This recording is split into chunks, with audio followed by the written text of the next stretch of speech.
We make our return the 5th of March with an entire weekend of stand-up, that weekend leading into it. Actually, it's going to be, I believe, 2 Kill Tonys that night. And March 12th, Ventura, beautiful Ventura, California, gets their second Kill Tony Boston, April 9th, with a whole weekend of stand-up that I'm headlining there, the 10th and 11th.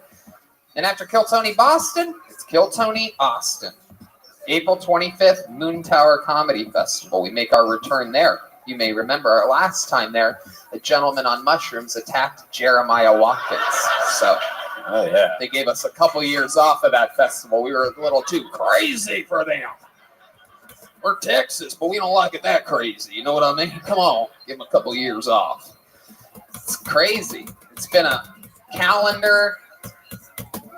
It's crazy, beautiful dilemma that we have. A crazy, beautiful dilemma. Crazy, but CBD. Hey, Infinite CBD. That reminds me.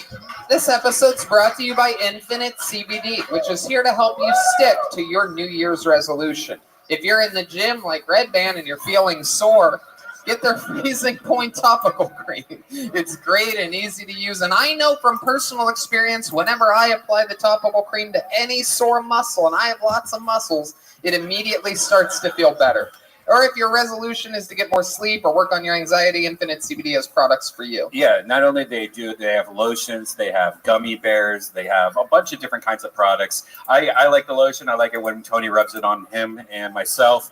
If you warm it up a little in your hands, like he does so great, and puts it right on your shoulders, it feels nice. I warm it up in a little frying pan a little bit. Sizzles it up a little. Don't try that at home though. Don't put it in a frying pan. Yeah, but Infinite CBD is unlike the other guys. They actually have a third party to test all the purity from their stuff. So it's legit CBD. There's so many companies nowadays that have CBD. Make sure you get the good stuff. I'm here. CBD. That's absolutely right, Brian. And if you go to infinitecbd.com, you can see which one of their products is right for you, or perhaps your girlfriend or your boyfriend or a member of your family. Go to infinitecbd.com and use the code Tony15 to get 15% off your order. That's infinitecbd.com and code Tony15 for 15% off.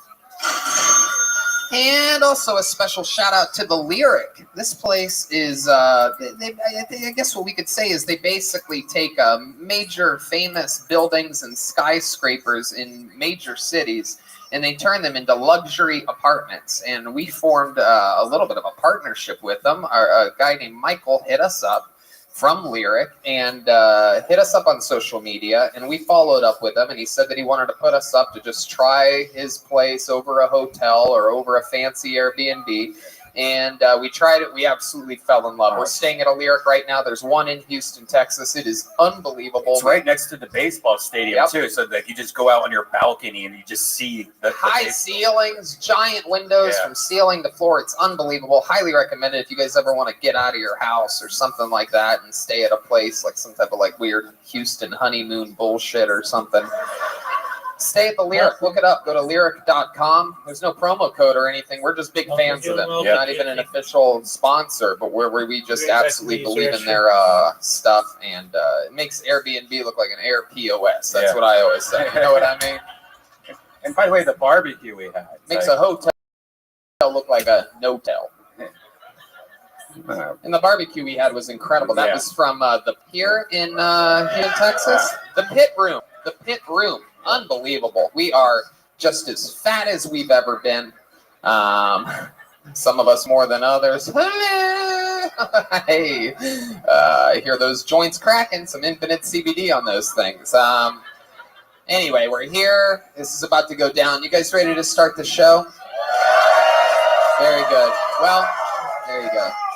So as with all of our road episodes, we're going to go guestless tonight. Just give you the meat and potatoes of the show, the people that you really love. Nobody needs to be on here promoting their dumb new podcast or anything like that. So it's just us. But with us also means that there is a band, ladies and gentlemen. They're a really big deal. People tend to love them. They are some of our funniest friends. Every single episode of the show, they commit to being different characters. They were unbelievable. We had the debut of new characters last night. They were flight attendants, extremely flamboyant flight attendants. The night before that in San Antonio, they were extremely ghetto basketball players. It was very interesting. And we're going to find out what they are tonight. Maybe it's brand new characters. Maybe it's the return of famous characters we've seen before on the show. We're all going to find out at the same time right now together. I present to you the best damn band in the land. It's the Kill Tony Band. Jeremiah Watkinson, Silver Joe Jimenez.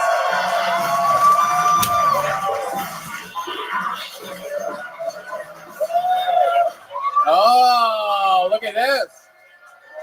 Here they go. No idea why the music would stop. They're Russian breakdancers, everybody, dancing with no music. Wow. Yay. Yippee-doo-dah-day. Here they are, everybody. We've seen these guys before. Very famous characters in the history of the show. And you're here, Houston, Texas, live at the Secret Group. Welcome back. Hello, my name is Gorshkov, and I'm top breakdancer in all of Russia. Wow. Gorshkov? Gorshkov. Gorshkov. Gorshkov, okay. And clearly back here we have caramelized Howard Stern. Caramelized. Yeah. Look at this. He looks like a Werther's original in a fucking wig. Take a minute to think about what you just said. It worked. You are right. My name is Petrushka. I am #1 female breakdancer in all of Russia. Tony, you better watch your ass. I will fuck you. Oh, Petrushka is DTF, ladies and gentlemen. So that's fun. That's interesting stuff. We have breakdancers are back. Gorshkov on the saxophone, Petrushka on the drums, Red Band on the soundboard, which brings me to this, everybody. It's a real-life bucket of destiny, everyone. Wow, look at that. Someone actually made this for us. It says Destiny on it. And a bunch of people signed up before the show for their chance at getting up on this stage. Very, very exciting stuff. They get pulled out of the bucket. They get 60 seconds uninterrupted, and then I ask them questions about their life, figure out more about them, try to find out what's different about them and everybody else that's ever been on the show. You know, your 60 seconds is up when you hear the sound of a kitten. That means wrap it up then, or else you're going to bring out the angry Montrose bear. There you go. That's it. You guys ready to start the show? Here we go. This is it. Anything can happen. Anything can happen. Kill Tony. Live, the Secret Group. The place, Houston has the record for all-time most Kill Tonys on the road out of any city in the world. We've been to every city, every major city in the world. Houston has the record. And your first comedian going up first tonight goes by the name of Alex Garcia. Alex Garcia. Here he comes, right down the middle. There he is. One more time for Alex Garcia, everyone.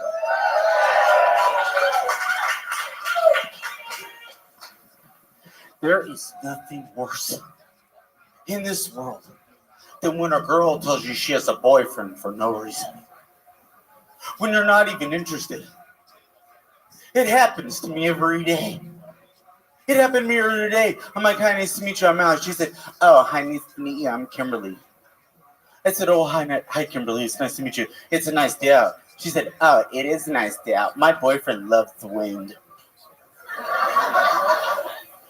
He loves the wind. What is he, a bird? I haven't been on a date in 4.5 years. 4 years. And sex? What is it? What is it? Does it feel good? How many guys in here clean their room before a girl comes over? I can't see my bed. How many guys in here shave their pubes before they get laid? I can't see my dick.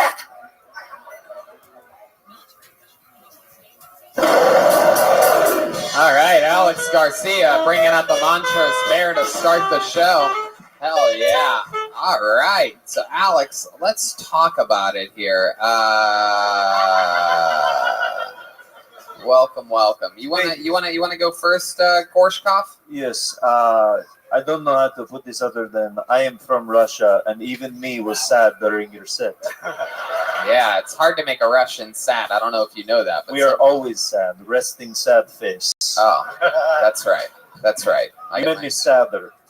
I got my stereotypes confused there. They're always sad. You made it sadder. So, Alex, let's talk about it. Is any of what you just said true? Yeah.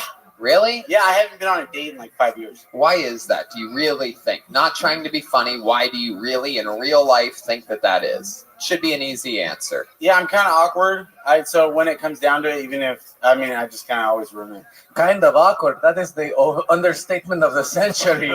What do you mean you're kind of odd? What do you mean by that? Like, what's some examples of times that you've actually blown it in front of a girl?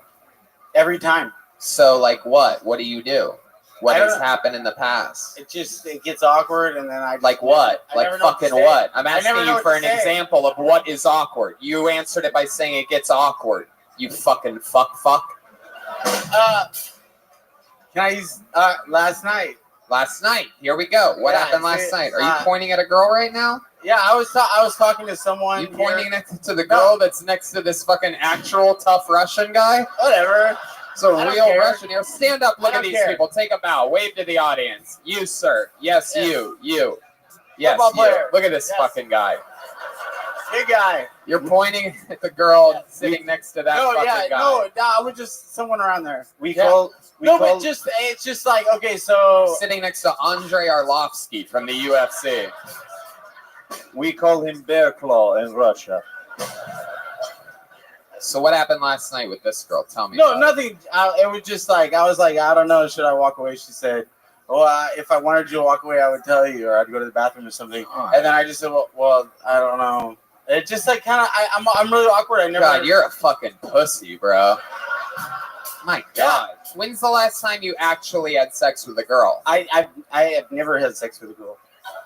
Seriously, You're I'm a lying. virgin. I will No, fuck but you it's not for tonight. what. No, it's not for what you think. Seriously. You're lying. No, I'm serious. It's not for what you think though. I swear. You've never I had promise, sex yeah. with a girl. It. I've had a chance or two. Please believe me. So, like, I couldn't get hard. why couldn't you get Both hard? times. I had 2 chances. So you couldn't get I hard? don't know how you guys do it. There's just so much pressure. It's probably all the overacting. All these girls probably are like, get the fuck away from me, you know? I mean, like, because I it seems can't- like you're trying to be funny, yet nobody's laughing. You notice that? So, like, why do you keep trying something that's not working? I'm just being honest. Okay, so let's be even more honest. Okay. Okay? Yes. So, when you couldn't get hard, what happened? There was too much pressure. Too much pressure. Yeah, I So just. you think that this is something that's always going to just build? Like the pressure? Because now how old are you? I'm 31. 31 years old. And you're telling us that you're a virgin? Yeah. But I had chances. I just blow it. I just always blow the chance. Maybe you should be blowing something else, my friend, because I think you might be gay, dude. If you can't get hard every time you're about to have sex with a girl, have you ever tried anything with a guy? No. Oh, voice is cracking a little bit now. Huh? Uh-oh. No, I haven't. I just never got hard. It's I have a really feeling that's embarrassing. not the only crack that's going to end up in your mouth. I'm talking about a butt crack, bro. All right, well, I mean, have you ever done anything with a guy before? No. Is there a guy out there that wants to kiss this No, man no, no, no, tonight? no, Huh? I'm not. No. Come on. I know nothing against everybody else. I'm good on that guy kid. No, I think it's going to happen. No. Is there a hideous woman who would like to kiss this I'll man? take a hideous woman. I Alright. can't. I'm sorry. When's the last time you kissed a girl, Alex? Kissed a girl about a month or 2 ago here. Yeah, how did that happen? Dead It was body. emo night again. I came out and Of the closet? yeah, basically. Wow. No, yeah, it was just emo night, and there was someone here, and I kissed her, but that was it. I didn't have sex with her. I can't. Did you run away screaming after you kissed her, or like what happened? No, it was nice. No, but she did slit her wrist afterwards. It was nice. Emo night.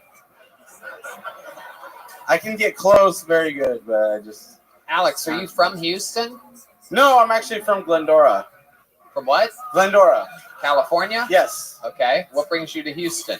I'm a big fan of Kill Tony. Oh, wow. Look Yeah. at that. The number one podcast to 31-year-old virgins in the world. A lot of people know that, but we're number one. We're number one. We're number one. Yes. I have a buddy in Beaumont, too. And No one asked you about this. all right. So let me ask you this. Gorshkov, you want to go ahead? Yes, is it true you made statement about how you have such a large bush you cannot see your dick? Is this true? That's a good question. I recently shaved, but yes. Oh, recently shaved. Yeah, I recently shaved. I used a 4 clipper, so it's still kind of like got that muff on it. Wow, that's a shame because I don't know if you know this, but our friend Gorshkov over there has famously Down syndrome-esque pubes that for some reason he does not maintain whatsoever. He has the pubes of a 90-year-old divorcee. And my clit is so big you can see it from space, no matter how long my hair is. Your what? My clitoris. You have this in America? I never. Why do you have a clit? Are you a female? That is my sister, Oh Petrushka. my god. How dare you misgender me, Tony? She is most beautiful girl in all of Russia. I said I am. This is How the dare first you. time. This is the first time in the show's history that I've ever misgendered one of the characters. You are canceled, Tony. You don't even try at all. Your voice is just as deep as always, huh? I am from Russia. It's hard out there. It's cold. My sister is a catch. You take back those words, Tony Hinchcliffe. My goodness, definitely. From the catch to the snatch. Now shut up. Tony, I will fuck you. No, Please. no, Petrushka, no. Oh no.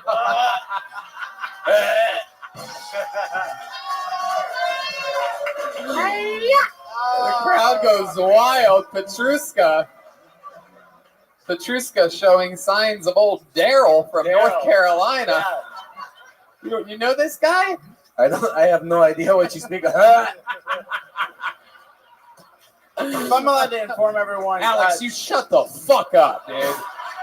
What's going on? What do we build too much momentum? Is it too awesome up here right now? You don't know what to do with all people laughing in room. You get confused. All right. Alex, what kind of porn do you jerk off to? You jerk off to fucking...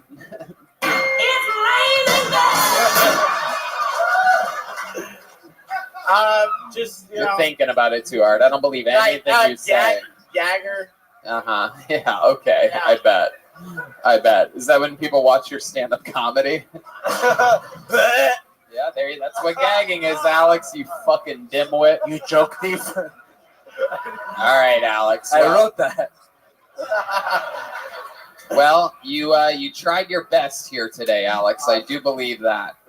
So we're gonna send you back on your way back to be part of the Bad News Bears or whatever the fuck you're doing here.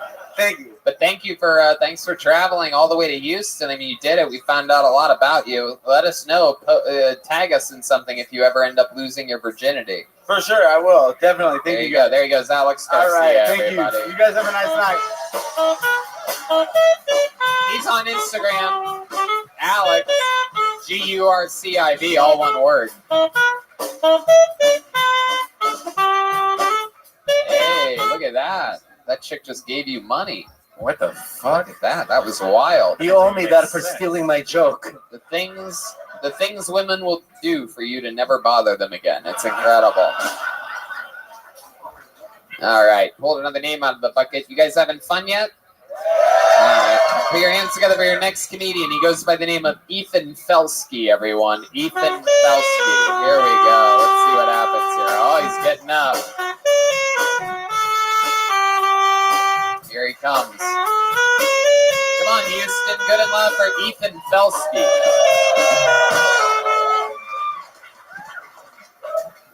Hello, everyone. Before I go on, I just want to say I have a speech impediment, so I can't say certain words with an all, like world, but I can say retarded, so that's pretty ironic. I've got a girl roommate, and it's really interesting. I didn't know, despite all the jokes we make, that women don't know how to actually cook or clean. But having a good roommate is like having a sister. You want to fuck her, but you know you shouldn't. But what surprised me the most was the amount of hair I found. Like, I didn't know when I signed my lease I was agreeing to live with a werewolf for the next 6 months. But I feel really bad for Anne Frank. It's every girl's worst nightmare to have her diary read by the whole world, and she didn't get a single dollar for it, which is every Jew's worst nightmare. Yeah. Wow. That's great. That's a damn good joke you got there, buddy. Thank you. Look at you, Ethan Felsky. Fuck yeah, man. Welcome to the show. How long you been doing stand-up comedy? About 6 months now. About 6 months. All of it here in Houston? Austin, Texas. Yeah. A very good comedy scene up there. Heck yeah. How old are you? I just turned 21. 21 years old. Fuck yeah. And let me ask you this. This is the $1 million question, Ethan. You're not a virgin. Is that correct? Oh, I muff dive a lot. Oh my God. No wonder you can't use your tongue properly. This guy eats more pussy than anyone I know. You muff dive a lot, but you still haven't put your wiener into a vagina? Oh, no, for sure. You have? Yeah. I mean, I'm trying to try. Austin's pretty freaky. I'm trying to try some other things, but yeah, like what? I'd be down for some butt stuff sometime. Yeah, you would be? With your butt or their butt? I mean, if the night goes right, you know. Yeah. Experience. You're ready to potty. Let's check in with Rothschild. I would like to offer my sister's services to you to take Oh. I would also like to offer my services to you. Hey. Eh? Oh, Jesus. I love it. So let's talk about it, Ethan. You are a fun little dude. 21, you said? Yes. Wow. How long you been 21 for? I turned 21 on December 21st. I love it. Hell yeah. So this is all new to you. What are you sipping on there? What's that little, is that some syrup? What do you got That is some whiskey sour. Whiskey sour. Clown Fuck oil. yeah. I thought it was clown oil. No. Why do I think if he said white power, it would be cute on him? Yeah. Exactly.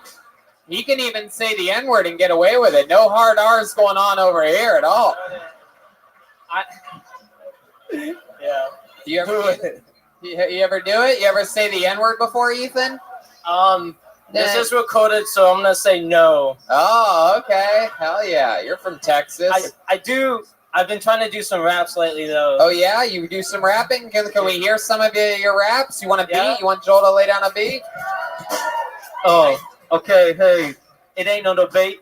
Papa Phil's here to take. I'm the substrate of this rap game. Playing with these other rappers, I put them in, mate. You better wait. I'm the chief of state. Step into my city. He's Serious, honestly. serious. Wow. Well, after hearing that, he's white for sure. Yeah. It was a good approach. I really like the sentiment. The only thing stopping you was your speech impediment. He has no rhythm. Yeah. I did 6 years of speech therapy for nothing. That's right.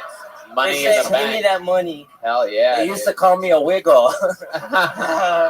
My goodness. Heck yeah. So, wow. Ethan, what do you do for work? Or do you go to school? What's your story? I go to UT Austin. I'm trying to be I'm a chemistry major, but A what? chemistry. Kimchi. I love Hell kimchi. Yeah. Delicious. The goal is one day not to be a pharmacist, but to like be in the lab making my own drugs. Just like Dexter's laboratory. Yeah.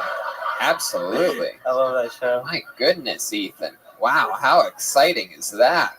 So this is fun. You've been doing stand-up for 6 months. You have a lot of friends in the scene over in Austin? The first time I did it, I said that the Anne Frank joke. Some guy came up to me after, and he was like, let's collab and whatnot, but not really.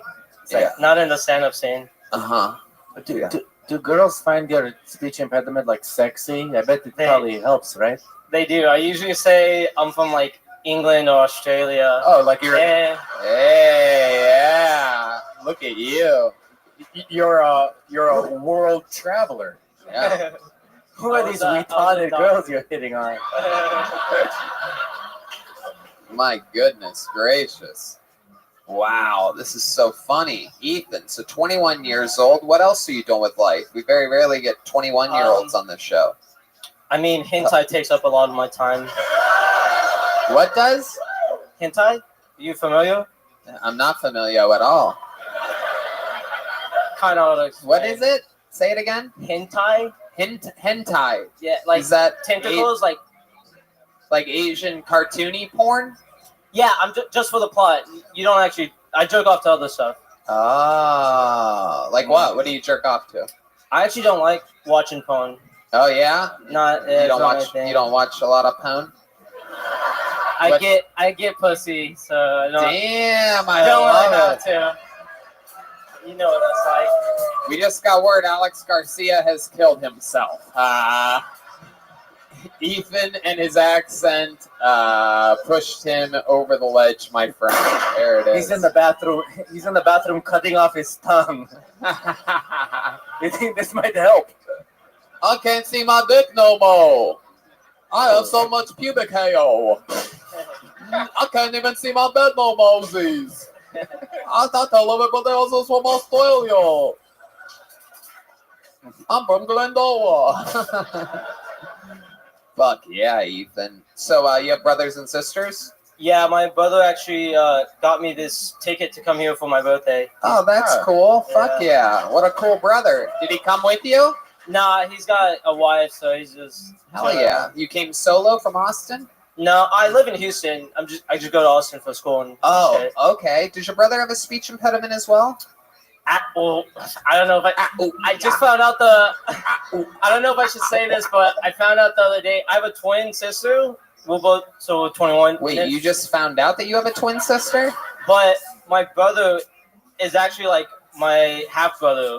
Like no one actually told me until like a couple weeks ago. Yeah, that's how life works. We all have half brothers and half sisters we don't know about. Our parents lie to us forever, and then they let the guilt overflow, and then they get cancer in their 50s and 60s.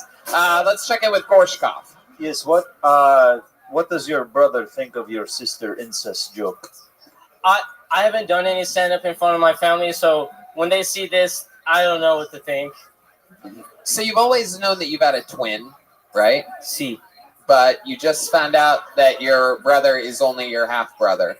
Yeah. Did that affect you deeply?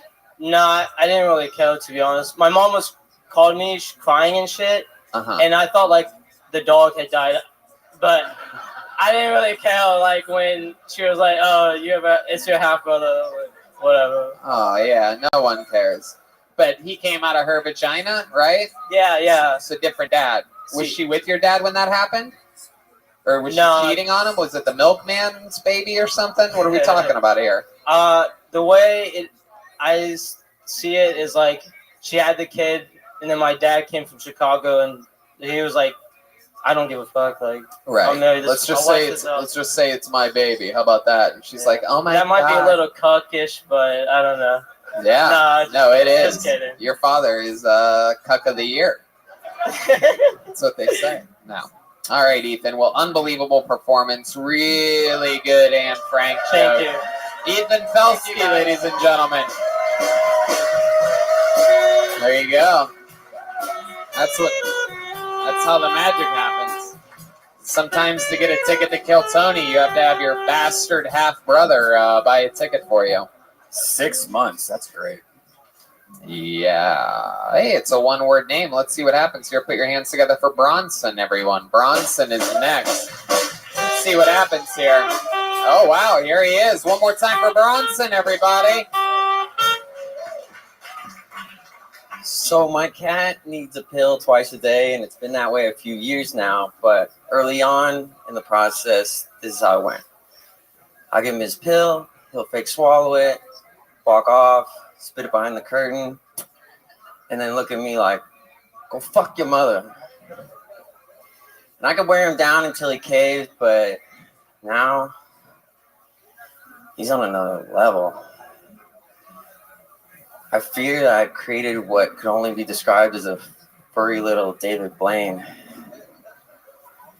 My wife had to step in because now anytime I face him, he just punks me. Yo, I'll watch him swallow his pill. And 2 hours later, I'll find it in my jacket pocket stuck to a silver dollar. Like, motherfucker. And a little note that says, better luck next time, bitch.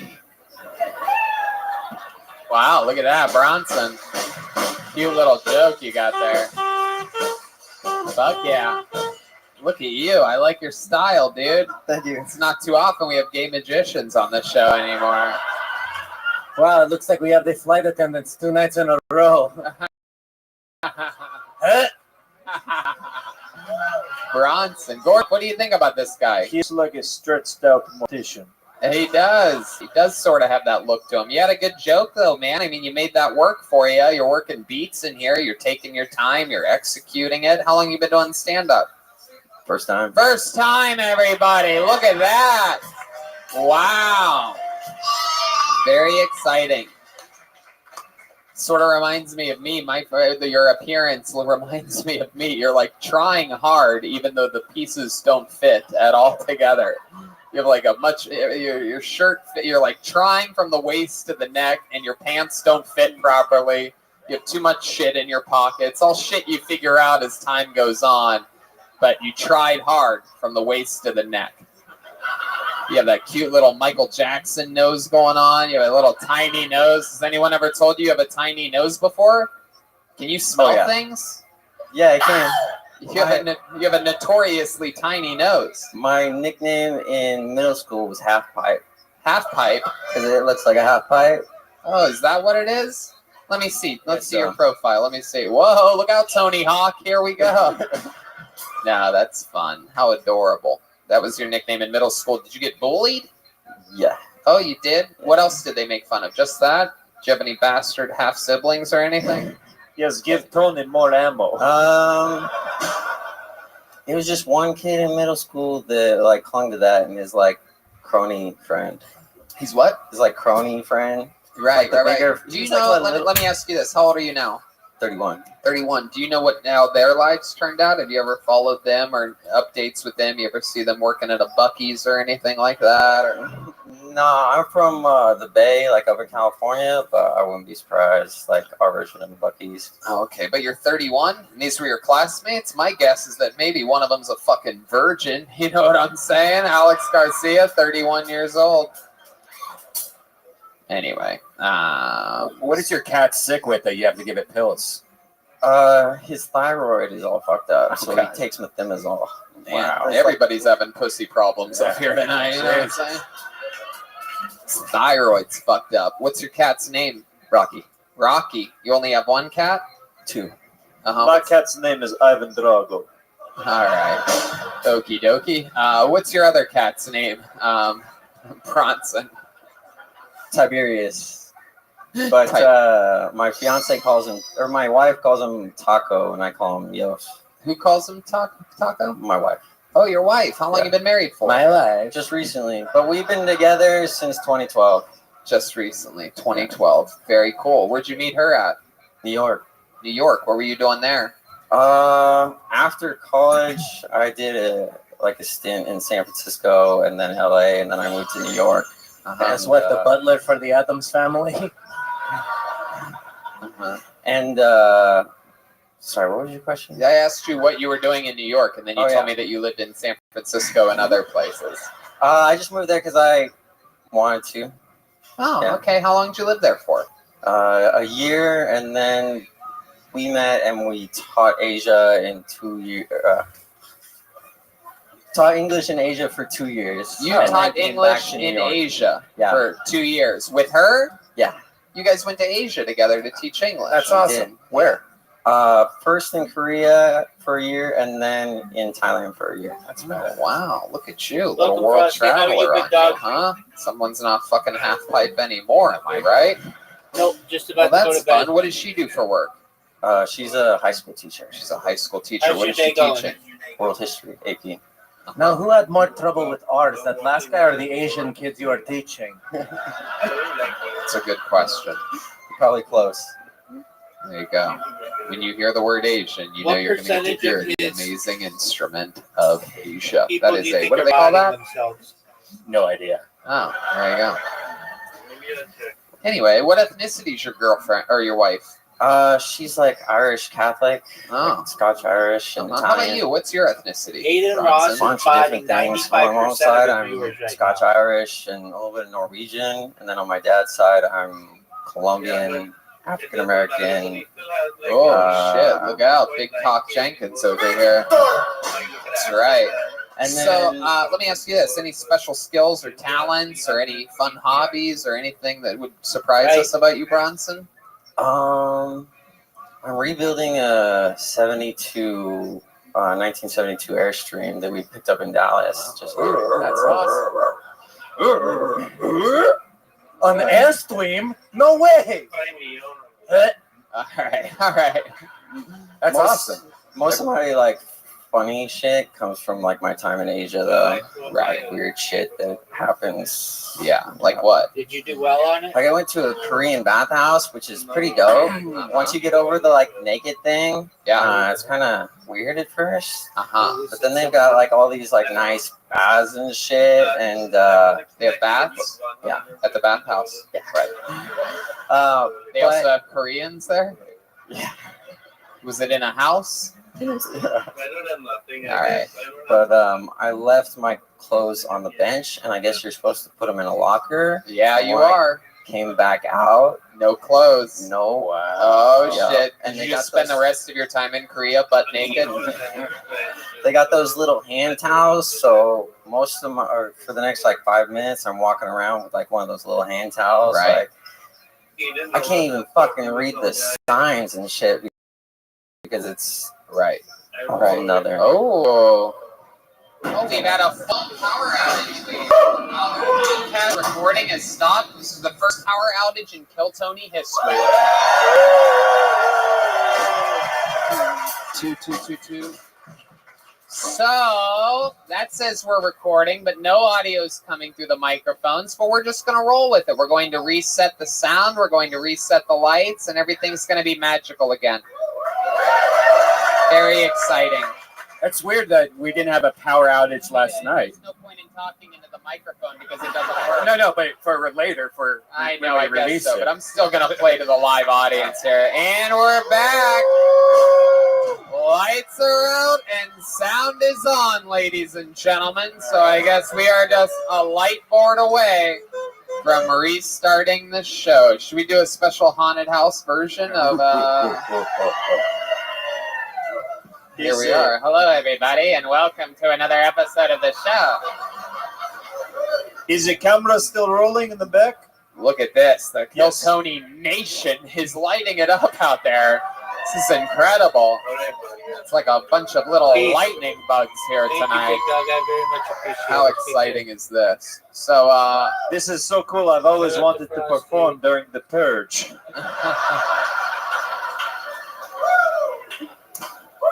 very, very exciting. So the recording's working, and we're just going to get lights back on. So what do you say we just keep going with the show, huh?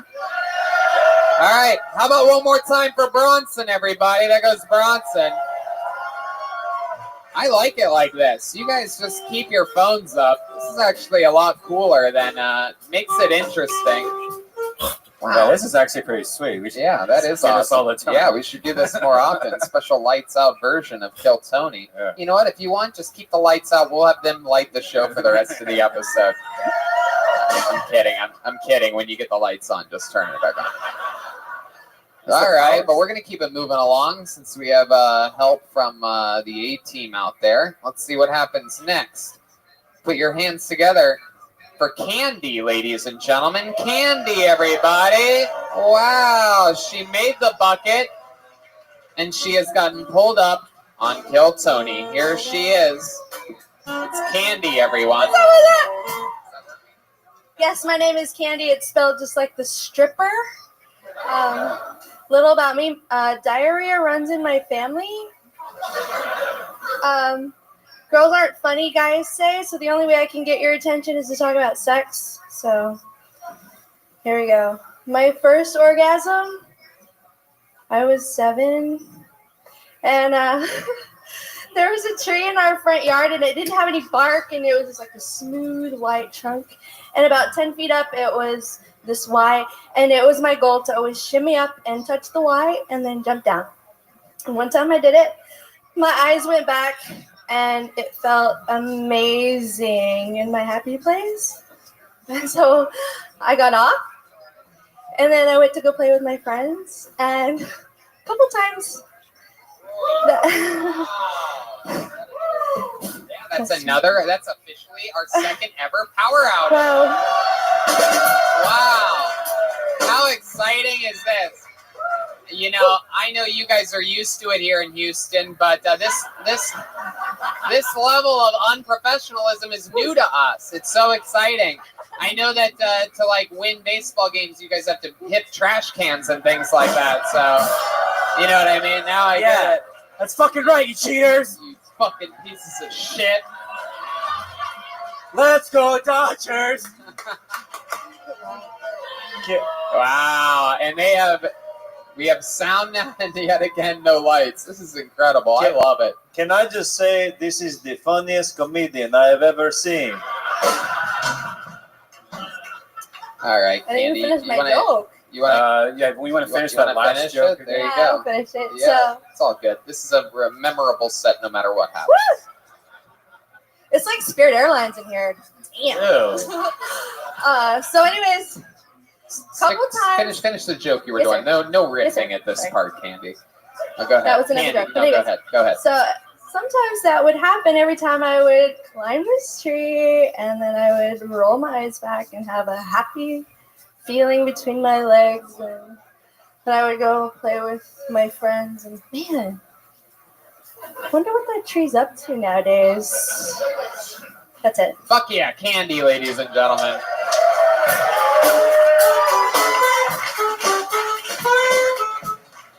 Yes, can you repeat the last joke, but slower, please? Oh, okay, cool.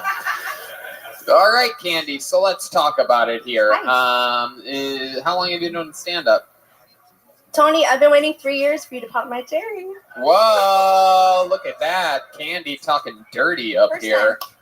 Wow, incredible. What was that noise? What does that noise mean? Everything's still good? Everything's happening? All right. There's a lot of hokey dokey. There you go. Absolutely. All right. So, Candy, this is your first time ever doing stand-up comedy. Congratulations. Thank you. What do you do for work? I'm in marketing, and I do. Is that some microphone others. working? Yeah. Okay, just project right into the Sorry, tip of that I'm in thing. marketing, and I do some other stuff on the side. Very cool. Whoa.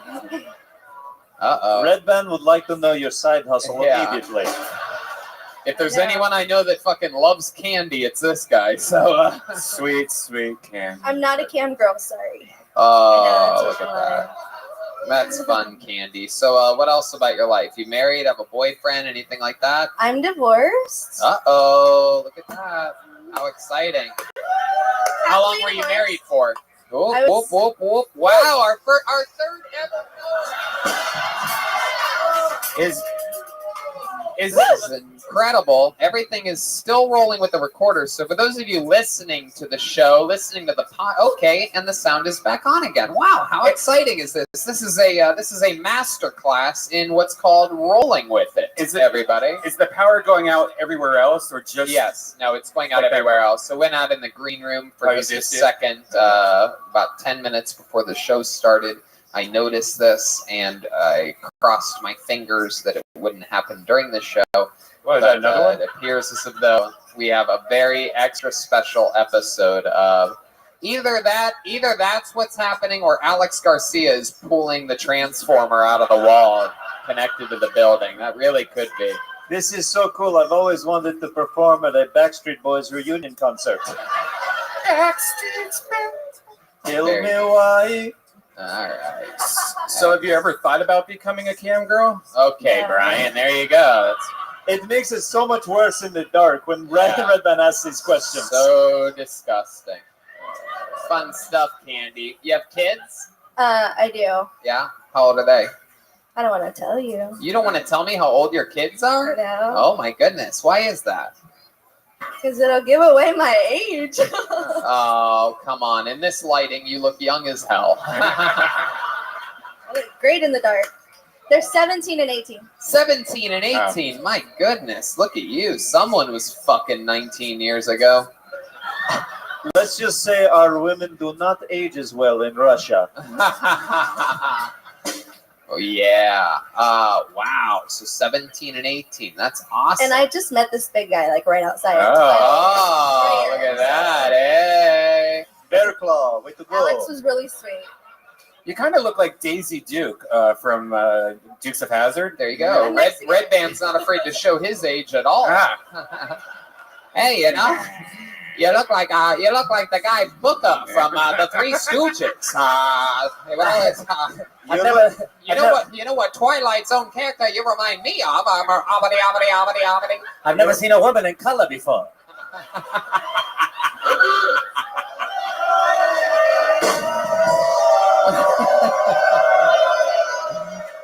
My goodness, didn't realize Dorothy from Wizard of Oz would be performing tonight. Yes, my favorite farmer from Laughing is so good. There you go. There it is, as old of a reference as it gets, right there. We just received that in Russia, actually. Top hit show, Laughing, very good. I love it. So, Candy, what else should we know about you that is interesting about your life? One of my side jobs, I work at a movie company. Ooh. I'm a producer and actress, and Wednesday is my first red carpet premiere here in Houston. I'm so excited. Oh, my It's been my dream goodness. since I was a kid. Wow, that's so cool.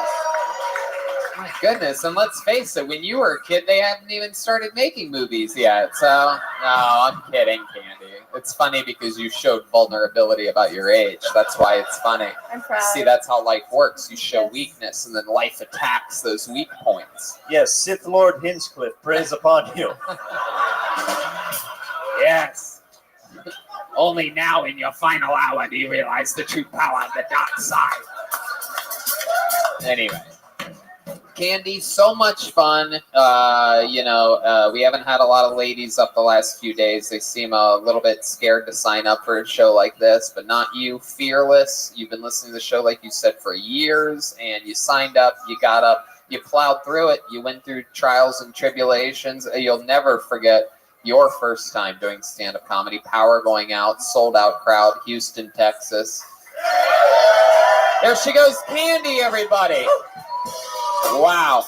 Completely incredible. We are lights out here in Houston, Texas. The lighting that you're seeing, if you're watching this video, is from cellular phones. That is incredible. What's that light up there? Is that a human being holding that light in the corner? Or is that not a human being? That's just a spotlight. So the sound guy is working on the light board, correct? Very good. Candy, if you want to come to the Ice House next week also. From the lighthouse to the ice. The lighthouse? It doesn't rhyme, but I don't know what comedy is. Oh, you dirty bastard. All right. Oh, I know this guy. This is actually a nice guy that I met right before the show. Let's see what happens here. Make some noise for Radu Bondar, everybody. Radu Bondar. In a very special Lights Out Houston, Texas Kill Tony. Make some noise for Radu Bondar, everybody. My wife was watching Downton Abbey on her laptop in total silence with headphones in for like 40 minutes. She just closes her laptop and looks up at me and goes, "Hey, you never come on my face." And I was like, "Is that show different now?"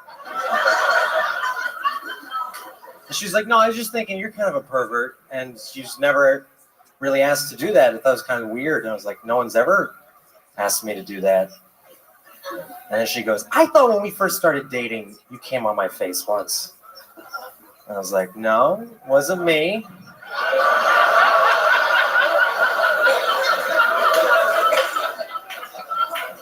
And she just goes, "Well, who was that?" I like living in Texas. You guys are famous for the worst things, though. Texas has a bad habit of killing mentally disabled people on death row. But I don't think it's out of hate, because you also elect those people governor here. Boom. Radu Bondar. Great set, man. Incredible stuff. Thank you. Very good performance. Very fun. This is my first time doing a haunted house, so this is good. Hey, look at that. Very good. How long you been doing stand-up comedy for? 6.5 years. 6.5 years. Hell yeah, it shows. You plowed right through it. Very solid set the whole way through. Very funny. You look like the devil right now because of the flashing lights. I know. No, that is how he always looks. Oh, thank you. Is this a bad time to bring up that I have epilepsy? Yeah, we're gonna have to put that in the beginning of the video. Yeah. Yeah. So Radu, let's talk about it. 6.5 years in the game, and how long you been with your? Did you say wife? My wife. Yeah. We've been together like almost 5 years, married for almost 1. 5 years, married 1. Very interesting. And she was really watching Downton Abbey when this happened? No, that part is fiction. Right. But she did ask me, like, just out of the blue. She was doing some other shit. Downton Abbey's a fun thing to, make fun of. Right. I It hate is. the downstairs Have you people. ever watched it? I have. I don't like the people downstairs. I like just the rich people. Right. How much of it have you watched? Just out of curiosity. Maybe like 3 hours, 4 hours, like 4 episodes, I guess. 3 hours or 4 hours. I don't know if I've ever talked about this before. I feel like maybe I have years ago.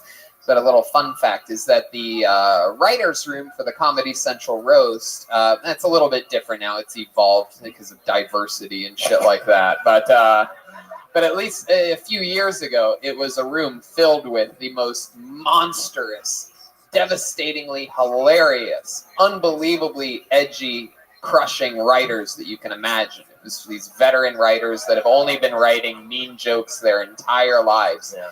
And they were joking around the table one day during lunch about something like that, about how they like Downton Abbey. And the guy across the table was like, yeah, I love that shit. Did you see what happened with whatever this week? And blah, blah, blah, blah. And I'm like, you guys are fucking kidding, right? Like, you guys don't really watch Downton Abbey. And they're like, yeah, it's the greatest fucking shit in the world. You have to watch it. You'll love it. And so I watched an episode, and then I watched 2 episodes, and then 3 episodes, and I got hooked on Downton Abbey for a while. What is it? How far into it's that did you want to get cum on your face? Very good. Yes, very good. Always very good. Very, very, very. Thank you. Yes, very good. Yes, They just make absolutely. every little thing matter in that show. Like, something's always at stake. Right, the writing is unbelievable. Anyway, the point is what's interesting is that it gives you a very realistic look on how fucking crazy England is with their classist. And this is something that's really interesting that we don't ever really talk about here in America. If you go to England, the comedians there make fun of class a lot. It's a very, very big part of their comedic culture. And here in America, it's very much more about race and other gay things, like low-hanging gay jokes. Right, exactly. But in England, a lot of the humor is about class, because class is a bigger deal there. But it's not really a bigger deal there, is it? It's a huge deal here, but we feel bad for the poor people here. Anyway, Downton Abbey is great at exposing the difference between rich people and poor This is people. exactly how I thought my segment would go if I got pulled. Oh, yeah, it's exactly how... We're going to dissect capitalism and the 2 parts of the West. Yeah, every once in a while on this show, we throw a little dose of seriousness and comedic information out there, like the difference between the 2 sides of the world comedically. So I was talking about class and race. Since this is a show about stand-up comedy, I'm talking about the differences of comedy. If that's fucking okay with you, Rabbi. Little 6.5 years. I never brought up this subject, but since it happened during your spot, I guess you knew this was going to happen. Fucking piece of shit. Anyway, Radu, what ethnicity are you? I'm Romanian. You're what? I'm Romanian. So Romanian. white if you're educated. What do you think about that, Gorshkov? What are you oohing at? Are you racist? Very good, Gorshkov. Radu, can I just say I am a big fan of your family's pasta sauce. I like very much. Every once in a while, we eat it once a month as a treat. I think that's ragu that you're thinking. We have Radu in Russia. It's just cigarettes. All right, I Radu. do not like that. What ethnicity is your wife? Just full on white. Full on white. Mm-hmm. And Top you're shelf. and you're considered white too. We're sticking with I this am, white but thing. I am, but like people, since 9/11, people, especially in the South, people have like, yeah. Don't listen to milestone audience in my life. members. Don't Right. acknowledge them. Well, Anyways, well, since show business. all people with weirdness have kind of, we've had the same, people just think, I've experienced Islamophobia, but I don't feel bad because I'm like, no, I'm Like, rich and well, white. what have people said to you? Go back to your country, and you're like, it's filled with white people. Yeah. I'm like, it's like you, but thieves.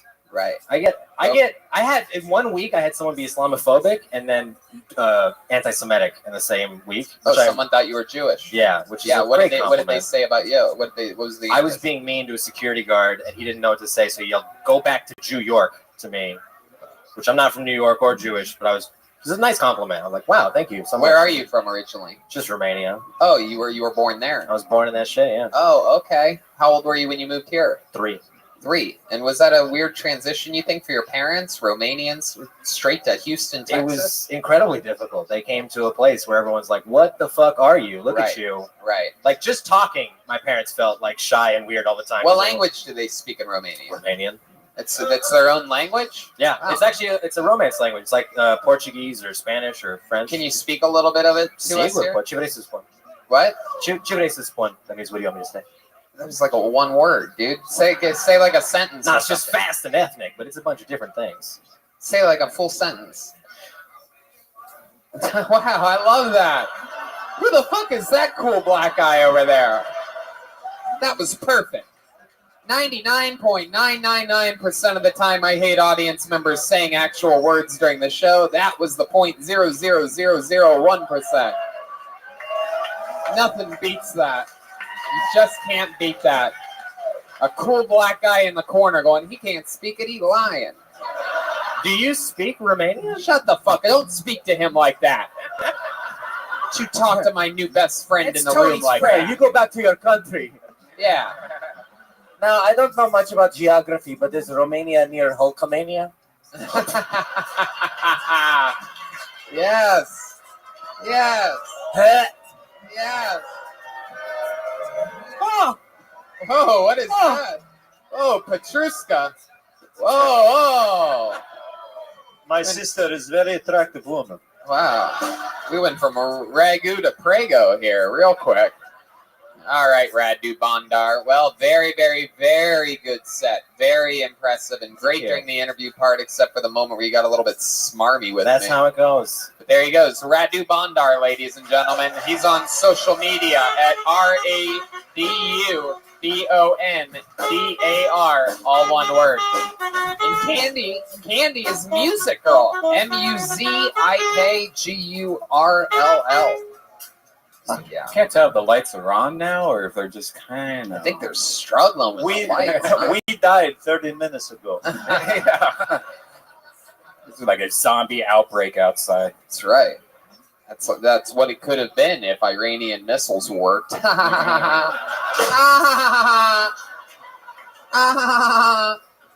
We're number one. We're number one. All right.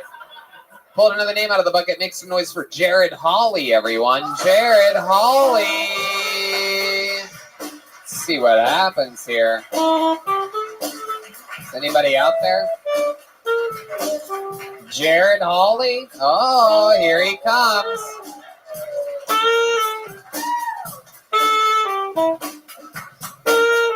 One more time for Jared Hawley, everybody.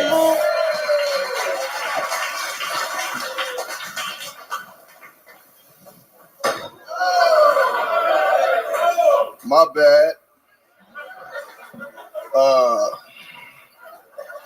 What you talking about? My whole life, I've been dealing with bitches that smell. You know what I'm talking about? Like, when I was a child, my mom come in the room looking for the piss. You know what I'm talking about? You're a little kid. You only got a few options to do in your room while you by yourself playing. You ain't jacking off yet, so you pissing. Fill the toy box up. That's what they do. They find the piss. You know you pissed in there. You're a terrible person. You don't know it yet, but you are. Fill that toy box up. Male or female. We all pee.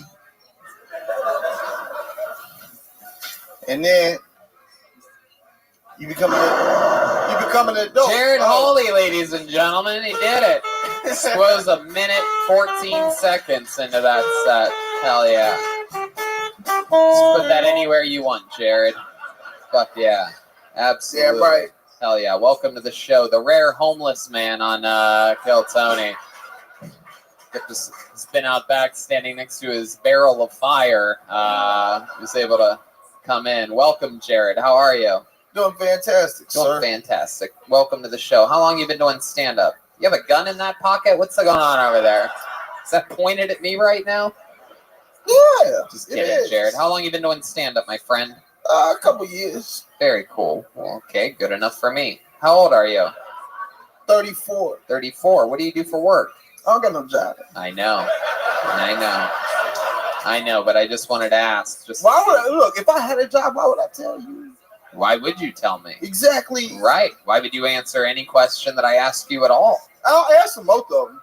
All right. What do you want to tell me about you, Jared? Not a damn thing. Ask your questions, baby. Okay. What's the last job that you had before you were unemployed?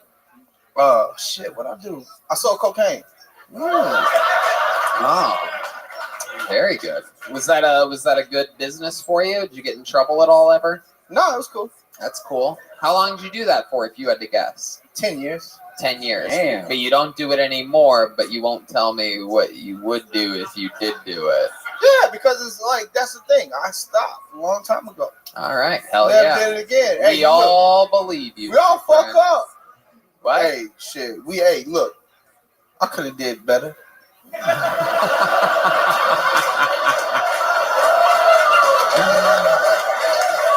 It's one of those moments where honesty beats everything.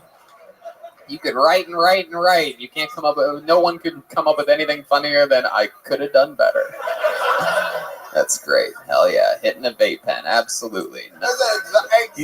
You look like Reggie Watts if he was from Watts. Yeah. I love it. Still got those worker boots though for an unemployed guy. That's pretty impressive. So Jared, what's your love life like? What's the deal with stinky women? My what? Huh? All right. Hold on. Let's take it one step at a time. Sexy. Hold on a second. I got a wife. Oh shit. But I'm trying to find a girlfriend. Oh, Petrushka's taking a hit of his cocaine pen. We've seen this before. Nothing better than Petrushka, the cast member that is known for having panic attacks.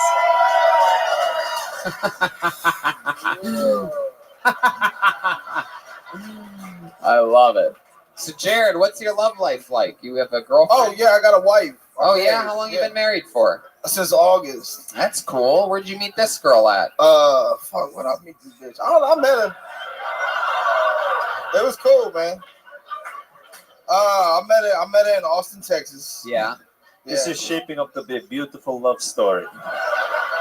Pretty good, yeah. Hey, she was from Australia. She started talking that fly shit. Like, she's like kangaroo, koala. I was like, cool. Yep. That's adorable. Didgeridoo, didgeridoo. That's Man, it. big old booty.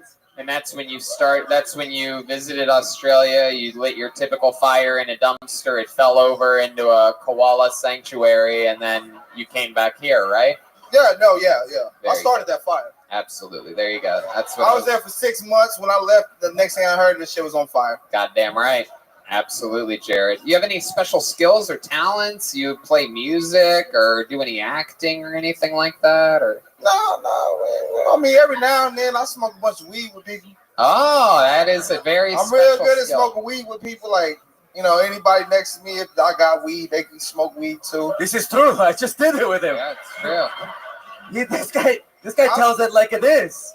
That is true. Yeah, You it can happens. smoke weed. You ever smoke weed with anybody famous or cool or anything like that? I don't think so.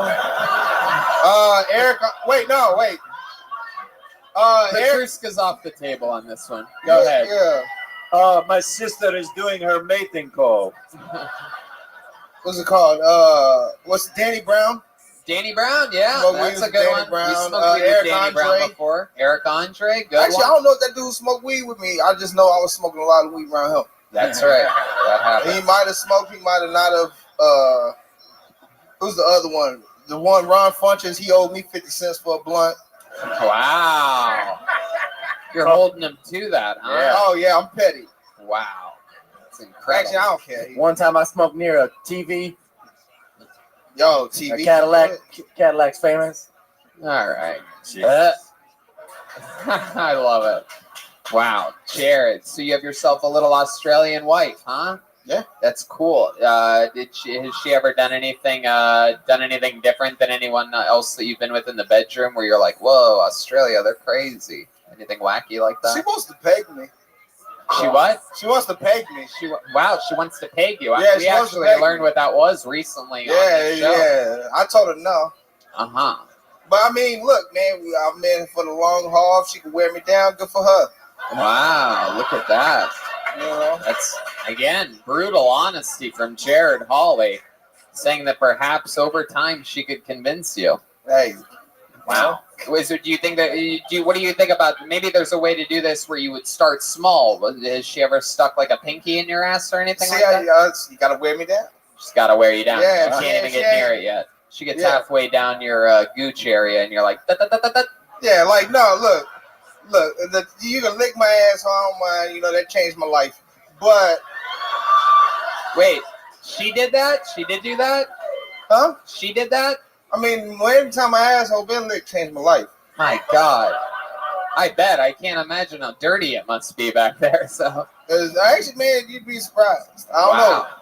I always like to do the white check, you know what I'm talking about? Like, if you know the girl's going to eat your butt, go ahead and hit that guy. How do you know? Is there ever like a mood ring for that or something where you're about to get your ass eaten? And It's wishful thinking. uh-huh. You want to think like if you put out positive shit in the earth or something, be positive. That's what I always say. I always make a very special point. Look at this audience. All of them get their ass eaten all the time. That's true. Except for the one 31-year-old virgin in the back of the room. You suck, dog. Hey, more brutal honesty. Change your life. My goodness. I wish you lived in LA. We'd have a little 20, 30-second segment at the end of every show called Brutal Honesty with Jared Hawley. Interesting stuff, Jared. Very fun. You're right. He does suck. And you know what you said that I like is that thing that you said about putting positive energies out there in the earth. I agree with that completely. Let's check in with Gorshkov.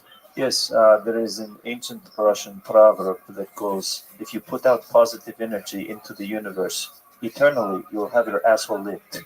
Yes, it's true. Well, Jared, fun stuff, dude. It was a fun performance. What happened with the mic stand? That was an accident, right? You dropped it on Gorshkov there. That's It's okay, I have your back. You got my back? Yeah, a little bit of Russian interference with your performance. There he goes, Jared Hawley, everybody. He's on social media at Lil House Husband, all one word. With a trip. Lil House Husband. What's going on now? Oh. What's he doing? Oh, shit. He's touching people and shit on his way out. He just touched Andre Arlovsky's. I think somebody's giving people money when they get off stage. I think. Is that what's happening? Are you giving people money? No. Okay. Good. No, there's not money being handed out, if you're wondering. Wow. How many of you like it when comedians do good on this show? How many of you like it when comedians do bad on this show? Wow. All right. Pulled another name out of the bucket. Make some noise for James Arden. James Arden, everybody.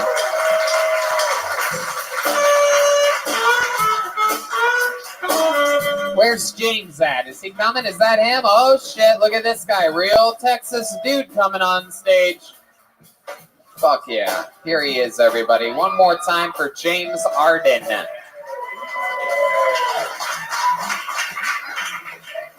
Yeah, my name is James Harden. I know what you're thinking. It's the same thing I get asked all the time when I'm at the drive-thru of the bank. Are you related to him? Yes, he was the mailman's kid. And no, the beard is not just because of him. So anyways, I pissed on my dog one time. I feel like everybody that's a guy at one point in their life sleepwalks and pees on something. Got a buddy over there that peed in the drawer of his dresser. My brother peed in the fridge. So anyways, I'm peeing on this dog. And my wife wakes me up. Come on. She goes, what are you doing? I said, no, it's okay. It's a girl.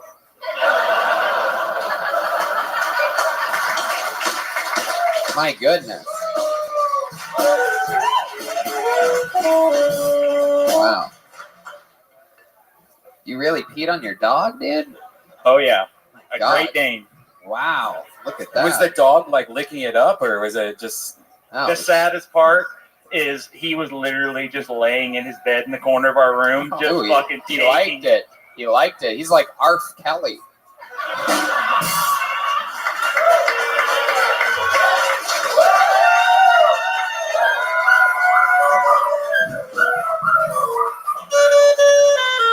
What the hell is that?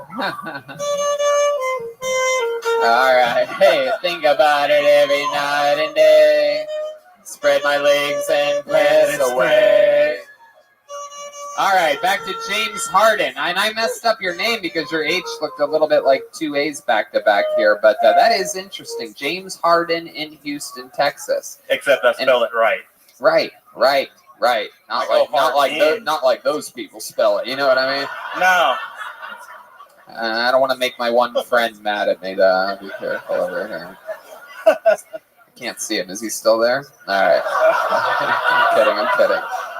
I'm kidding. No, I just saw him. I saw the light part of his palm for a second. So. Oh, this is my first time in public. Oh. All right, James Harden. So, thank you, Gorshkoff. Very good. Okay, there we go. So, James, what do you do for work? You're a real Texas guy, Texas man. You look like you stop in Buc-ee's for a coffee once a day, right? I'm a landscaper. There you go. Goddamn right. Absolutely. Got the sunglasses on the ball cap. You got a Silverado or a Ram? Silverado, baby. Fuck yeah.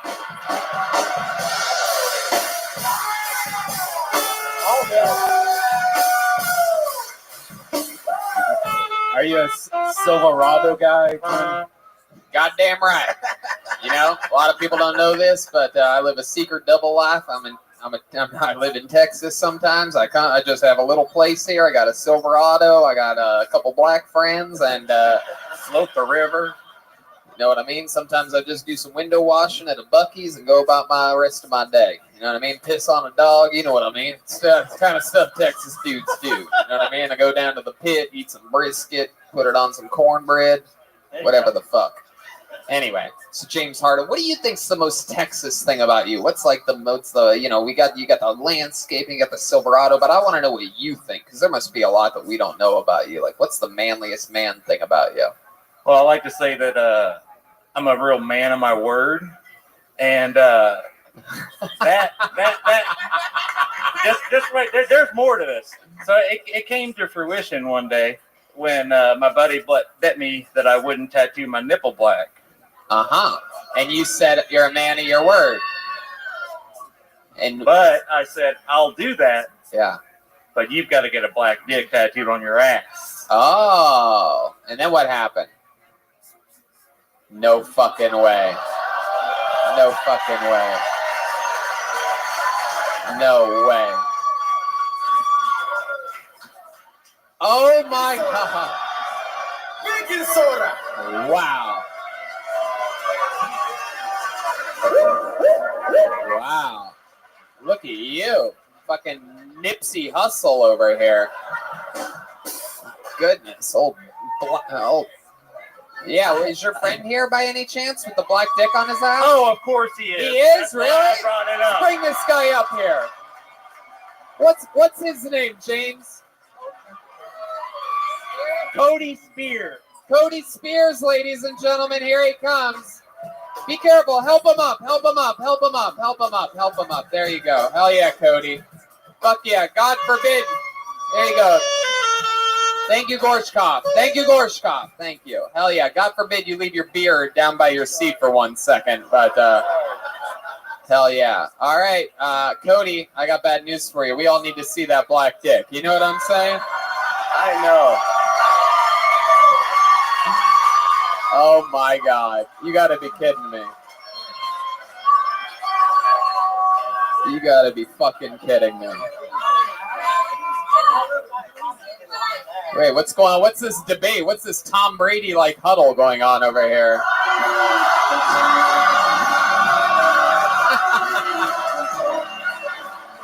Wow. Woo! Oh my God. If that isn't the smallest black dick I've ever seen in my life. Hey, Texas tattoo artists are like, this is probably how big it is. I heard they were huge, so no, you stay up here, Coach. So to give it perspective as well, part of the bet was that I would get my nipple tattooed black because he's got a chest piece and it's not on his nipple. And I was like, you're a pussy. You should have got your nipple tattooed, blah, blah.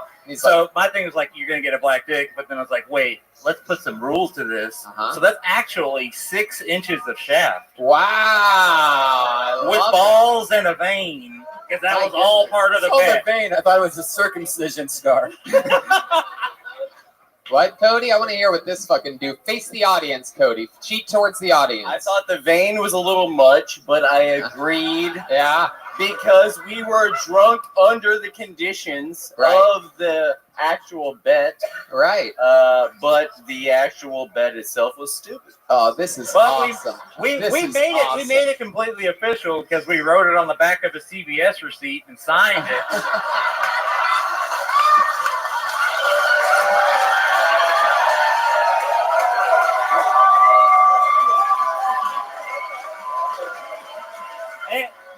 And there's more to this. There's another guy out there with a black dick on his ass because he came over to the house one night to drink and goes, "You won't do that," and signed his name to it. Wow. Now, Martin, I know you're out there somewhere. Martin Bernard. But you're out there, buddy. His parents live in Waco, Texas. Oh my God. You are a man of your word, man. That's fucking awesome. Wow. Some people say I lost the bet, but I think I won. Yeah, 100%. You two need to get your own fucking sitcom on ABC is what you guys need. I want to hang out with these guys. You guys look like fun. Fuck yes. My God. Everyone knows if you write it on the back of a CVS receipt, it's legit forever. Let's check in with Vorshkov over here. No, that holds up in court of law. Back to you. That's right. My goodness, James. So we know that you're a man of your word. I asked you what the manliest thing about you is and all that. Now I want to know. And this is going to be a two-parter since we have Cody up here. By the way, which friend is driving you guys home tonight? Uber, baby. Uber, baby. And the their home Sam is shuttle. Their home is parked outside. It's called trailer. All right, so I asked you the manliest thing about you. Now I'm going to go the other direction. I'm going to ask you, what is the most feminine thing about you that would surprise us? We know that you're a couple tough Texas dudes. You don't go anywhere without a Lone Star in your hand at all times. You know what I mean? You got the Chevy Silverado. You probably got a can of tobacco somewhere in your jacket pocket, right?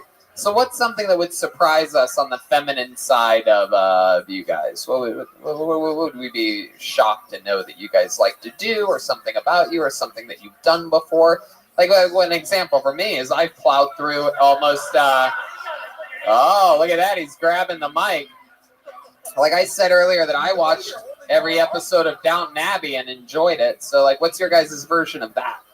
Go ahead. I wouldn't say I have a version of it, but I like dance. Really? What kind of dance do you like? I have children. What? Cody, what kind of dance do you like? I have children. Children? And y'all may face the audience. I have children. Uh-huh. And so people may think it's funny, but boy, I tell you what, them little babies will get you dancing. What kind of hold on, wait. They'll get you dancing. They'll make you feel like you're a whole nother person. What kind of music do you love to dance to? What kind of music? That I love to dance to? I love to dance to R&B music. I love R&B. Like what? What's like a song that pops in your head? You got some music, Soul Child. You know what I'm saying? Some Soul Child. You know, people very hard to listen to. You know, Brian spells soul like soul. You know of a what? shoe, People don't like it, but R. Kelly, baby. R. Kelly, baby. Don't hate on it. Don't hate on it. Everybody loves it. Everybody wants to hear it. People like to move to it. Tony. Yeah. All right. 1, 2, 3. No. Everybody.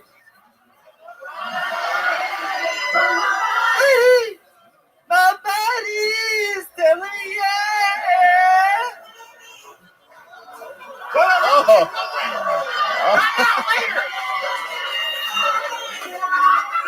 do something that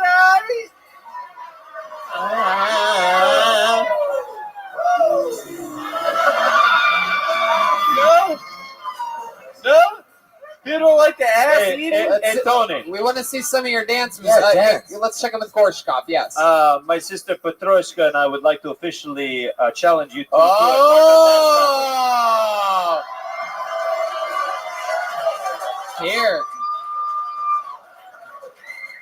Here, give me that microphone, James. Bring it over here so the cord isn't in your guys' way here. And then here we go. Let's see what happens here. Now, I have to warn you, too, that if you win this dance competition, you will be the new saxophone player and drummer for Kill Tony. This is the first ever Russian dance-off. Wow, look at this. They are going over their strategies right now. Petrushka looking, are they going to go first? You going to take turns? All right, going first, ladies and gentlemen, Texas's own James and Cody. Here we go.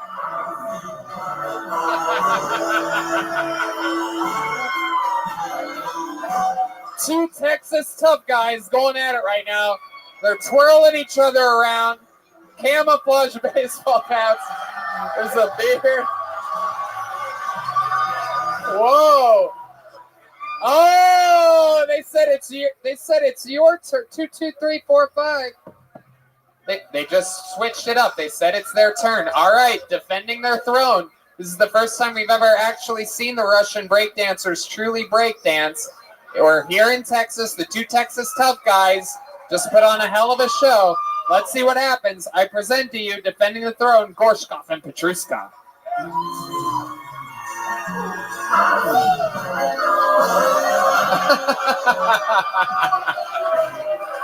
It's the dumbest show ever.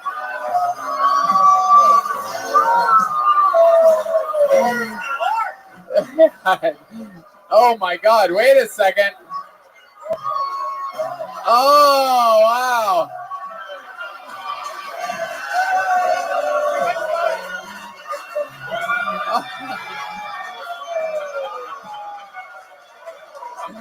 Wow.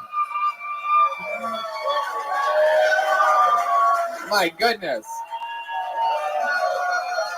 Oh, wow. Oh, my God. Wow. This gives a whole new meaning to the term Russian meddling over here.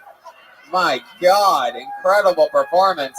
How many of you have Cody and James winning that one, huh? It's a pretty good amount of people. How many of you have Gorshkov and Petrushka winning, huh? There you go. Wow. Wow. To think of how shockingly close we were to having to teach James how to play saxophone. To be honest with you, Tony, I don't know what the fuck this thing is. Tony has a contract for sure. You give them a CVS receipt.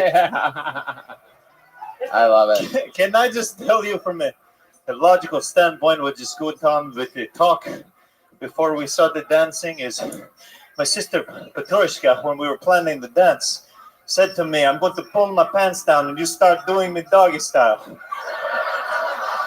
I had no time to process this thought.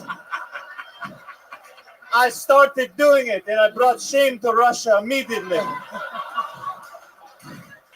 My mother, her mother, my father, his fathers, all ashamed of us. But we did it for you, Houston. That's right. Everything's for you. James, absolutely incredible performance. Probably my favorite of the night. Incredible interview. You handled it unbelievably well.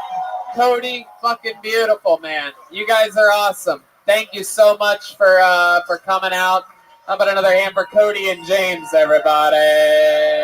That's you. Yep. Fuck yes. My goodness gracious. Unbelievable. Hell yeah. Wow. This party's out of control tonight. Power was out, and yet we've never been more powerful at the same time. Perhaps one of those moments where you realize on this show, what the fuck? You guys think we should go to this bucket one more time, huh? Let's see what happens here. Let's see what happens. Okay, let's see what happens here. The lovely stylings of Leah Sampson, everybody. Leah Sampson. Leah. Here she comes, everybody. Come on, make some noise for Leah Sampson, everyone. Hello. A little bit about me. I like my men how I like my coffee. Black, thanks. And available in the lobby of the abortion clinic. That way I know that he and I both have the same political views, you know. It also shows that he's reliable and that he has $500. That's important. Following my dreams is expensive. I used to have a type with guys. I used to like guys who had tattoos that described who they are, you know. Anybody else? Piece of shit. Okay, so like I like a dude that has like a tattoo of like a crab, you know, because he's a Cancer, or like a tattoo of like Chinese symbols because he's American. And yes, I've dated white men before. I did that one time. It was tax season. He was kind. He was very attentive. He was like, babe. I was like, Trevor. He said, can I touch your hair? I was like, of course. Can I touch your trust fund? I give you a cultural experience. You give me a fucking house, nigga, okay? Hey. Thank you. Leah Sampson, everybody. Fuck yeah. Murderers Row up here tonight. Very great performance, Leah Sampson. Thank you. Awesome. How long you been doing stand-up? 3 years. 3 years? Yeah. All of it here in Houston? No, I started in Austin. I'm from Houston originally. You're from Houston originally. Yes, Do you live sir. here now, or you live in Austin? I'm like here for a little bit. and then- Awesome. yeah. Really, really great performance. Thank Great you. pacing, great jokes, everything, the whole Thank thing. you. And I'm sober, so I'm very proud right now. You're sober. Thank Is that's by choice? Yes. Yeah. Uh-oh. Like when your pee turns orange, it's a thing. And also, When what turns orange? your pee. Oh, what does that mean? You're not drinking enough water and you're drinking too much tequila. Oh, yeah. Okay. And like no bullshit, I actually just came back from Colorado, and it's a real thing about the elevation stuff. It is. Which is like the way the government keeps black people out of Colorado, and I get it. Oh, very interesting. Fucked me up, man.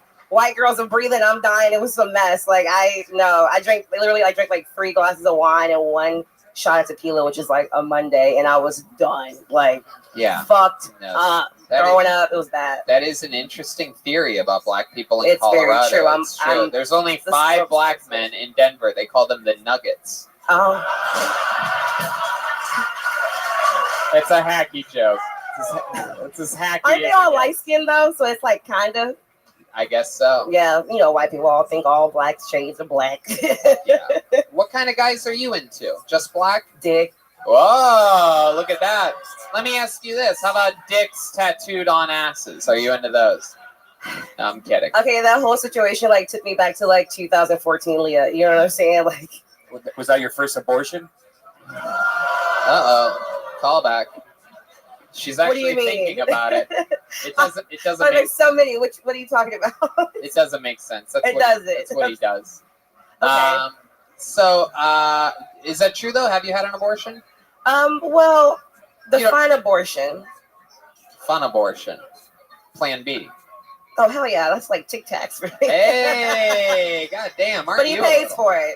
I would like to marry you right now. You got money. Hey, goddamn! You have to be selective with your abortions, okay? Well, I mean, like, what do you mean by define abortions? Like, did you have like a toilet baby, or like, did you like have like a stillborn, or? You guys Yes. want to do it all at the same time on this one? 1, 2, 3. Trash can. What I do? You know what you did. So, Leah. Which, oh, sorry. I No, just go black ahead. people don't have like real trash cans. We have like grocery bags, so that just kind of. So a bag, baby. Sure. I love that. I love that. That is so fun, Leah Sampson. Very, very cool stuff. So, what do you do for work? Whatever I can find. Right, right. I'm Well, a comedian. yeah. Actually, I do like comedy and acting, but bartending, that's my shit. That's Right. what I do. And it's an easy way to make a lot of money. It is. You work that a few nights and also do stand-up comedy Yeah. as well. Mhm. That's a good way to do it if you can do it. Yeah. I'm too cute for Uber. I just can't. It's spooky. I can't do it. Right, right. It's scary. You've done it before, though? I've been in the car with people Right. driving, Right. if that counts. Yeah, sort of. A little bit. I was in love the front seat, so I kind of pretend. I love it. You have any special hobbies or talents or skills or anything that you're into when you're not doing stand-up? Something to take your mind off at all? Drinking.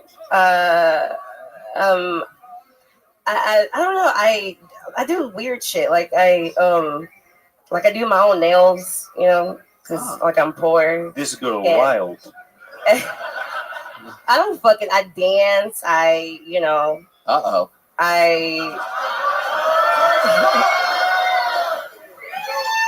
Wow. You're Oh, shit. Cody's over here talking shit. I don't have enough privilege to top that shit y'all did. So keep God it, brother. damn. Keep it. And the interesting thing is he has more black dick on his ass than yours has probably ever had. Because he has one tattooed on there. Okay. Yeah, that's why. fun. It's, Good for it's there him. permanently. There's no way you could technically have that much black dick on your ass. Well, Oh, wow. no. Maybe you have. Like I'm dating a black guy, and it's like this is on YouTube. Okay. So his dick is huge. It's really big. Yeah. And he's, on my, What does like that mean? that, What is that? What does that mean? He was rolling dice? when you're like, He was making pigeons come out of his Are you that's fighting? about as much black dick I've had, like, technically on my ass. You know what I'm saying? Wow. Is that weird? Is it weird for a girl to have a dick on her ass? Look at it. You Yeah, guys are so fucking weird. Listen to all these other sluts out there. Yeah, I'm with you, girl. I'm kidding. That is so fun. Well, Leah, wow. Anything else you think we should know about you or your life story or anything like that? Ooh, I don't really know. I mean, no. Like, no. Not that I'm not interesting. I just don't have, like, I can't fucking, like, no, we're not cutting the show. Very interesting. We are all listening to you right now. Thank you. We are not looking at Tony and Brian. Talk in the I'm really corner. good at bar. It's not a parent whatsoever. Keep talking to me, Gorshkov, over here. I would like to marry you. I would like to take your hand. I'm really good at bargain shopping. Like I can survive off of $10. I think that's pretty fascinating in That's this cool. economy. Absolutely. Heck yeah. I'd like to see your CVS receipts. How about one more time for Leah Sampson, everybody? Leah_Sampson1.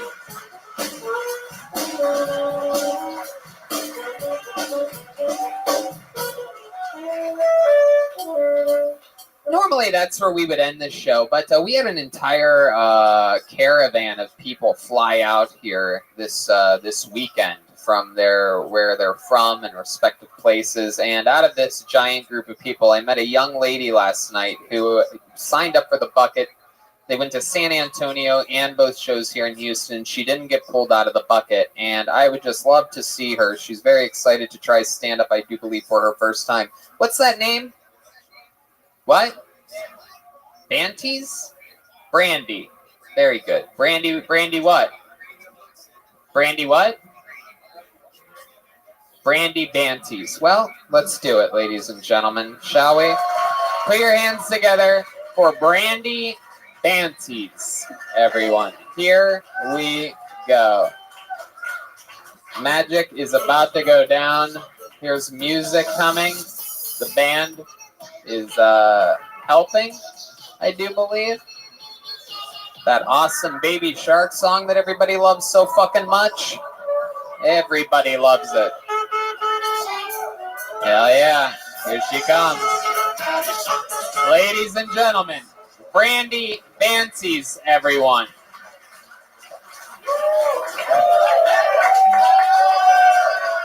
Houston, this is it. Your final comedian of the night, Brandy Banties.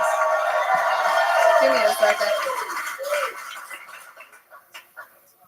Kind of blank. I mean it. This is really your final comedian of the night. We've had a lot of fun here. We just did 3 Kill Tonys here in Texas. It's incredible what we have accomplished. And I present to you your final comedian of the night, Brandy Banties. I got an Android, so my fucking phone is slow as shit. Give me a second. Ooh. She's just got to upload her set real quick, and after that, she's going to start. How about one more time, good and loud, for Brandy Banties, everyone. All right. As the Houston Hopscotch champion, I'm going to have to ask you guys to all please be respectful, stay seated. I perform sit-down comedy only. No, I had body dysmorphia. I physically identify as 5'3" and not 5'9", and you guys caught me in the middle of my transition. That's really how you guys know it's real. You're willing to cut part of your body off for it. You know those people at the Renaissance Festival want to pretend to be a pirate? They just put on a fucking eye patch. Well, you know, those fuckers don't have fucking commitment, okay? That's all I got. There you go. 54 seconds from Brandy Banshee, everyone. Brandy Banties. Fuck yeah, Brandy. Hold on to that microphone. Talk right into the end of it. Okay. How are you? That was your first time doing stand-up comedy, correct? Yeah, dude. Hell yeah. How did it feel? Fucking weird. There you go. That's, again, I mean, Jesus fucking Christ, Red Band. You think he's the one missing a leg over here, am I right? Anyway. So, Brandy, welcome. That's your first time doing stand-up. Where are you from? I'm originally from Columbus, Ohio. Originally from Columbus, Ohio. Fuck yeah. How about now? Yeah, dude. I live in Houston. I've lived in Houston since I was like 15. Oh, okay. So you are from here in Houston. Yeah. Very cool. Very fucking cool. So what happened with your leg? So I have lupus. And Oh, wow. I have a friend that has lupus. Yeah, His name's William Montgomery. If you know that. I heard of him. I talked to him last night. We talked on the Discord. He was Oh, you hanging did? out with us, yeah. Oh, We cool. were hanging out That's with him fun. for a while. He was He has a lot of ailments, and we never see any of the We side talked effects. about his Legionnaire's disease. Yeah. Oh, okay. I miss him. Hell yeah. So lupus, what is that? How do you get that? A wolf It's- bites you on It's a genetic disorder. It's Genetic? You were born with it? yeah. It's like in your DNA.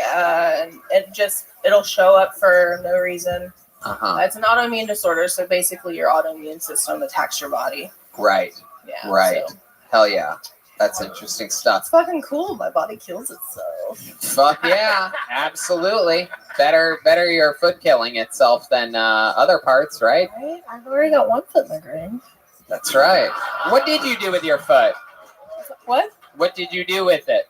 Oh, Did they take it and put it in like a medical container, or did you get to keep it, or what? Oh no. Yeah, she I took had it no to idea. taxidermist. It's on her mantle now. Is there something fun that you did with it or anything like that? No, but I hope the ghost of it is like tripping people somewhere. It is. It is. That Because ghost bitches be tripping. of the foot. The old foot ghost. That's fun. like Thing from the Addams Family, except the foot. We can't quite hear. You have to. Thing, like Thing from the Addams Family. Oh, The yeah. foot. But a little foot out there Yeah. crawling around. Absolutely. Brandy, what do? You have a job? No, dude, I'm on Social Security disability. Hey, America. Yeah. Fuck yeah. Goddamn taxpayers out there like, all right, I guess it's worth it. I love it. So fun. What do you like to do for fun? You guys. Hell yeah. What I'm a else? fucking fangirl. Yeah, when you're not attending emo night next door, what do you like to do? Yes. Writing. I fucking read. I'm a nerd. Yeah, you like yeah. reading. Hang out with my dog. Got a dog named Forrest that I adopted. Forrest? Yeah. Oh, I named that's him 'cause adorable. he's fucking doofy as shit. Hell yeah. It's a little bit slow. He's a little slow. Yeah. Nice. Heck yeah. Well, that's probably good. Is he a seeing foot dog? Does Forrest call you Lieutenant Dan?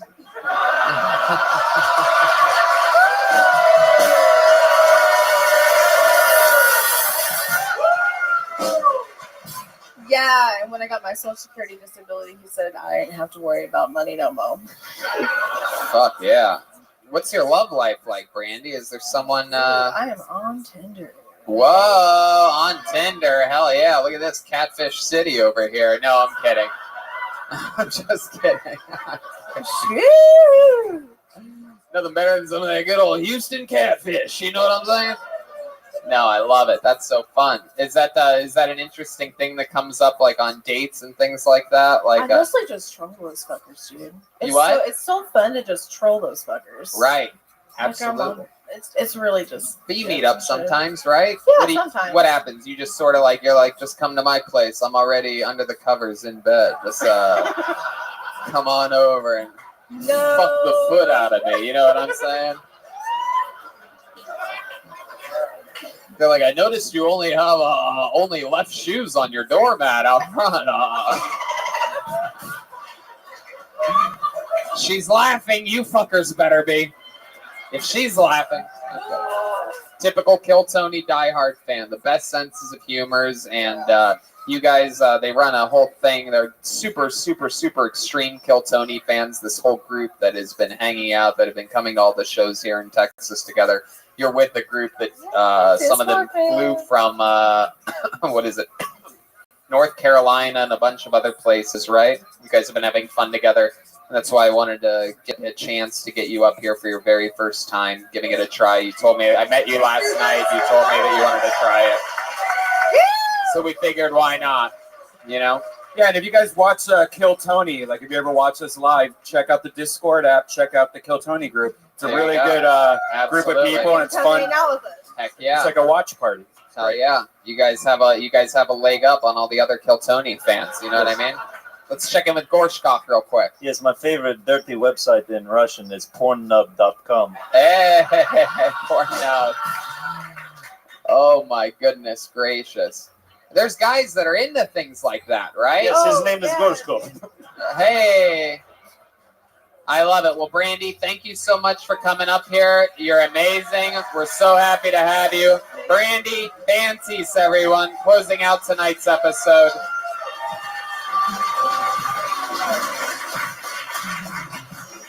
I'm not gonna kick wood tonight. That's the episode of that's tonight's episode of Kill Tony Houston. Did you guys have fun? All right. For those of you listening to the show, do not forget, we're coming near you. Vancouver, Kill Tony East, La Jolla, Ventura, Boston, and Austin are all on the docket for now.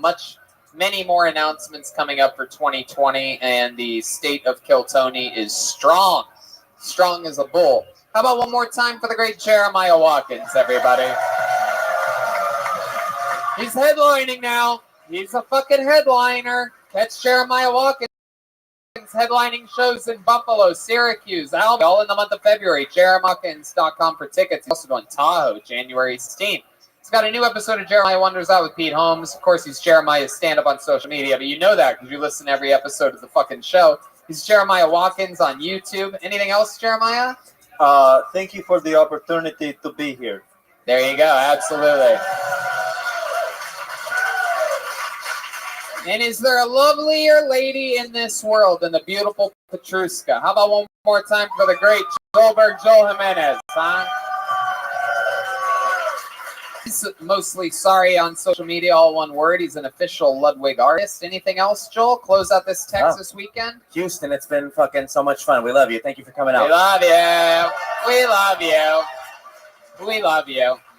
Infinite CBD, Lyric Hotels, The Pit Barbecue. My goodness, we've had so much fun here this weekend. Such a wildly successful weekend. Thank you guys for coming out, not only to the Kill Tonys, but also the very fun stand-up shows that we've been having here this weekend. We had a blast performing in front of you guys.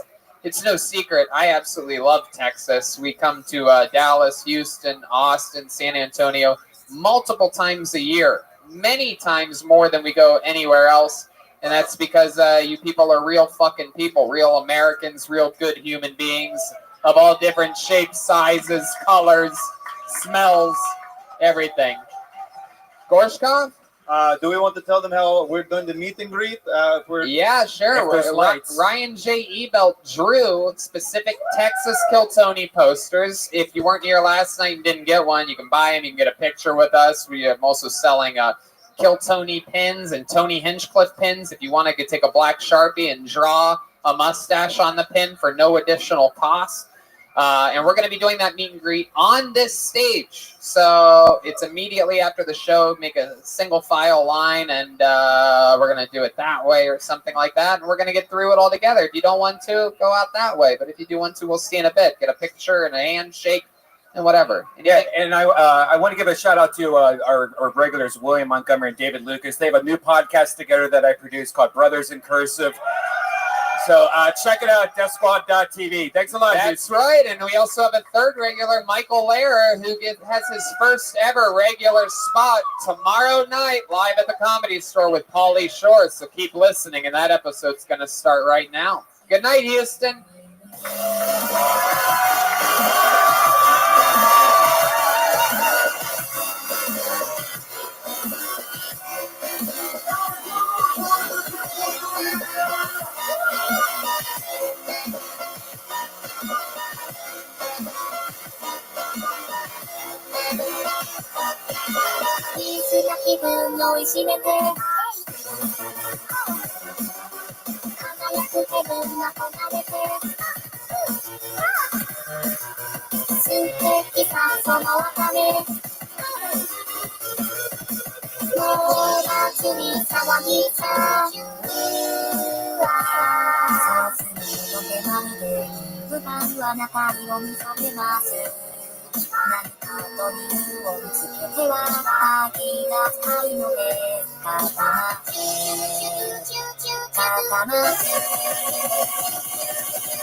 coming to you live from the Road Famous Comedy Store main room for a brand new episode of Kill Tony. Give it up for Tony Hinchcliffe. Fuck yeah, are we excited or what? We're here on a Monday night. It's Kill Tony, live. Hey, look, it's Brian Redband, everybody. Hey, everybody. How exciting is this? No one has more fun than us on a Monday. Exciting stuff. Just got back from the road. Beautiful Texas in the United States of America yet again. So great. 6 sold-out shows. So much fun. And the road continues for us next week. We go to Calgary for 1 big Kill Tony and 4 stand-up shows, which I'll be headlining. And I do believe Jeremiah Watkins is going to be with me for those stand-up shows. And then I do stand-up all by myself in Tempe, Arizona, February 6th through the 8th. And we go back to Vancouver, Kill Tony Vancouver, February 21st, Kill Tony East in the New England area, February 29th, Swansea, Massachusetts, right between Boston and Providence. March 5th, La Jolla, an entire weekend of stand-up there. Kill Tony Ventura, March 12th, Kill Tony Boston, the 9th of April, with 4 stand-up shows that weekend. Austin, Kill Tony, Moon Tower, April 25th. Welcome, everybody. We're here at the Home Field Advantage, the Comedy Store, where it all started. The greatest comedy club in the world. Shout out to the Lyric, by the way, in Houston, Texas, which showed us an unbelievably great, hospitable time. If you don't know, it's this amazing company that has like these skyscrapers. It's like they're into cool architecture and things like that. So they'll buy space in awesome buildings and make what's better than a hotel, better than an Airbnb. It's like an Airbnb mixed with a hotel. Right. It's great. It's pretty much apartments. I always say they make Airbnb look like Air POS. You know what I mean? Oh, thank you, sir.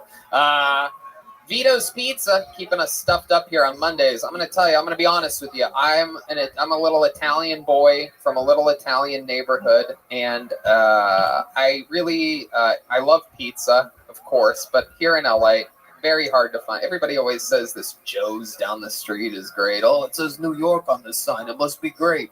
But these people are buffoons. Vito's Pizza on La Cienega, totally different thing. Unbelievably delicious. I went there myself, had a grab lunch the other day with Jesus Trejo. It's just great. Get it delivered. Have anything? www.vito.pizza. And yeah, all right. But that's how it is. You know, sometimes it's not easy to find the things that that you love in this world. And, you know, even when it comes to finding employees, and it's a new year, and you want to keep growing your team, but you need the right tools to keep your hiring streamlined and efficient. That's where ZipRecruiter.com/KillTony comes in. ZipRecruiter sends your job to over 100 of the web's leading job boards, but they don't stop there. With their powerful matching technology, ZipRecruiter scans thousands of resumes to find people with the right experience and invite them to apply for your job. ZipRecruiter is so effective that 4 out of 5 employers who post on ZipRecruiter get a quality candidate through the site within the first day. Did you already do that? It's true. Yeah. And right now, our listeners can try ZipRecruiter for free at this exclusive web address, ZipRecruiter.com/KillTony. As applications come in, ZipRecruiter analyzes each one and spotlights the top candidates so you never miss a great match. I already said that. ZipRecruiter is so effective that 4 out of 5 employers who post on ZipRecruiter get a quality candidate within the site on the first day. And right now, our listeners can try ZipRecruiter for free at this exclusive web address, ZipRecruiter.com/KillTony. That's ZipRecruiter.com/KILLTONY. ZipRecruiter.com/KillTony. ZipRecruiter, the smartest way to hire. You guys ready to start tonight's show? I'm telling you, this is it. This is where it all started 6.5 years ago, long before we were the #1 live podcast in the world. And here we are, pure momentum. Every Monday, it's packed on a Monday at 8 in the main room of the Comedy Store, the greatest comedy club on the planet. And my friends, our guest tonight was raised here at this club. The likes of Sam Kinison, Richard Pryor, fucking everybody that you've ever heard of in comedy. It's the Golden Boy, one of my favorite human beings on the goddamn planet. Let's see how loud this place can get for one of the best comedians in the world, the great Pauly Shore, everybody. Wow. Yeah. My man. The one. The only, the son of Mitzi Shore, the creator of the Comedy Store, the great Pauly Shore. I always like to give it up to my mom every time I hit the stage. Let's give it up to my mom, Mitzi Shore. If you visit, I'm going to actually call out some comedians right now. Yeah. I might even call you out a little bit. Okay. Okay. So everyone praises my mom, Mitzi Shore, who started this place many years ago. She passed away a couple of years ago. She has a grave site. If anyone wants to visit her grave site, and pay respect to her, including you, have you seen her grave site yet? I have not. Have you seen her grave site yet? I have not. Has Joe Rogan seen her grave site? No, it was like a private ceremony. Everyone can go now. She's got a whole thing there for her. It's a nice, beautiful tombstone. Me and my brothers created it, and it's there for everyone to pay homage to my mom, Mitzi Shore. So please, besides praising her all the time, let's go pay some respects to her. I love that. And not only am I going to go there, you know what else I'm going to do? I'm going to run some of my new jokes by her. See, not funny. Yeah, I'll probably get this. Not happening. I'll get Give them the light. Every single, that's true. Every single episode of the show, Pauly, I don't know if you remember this or not. It's been a while since you've been on. I was on it in the belly room. I was probably your third episode or something. Yeah. Right? In a while, right? You guys were like fidgeting with shit all the time. Yeah. Like, fuck, what's this wire? Yeah. Give it up for Tony. This thing's killing. It's awesome. Thank you. Because we're both on the road all the time, so we don't get to spend time. So I keep hearing about how great this is doing. So I'm really proud of Tony for, killing it. It's awesome. Absolutely. And, you're killing it too. I am doing your podcast on Wednesday, Random Rants with Pauly Shore. At my fourplex in Silver Lake. That's right. I can't wait to be there. And you're at the KC Improv, Kansas City Improv this weekend. Yes, I'll be at the Improv this week in the middle of the country. I love it. Yeah, so it's going to be Kansas. Oh, thank you. Mic drop. And you have a new movie coming out soon called Guest House, featuring yourself, of course, and some of the great Comedy Store talent. Yeah, Eric Griffin's in it, Bobby Lee's in it, Punky's in it. Yep. And it's going to be really fun. I'm People excited we love. about it. People we love. And speaking of people we love, there's a band on this show, Pauly. Every single episode, they commit to being different characters. How many of you are fans of this show that you're at here tonight? Every single episode, they commit to different characters. We never know what they're going to be. They had a separate, they have a separate entire green room connected to the back. I tried to get back there, and he wouldn't even let me fuck him back. Then I own the place. They are rough. They take it very seriously. Sometimes it's characters that we've seen before on the show. Sometimes it's brand new characters. Let's see what happens tonight. Let's all find out what they are together. I present to you the best damn band in the land, the Kill Tony Band, everybody. Here they are.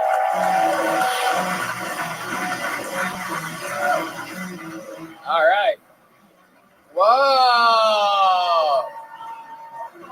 Whoa! Wait a second. Wait a second. Is this? Wow, no way. Is this the first time we've had Blink 182 on this show?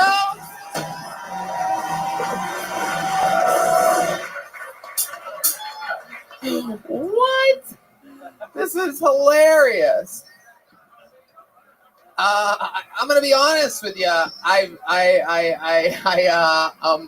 I'm sort of in a conundrum here because I never was that big of a Blink 182 guy. Can you remind me of your name, lead singer? Tom DeLonge. Tom DeLonge. Are you the one that believes in like UFOs and stuff? I believe in aliens. Oh wow. And then you have the bass player of Blink 182 right next to you. Hello there. My name's Mark.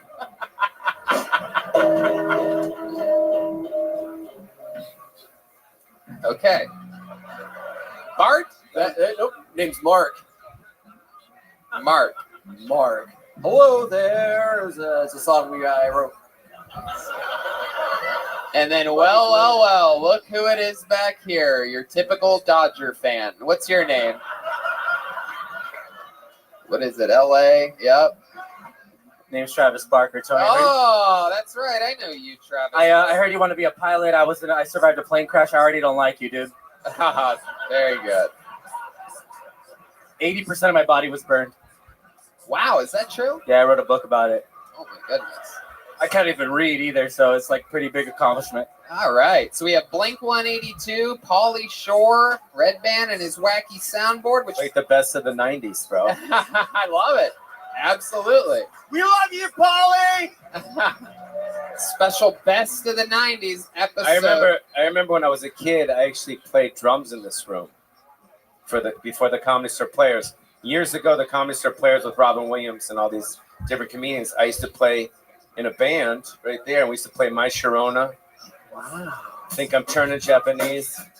Hey, look at that. These guys are good. But Buddy Rich used to play in this room. Buddy Rich, the drummer, used to play. My mom used to have a big Buddy Rich thing, and it was a big deal. It was awesome. So Yeah, that's cool. Buddy It's drums. Rich. It's a legend. So let's see what happens here tonight. We have a bucket of destiny, everybody. That's a big deal. This is what the whole show rolls around. A bunch of people sign up before the show starts for the chance to get pulled out of this bucket and get 60 seconds uninterrupted of stage time, and then talk with us afterwards. I lead an interview in which we try to find out more about you and what makes you different than everybody else. Your 60 seconds is up when you hear the sound of a kitten. That means wrap it up then, or else you're going to bring out the angry West Hollywood bear. All right, you guys ready to start the show or what? Fuck yes. Anything can happen. All right. I pulled a name out. Your first comedian going up tonight. 60 seconds uninterrupted. Goes by the name of Corey Kennedy. Here we go. All the small things should care. I almost forgot Blink 182 was with us. One lip, you're right. Best trip, always. Yeah. One more time for Corey Kennedy, everybody. Woo! Oh, I'm a winner just being nominated. I love it. Oh, this is going to be horrible. I usually do comedy at the Ha Ha for like 8 homeless people. This is a little much for me right now. Fuck. This feels like Gladiator. You just come out and I feel like some lions are going to fucking eat me in about 2 seconds. I'm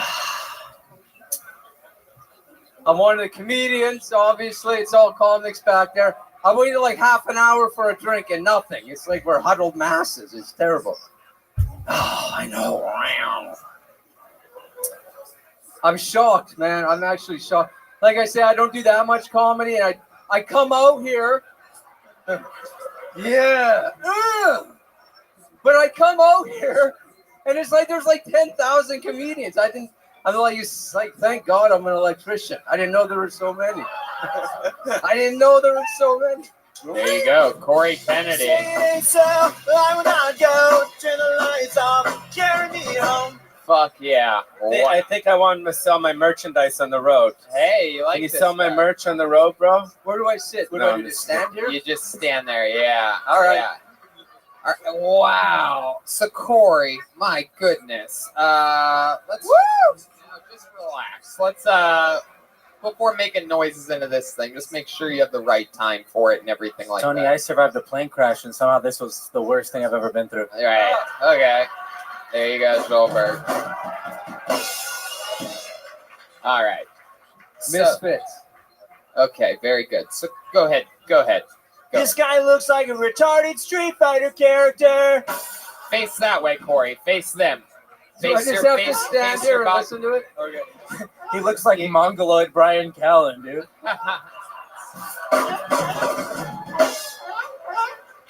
So Corey, let's talk about it. You said that you've done stand-up comedy before, right? Yep. And then when you do it, do you normally do jokes? Or do you do this thing where you just talk about everything that happened right before you got on stage? There's a lot of people here. I tried to get a drink. What's up with the service? Like, it was the worst Yelp review I've ever heard in my life. You have the chance of a lifetime here, and you're literally like, can I get a drink?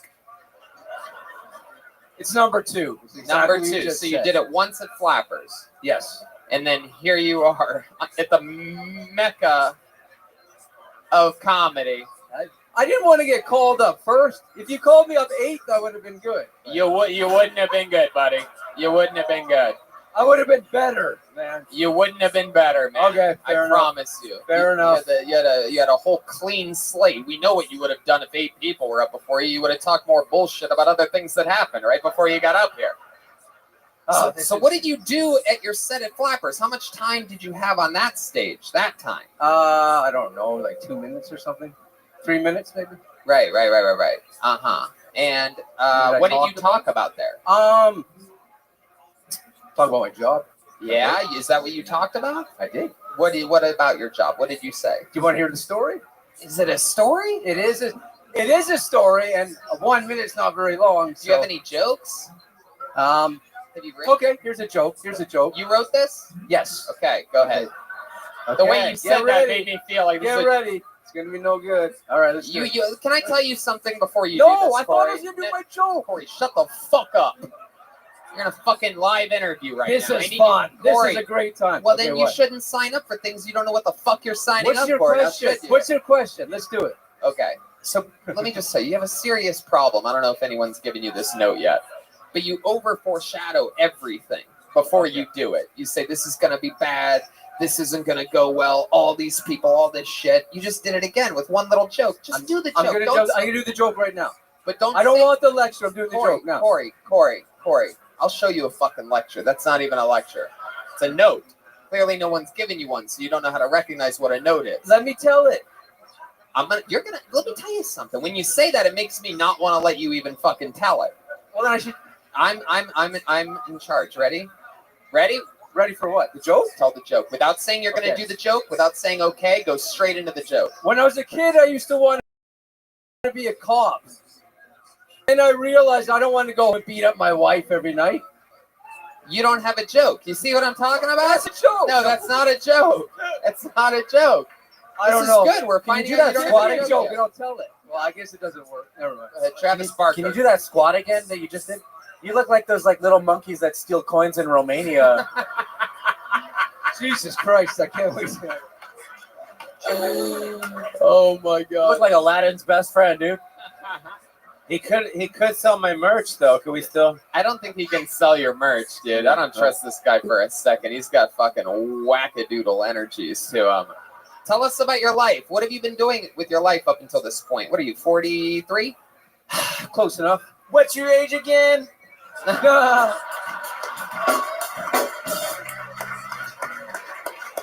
Jeremiah Watkins, Tom DeLong.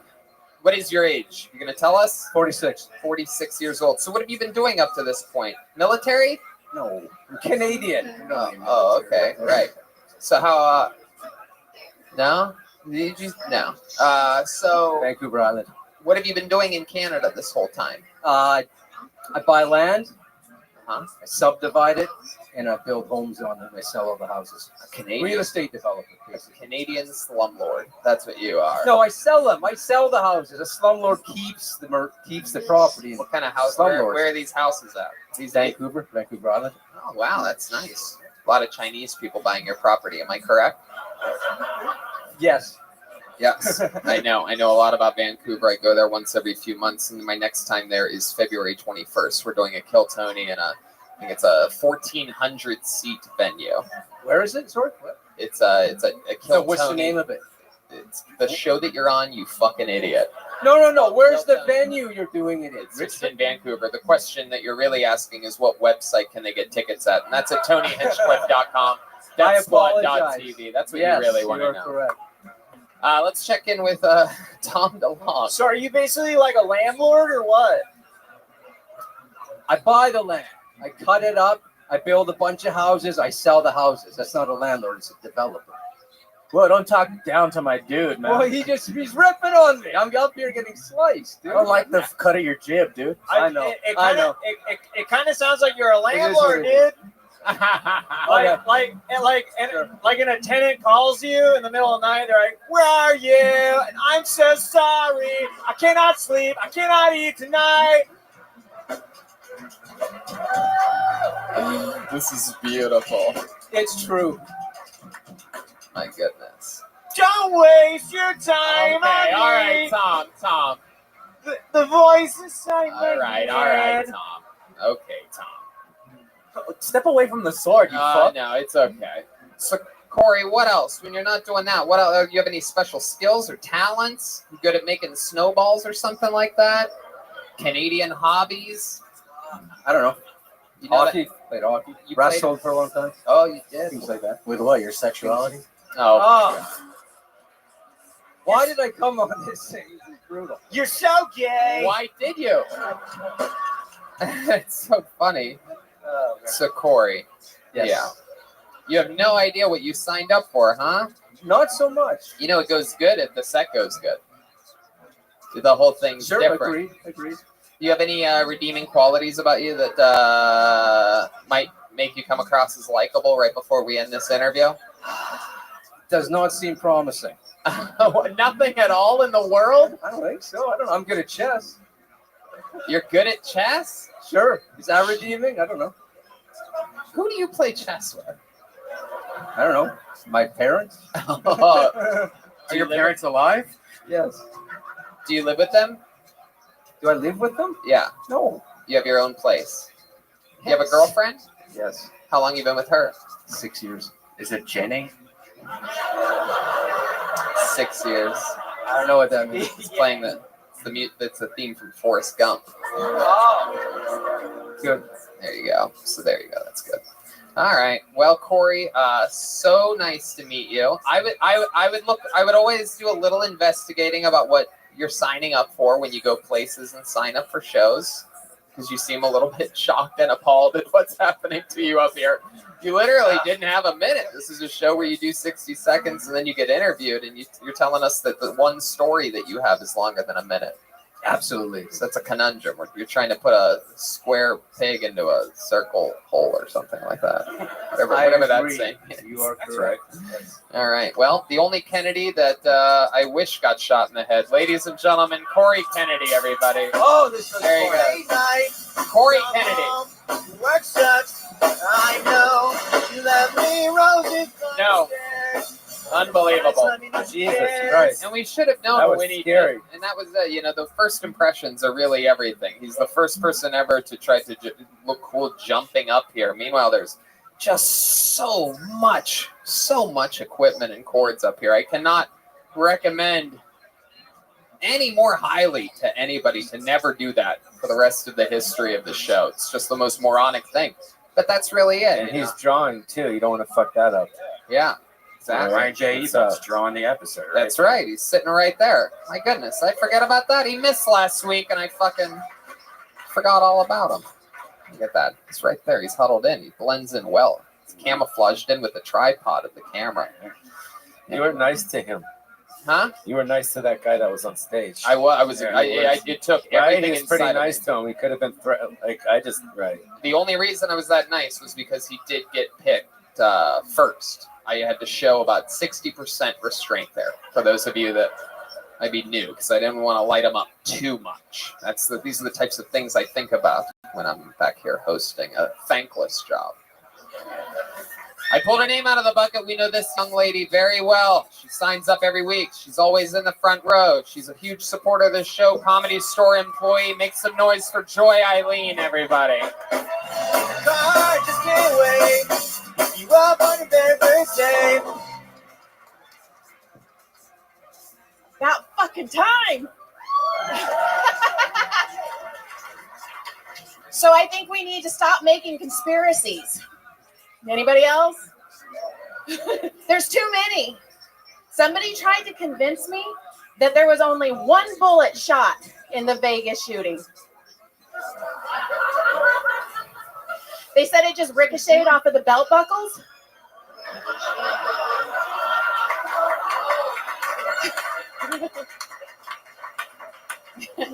My oldest son called his younger brother a retard the other day. It's like, hey, we don't use that word in this house. We say tarded. There's no hard R's in this house, guys. We are way too white for that. I got pulled over the other day. I was really worried because I'd been drinking. Was that the cat? Oh, I blew a 4.5, which was the size of the cop's dick, so I got to away with it. There you go, Joy Eileen. Let's go, John Wayne. This night's almost over. Fuck yeah. I'd say undoubtedly best set I've ever seen you have up here. Yeah. And of the night. And of the night. 3 more jokes than the last comedian. My goodness gracious, Joy. It's my favorite thing on this show when we've seen people before. You know, this is not an easy thing to do, and we've seen you a few times over the past, I think, couple years or so. It's been like 4 years. Yeah, 4 years. When you were doing the belly room, Yep. like we would, yeah. Incredible. And here you are. One thing I noticed is you got to it. You projected the entire time. She's like Eleanor Kerrigan, but a little thicker. Yeah, exactly. Like, yeah, she's like Eleanor Eat Again. Well, no, because how long you been working? You've been here for a while, right? Yeah, well, we come here all the time, but I've been working over a year now in the kitchen. Okay. Yeah, because Eleanor worked here for, God, 20 years? Mm-hmm. And then she decided to do stand-up. So, yeah, you're good. Thank you. Eleanor was a waitress. She works in the kitchen because, you know, go with what you know. You know Yeah, what I mean? there you go. And a pro wrestler. Remember that? Yeah, yeah. Oh, That's right. Yes, Eleanor was a pro wrestler. So, Joy, let's talk about what's been going on in your life since the last time we saw you. Well, let's see. My next book should be out in March if everything goes well. Oh, yeah. Writing book? What was your first book? The first book came out in 2015. What was that called? Breaking Faith. It's a romance. I do romance. Oh. But I'm doing ghostwriting right now, so I have to finish that because that's money. Ooh, scary stories. Let's check in with the lead singer of Blink-182, Tom DeLonge. I write books too. You They're about aliens. Oh, you do? True story. Wow. All right, Joy. Well, that's fun. You can get it at ebay.com. Oh, eBay. That's an interesting place to sell your book. Not Amazon, like the Kill Tony I book? don't believe in Amazon. It's a corporate company. Oh, wow. Very interesting to know that Amazon is corporate. Yeah. Aliens don't like Amazon. It's Okay, a all take right. over the world. Okay. This has got out of control. That's a lot of information. Joy, how many kids do you have? We have 3 boys. 3 boys. What are their ages?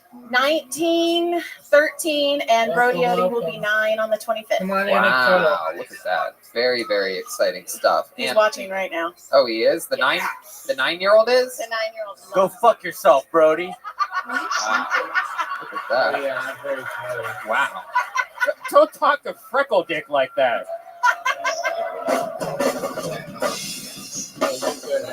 Wow. Kids are gay. All right. My goodness. You've been blinked. Okay. You guys are out of control. Oh, he's gonna love that so Pent up much. energy is coming from Blink-182 tonight. Anyway, so That's what happens when you ignore us for years. wow. Well, I mean, I'm sorry, Tom. I just didn't realize it just doesn't play. Just doesn't fit my algorithm.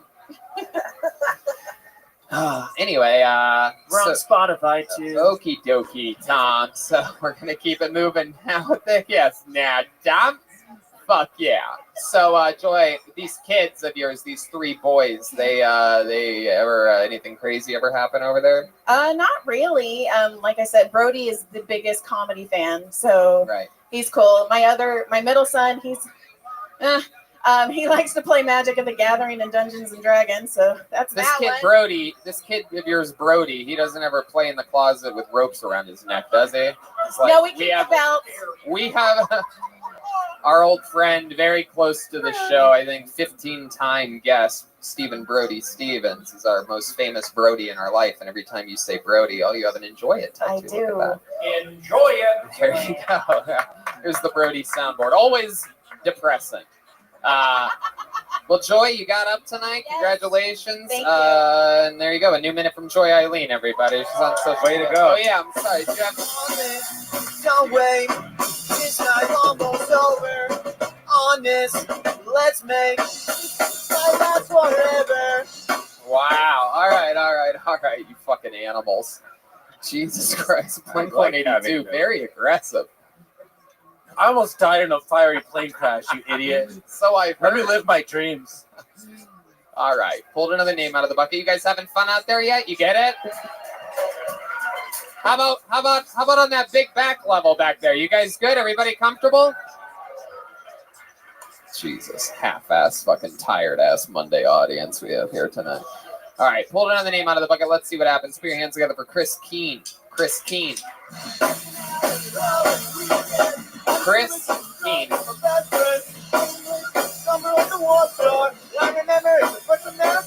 Here he comes. One more time for Chris Keene. Hey, everybody. I'm originally from Boston. Anyone from Boston here? Yeah, man. Whenever I tell people that, they're like, really? You don't seem like you're from Boston. That's why I left. I don't have anything against the city. It's, the best thing about Boston is #1 in healthcare. Got the best healthcare in the country, which is really important because when you live there, you want to kill yourself. So people are always like, oh, Boston seems beautiful. What's it like? Just imagine 500,000 Bill Burrs minus the funny. It's a bunch of angry people obsessed with Tom Brady. Like, I like sports, but Boston lives for it. Like, I don't get that. My friend's always like, we're the city of champions, dude. We are champions? What did we do? Brady is a champion. We work at the Cheesecake Factory. There you go. Exactly a minute. Hell yeah. Welcome to the show, Chris. It's your first time on, right? Yeah. Nice to meet you, man. Welcome. Nice to meet you, too. It's our friend. Chris is our friend. You're cool. We like you. Thanks, man. I like you, too. Dude, you're Boston's cool, man. I fucking love Boston. Yeah. Yeah. You don't like it anymore? I don't. I have Why a don't you like love-hate it? relationship. Yeah. What? I have a love-hate relationship. You got to say hi to our friend Jeff Myro. Okay. He's starring in the second version of Fuck Cats. What's it called? Fuck Cats on Netflix. Don't fuck with Don't cats. fuck with cats. Yeah. We love. Hi, Jeff. We love Boston. You know Myro. He's watching. Of course. He loves fucking cats, dude. Of course. That's the guy. Absolutely. I can't believe that he wasn't starring Go Fuck the Cats. Yeah. He loves cats as much as I hate making inside references on this live podcast. Go check out But Crouch. it's Myro. But this reminds me, Kill Tony's going to Boston April 9th, and I do 4 stand-up shows the 10th and 11th. Not to be confused with our show 40 Minutes outside of Boston in Swansea, Kill Tony East, February 29th. But let's get back to this guy that somehow looks like both Bert and Ernie at the same time. It's very impressive. Not many people can pull that off. Usually it's more one or the other, but you just look like they smashed together and made you. That's how you laugh. That's adorable. So, Chris, how long have you been in Los Angeles? Like a year and a half. Year and a half. Heck yeah. Let me ask about those fucking beautiful thick eyebrows you have. Were they always like that, or was it like how girls come out to LA with their thin, like over-plucked eyebrows, and then they realize that the hottest move is just to let them go fucking crazy, and you let it go stylistically? Or have you always just had the big bushes? Sadly, they've always been this way. I'm Armenian, so it happens. Oh, so how much caretaking do you have to do with the middle area there? It's a little shade, you know. How often? I don't know. I don't keep track. I will for you, though. I'll keep it in mind. The hair on his head is just his eyebrows combed back. How Armenian are you? 100%? I'm half Armenian. Oh, what's the other half? White guy. I don't know. Oh, wow. Bunch of white stuff. My goodness. Yeah. So when you get in an Uber, do you try to drive or do you sit in the back?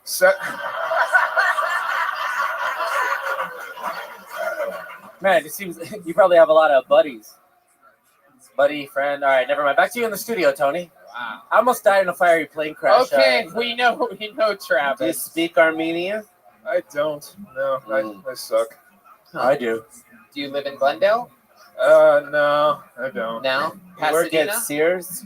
I live in Encino. Encino. Oh, we know someone. You're not the only man from Encino that I know. He's in the juice. No, he's in the juice. What a beautiful moment of destiny. I'm from Encino. Hey, me too. Are you also a son-in-law? Are you perhaps in the army now by any chance? All right. I enjoyed all those movies Fuck growing yeah. up.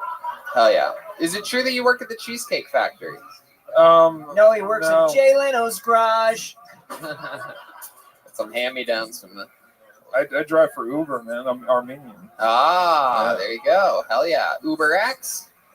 Yeah, Uber Comfort? whatever you need. You No, know? it's not whatever you need, obviously. When was the last time you got laid? Got laid? Are you offering? Oh, come on, Chris. How dare Yeah, Boone is in the back. you?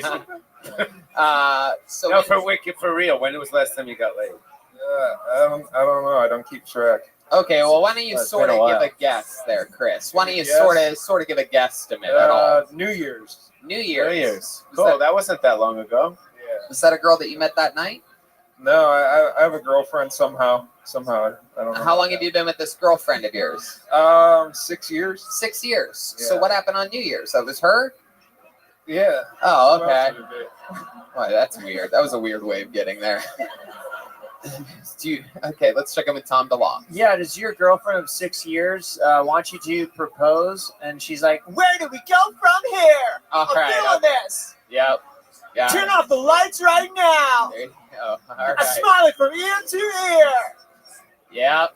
We got it. There you go. A whole nother verse instead of just the beginning part from Tom DeLong. Instead of the joke, the whole fucking quarter. You've of the been blinked. All right. So Looks like he drives for a Uber extra chromosome. Oh,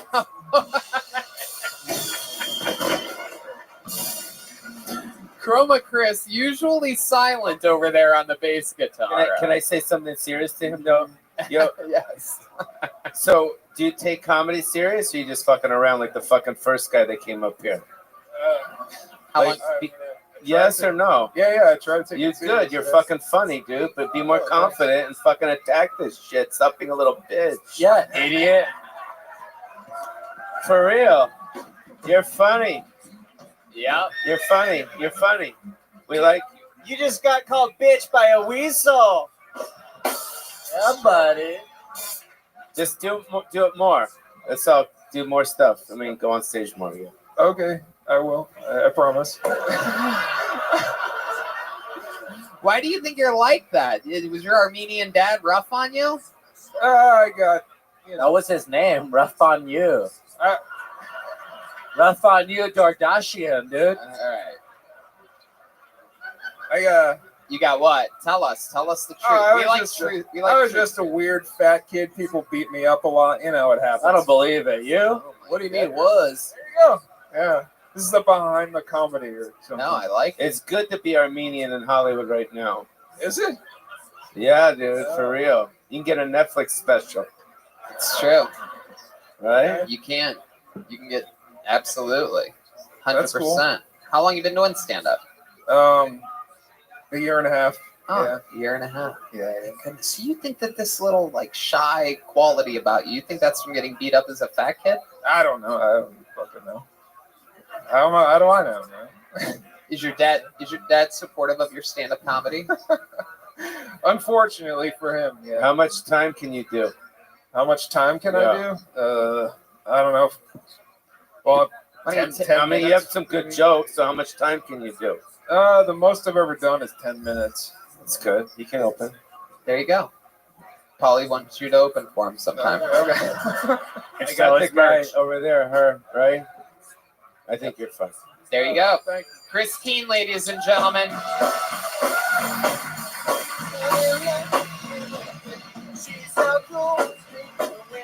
Everything's better when she's His around. hand's so Can't wait till sweaty. the bands go out of town. I fell in love with the girl at the rock show. Paulie made the great mistake of shaking one of the people's hands that have come on stage. That he's Armenian, of course his hand's sweaty, Paulie. Wow, we just got lucky, everybody. I pulled a name out that has gotten on this stage quite a few times. He's gained Kill Tony fame by being flown out to Skankfest after beating Kill Tony icon William Montgomery in a joke-off. There he is right there. Ladies and gentlemen, I present to you Kill Tony famous Steve Lee, everybody. Here we go. Wow. Steve Lee. I queued up that whole intro for him, yet he still waited until I said his name to start coming on stage for some reason. Let's see how loud this place can get for Steve Lee, huh?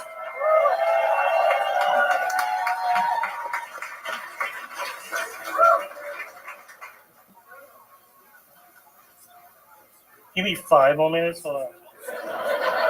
My hands are not really working well, so.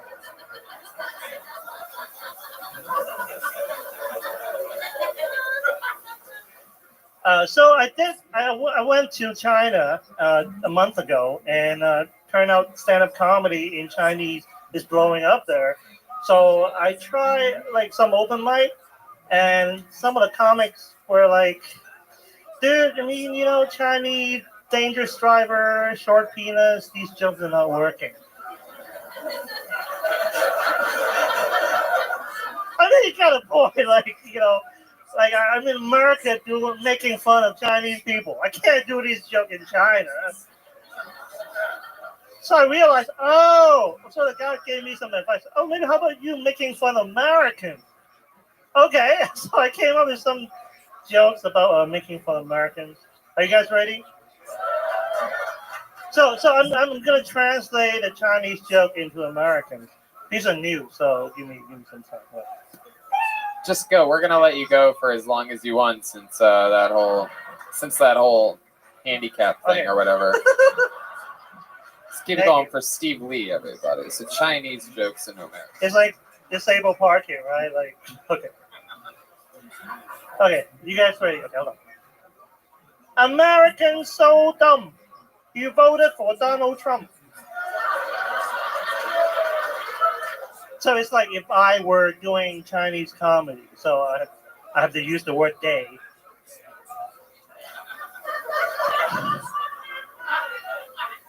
Americans so fat, the whales watch them.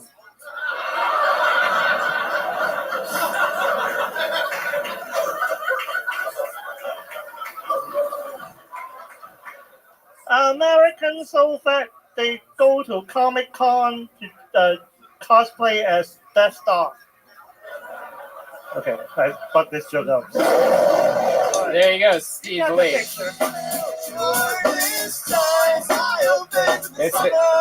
It's the Asian Davey Wester, ladies and gentlemen. People don't know who Davey Wester is. I know, but who gives a fuck? You know who he is. I might not be here for them. I'm here for you fucking guys too, bro. Yeah, bud. Thank you, Polly. Got Myro, Boone Shakalaka, Davey Wester. It's an Asian. Bring it back to the beginning, bro. Polly's making only jokes about people no one knows. I know, but why don't try to make me laugh, Polly? This is working. Good job. Good job. Yeah. All right. I love it. Steve took some work to get that phone out, and I thought Asians were faster and better working with phones, no matter what the handicap. I have to disagree with your take on the translation between Chinese and American jokes. Like you said, you know, that we joke about bad driver, right? And then you said that America voted for Trump, but only half of America voted for Trump, and all Asians are bad drivers. Do you see the difference? You see the difference there? I mean, it boggles my fucking mind every fucking day. I always thought it, but now that I have a really nice car, I really notice, because you extra notice who almost hits your fucking car, and it's just unbelievable. Why do you think that is? I can't speak for my people with these hands. You know what I'm saying? Yeah, I guess that's my next question. What kind of car accident did you get into to end up like that? No, I'm kidding, people. Me and Steve are friends. My He's been mom on got the it. show. Looks like he's still recovering from that Godzilla incident. Oh my god. Chroma Chris from Half Court. All right. Hey, I have a question for him. Okay. Hey, who are you sponsored by? I like your drumsticks. Okay. All right, Tom. Those aren't drumsticks. What do you mean? Those are chopsticks. Oh, Travis Walker over here, dude. Travis. Yeah. Steve, did you also survive? Almost fail. Wait, hold on. Plane crash, dude? Hold on, wait. Let's just stop for a second. Let's just take a moment to acknowledge. I almost died, dude. Are you going to be okay getting through this joke? Go on, try it again. I was hoping I'd be okay during that plane crash, dude. All right. Here I am. I wrote a book. Can't even read. You're welcome. Back to the studio. Oh my goodness. I don't know what's happening here. You want to try it? Did you get it out? You just got blinked. Okay, very good. So Steve Lee, welcome back to the show. It was a fun set. Why did you need your phone for that? Did you not know what you were going to talk about? Actually, it's newly written. So, yeah. So Okay. I didn't even notice you were reading. It looked like you just took it out and then just did the joke. I thought you were going to use it as a prop or something like that. I was waiting for some 3D projection of like the emperor or something. I don't know. Actually, I actually went to China and did, some open mic in Chinese. And after my second show, people were like, hey, you're kind of funny. Why don't I put you on a Saturday, like a weekend show? Yeah. Actually, I did a weekend gig in Shenzhen, China. Wow. After 3 open mics, yeah. Absolutely. Heck yeah. I could actually tell a little bit difference. I can hear it in your delivery. The Chinese delivery a little bit faster and more delicious than other types of delivery. It's not delivery, it's DiGiorno. All right. That Blink-182 didn't even sing that. Yeah, we're not happy about it, but we did a commercial in 98 for DiGiorno's. Okay. Oh, my goodness. I love it. So, Steve Lee, what else is going on in life, pal? Update us. What's happening? I got into a CBS program. CBS program? Yeah. Is that the long receipt? Not CBS. CBS. Uh-huh. It's like we're like working at the pharmacy now, bro. I don't know. Yeah. That I know this is the type of guy you want divvying up how many pills and what milligrams. You either got Vicodin or allergy medicine. Good luck. I love it. Tom DeLong. Yeah, who are you sponsored by? I like your golf clubs. All right, Tom. I don't know. Oh, yikes. So. Because he's wearing the hat. Oh, okay. That's why. So what's the CBS program that you got on? Basically. I know it's not Dancing with the Stars. I don't think that's on CBS. I could. So basically, we're gonna make films for like 3 nonprofit organizations with their interns. So it's like basic interns and some outsiders, filmmakers, and here's the funny thing: everybody apply for directors, casting director, writers, right? Uh-huh. And then nobody applied for editor. So I applied for it and I got in. So wow. Look at that. Heck yeah. What do you, Avid or Final Cut? Premiere. He makes cuts with a samurai sword. All right. Is it hard to be an editor? Because that's all your hands. Like, do you have like special tools or like strings? I use chopsticks. Oh. No? No. All right. No. He gets it done. He uses like a mouse or something like that. Straw? Right? All right. Very good. Still not working. If it doesn't work, just keep trying. So Steve, anything else crazy going on in life? Well, I'm going to be on ScanFest South. Look at that. So excited. Yeah, and down in Houston. Thanks for your show that, I got on. Of course. Absolutely. Steve, have you ever been in a fight, like a real fight? Yeah. What's the last fight you were in? I fought another cripple guy. Are you serious? True? Is this really true? The cripple fight? Tell us about that. Yeah. And Tell I us lost. about it. Was it over a parking spot? Is it over the only parking spot? It was back in high school in Hong Kong. I went to a school for disabled kids. Oh, yeah, Connor No Laker. Okay. Can we when someone starts, it's so funny to me. All right. I mean, I can fill in for the drums, so. Hey, I bet you can. All right. So tell us about the fight. We're excited to hear about this fight that you had when in disabled school in Hong Kong. What was this about? Basically, like, I started it. God, you laugh like a supervillain after everything you say.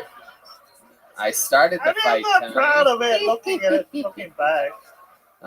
Would you start the fight over? I pick a guy who is more disabled than me.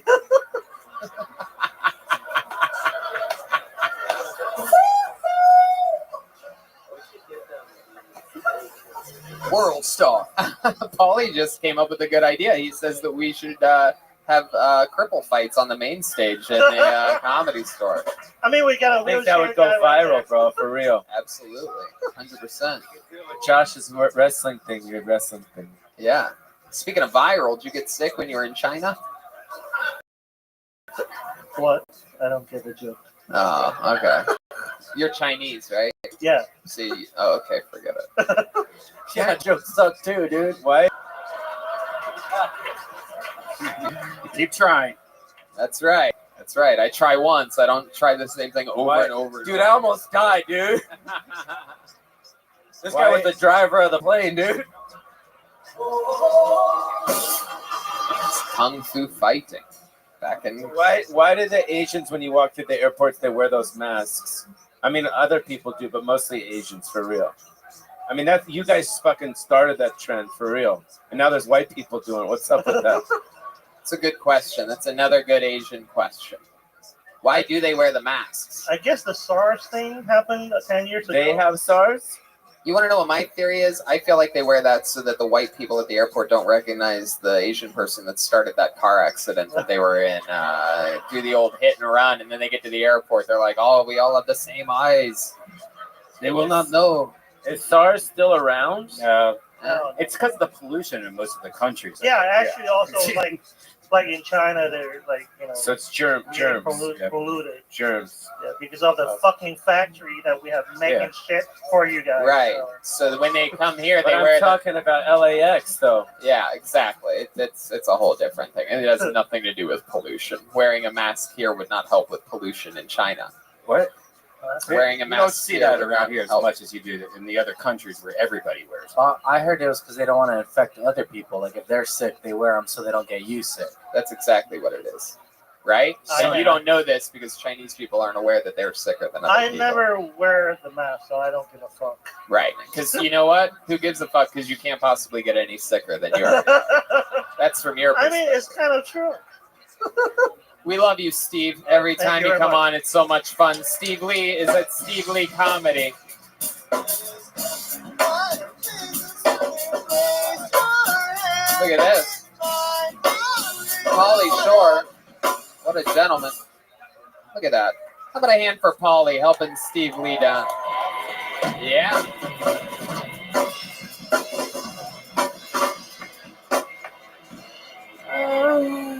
You're so funny. Pauly said he helped him because he doesn't want to have a lawsuit on the club. Uh-oh, he's tickling Tom DeLonge all of a sudden. Yeah. It's exciting. For Jeremiah Watkins, dude. Absolutely. You follow him on social media. He's very committed on his Instagram story. I masturbate to it, FYI. If there's one word to describe it, it's definitely committed. Yep. A low angle. I barely recognize him from not being underneath his nose. Pulled another name out of the bucket. Make some noise for Patrick B, everyone. Patrick B. Let's see what happens next. Live on Kill Tony Comedy Store on the Sunset Strip. All right. Thank you. One more time for Patrick B, ladies and gentlemen. Thank you, appreciate it. So I'm trying out this whole sobriety thing for the new year, and it's going pretty difficult. Yeah, it's no fun. You know, I'm at the club, and the women see me without a drink, and they think, oh, man, he's got problems. And I do, you know, on the dance floor, I have no idea what to do with my hands. I tried to tell my dealer that I'm going sober. He asked me why. I said, you know, my therapist thinks it's a good idea. Sorry. And he said, well, you know what? Look. And he said this to me with a straight face. He said, look, life gets tough. Sometimes it feels like it's kicking you when you're down. But I want you to remember one thing always, okay? Before Sigmund Freud became famous for being the founder of psychoanalysis, he was just a young man looking for eel testicles until he discovered cocaine. How much do you need?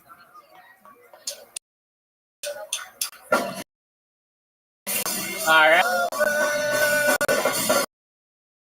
Show again. Welcome back. Famous as the rope snake character. You once had a pet snake before you had a what was it, a roommate? You had pet. You moved out here with a pet snake, and then you found someone that would let you live with them, and you tied your snake up to a chair, and it ate their what? What did it eat? Well, it almost ate their dog, the Right. little Pomeranian, I think it was. It was a Pomeranian just walking around an apartment with a snake tied to a chair by a rope. Just to catch everybody up. I don't know if you can hear me. It's that sound of the old dog that almost And I died. quote, they wanted to be friends, but the owner of the dog didn't really like that. Right. But we also, I mean, I don't know if you know this, but we originally got the snake because we had mice. So we were trying to. Right. No better way to get rid of mice than with a live snake. Just let it roll around. Or else, because if there's one thing better than mice, it's snakes running around your apartment. To quote Joyce Kidd, you tarted, dude.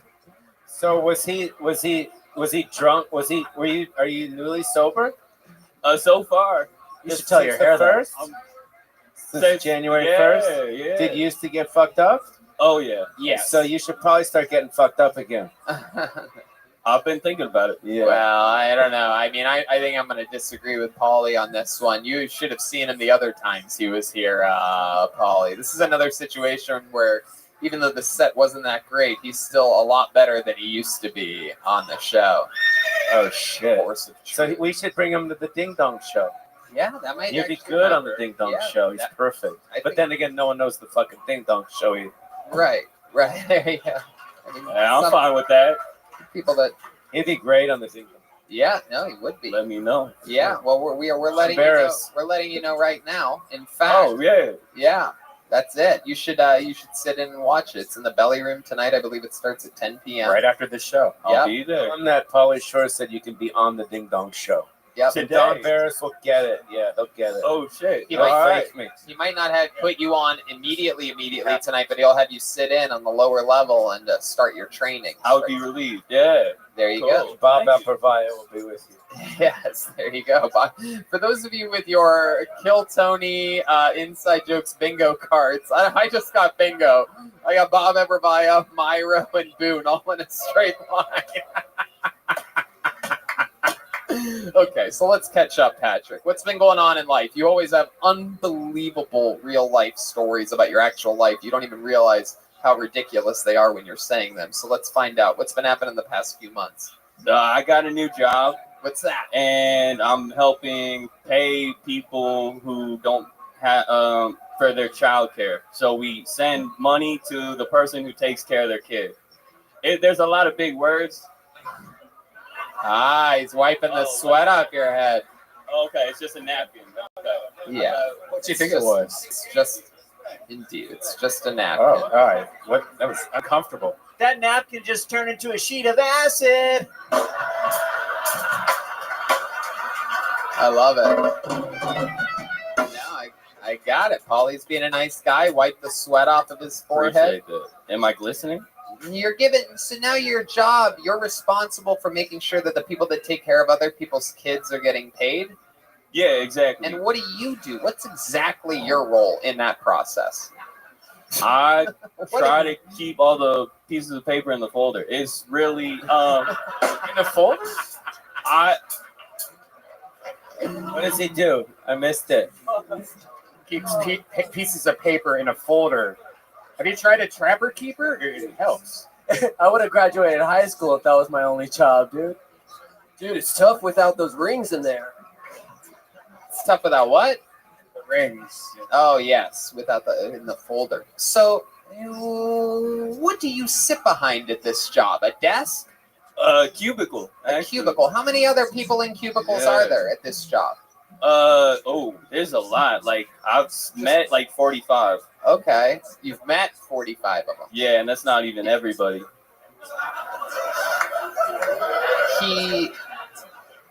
He makes sure that the people that are taking care of other people's kids get paid.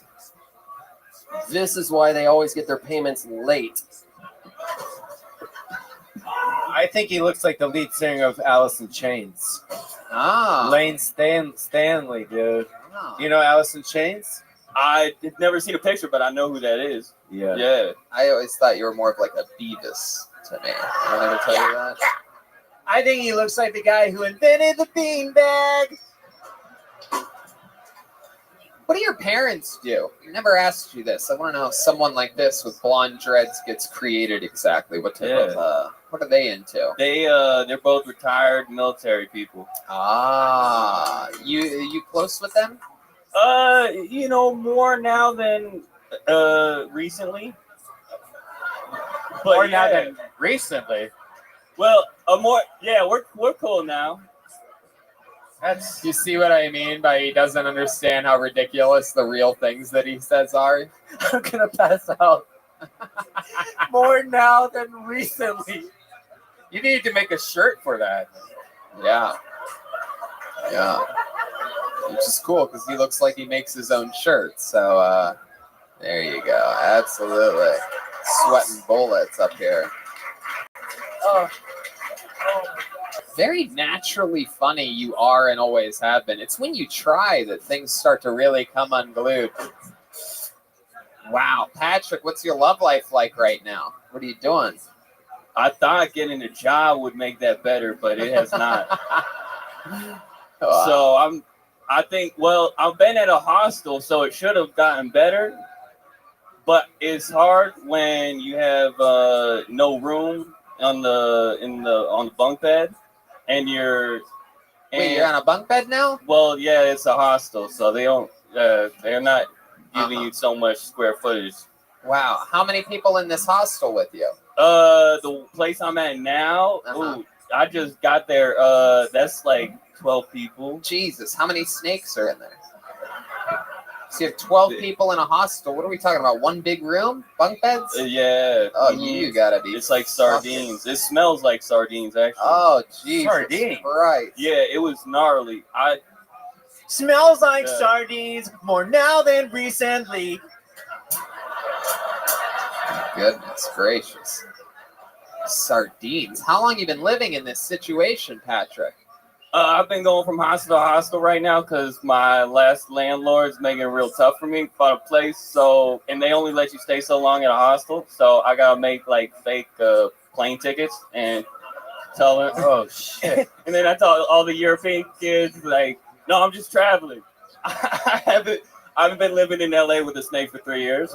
Don't worry about me. How do you make fake plane tickets? Like you just Xerox? Watch Catch Me If You Can, starring Leonardo DiCaprio. How do you make plane tickets? Like it's really easy. You just open up the plane ticket on your like files thing on your iPhone, and then you can like use an eraser and like put like new date on it. Wow. Yeah, they don't really check it that much as long as you pay cash. You usually have those on your phone? Can you show me a picture of your most recent plane ticket? Yeah, it works. It just looks like a fucking stick figure drawing with tongue sticking out. Paper airplane.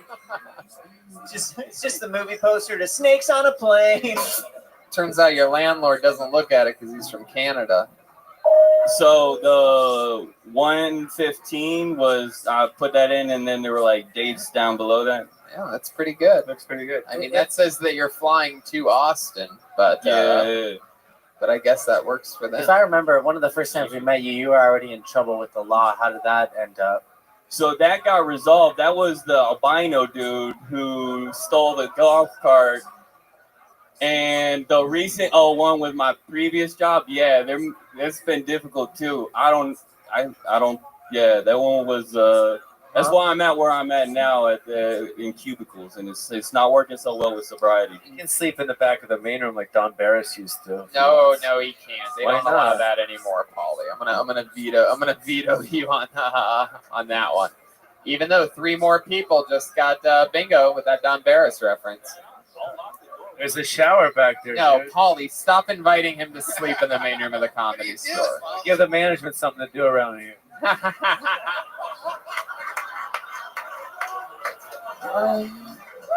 But what's cool, before I let you go, Patrick, is I'm going to remind everybody that I just had a little flashback, and it was while you were on stage that Joel made a joke about it's hard to run from the law when you're always wearing flip-flops, and that is when, for those of you that follow the show closely, that was when the first ever Joelberg chant started, was on that joke with this comedian on stage. I remember that clearly from 4 years ago. Awesome. That was a good.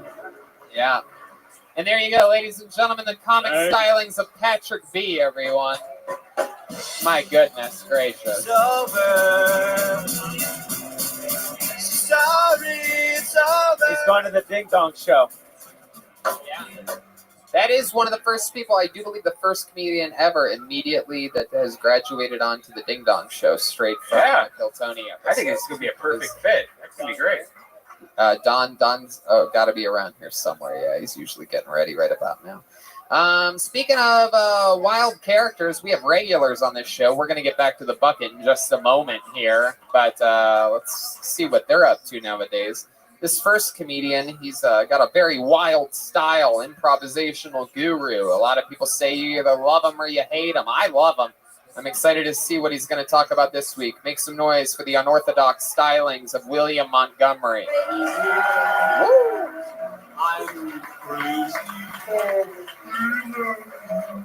He has to write and perform a new minute every week. Ladies and gentlemen, William Montgomery. First and foremost, I want to apologize to my Filipino brothers and sisters for opening up my set last week with Jimmy Buffett's Volcano, because I can't help but think I'm part of the reason the caldera went off. Anyway, who's got plans for the 4th?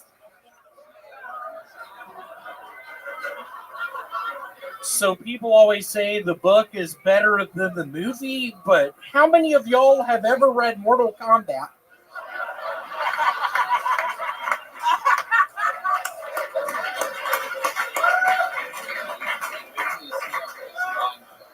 I love how every black guy on the first 48 who dies always says he's a rapper. No, let me rephrase that. I love how every black guy who dies on the first 48 was an aspiring rapper. Absolutely doodly. And by the way, that is true. Last week, you talked a lot about Filipinos and volcanoes, and then this week, a massive volcano went off in the Philippines. So there's starting to be a little... I have blood on my hands. Yeah. I'll be the first to say in 1996, when that value jet went down in the Everglades, I had blood on my hands then. Why? You wrote a joke about that the week before I it happened? predicted that. Yeah, I had a peanut allergy. Oh, you did. Starting to sound like Bob Hope, dude. No one knows fucking Bob. Bob Hope.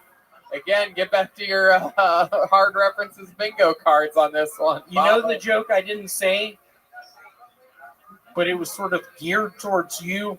Oh. Oh, boy. Is that a CVS receipt? It's a CVS receipt for something called Preparation H. I put it on my toes. I have something, if you want to call it, scaly skin. Yeah, I have that. I have it around my butthole. Okay. I have it around my toes. All right. Very good. You got an applause break by Red Band because you said butthole. Very good. Was that the joke that you wanted to do, William, or did you just go off on a little tangent there? Here comes the joke. And Paulie, I'll be quite frank, growing up, my father had a disease or whatever you want to call it, a thing that was wrong with him where he would drink apple juice and not be able to drink it and it would come out of his mouth. But the first time I saw that, we were watching Encino Man. What's the joke you wanted to do? Oh, yeah, so here's the joke. A lot of people look down on Paulie Shore, but that's impossible. He's not in hell yet.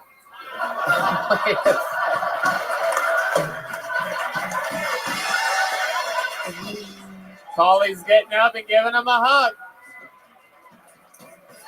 Got the hug. Well, y'all want to know who is in fact in hell? I grew up with a man named Tony Martinez. He was a guy that went after chicks in the bathroom. He recently died.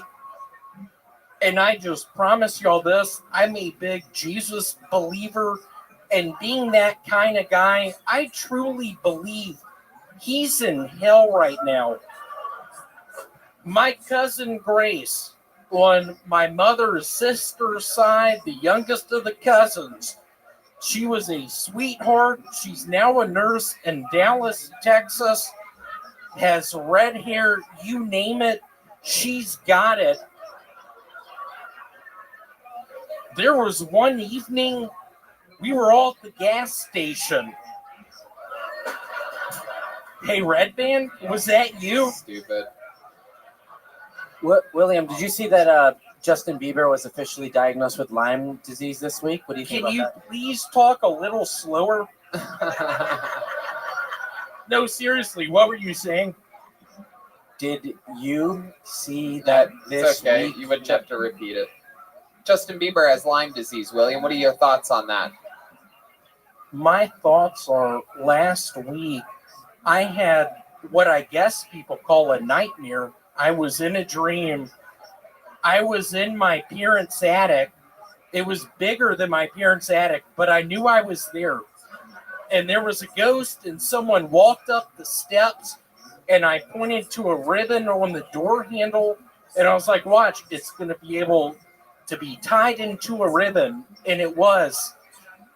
Fast forward maybe 5 minutes later, the ghost started throwing candlesticks just at me. I was making noise in my sleep. I was woken up. I was freezing cold. Classic nightmare. Fast forward to 2 years in the past. I'm in an elevator with people, looking at them. Super vivid. Everything's going all right. The elevator starts shaking. We start free falling. Before we hit the ground, I wake up and I'm at the banana plantation down in Jamaica where I used to work. 2005, I worked at a banana plantation with my Uncle Lance. Let's give it up for Lance. Lance is here, y'all. I love that man. Hold on, Blink 182. Hold on a second here. William, what is that? Hey, Travis? What are you doing here? Oh my God. William, that you don't know that person. Travis Michaels? That's Travis Michaels. Where? Which one? With the dyed hair. Stand up, Travis. Is that Travis Michaels? That's Travis Michaels, y'all. Let's give it a hand for him. Sir. Travis gave me the chicken box. Blink 182. Blink 182. Come on, guys. All right, very good. Is your name really Travis Michaels? Travis, thank you for going along with you piece of shit. All right. That was going to be my... When's your birthday? January 26th? It is. It's my birthday as well. Okay. Is it really, William? You have a Do birthday? the math on that. I'm what people call a soothsayer. Okie dokie, William. You did it again. It's not easy to write a brand new minute every single week. All the other people you've seen tonight, perhaps they've been practicing for months and years before getting back up here, but William has to do it every single One week. of those pieces of shit, I'm not going to say their name, has been practicing for years, and he's now one of the people on the Brothers in Cursive Facebook page with all the other pussies. Wow, look at that. Those pieces of shit. Taking shots at his own fan 3 base. nights ago, somebody pretended to be me. You know how I felt then? I felt horrible. Okay, William. This is, all right. We got through it. That was a good show tonight. William Montgomery, ladies and gentlemen.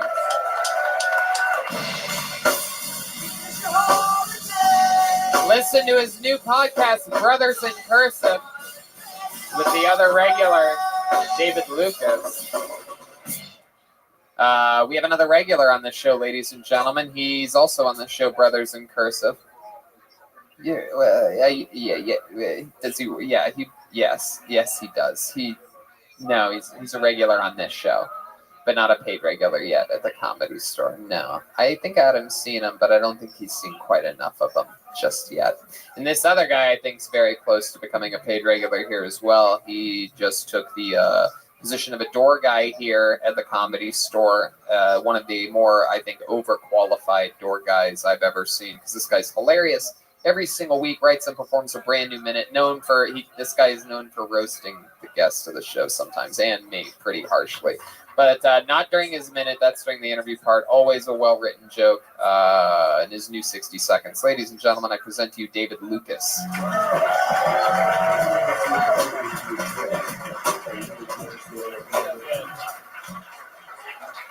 Yeah. It kind of sucks for me because I just lost custody of my daughter. But nigga, my summer about to be lit, ain't it? Fuck that. I'm happy as hell, you know. I love being a baby daddy. Like, I take child support over time with my kids any day, you know. Like, give me 2 weekends a month. Fuck that, man. Every day? What am I doing with you every day? I don't even know what you like to eat. For real, man. All my baby mamas know once my kid can recognize me, I'm out. As soon as they like, Dad, I'm like, all right, bro. All right, man. But for real, though, I think my next baby mama is going to be Asian. That way my kids can make the Nikes that they're going to wear. How you like them Nikes, son? All right, thank y'all, man. Fuck yeah. Here's your holiday. Fuck yeah, David Tony, Lucas. Hey, what's up, nigga? what's up, man? You got the Weezer. Right? Yeah. He looked like a vegetarian baker. A vegetarian baker? He on a vegan bakery. A vegan bakery? Yeah. Why would you say that about Paulie? He looks very eclectic. Yeah, he is. He's been a fucking star since he was a child, you motherfucker. Be nice to him. Yeah, that's my thing, bro. He saw my check. Oh yeah, that's right. Paulie does, for those of you that don't know, Paulie does sign all of the paychecks that go out here at the Comedy Store. I'm nice to this motherfucker, man. What's up, dog? Of course. You guys are tight. What's up, Tony? What you been getting into? You been trying on women's clothes this weekend or what? Yeah, no, you know me. Absolutely. That's all I do. I go to women's places and I just try on the clothes and then I leave. I just get out of there. I heard you selling a booty hole scented candle. Yeah, no, I do. You and old girl got together? What? She selling candles that smell like her pussy. You selling candles that smell like your ass? No, yeah, no, I get it. Absolutely. Are you allowed near candles or does your blubber light up immediately?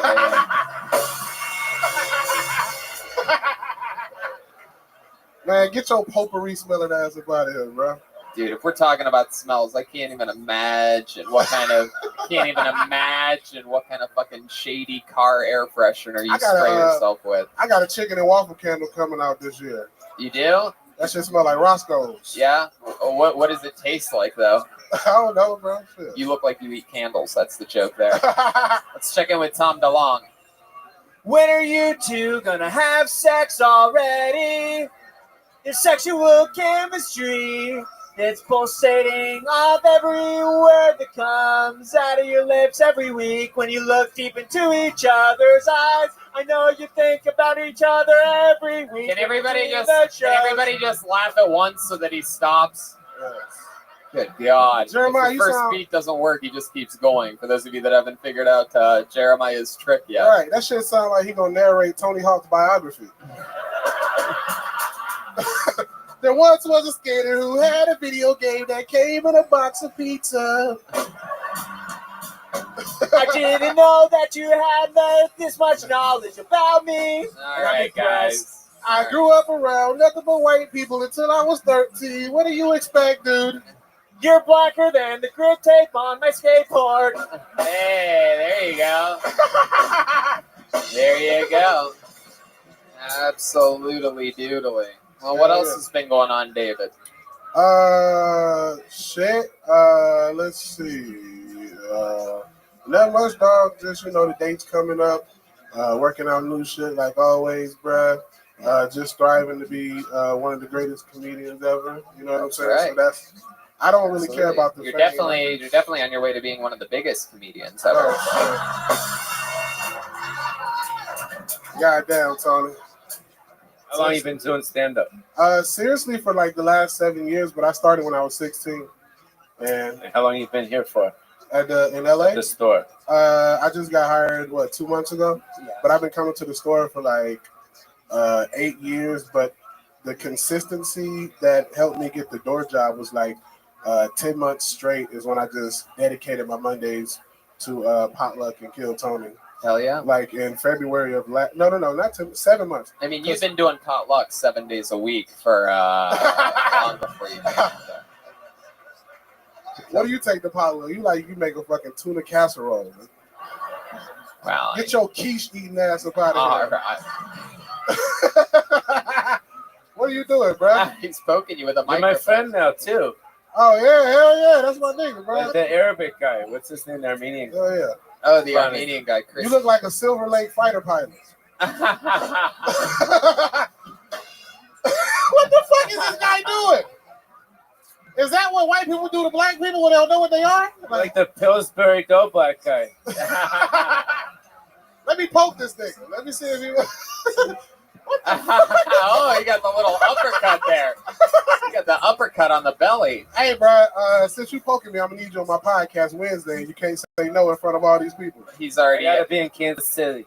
What you get? You about to open your Kansas vegan City. barbecue restaurant? No, we're doing shows. You want to come with me, bro? Oh yeah. All right. Well, we're gonna do this. Yeah. All right. I gotta buy my own ticket or what? No, I'll take care of you. You Okay, I'm lit. All right, fuck Wow, that. look at that. David Lucas is going with Paulie to Kansas City this weekend. That's the type How of much magic time you got? I got as much time as you need. Yeah. Yeah. What Cool. you need? 20? 20. Yeah. I got 20. I got 30. Yeah. Look at that. You're taking him this I weekend? might, yeah, but I gotta sell the merch though too, bro. We gotta fucking pay for the plane ticket, What, I bro. gotta sell Weasel t-shirts? Yeah. Okay, I'll do it. Yeah, they're cool. Weasel, bro. Yeah. No Weasel. Let me hear you see it do it. Sell the merch. Huh? Pretend you're selling my merch. Hey, what's up, man? I got Whoa. polo short t-shirts. 2 for 60, 1 for Whoa, 30. whoa. You can't fucking make. There's no fucking bargains, dude. Wait. The Midwest, bro. One at a time. How much are they? $20. I was getting you more. 2 for 60. Yeah, but you can't. Good, he's on to something.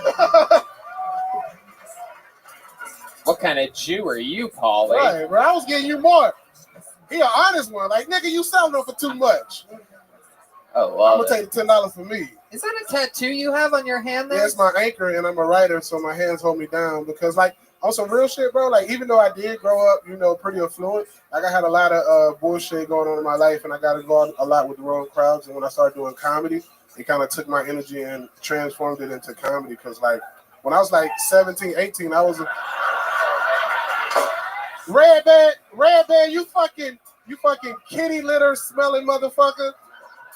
If you don't get the fuck out of here, bro, with your fucking, I don't know, you look like you lay on straws of hay, nigga. It's true. Hell yeah, bro. It does look like that. Get this nigga 2 shots of Oh, transmission fluid. What's up? I love it. But yeah. Comedy just basically helped me channel all the bullshit I was doing. Cause you know how it is. Like a lot of kids that grow up in the suburbs want to be tough for some reason. You know what I'm saying? And I was a kid who had everything. I had the car, so I was taking everybody to do the stupid shit.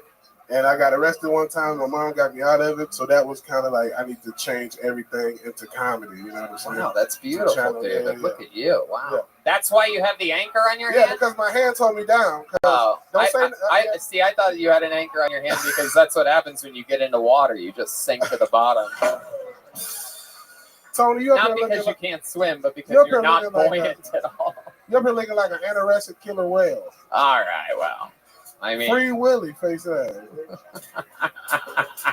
Do you breathe out of your back? I love that you think I love you. I love that you're calling me. You think I'm the one that looks like the killer whale out of the two of us. I don't know if he should go. I don't know if he should go to Kansas City with me. No, you gotta you're take cool. him now. All right, I love it.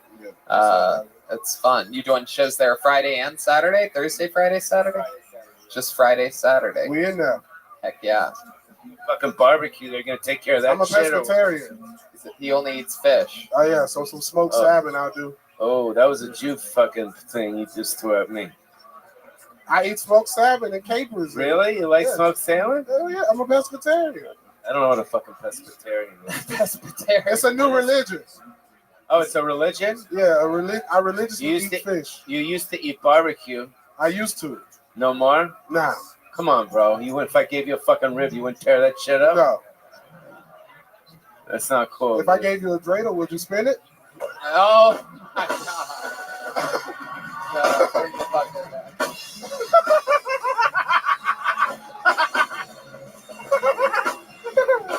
All right, man. I'm out of here, bro. I'm out of here. I gotta get back to work. There he goes. David Lucas, ladies and gentlemen. Wow. His hip ran into the table. Jesus Christ, you broke the fucking table, dude. He's got a lot of momentum in those hips. My goodness gracious. Well, normally that's, we have two regulars, then we go back to the bucket. We are going to go back to the bucket in just a moment. However, we do have a brand new regular on the show, everybody.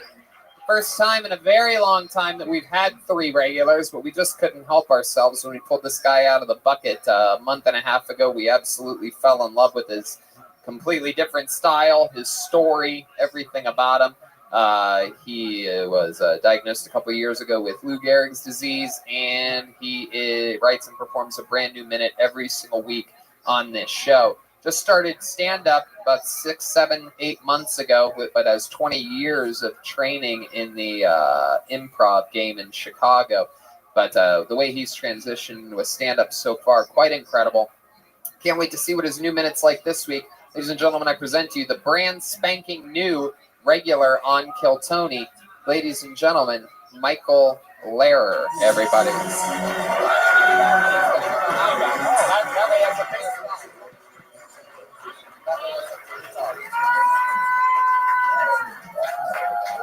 Set it off!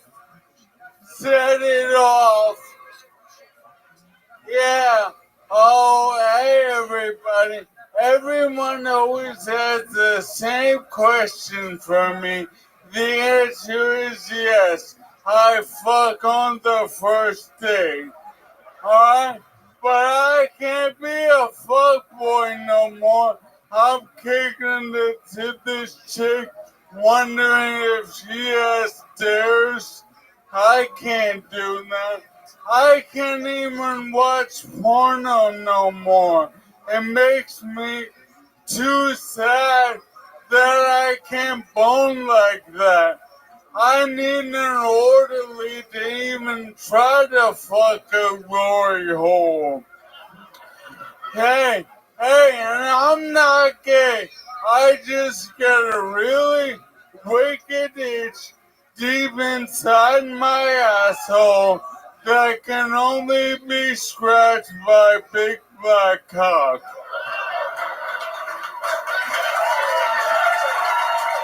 Wow, Michael Lehrer doing it again. How about now? Go back to the close-up, bro. I mean, it's unbelievable. Jesus Christ, dude! You said Now, the can fuck- you do it now? Can you do it now? Can you zoom in now? David, can you They stand can't there see on and that. operate the camera? Tony, we can talk about this after, but he It's can't so see funny. anything on It's that camera. unbelievable. Well, that was a great that's moment. He dumb, too. fucked up. That's dumb too. Well, that's all dumb. Everybody fucked up on that one. That's great. You fucked Anyway, how about that performance from Michael Lair? I'll tell you, for those of you watching the live stream, it was great. Sorry you didn't get to see it. Exciting stuff. Michael, how's life going, buddy? Great, I'm getting camera ready for pilot season, y'all. Yeah, I can play all the disabled and CP Downs. Yeah, Tony, what the fuck, man? Talk to me. Why are you ignoring me? I know, because it's not cool, dude. He's got to be more on top of you. Yeah, I feel like some personals happened with Brian and Tony. Paulie, can we talk? Yeah. I love you, man. You're part of me growing up. You're part of the fabric, the weeds of pop culture of my life. Thank you, brother. Oh, lovely. Tony, you still mad? Well, yeah, I'm a little bit mad, pal. We fucked up the camera situation that we prepared for like, I don't know, 20, 30 minutes before the show started, in which I specifically said out loud into microphones that I knew everyone would fuck up, and then it fucked up. It was incredible. What really happened is Tony was supposed to have him come out on this side, and we all agreed that we're going to have on this side. We know He didn't this tell isn't any of gonna us. get a laugh So, or make any sense. He's just blaming so. all these people for no reason. Sorry, it's over. Tom DeLong. Thank goodness. Here to break up the monotony of a tattered show. So, Michael, how's life been going this past week now that you're the new regular on Kill Tony? Wonderful. The best part of my life is that my 21-year-old son lives with me. But the biggest surprise is he eats Reese's Puffs for breakfast. How weird is that?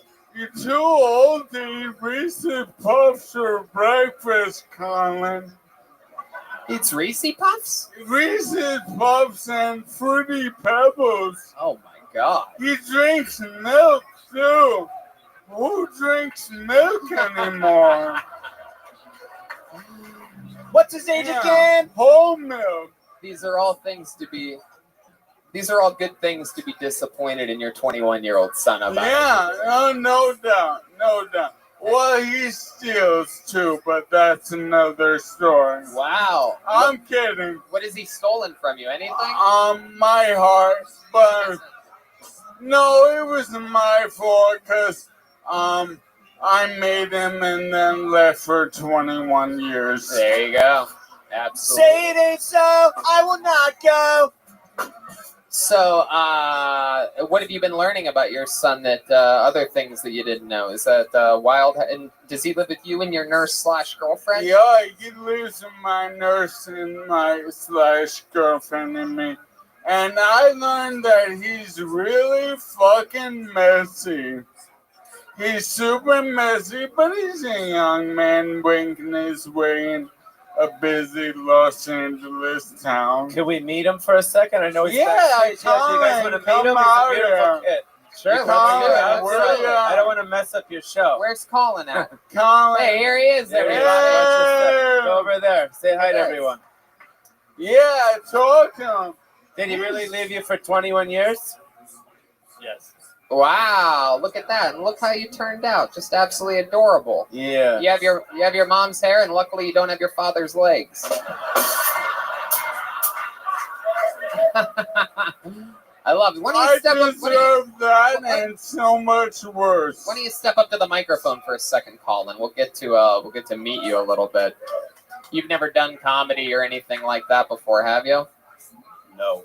Have you have any special skills or talents or anything like that? You good at magic tricks, or you know how to with hair like that? Seems like you'd have like a porn star cock. Am I right? No, I got a haircut today, and I told them to give me the Golden Girls. Hey, look at that! Wow, look at that! We wrote that backstage. My goodness. Father and son bonding. Hell yeah, I love it. This guy has one more joke than the first comedian that went up tonight. Incredible. Wow. So, Colin, how are you transitioning to LA? Where'd you come from again? I came from Wyoming. Wyoming. Oh, yeah. Culture shock. Yeah. There's people here. That's like one fucking state I haven't been to. Yeah. Have you been to Wyoming? No, I haven't either. What city are you from in Wyoming? What's it called? Newcastle, Wyoming. Newcastle. And that's where your mom lives? Yes. Oh, yeah. All right. 3,000 people. Hell yeah. 3,000 people. So One movie screen. Can you fucking believe that? Yeah, one screen. Colin, what do you think's playing on that one screen right now? Rambo 5. So funny. I wish I had a relationship with my dad like this.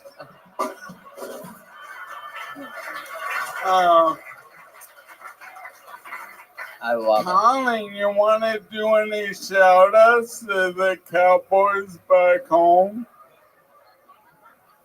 No. So how's life? Have you tried to bring any chicks back home to your dad and the nurse girlfriend's place yet? No, I don't like the echoes. The echoes? In the apartment? The echoes? No carpeting. It's just really... Oh, a lot of noises. And when you fuck, let's face it, the fucking headboard's going through the fucking wall. I mean, Jesus, right? Exactly. You have any special maneuvers that you do to a lady in the bedroom that you're quite proud of? You ever do anything like you stand on your hands and do like an upward thrust while they're hanging off the top bunk of a bed or something like that? I'm just spitballing here. I don't know. You can give your own example. That might be one of my moves, might not be, but Yeah, do you ever masturbate in her gym socks? Good question. You have any tricks in the bedroom? Any baby making tricks?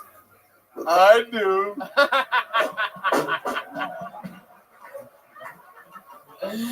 Really, Michael? Like what can you give us an example of something? Yeah, he's right there. I love it. Well, this is the weirdest looking cum I've ever seen.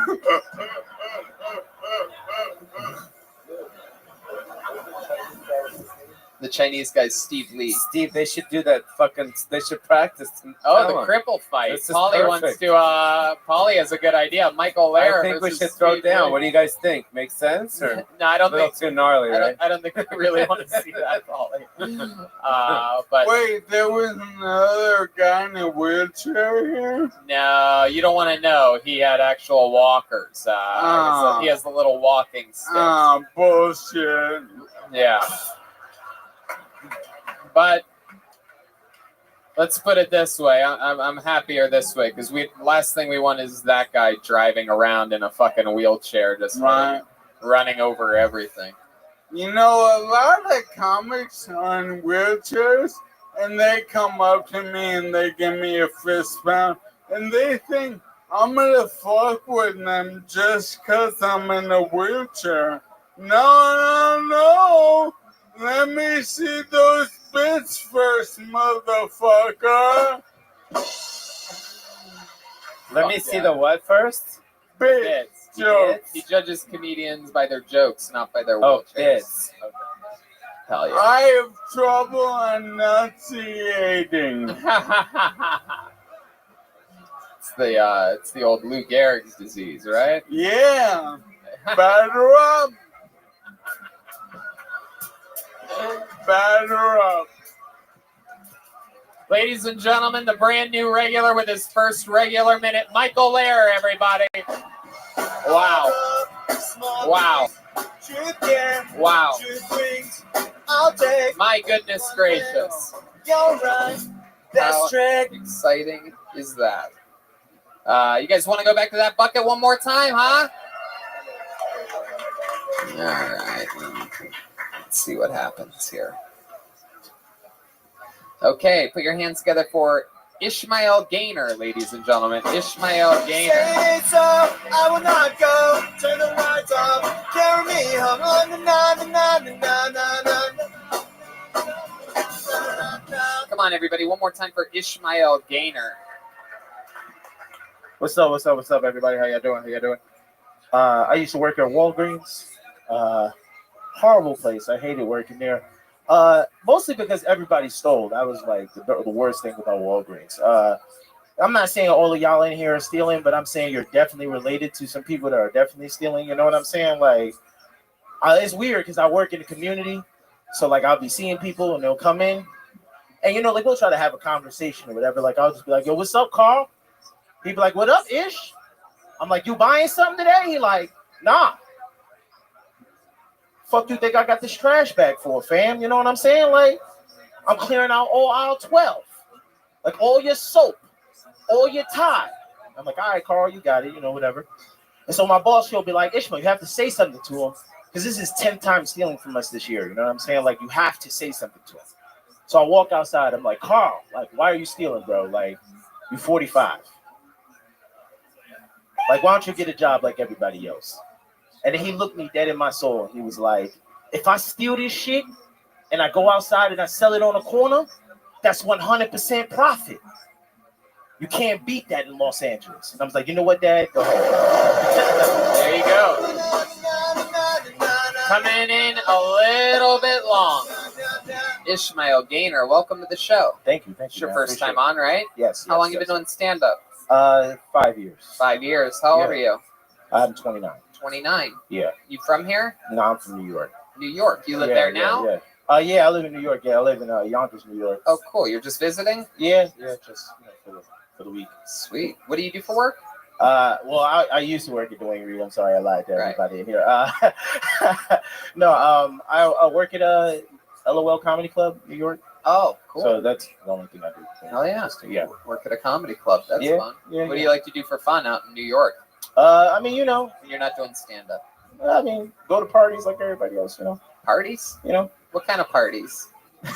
Like regular parties, you know what I'm saying? Like, you know. I don't know. I don't go to regular parties. Tell me. I don't know what regular parties are like. I've never been to one. I like to go to regular black parties. It's like kickbacks. Ooh, black parties. Yeah, they almost like cookouts, but like they not. They ain't no food really. It's just us chilling. Like what do you guys do? We play spades. That's what we do. You know what I'm saying?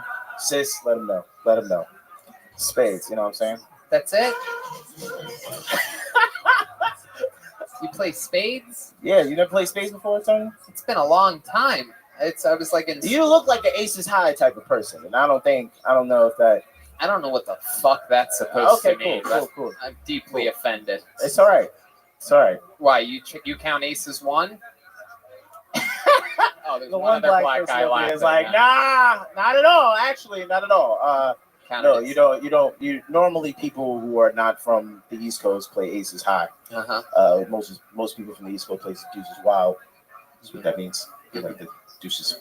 All right. I feel like I'm explaining the culture. I just want to keep that. That's the East Coast versus West Coast, dog. Oh, you're cool. Good stuff, bro. We're good. Thanks, man. Appreciate it, man. What else? Good. What else are you into, Ishmael? When you're not doing stand-up? Ishmael. That's what's the fucking name's wild. What's your nationality? It's wild and out. I'm just black. I ain't got Ishmael. Ishmael. Yeah, Ishmael. Just black. That's cool. It's a biblical name. Sounds like a Jewish Jewish name. I mean, it's in the Bible, so I'm not gonna guess. Ishmael. Your friends just call you Ish. Yeah. Ish. Yeah. They'll say. I mean, they'll rhyme Ish with other stuff. Like when I was younger, this girl used to like stalk me, and she used to like draw pictures, and then she would like draw a picture of me, and on the bottom of it, she was like, if I went to McDonald's, I would get an Ish meal, and I was like, okay. I didn't really have anything. It was stupid. It was like, oh, that's cool. Okay. He also goes by Black-ish. Oh yeah. That was good. Chroma, Chris, are you fucking kidding me? It's a good line, dude. Wow, That's Chroma. I mean, that is unbelievable. For those of you that don't know, Chroma is normally dead silent on these shows. He's known for always batting 1,000. He very rarely talks, but when he does, it hits home. That Black-ish, that's a funny joke. Chroma, it's incredible. That's like your third or fourth fucking Big 'em tonight. What's going on? What'd you do? Have your Fruity Pebbles and Reese Puffs today? I got the power of Mark Hoppus. Is that the bass? It's the bass player from Blink-182? Yeah, he's always trying to be the front man, but I'm the front man. Until I sing. My goodness. I wish you would have died in that plane crash. Oh my God. I can't believe you said that to him. That's why you're not in the band anymore. Oh, I didn't even know that Tom DeLonge isn't in the band anymore. I believe in aliens, but nobody believes in me. Wow. My goodness gracious. What's the name of the bass player again? Mark what? Mark Hoppus. Mark Hoppus. Yeah, I didn't know that. You know, I've always been more of a, when it comes to that type of thing, I've always been more of like a 311 type of guy back in the day. Today, I was on the 311 cruise a couple years ago and missed the one. You look more like a Third Eye Blind fan. Oh, Jesus. Whoa. Dude, how dare you? Dude, how dare he just called you a fag in the music world. I wish you would step back from that ledge, my friend. How dare you? Very good. Thank you, Tom. Okay. All right. I guess we're going into another song. All right. Ishmael Game. I do children's parties too now. How about one more time for Ishmael Ish. Gainer, everybody? Ish. There he goes.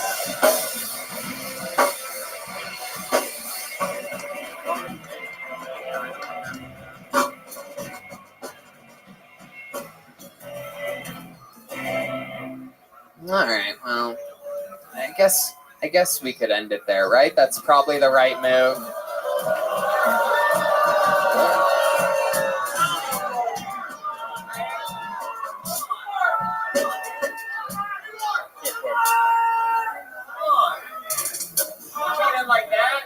We can't end like that, dude. You guys think we should do one more real quick? Just real quick. All right. Put your hands together for your final comedian of the night, Tony Izapuzzi. That's a funny one. You got me. You got me. That was a good one, kids. Good one. I'll give it to you. 6.5 years. 6.5 years. Dude. 6.5 years it took someone to break that fucking. You been blinked. Very good. Everybody turns on me because everybody's at a shitty show tonight. Put your hands together for their final comedian of the night, Christian Wessay. Christian Wessay. No.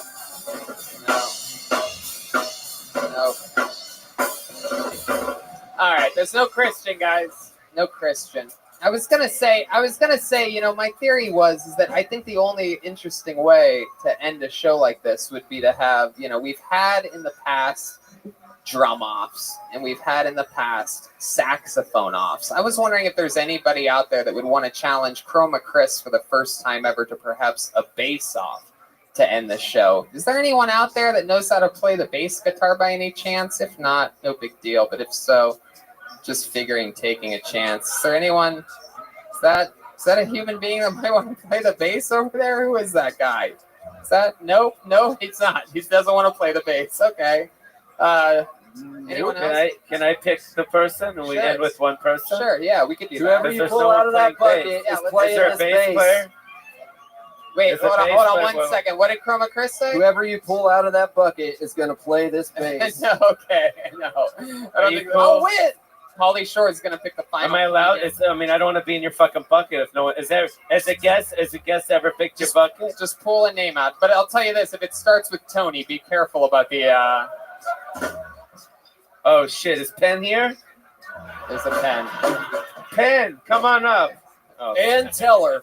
Pen in the bucket. There's always an extra pen. Rick Thorne. Rick Thorne. Rick Thorne. Rick Thorne, ladies and gentlemen. Look at this. Here he comes. Beautiful. Hell yeah.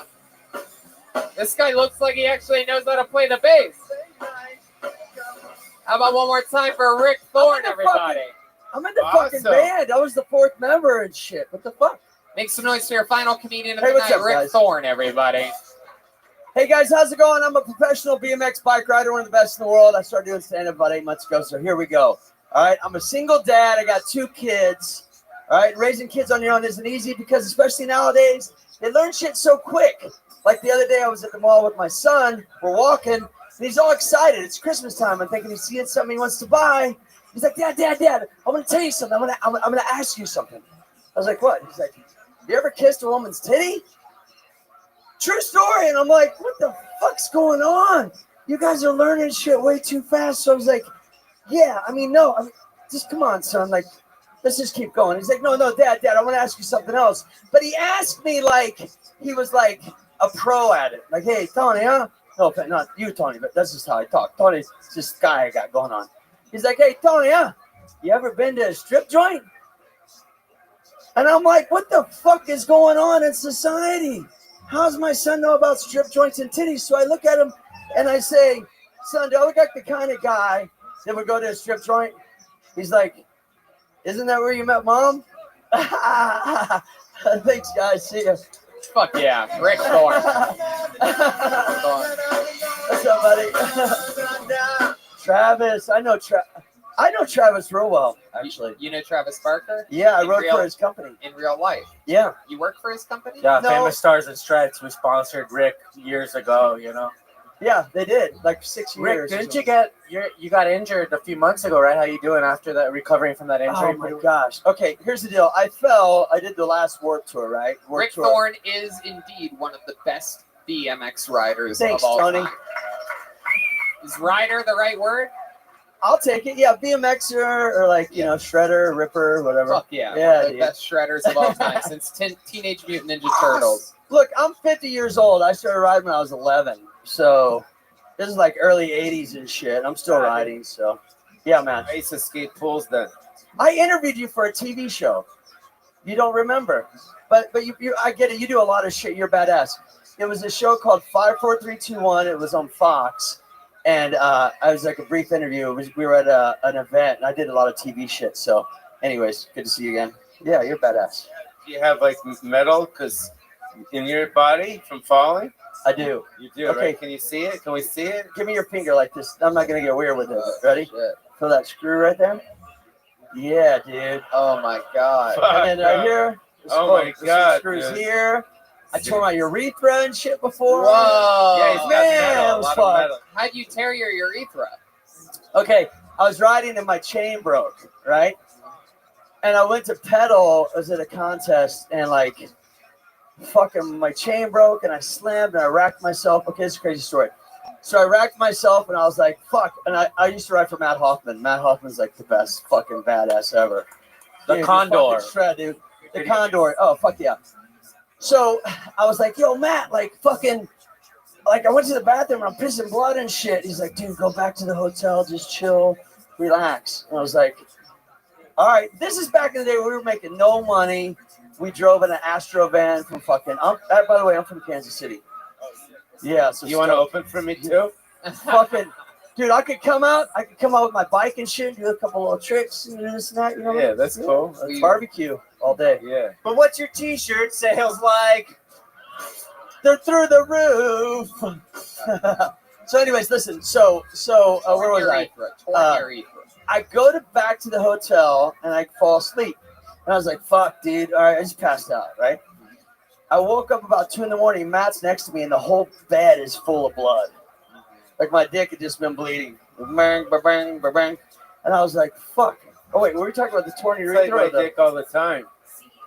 Dude, it sucked. So anyways, I had to get A lot of people don't know urethra. this. A lot of people don't know this, Rick, but I actually bleed once a month as well because Tony is a poozy. There you go. See how That's I lean awesome. into it? I take ownership of it in the end. No, I'm stoked to be here, dude. I've been coming to this show. I'm so stoked to meet all of you. I am. I'm stoked to be up here. That's just rad. So rad then you feeling. wake, but then you wake up, and then what happened? Covered in blood. Well, then I had to go to the doctor, and I was like, I learned about my body by tearing it up. You know what I mean? Right. But I just remembered, like, I was like, fuck, like, what's the urethra? What is that? Like, I don't know. And like, you piss out of it. I was like, fuck. So this fucking guy had like hair on his back and shit. He was like a big dude, and he's taking me up to like the 7th floor, like on this stretcher. And it was weird because the hospital was closed, I felt like. You know what I mean? And the doctor's like, okay, we need to shoot some dye into your dick. And we're going to shoot an x-ray to see if you have a tear. Yeah, so I got that, and I was like, fuck, it was weird. I thought I was being molested by this dude, because it's weird. And I don't know if anyone out there's ever had, like, a camera shoved down their dick hole, but it's fucking not cool. It fucking sucks, dude. Have you? It's not Have you had a kinky, camera it's not shoved in your fucking dick fun, hole? it's not, You like, have? exotic or any of that shit. What did you have that for? Were they looking for your brain? No. What's up, dude? It's just like a normal test. It's a normal up the dick test. When you get my age, you have to get like these stupid tests. I think when you get your age, you have to. No, that was for fucking chlamydia or something, bro. No. Not that I would know that or anything. You know? Hold on, Michael. It ended up being just a skittle. I had testicular torsion once. Yeah. And that means your balls get twisted up in your sack and they have to untwist them. And I've never been the same. That's tonight's episode of Kill Tony, ladies and gentlemen. One more time for Rick Thorne, everybody. Thank you. Guys, we did it. I mean, the icon of the Comedy Store, the chosen one, the truth, the one and only Pauly Shore was with us tonight. Again, Kansas City this weekend. Random Rants podcast. I'm doing it this Wednesday. He's got a new movie called Guest House coming out soon. Be on the lookout for that. Look at this drawing from Ryan J. Ebelts, everybody. And also,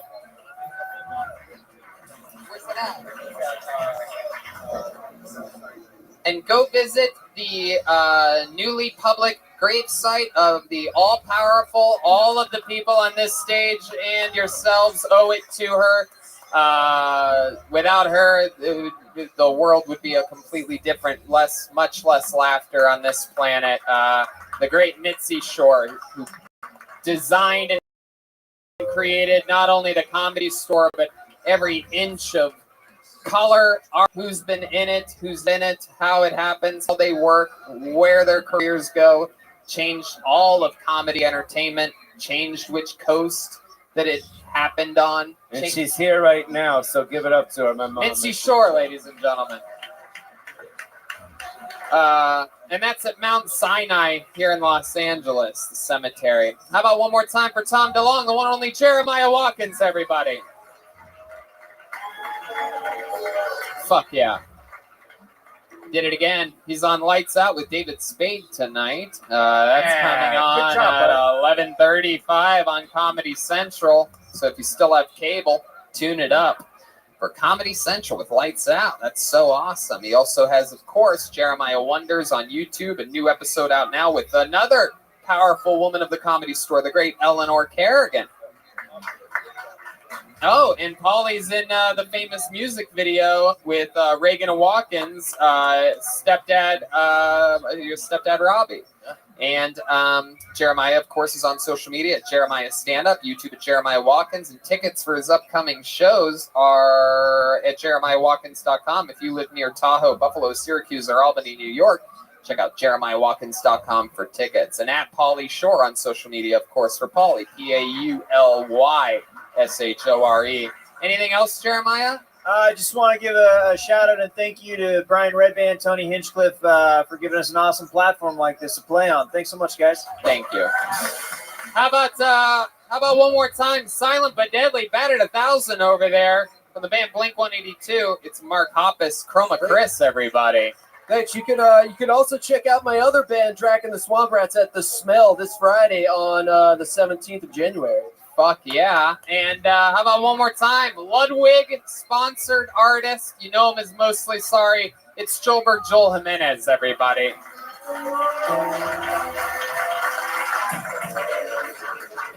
And yeah, we did it again. Our regulars, David Lucas, William Montgomery, Michael Lair. Again, thank you to Lyric for this amazing hospitality this weekend. Vito's Pizza for the dinner.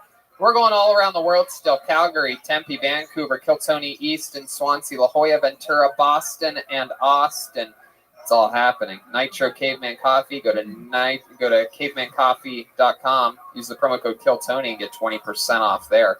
Very, very fun stuff, guys. Hey, we have a bunch of Texas episodes hitting YouTube this week. So, yeah, 3 extra bonus episodes. So check it out. Subscribe to our YouTube, youtube.com/KillTony. Absolutely. And to the live audience, the people that come every Monday and are coming soon, we're going to announce a very major guest for next week and the next coming days. And but we thank you guys for coming out all the time and supporting this. You know, this show, the Monday nights when I got here at the Comedy Store on Monday nights, this room sat dark and empty every single Monday. And it is a dream come true getting to fill it up and have fun energies and give different people opportunities and meet new people every week and get to work with all my friends. And I'm glad you guys are part of it. Thank you, guys. Good night, everybody.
Hey, this is Rabbi coming to you live from the world famous Comedy Store main room for a brand new episode of Kill Tony. Give it up for Tony Hinchcliffe. Wow, look at this. It's just a random Monday, and we're packed. You guys excited about this? You're the #1 live podcast in the world. Make some noise for the listeners at home. The thousands and thousands watching on the YouTube stream. The great Brian Redband's here. Hey, everybody. Great Ryan J. Ebelt here, drawing tonight's episode. We have a bucket. This is exciting. And we go on the road this week, straight to Calgary. Sold out Kill Tony. And still a few tickets available for the 4 stand-up comedy shows that I'm doing at the Calgary Laugh Shop. That is a gigantic venue. So get your tickets now. I'm doing stand-up in a couple weeks in Tempe, Arizona. 5 shows there. Kill Tony Vancouver, still tickets available for a massive, and not many tickets at all, for a massive venue. We are doing a gigantic theater there. And Kill Tony East, going back to Swansea, February 29th. Kill Tony La Jolla, March, actually I've been saying the wrong date on that. It's the Sunday. March 5th is the weekend. I'm going to be doing stand-up there all weekend, and we're doing 2 Kill Tonys on the Sunday night there. I believe it's either the 8th or the 9th of March, whatever the Sunday is. And then March 12th, Kill Tony Ventura. April 9th, Kill Tony Boston with 4 stand-up comedy shows, April 10th and 11th. And then from Boston to Austin on April 25th, Kill Tony Moon Tower. Very excited. We're all stuffed up on Vito's Pizza, delicious pizza made right here fresh on La Cienega Boulevard. If you Kill Tony fans are ever coming to the show or anything like that, you're hungry before the show, grab some delicious Vito's Pizza right here on La Cienega. They support us and we support them. Exciting stuff. I'm all hopped up on delicious Caveman coffee. I have Nitro Cold Brew here. Did you guys know that if you use the promo code KillTony, that you can drink the same coffee as... Watch this. Oh, man, delicious. Oh, man, the energy. It's crazy. And that keeps me happy. It keeps me stress-free, which is an important thing, because as you get older, things change about your life. Things change in the man regions. Things change on top of your head. 66% of men start to lose their hair by age 35. And once you've noticed thinning hair, it can be too late. If it's slowly starting to move backwards, you got to take care of it. At 4hims.com, a one-stop shop for hair loss, skincare, and sexual wellness for men. It's time to write a new chapter, one in which you have hair. The best thing about it is that you could just go online, you could just use your phone. You talk to a doctor right over that. Like I used my phone the other day. Didn't even have to use my laptop. Talked to a doctor, answered a couple questions, and the next day I had a prescription pill being sent to me to help me with hair loss and boners. And boners, the secret's out. No snake oil pills or gas station counter supplements for Brian anymore. He got connected to a real doctor online, saved hours, and kept it completely confidential and discreet until now. But you can keep it discreet. A doctor will review it. If they determine it's right for you, they'll prescribe it for you. This holiday season, let it grow, let it grow, let it grow with Hims. I don't know why that's still in the read. Dive into 2020 hair first right now. Our listeners can get started with their first month free. Go to 4hims.com/KillTony. That's 4hims.com/KillTony. Prescription requires an online consultation with a physician who will determine if a prescription is appropriate. Offer valid only if prescribed. 3-month minimum subscription. Additional restrictions apply. See website for full details and important safety information. Remember, that's 4hims.com/KillTony. Yeah, it's true. Makes you happy, right? Makes you feel good. Feeling good's important, and living with chronic pain is the worst. It's more than a feeling of discomfort, and it can affect your whole life. Many of our listeners probably have some type of pain that has prevented them from relaxing and sleeping or stopped them from exercising. Perhaps it's been ongoing for a few weeks now and hasn't improved with any treatments they've tried. I tried some of this stuff, and it is amazing. It's Omax Health. Yeah, enter Omax Health. If you're looking to get rid of nagging muscle and joint pains immediately while providing long-lasting recovery, then you need to try the natural breakthrough pain relief solution, Cryo-Freeze CBD. Cryo-Freeze, yeah. Yeah, it's a roll-on. It's developed by Omax Health. This non-prescription triple-action pain relief roll-on is specially formulated. Yes. You're doing a good to job. block pain receptors, reduce inflammation, and improve muscle and joint flexibility. The best part is 100% natural, CBD powered. It's got CBD power in it. Remedy works. It's magic within 10 minutes of application and relief. Lasts up to 8 hours, much longer than any over-the-counter products. That's right. And they just sent us a bunch of it. It actually is amazing. You should check it out. Yep. Omax Relief is offering our listeners 20% off a full bottle of Cryo-Freeze CBD Pain Relief Roll-On, plus free shipping. That's a huge deal. This discount also applies towards any products site-wide. Just go to omaxhealth.com today and enter KillTony. That's OMAX health.com and enter KillTony to get 20% off Cryo-Freeze and everything site-wide. Yeah, that's right. Still not sold? I can tell you pro athletes such as PGA pro golfer Kyle Stanley used Cryo-Freeze CBD to recover both on and off the course. And go look at the product reviews. They've got 95% 5-star reviews page after pages of customers saying they've tried everything, and Omax Cryo-Freeze is so good, they're now buying it for their family and friends too. Anyone from athletes to Grandma Josie can benefit from this immediate pain relief. All right, Brian. There you go. You have pain that won't go away when you qualify for Omax Cryo-Freeze. Simply roll it over where it hurts and ice out the pain. No messy creams or horrible fragrances like some of those other products. Cryo-Freeze works within 10 minutes of application, improving physical training, recovery, and performance. So go to omaxhealth.com and enter the code KillTony to get 20% off Cryo-Freeze and site-wide. I'm telling you, this product is the real deal. Go to omaxhealth.com and enter the code KillTony to get 20% off and site-wide. Hey, you guys ready to start tonight's episode or what? My goodness. Wow. That's insane. Whoa. That was a lot of work tonight. We are excited about this, ladies and gentlemen. It is the return of one of our favorite guests in the history of the show. Every week we have one of the funniest comedians in the world on. This guy is up there with all the great guests of this show on appearances and performances, and we absolutely love him. He has a brand new, amazing crowd work album coming out this Friday, and he's here to talk with us about that and to talk to these comedians. One of our favorite guests ever, the great Moshe Kasher, everybody's here. Wow. Moshe Kasher. Here he is, ladies and gentlemen.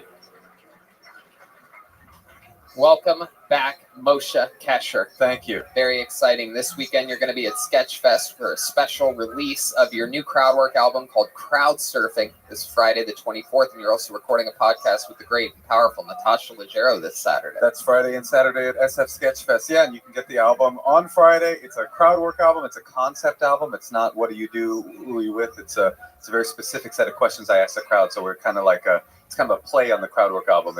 I really like it. I think it's good. I think you'll like it. So get it, Kill Tony fans, get it. Right, you're a brilliant mind, and we're going to play with it a lot tonight. As you know, we have a lot of shapes and sizes and insanity that happens on this show, and you're one of our favorite people to have here. And as you also know, there's a band on this show, ladies and gentlemen.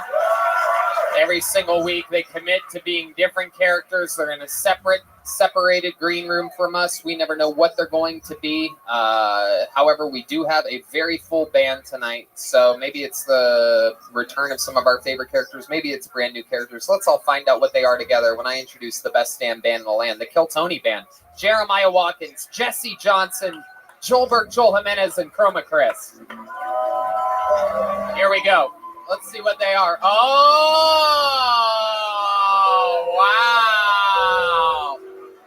wow. Legendary characters. Oh, my God. Here we go. Oh, this is going to be a big one tonight. Oh, this is a big one. Oh, my goodness gracious. Some of the more famous characters in the history of the show. I'm going to go out of order here, something I don't normally do. And before we get to the milkman, I'm going to say hello to the drummer of the band, legendary alcoholic Bill Billingsley, everybody. I'm going out of order a little bit. Bill Billingsley, famously, always just, what is it again? What have you been up to? I work in advertising. I hate my wife. And I'm fucking my secretary. Wow. And you still have the usual drinking problem, Bill? Oh, it ain't a problem, baby. All right. And then the leader of the band, Jeremiah Watkins, is here. He is a milkman. We've seen him. We've had quite some amazing moments in the history of the show with the milkman. Yeah, didn't you fuck my wife, dude? We have seen him do many great things. He's beat people in rap battles. He's also vomited all over Phoenix, Arizona at Stand Up Live. What's been happening, Milkman? Is that your name, just Milkman? Yeah, you don't need to know me by any other name. That's good. Can't leave evidence behind. Well, welcome back, Milkman. And remind me who Chroma Chris is. Chroma, what are you tonight? My name is Pleasant Phil from Pleasantville. Oh, that's right. Pleasant Phil. All right. I'll write that down. And we are graced with the presence of Kill Tony icon Jesse Johnson tonight. This is the first time I believe we've seen this character. Introduce us. I wasn't sure if I was allowed to talk. You're not. My name is Starla. Unfortunately, I'm Phil's wife. Whoa! Wait a second. Is this true? Yeah, can I just say I haven't had sex in 10 years. Wow. Maybe if you knew how to cook something other than a TV dinner. Oh my God. Or you could fuck my wife. That's an option. Maybe I will. The only thing getting me off these days is a dryer, and that's a piece of shit too. Oh my goodness gracious. Here come their instruments. How about a hand for Brandon and David Deary, the people that make the whole operation run when it does properly. This is very exciting. We have the band, we have Red Band Soundboard, we have Moshe, we have the Bucket of Destiny, ladies and gentlemen. The whole backbone of the show is a bunch of people signed up for the opportunity to get up on this stage in front of this sold-out audience here at the world-famous Comedy Store, the greatest comedy club on the planet, and also to the live viewers all around the world and to the listeners of the podcast. They get 60 seconds uninterrupted. They know their time's up when they hear the sound of a kitten. That means wrap it up then, or else you're going to bring out the angry West Hollywood Bear. And then I interview you. We talk about your life. We find out more about the human being that got so lucky to have the opportunity on stage that they must give us truths to our questions in order so that we could find out more about them and have an interview. You go from being a comedian on a show to a guest on a podcast in no time at all. You guys ready to start this puppy pie? We're live here at the Comedy Store. Guys, I know it's Monday, but I think we can do a little bit better than that. You guys ready to start this fucking show or what? There we go. There we go. Then we will. Then we will. Wow. All right. We're getting it started with a bang, everybody. This is absolutely crazy. One of the luckiest human beings in the history of bucket pulls. She is a monster on this show. She is famous from this show. I present to you the iconic Aphrodite, ladies and gentlemen. Wow. Wow. Unbelievable.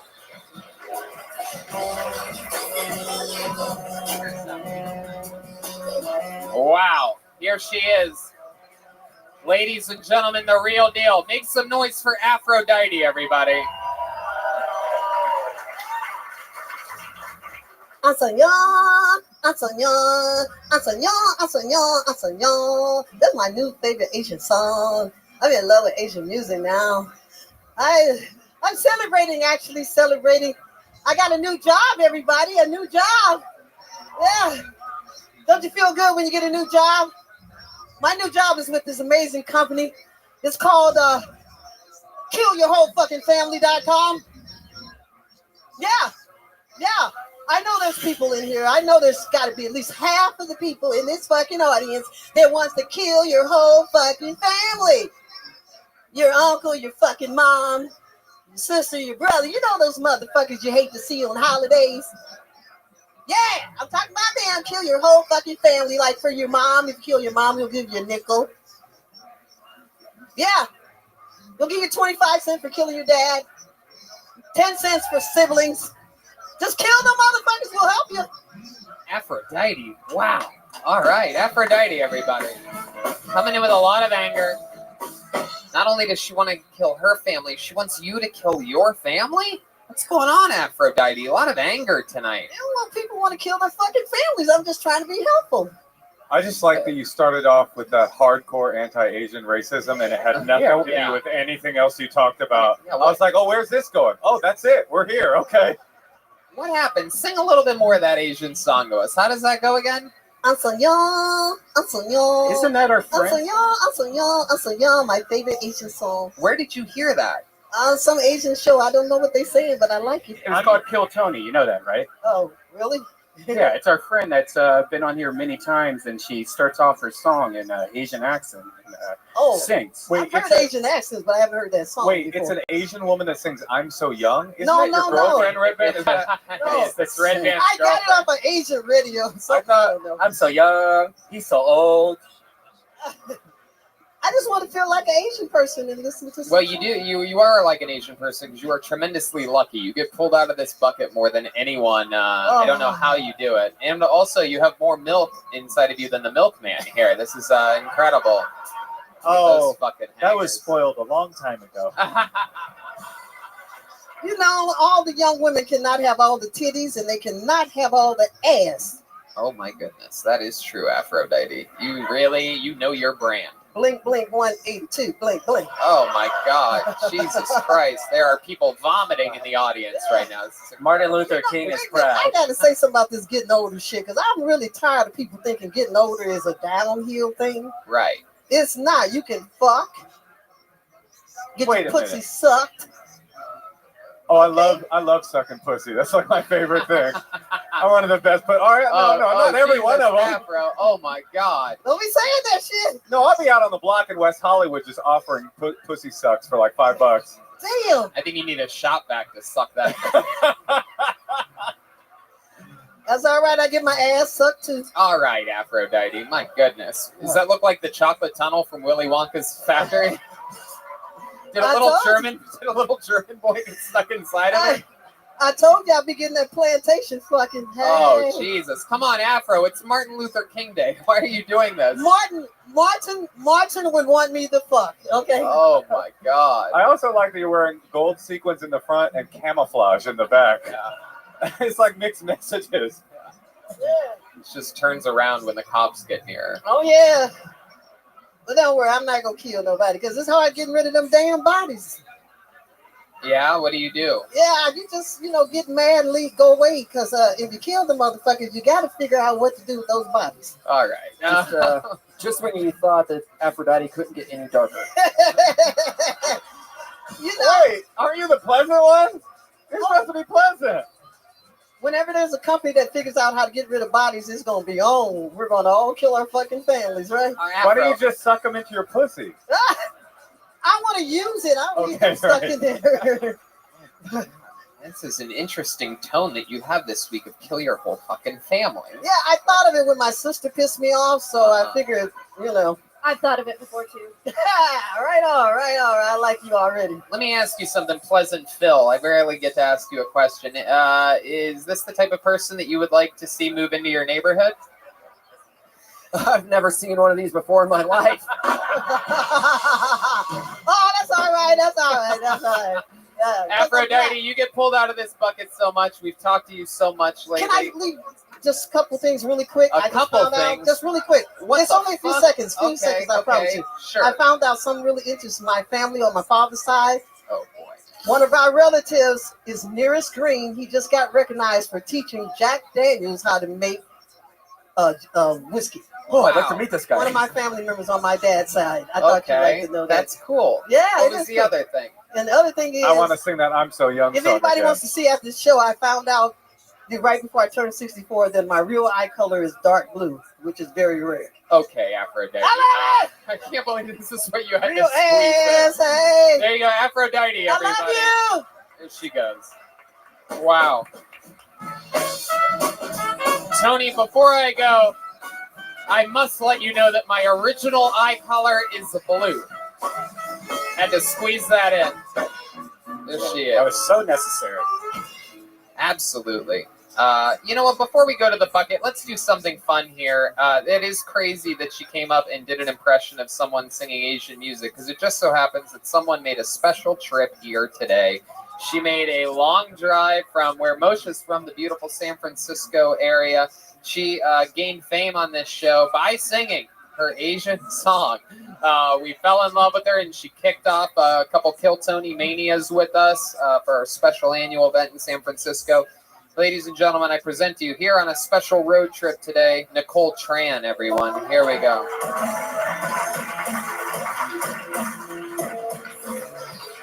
All right, maybe not. Let's go to the bucket. Wow. What? Oh, shut up, Aphrodite. You're out of control. Blue-eyed bitch. All right, I pulled a name out of the bucket. Make some noise for Colin Heaton, everyone. Colin Heaton. Colin? Oh, look at this. Wow. Ladies and gentlemen, we saw this guy last week. It's Michael Lair's son, Colin Heaton. This is my first time. I just moved here from Wyoming. I love the outdoors. So I was excited to see all the sidewalks are covered in tents, but they're not lovers of the great outdoors. They're lovers of heroin. I'm still getting used to LA. Recently had a date, took a bird scooter. It was so awkward at the end deciding who gets the gushing head wound. Dating is hard. Girls don't want a guy who bird scooters to buy weed, gets too high to bird scooter home, has to call for a ride, even when I said it wouldn't happen again. Side note, is anybody sanitizing these bird scooters? I was riding a bird scooter and I think I got bird flu. Yeah. My next date I used Uber, screwed up and got Uber pooled. A stranger sat between us. They really hit it off. I never saw her again. Luckily I hit it off with the driver, but it didn't last long. I knew it was over when she started giving someone else shotgun. Fuck yeah. Colin Heaton, everybody. Absolutely. So welcome. This is Thank you. Michael Lair's son. There that is, the goat of the first time. But this isn't really your first time, is it? Technically second. Right. You're counting last week? Are you counting last week? I don't know. No, last week wasn't. But we found out No, after that last week that you've been on stage multiple times before with your father. This is your first time up here solo? Yes. All right. I guess you could count that. Sure. Absolutely. Tony, Fortune Feimster looks great. There you go. For those of you that it got bigger laugh than I thought it would. That's good. Based on cadence alone. That's fun. So welcome, Colin. Your father has been doing comedy for well over 20 years in some form or another. So you were raised around it. And how old are you? I'm 21. 21. And you really did just move here from Wyoming 2 weeks ago. Oh my goodness. And you really wasn't raised around it because your father wasn't in your life for 20 years. No, it was not. There you go. Absolutely. So how did your mom feel? I was. You were raised around. All right. So how did your mom feel about this big move to Los Angeles, California? She was nervous. I mean, I don't know. She hated it. Oh. But I hate Wyoming, so it went with me. Interesting. So what have you been doing since you got here? Weed's legal here, and it's not where I'm from, so I've been smoking. So you've just been smoking a bunch of weed? Yeah, looking for jobs. Too. When you got here and smoked that blunt, were you like, it's my first time? No, we have weed. It's just not good. Right. And does your mom know that you smoke pot? Yes. Did she know that you're smoking more pot now that you're out here? I'm sure she assumes. Yeah. You haven't been communicating with her? Yeah, we talk almost every day still. Are the conversations as riveting as this one, or? So now you live with your dad. He has Lou Gehrig's disease, and you're helping him out, right? Yeah. And that's part of the reason I moved here. Right. So what's the getting puss situation like? That was the segue of segues in comedy, Tony. There you go. So your dad has Lou Gehrig's disease. You're here to help him out. Are you getting any pussy though? Yeah. I wanted to paint the picture of this guy in a wheelchair and then him just trying to hook up with chicks. Is that, you think it helps? I'm trying to work a way around it. It's just difficult. Yeah. You ever tell them that it's not your dad, that it's just some guy that you're helping out? Yeah, I go for the charity approach. Girls think I'm a nice guy. Did you leave a girl back in Wyoming that you liked? Yeah. But you have porn star energies, Colin. You're like very simple answers, sort of like a charismatic haircut. You seem like you have a cock like a fucking Louisville Slugger. Am I close to right about that? You said that last week. You really do think this. I said that about him? Yeah. Really? Did I? Wow, there you go. That's crazy. I don't think I've ever said this about anybody else. He has porn star energies. I don't see it. I got an email from Tony on my way here. He's like, definitely say he's got a big fat cock if he comes on stage. And I'm seeing this. That's true. That's fun stuff. So what's something we'd be surprised to know about you, Colin? I went to college for choir. Wow. Really? Can we hear some of your choir skills right now? Is that possible? Just jump right into it. Don't be shy. I'm so young. That was Moshe Kesher, for those of you listening to the podcast. Colin, come on, Any give us some particular choir. Hit a good requests? note for us. Fucking anything. Just go right into anything at all. Just do anything. La. You son of a bitch. Wyoming will let anyone into college. That's what you learn in college, studying choir? A few scales here and there. Yeah, why don't you show us some of that? Wait, did you say scales? Can you get my wife one? Yeah, because Bill can't afford it on his own. Have any requests?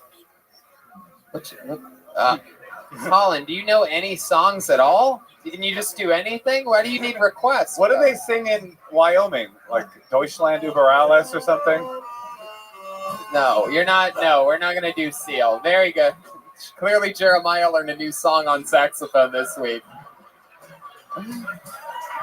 Colin, what song do you know? What's a song that you know the words to? I was looking for like a 10-second example of the power of your voice, but I mean, if you want to do fucking Shine On You Crazy Diamonds or something like that, if you want to do an 11-minute piece, you feel free. I backed up into a cop car the other day, but he just drove off. Sometimes life's okay. We need to get you checked for Lou Gehrig's disease ASAP. I think it may be genetic, and I think it may be affecting your nervous system. The head of the choir department ran in and is like, have you considered stand-up comedy? I'm more of a lower in the background. Well, why don't you do a song like that then, you son of a bitch? What about Swing Low, Sweet Chariot? I can do that. I got a bass too. It goes, oh, swing low, sweet chariot. Your turn. Mama gotta carry me home. Wow, there it is. Swing low, sweet chariot. Are you talking about your massive cock right now? Swing low. I love it, Colin. Well, you're a man of few talents. But that's what being 21's all about, I guess. You know, you're figuring it out, and the first path to that is getting your ass out of Wyoming and here in a beautiful, beautiful place like Los Angeles, California. So welcome, my friend, and maybe sign up again, and we'll figure out more about you. We'll get updates on you. There he goes, Colin Heat. Colin David 185.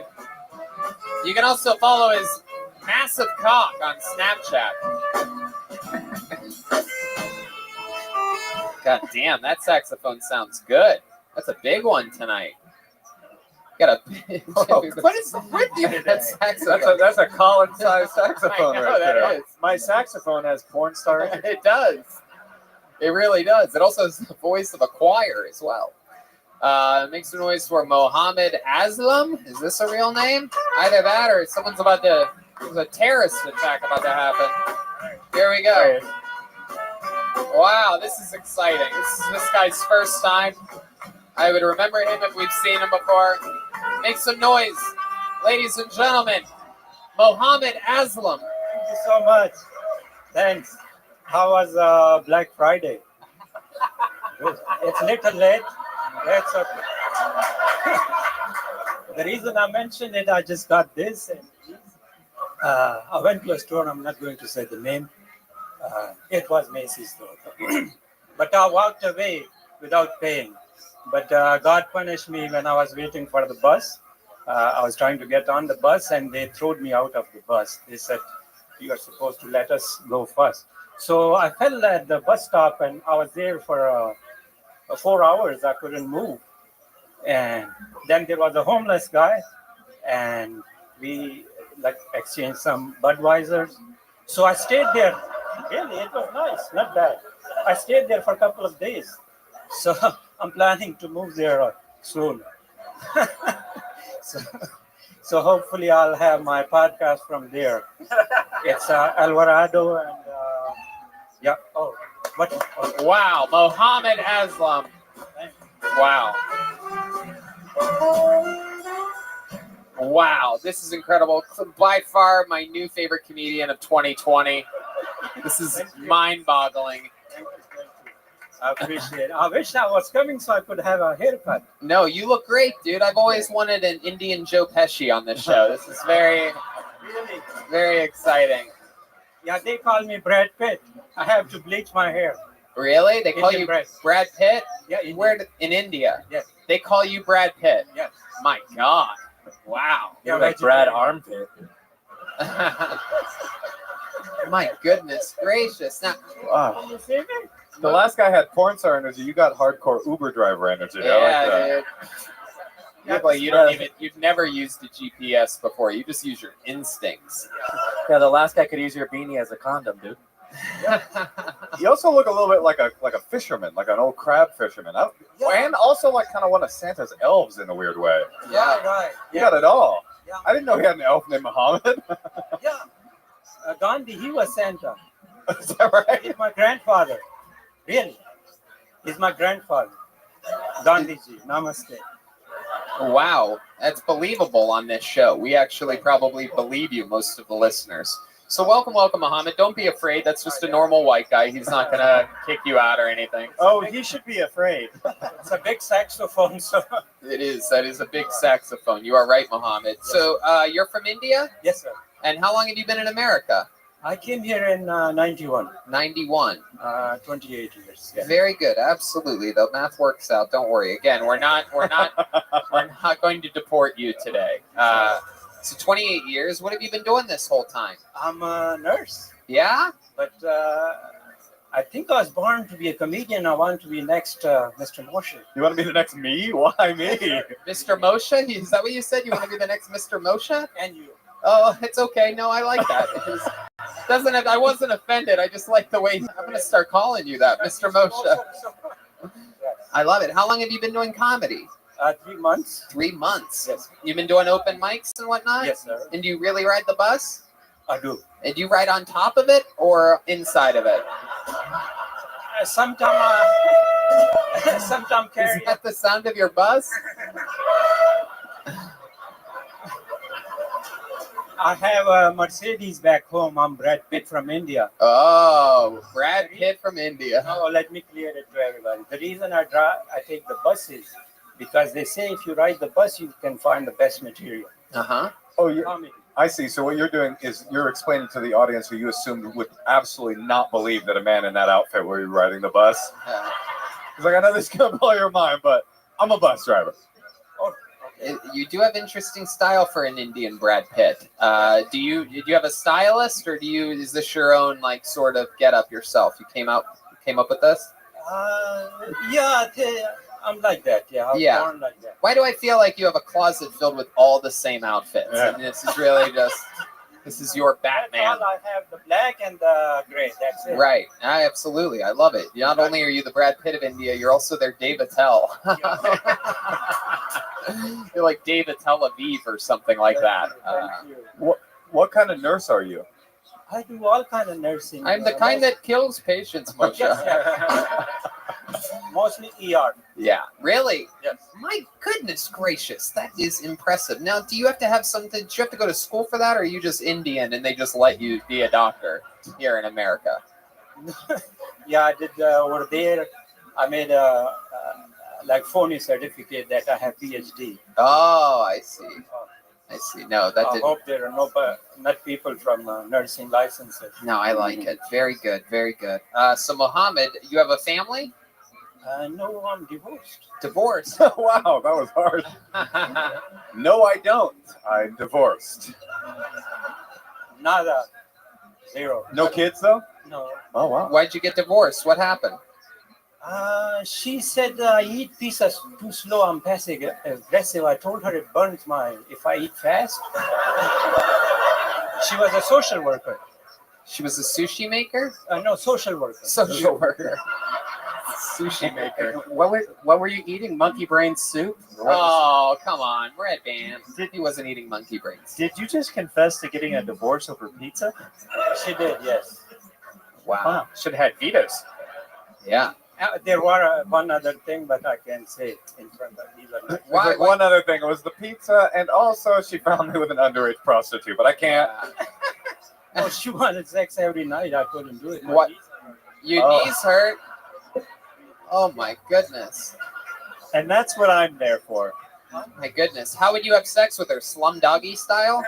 No. Yeah, a little bit. It's me, everyone. It's me. You say me, everyone? It's okay. The internet will laugh harder than this audience. I got her an iPad. Yeah, would you have sex with her in casinos? Oh, wait, what? Sure. Why would he have sex with her at casinos? I'll have sex with her anywhere because I needed a green card. Oh, this was an American girl? Yes. Was she bigger? Was she heavy set? Someone showed me this new show, 90 Day Fiance, lately, and let me tell you something. I've been watching it. You see these people that are getting married for green cards, and it is hilarious. And the person that looks like you would be matched up with someone that looks like the opposite of you. So was it a massive white woman or a massive black woman? Did she look like Aphrodite? I saw him worshiping Aphrodite earlier because he thought he saw a cow. Oh, milkman. I thought you were a nice guy. I am. I love cows. I get it. I'm scared. All right. Let me put it this way. Yeah. We didn't need a mattress. Oh, you just slept on top of her like a little baby koala.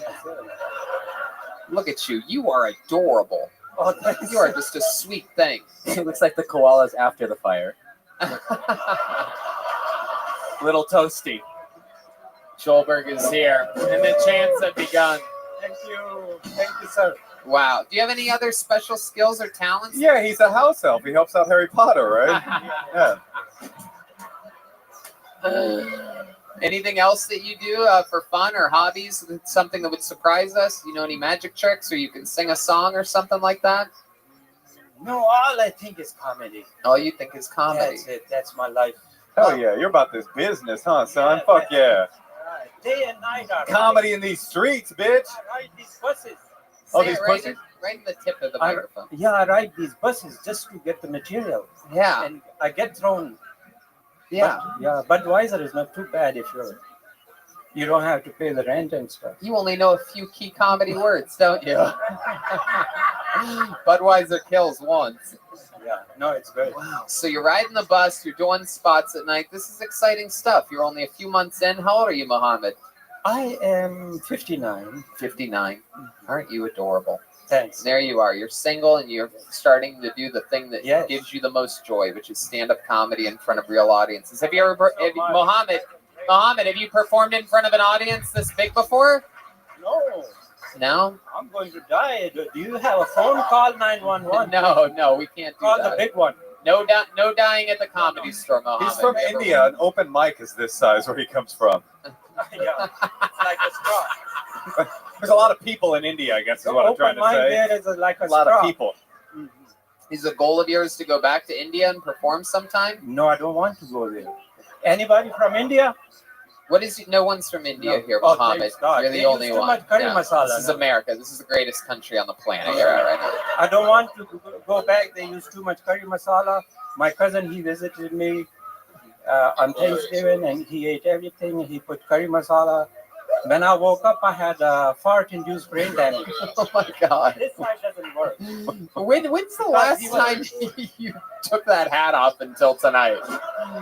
I've heard of hat hair before, but that is something else. How is it? That looks like one of those abandoned dogs like found under a house. In the arms of an Oh, look at angel. that.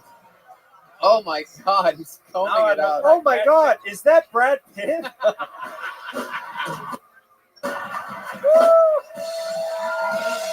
Wow.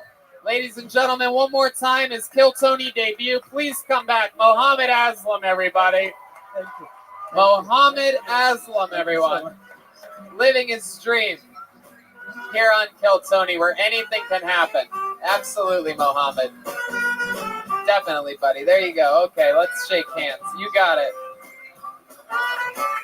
There you go. You give me the old Indian handshake there. The old grab you by the side of the hand. The old how do you do? All right. You guys having fun out there? All right. No shit. Put your hands together for your next comedian, Gareth. Is Gareth here? Just one word, Gareth? That's interesting. Uh-oh, here he comes, everybody. It's a real human. Oh, that way, Gareth. Go back that way. His dream. Drink, drink, drink. Here he is. One more time for Gareth, everybody. Come on. Hello, everybody. All right, let me spin around this. There we go. Well, thank you very much. It's great to be here in all the best parts of entertainment. We've got most of a band. We've got morning radio sound effects. Sometimes a full band when a toy kazoo comes from the ground, raises from the grave, takes over Tony and starts singing. It's wonderful. It's a wonderful time. I think he froze. So back to popular. So over the summer, Trump yanked all the troops out of Syria, right? And then ISIS got loose. They're knocking on doors, running away, or something like that. I don't know really how it works. And I thought he should have asked Tony that it's a bad idea because he has broke the bank relying on the pull-out method. Quickest coming comedian in comedy.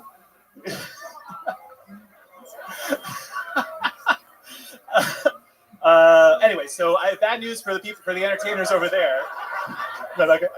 I have bad news for the entertainers over there. The best day of your career is going to be the days after you die, when like paintings skyrocket in price. Can I continue? Can I? It's close. Go ahead. Okay. Go ahead. Paintings skyrocket in price. Redbox starts holding some movie from 1962. But what about the porn talent? What happens with them? Is it just Red Band and Holmes singing, "She was so underappreciated in her time"? All right. There you go, Gareth. You did it. Doing the age-old broken method of trying to roast the people that the audience is here to see. It's good. How do you feel, Gareth? Shaky? Yeah. Is this your first time on a stage? On a real stage, yeah. Yeah. What other kind of stage have you Like been when there's like 5 comedians. Oh, I wish it was stage 4. Gareth. So you tried to do jokes about us, and that It never wasn't really my original worked. plan. I was just writing normal jokes, and then Right. it kept twisting easily into just stupid roasts. And I figured you guys are roast people, so I thought I'd try it out. How did it go? I don't know. Doesn't sound like good. No, it doesn't, Gareth. No, it doesn't. So you just started stand-up comedy? I've been writing a lot for about 2 or 3 years, but I barely ever try to get on actual When you say barely ever, what do you mean? You've done a couple open mics, or this just is your like, first? or it's like a couple comedians that try themselves like a year ago, but other than that, nothing. How come? Because it went like Busy, that? Yeah. No. I'd say a mix of good and bad on the other ones, but Right. What do you do for work? Software engineer. And how old are you? They're 41. Yeah. What are your hobbies? What are things about you in your real Things I life? do, I like to build stuff. Like I'm a work with my hands kind of guy, or projects. Always trying to think of like a cool invention, that kind of thing. Or traveling. That's what? What have you come up with? What are some of your inventions? Nothing successful right now. I'm trying to figure out how to have the worst Kill Tony set ever. If you build it, I miss the horse of truth has arrived. Like right now, I'm trying to figure out a water conservation project. Let me tell you something. There's no way you're going to be that guy. No, you're not going to. No, I'm kidding. Just give up on that. Yeah, you're right. No, Get a filter for your washer, or your shower head, so you don't use as much water. That's about it. There you go. Red Band just solved it, everybody. That's exactly how it works. Use less water. Why are you a one-name comedian? Oh, my last name's long, so I just didn't bother. What? Okay. My last name's Purse House. It's too long to write. What is it? Purse House. Purse House? Wow. Too long to write, huh? It's 2 words we all know. Wow. It sounds like a drag club. A drag club. Purse House. So that's interesting. You have a girlfriend? No, but I'm here with a way too hot date. Oh wow! Don't tell Not her. anymore. She's gone. She's gone, Gareth. She's fucking Mohammed in the back of the room right now. We can all see her. No, she's gone. She's fucking Indian Brad Pitt. All she heard was Brad Pitt. She's wasted right now. She's just taking it. That's fun. Gareth, so how do you get a chick that's way too hot for you? How does that work out? Luck. Luck? Yeah. Do you only have your height on your dating profile? Yeah, that's it. Just everything else it starts to drop off fast. I mean, you're handsome. Yeah. Yeah. Good looking guy. It's helpful. Yeah, in a retarded team leader at Target kind of way.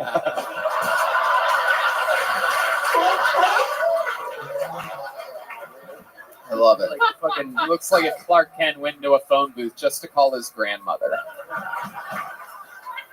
I have Superman for Halloween a couple times. Duh. That's exactly what I get every time. Like, no shit. Oh, shut up. Garrett.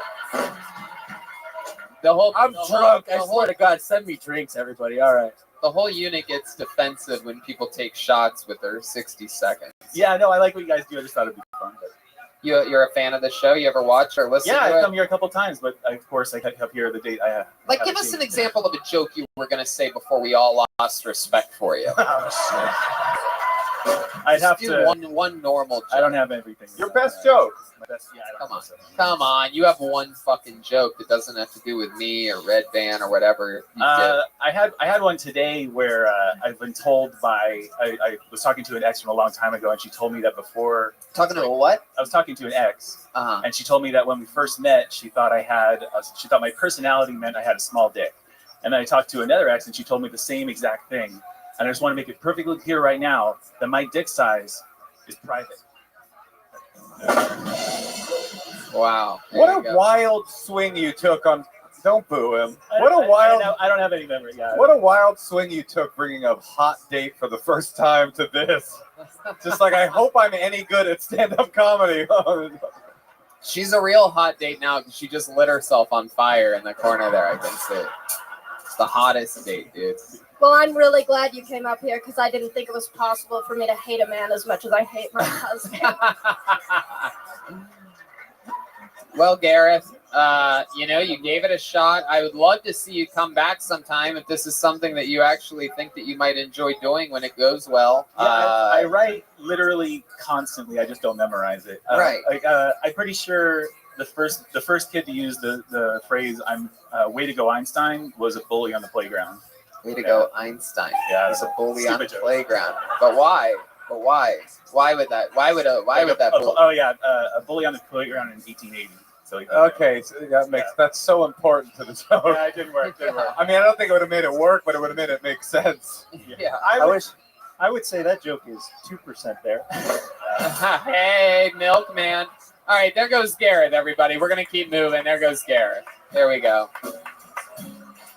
You got to be careful up here, people. You got to be careful. This is not a game. This is not a joke. I want to see his date. So Let's hope he hangs himself so we can say "Way to go, Epstein." Yeah. Where's he going, dude? You leaving your hot date? He just shit his pants up here. He's going to the restroom. That's a fucking talent agent from CAA who just signed him. Congratulations, Garrett. Wow. Incredible. Dreams do come true here at Kill Tony. It's that easy. Pulling a name out of the bucket. I actually know this young man. He's been on the show a couple times, all shows on the road, because he just moved to Los Angeles 2 weeks ago from Kansas City. Ladies and gentlemen, it's Trey Thompson, everyone. Here he is. Look at this guy. He's been on shows in Kansas or Omaha or something like that, and he's here now in Los Angeles. This is a new home. It's Trey Thompson. One more time for Trey, everybody.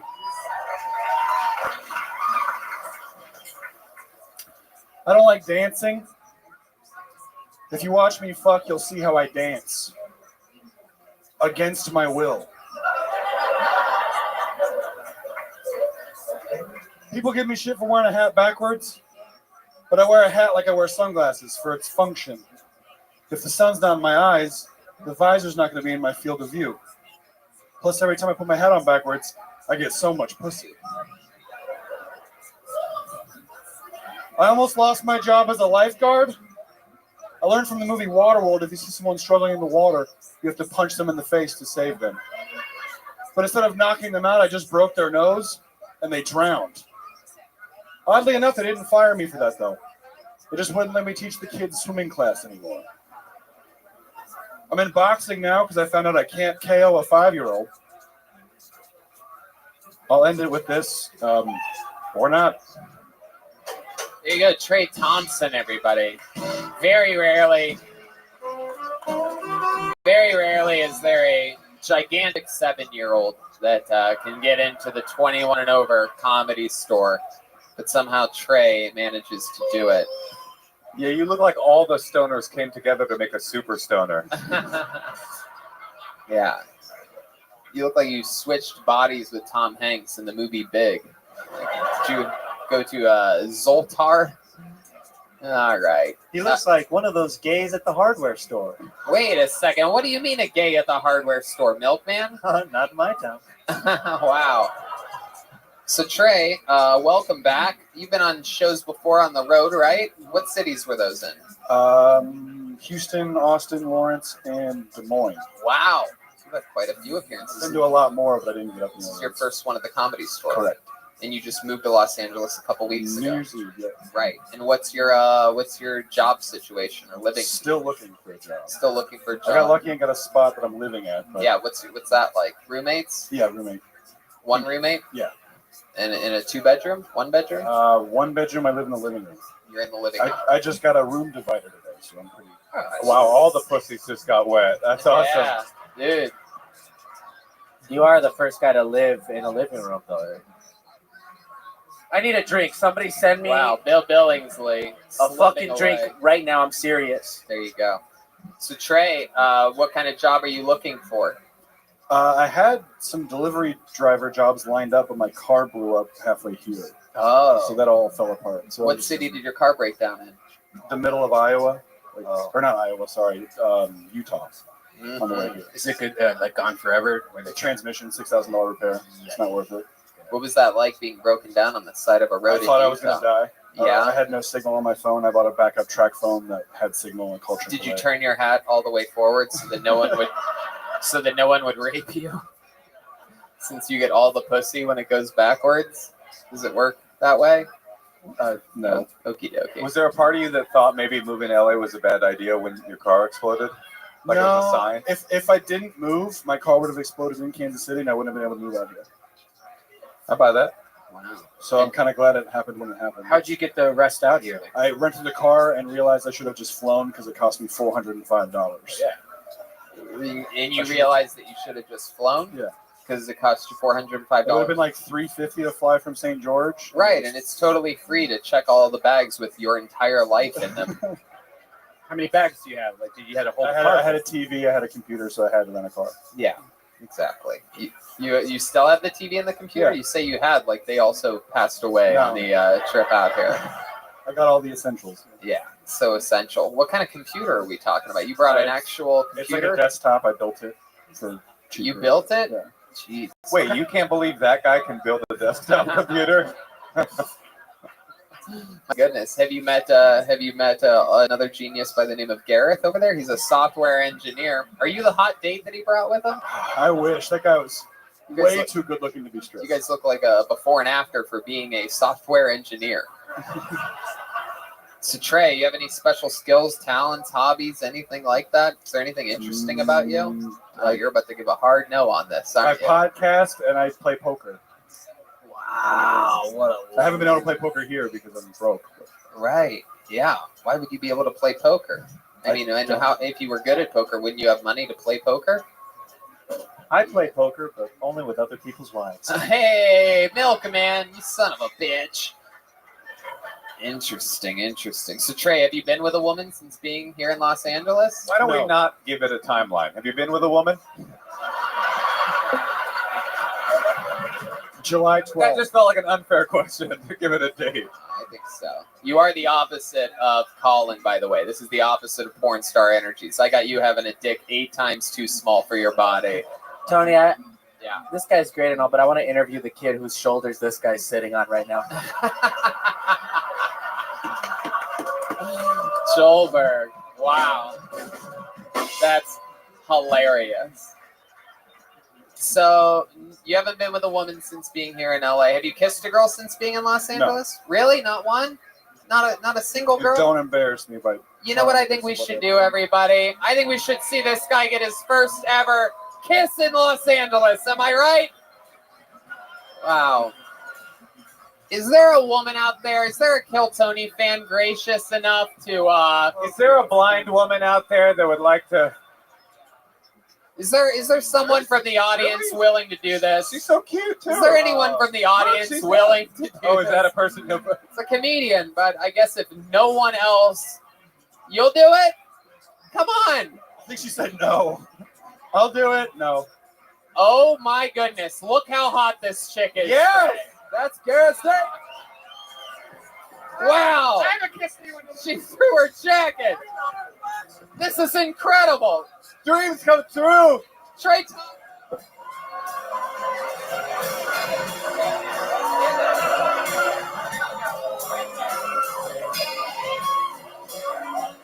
She said, "Get on your knees. Get on your knees, His boy. first ever LA kiss. Get on your knees. There you go." Yeah. Wow!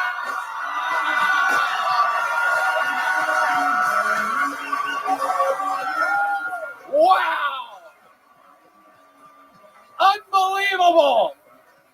Unbelievable! There's cum all over the front of his pants right now. That's not fair. Wow. That is not fair. Oh, that is very fair, Red Man. You wow. wow. Right in the mouth right away. Oh, Jesus, yeah. Holy shit. He just goes, she kissed me right on the mouth right away. No, I said tongue in the mouth right away. Yeah, no shit, you faggot. Amazing. Put her tongue in my mouth right away. Oh my god. She was so hot. How are you a second grader on the inside, too? She put her tongue in my mouth right away. That was my so crazy on so many levels. First of all, she was so hot. Second of all, that she time traveled. That's Brigitte Nielsen at her peak, ladies and gentlemen. Unbelievable. Yeah, dude. And she fights Rocky next week, dude. That is incredible. How loud can this place get for that hot young lady over there? That is what it is all about. Real Kill Tony spirit and fandom. That was amazing. Lucky. The only thing cooler than the girls that come up here and do that for that segment is the only thing cooler is when they're ridiculously hot. And that might just be what a twist for your little tiny fucking baby head to get kissed by a real woman. And look, you just don't even know what to do. My favorite part was when he decided he's gonna he was falling in love immediately, and he went, hold on, he went, We're gonna kiss I like want, this. we gotta see, this is the spot we gotta mark. I want a slow motion of this part. Because at one point he goes and he tries, as he's falling in love, he grabs the side of her head with both hands, and she's like, no. You literally were like, I hope this never ends. That was amazing. It's funny, I kind of liked you before that, but while it was happening, I began to hate you. It was interesting. I know. I got angry. It is incredible. I agree. It is incredible. Thank you for that, by the way. Oh, wow. I thought I was going to embarrass you, you piece of shit. It was still embarrassing, but thank you. No, it was embarrassing for her, not for you. One more time for Trey Thompson, everybody. There he goes. It's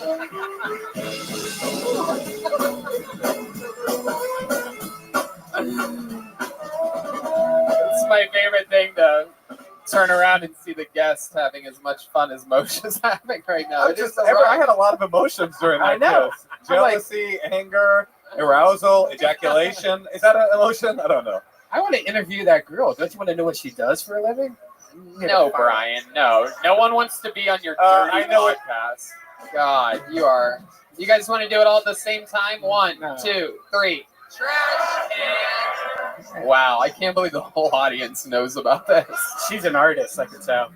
Yeah, okay, Brian. There you go. Why don't you stop being forensic filey over there and just let the moment go. I pulled another name out of the bucket. Put your hands together for your next comedian. This looks like a new name. Matthew Swider. Matthew Swider. Hey, won't you be mine? Here he comes, everybody. It's Matthew Swider. One more time for Matthew, everyone.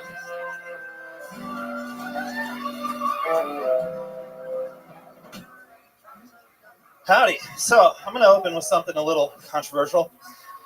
I'm down with the LGBTQ community. I got love for everybody, but I can't handle it when people take their kids to a Pride 5K. It's bad enough you got kids promoting anal and all that stuff, but I can't condone running with scissors. Does anybody in here speak sign language? Anyone? No? Do you guys know sign language is the most offensive language there is? So this is the sign for white. Yeah, so all the whites are retards. All right? This is the sign for black. Like you see that guy over there, that guy over there, that one. Keep an eye on that guy over there. This is the sign for Asian. This is a sign for, I swear to God, all this is true, right? This is a sign for Asian. Anybody know what this is? No, that's a sign for Matthew Swider. Pleasure to meet you. There you go. Exactly a minute. There you go, Matthew Swider, everybody. So welcome to the show, Matthew. This is your first time on. Shaking the hand of the milkman. He doesn't know what a pound is. It's not. He's old. Yeah, well, something like that. He's from a different time. Wish my wife would lose a pound. His haircut and shoes are from my time. Oh, Matthew, welcome to the show. This is your first time on. There you Yes, go. it is. That's the spot. Welcome, welcome. You've been doing comedy a while? So this is my first time back in like 3 months. Okay. And before that, I started in April of last year. All right, cool. April So of a last. couple months. Yeah, Right. I've been on stage maybe 20 times. Why'd you take a few months off? So I was kind of depressed. I got arrested, and my dog was taken from me. I was accused of animal cruelty. You were accused of animal cruelty? Yeah. Oh my goodness. I thought a guy as white as you, the cops immediately let them go. I can't believe you got arrested.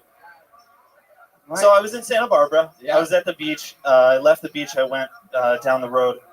My dog ate a charger cable in my car, and I spanked him. A girl heard him yelp and then called the police. The police arrested me, and literally just last Wednesday, I was awarded my dog back. So I've been cleared. Hey, look at that.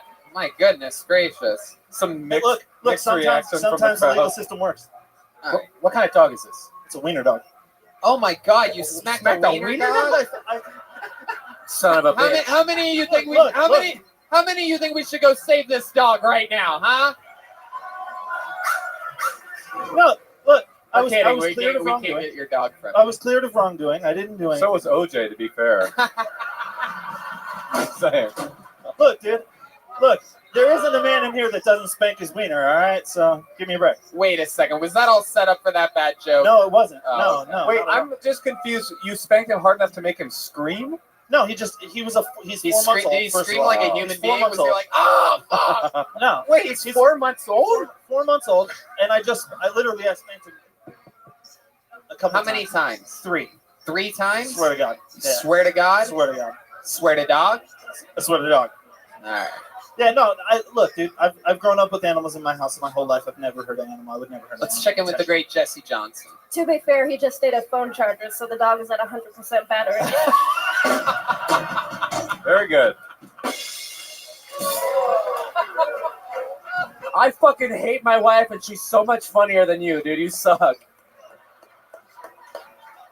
Oh. I do have a bit of bad news for you. That's not. Can you show me the sign for white? Come again? Can you show me the sign you were doing for white? I couldn't see you. That's not the sign for white. I think it's unfortunately. this. Yeah, that's right. Yeah. Yeah. Oh, you modified it to Yeah. make it more retarded. Yeah. Okay. That's pretty funny. He's like, no, this won't do. Yeah, exactly. Where are you from? If you don't mind me asking. Oh, good question. Come Bill again? Billingsley asking you where you're from. Where am I from? Marina Del Rey originally, as a matter of fact. Wow. Yeah. And then I went to high school in Pennsylvania. Because you look like if Pee-wee's Big Adventure was to the Jersey Shore. Oh, there you go. Absolutely. I actually just wore the jacket to cover the tattoos because they're distracting. Really? Yeah, Let's they're see distracting. let's see those tats, bro. Come on, take it off, dude. Oh my goodness, you got a real. Oh shit! Wow. Oh whoa, a swastika! Oh no! It's incredible. What It's the not hell? a swastika. It's an anarchy sign. Oh, you got Whoa. tits on you though. It was going to be a swastika no matter what it was. Tits. Oh, Wow. who's that girl? Who's that chick? Is that the girl that just kissed that guy? No. Okay. So I got the stomach tattoo when I was like 18, and the girl just happened to be in Playboy that month. So I don't know her. But then coincidentally, a couple of years later, I dated a girl with the same name. Weird. Wait, you opened a Playboy and then immediately got her tattooed on your stomach? Well, like when you get I naked think you chicks need tattooed to on have you- that dog taken away from you, 100%. Goodness. I'm scared.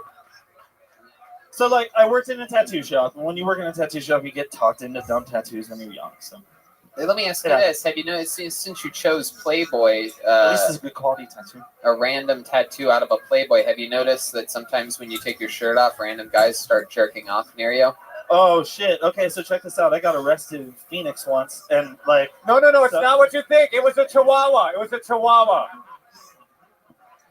it's not what you think. It was my kid's mom. No, I'm just kidding. So What happened? What happened in jokes, Phoenix? Keep it going, Matthew. So I got arrested in Phoenix, and I was in there for like 3 days. They put me in like a general pop cell, which is like a General Hold it, take Pop, like like 100 you even people? use the lingo, dude. You're a fucking criminal born in the beach. Have You you went ever to high watched school in Oz? Pennsylvania and you fucking hit the streets, didn't you? No. So, Okay, so you were anyway, in so, general. so yeah, I was in jail, and a guy asked, all different races of people. It was horrifying. a guy asked if he could draw my tattoo while I was. Oh inside. hell yeah! You were in General Pop for 3 days, already getting butt fucked. You know what I'm saying? Hey yo, dude, let me draw on you, or else it's gonna be fucking shower time, bro. Not my gig. Not my gig. Hell yeah! Your gig is not to be raped in prison. No, that's not your gig. Okay. Yeah. You I'll seem try like to make somebody laugh. Come you on. seem like a clean guy. You seem like you'd pick up the soap right after you dropped it. I have a joke about soap. You seem like you would take your own soap into prison with you, up with a pumper or something like that. All right, You're the only guy in prison with Dr. Bronner's. Fuck! Wow, Joel fading fast. Everybody, can we get an IV drip for Bill Billingsley? Thanks, By the Bill. way, the girl that kissed that guy bought me a shot. Thank you so much. Matthew, one question: when you got arrested in Phoenix for 3 days in General Pop, what did you do there? What did you get arrested for there? We didn't even ask you. So I broke someone's cell phone. You broke someone's cell phone. What is it with Cell you and phone. cell phones? Yeah, dude. That's so interesting. Do you I have don't know, what was the other thing on cell phone? The dog ate the charger. Charger? Oh, You get arrested? yeah. Charger. Have you been arrested other times? Yeah, I got arrested for growing pot in Vegas in 2011. Oh, the devil's lettuce. What's up? Yeah. So you broke whose cell phone did you break? A girl. The girl, Yeah, I just threw it. the girl you were dating. No. Girl throw you it were at on her a face? date with. No. Just a random Yeah. girl you didn't know. She resembled a wiener dog, She- so he was She mad as punched. fuck. So she punched a friend of mine. We were walking out of the club. This is in Phoenix, like I said. Yeah. We were walking out of the club, and she punched a friend of mine, and her phone fell on the ground. I threw the phone. The cops saw me throw a phone. Oh, wow! Look at that. It's always not your fault. Yeah. So No, it was totally my fault. No, I threw the fucking phone. What Yeah, smoke and destruction of fire, property. nothing. right. Destruction of property. And they But got I you didn't for it. like. I wasn't in a fight. 3 days, huh? Because it happened on a Friday or something like that. No, that. Well, yeah. Right. It was like a Tuesday or some shit. I don't even remember. what Tuesday. week. So no one bailed you out. You had to spend 3 days in General Pop, dude. Don't you have anybody that loves you? Had nobody to bail me out. Yeah, it was what it was. I was only 21 at the time. No family in town. All right, Matthew. Any special skills or talents or anything like that? You seem like the kind of kid that had a little magic kick growing up or something like that. You know how to make shit disappear or something? You have like a bunch of rope you could pull out of one of your tattoos or something? I can snap my fingers close to world record speed. Let's fucking see it. Amazing. Wow, this is incredible. He's a near competitor at world record speed for snapping fingers. In 6.5 years, we've never had someone say they could snap fast. Ladies and gentlemen, I present to you Matthew Swider, the fastest snapper in the West. Oh my God. Wow. Oh snap! So look, if you look up the world record holder, like you gotta put a mic to it. It's This is hard. one of those moments where ultra competitive Jeremiah Watkins I want to see it. is insistent that he can snap faster than you. I've only seen this before in things that he actually ends up doing faster than other people. He's positive. He gets.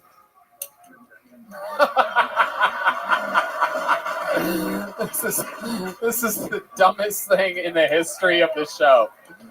This is unbelievable. You're not even snapping anymore, Milk. Welcome back to white people shit. Yeah, it's unbelievable. Matthew, step back up to that microphone. How did you know that you even had this talent? How does this happen? I mean, you get bored on YouTube. You end up watching some Ripley's. Believe I it was or in not, Gen Pop. 2001. And then you realize that you can snap. Now, have you had a snap contest against somebody? Did they have these events somewhere, perhaps at Charlottesville or something like that? No. Wow. I'm Sure. not He wants to get in here. I'm not gonna lie, my fingers got tired very quickly. Yeah, so it's a technique of using two, like getting. Wow. Look at that. Dude, I couldn't give a fuck less, dude. So you get like. You got Red Band trying now. There's dirt flying out from underneath his fingernails. Cheeto does. But no, look, you can find this online. There is a. Oh, I there's a can't? Guinness Boy, World tell Record of me that. where right away. Well, that sounds like some good, wholesome fun to me. Well, everyone knows where online is. It's in your pocket. Okay, I don't get it. Why is online in my pocket? All right. I would pull out my phone, but I don't want you to get arrested, Matthew. He's on Instagram at Million Star Motel. It's his Kill Tony debut. Matthew Swider, everybody. Thank you. Come on. That was fun, Matthew.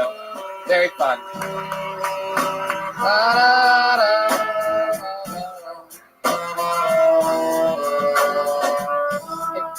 Hey, Brandon, is William right there?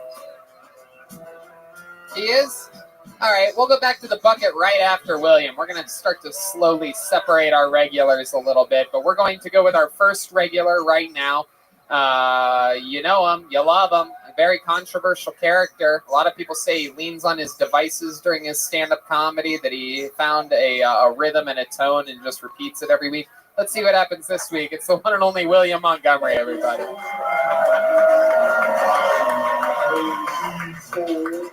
Here he is. Come on, guys. It's William Montgomery. Knock, knock. Ghostbusters. But seriously, how many of y'all are voting for Bernie Sanders?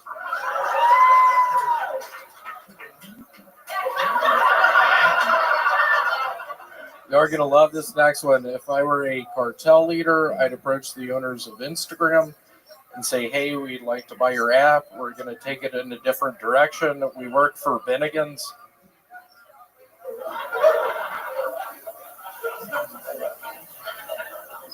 As y'all know, I'm from Memphis, so Martin Luther King means a lot to me. Without him, a lot of tour guides in Memphis wouldn't have a job. They'd be cooking for Bennigan's. A lot of people don't know this, but I had a close friend who died on 9/11. He's Muslim, and he ended up going up to the same heaven as the terrorist. And what he was saying to me is, those virgins aren't that hot. The virgins aren't that hot, is what you said. Aren't that hot. Right. How about William Montgomery, everybody? He has to write a brand new minute every week. That's not easy. Everybody else you've seen tonight, that's the best minute that they have in their life. And somehow William manages to pull out ahead every single week. That was so a great nice set, William. to be here today. Oh, that's a perfect time to start talking. You really have the rhythmic fashion of this show down pat. The question and answer part. It is so nice to be here tonight. I got in a car crash on Tuesday evening. This is true. It's He's totally telling a true. truth right now. This is crazy. My neck is finally feeling better. I saw 1917. It was all right. Who said that? There you go. Just really throwing out David Minervini. Stop. So, William, let's talk about some more real life stuff for a second, shall we? Last week, we were graced the presence of a couple celebrities here at the Comedy Store, and you seem really hell-bent on talking with them and getting pictures with them, and it has become an actual issue, hasn't it? I know. Last night, it was an issue. We were talking about it.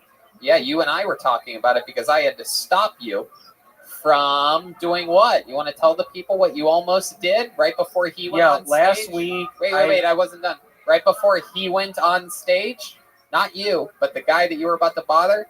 Go ahead, tell the audience. It was Zach Galifianakis, everybody. He's about to speak at one of his best friends, one of all of our best friends, the great Brody Stevens Memorial. And you found out that he was here. Right, you gotta behind shoot these your curtains. shot, dog. I like that. I was backstage. I met him out front. I told him my two best jokes. I started out with, I like it when my mom goes out of town because I get to sleep on her side of the bed.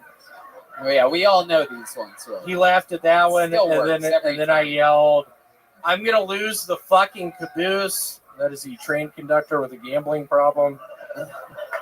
And he laughed at that as well. Yeah. He has to laugh. Wait, you're like a young rapper going up to rap legends saying, I got bars. I did, yeah. I went up with him with my two best jokes. What do you think might happen from that? You think that maybe he would have you play him in a movie about his youth or something like that? Him? Was in the hangover. There you go. There's Brody, everybody. Always Red depressing. Band, why'd you do that? Anyway, so William, anything else happening in real life? How's the doctor? You went to the doctor the I other have day. high cholesterol. Yeah, the verdict is in. My goodness, this doctor a- must have at least one eye. It is. It was an Armenian lady. I had to get naked. She was touching my penis and testicles. It was horribly awkward. The nurse was in. That's how Armenians test for cholesterol? Yes. It was horribly awkward. I was in there. I thought the Armenian test for cholesterol was getting an Uber ride and them looking at the imprint left on their back seat. Okie dokie. It was an Uber Armenian joke, but we've covered those bases. But yeah, I have high cholesterol. She was asking me if I take creatine or protein because my liver readings were off, and I told her I just drink too much. Huh. And she was like, "That makes sense." So what time do you usually start drinking? Every day. It's 7 days a week. It depends on the day. Yeah, I told her I drink 7 days a week. I start at 3:30 p.m. Which isn't. Yeah, which isn't. How long do you think you're going to live for? I give myself to. I'll be 33 on Sunday, January 26th. I'll be 33. Oh, look at that. The crowd's going crazy. He ain't there yet, people. You might want to wait till he actually turns 33 to start clapping. Why do you think you drink so much, William? What would you think there's an underlying reason for your drinking? I think I am horribly depressed. I think I don't know what's going on half the time. I work at a fucking self-storage unit place. Have you thought about talking to Zach Galifianakis? That could help. Last night I did. He said you need to speak with someone. Okay, there you go. All right, William. Well, all right. That's I think probably it's my always best set. Y'all are lucky y'all are here tonight. Probably my best one. What happened to the? Can I tell you something that I miss? I miss the getting the audience hyped with pandering local references. What happened to that? You don't like things that work?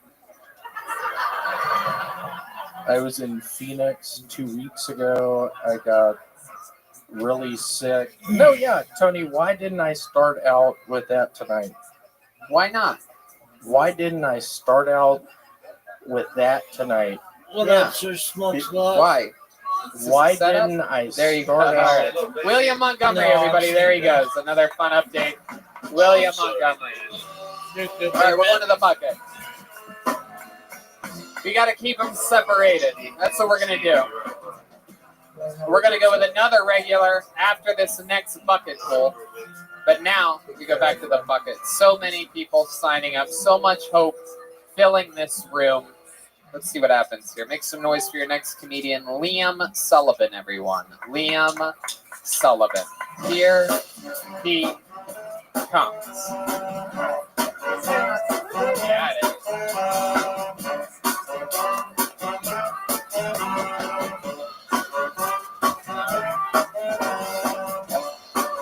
One more time.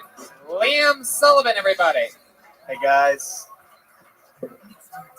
So, it's 2020, right? You know, everything's automated. You got, like, in the bathrooms, the hands are the sensors. You got the toilet sensors, except for the part where you put your hand to your ass. We haven't kind of figured that one out yet. I think the aliens would be upset. I think AA meetings, like the AA part stands for alien abductees, and then everyone who goes to those meetings are just like drinking constantly to deal with like the trauma of being abducted by an alien. I saw this guy on the subway. He was blind and he had a shirt that said, "I'm a shitty father." And he was just like, just sitting there straight. All right, thanks. You're welcome. Liam Sullivan. Hello. Hi, Liam. How are you? Is this your first time on the show? First time on the show. First time signing up too. Yeah. First time doing stand-up? Mm-hmm. Yeah. Well, actually, no. I did it once with my friends. Yeah. Just so your friends and you doing jokes back and forth? Yeah, we do this. It's called the Krampus Comedy Night. But we just it's exclusive for us though. We just get together and throw down. But it was the first year this year. So How old are you? 22. 22. You got a real acid dealer in Connecticut vibe to you. Yeah, dude. For sure. You look like Quentin Tarantino's illegitimate son. Once upon a time, you know? Hell yeah. What's Krampus? It's the scary ghoul that. No, I mean, but why is that connected? I know who Krampus Well, is. It started. I'm it was Jewish. It was an but, ongoing joke.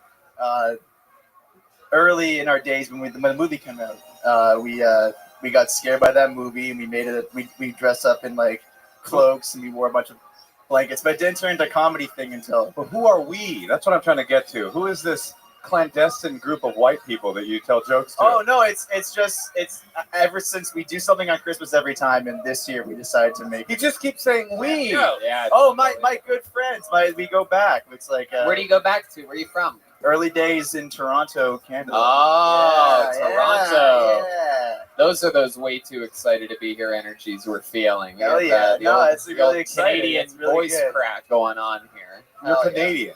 Yeah. Oh, that makes so much sense because you're like normal but off. I like Right, that. Exactly. Yeah. Right.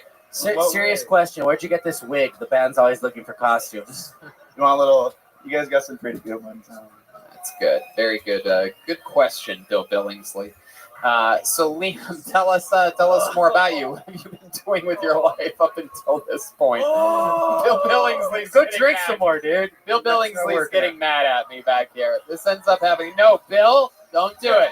We're on YouTube. You're not allowed Fuck to do you that. too. No, don't I say hate that. my wife, and I'm fucking my secretary. All right, Bill. So Liam, what have you been doing with your life? Did you go to college? I did not go to college. I moved here on a U.S. work visa. To What was? be Yep. an alien of extraordinary ability. Yeah, you know the title. Yeah. As an actor. Yeah. Okay. What's your extraordinary ability? I can shake my eyes. Snap your fingers really fast. I'm really good at shaking my eyes. You what? You can Like shake your eyes? Is when that something's true? like really close to my face, I can like do a little like. I Really? can show to you guys, but nothing would else. Nothing would. Well, you know what? Actually, Brandon, are you here?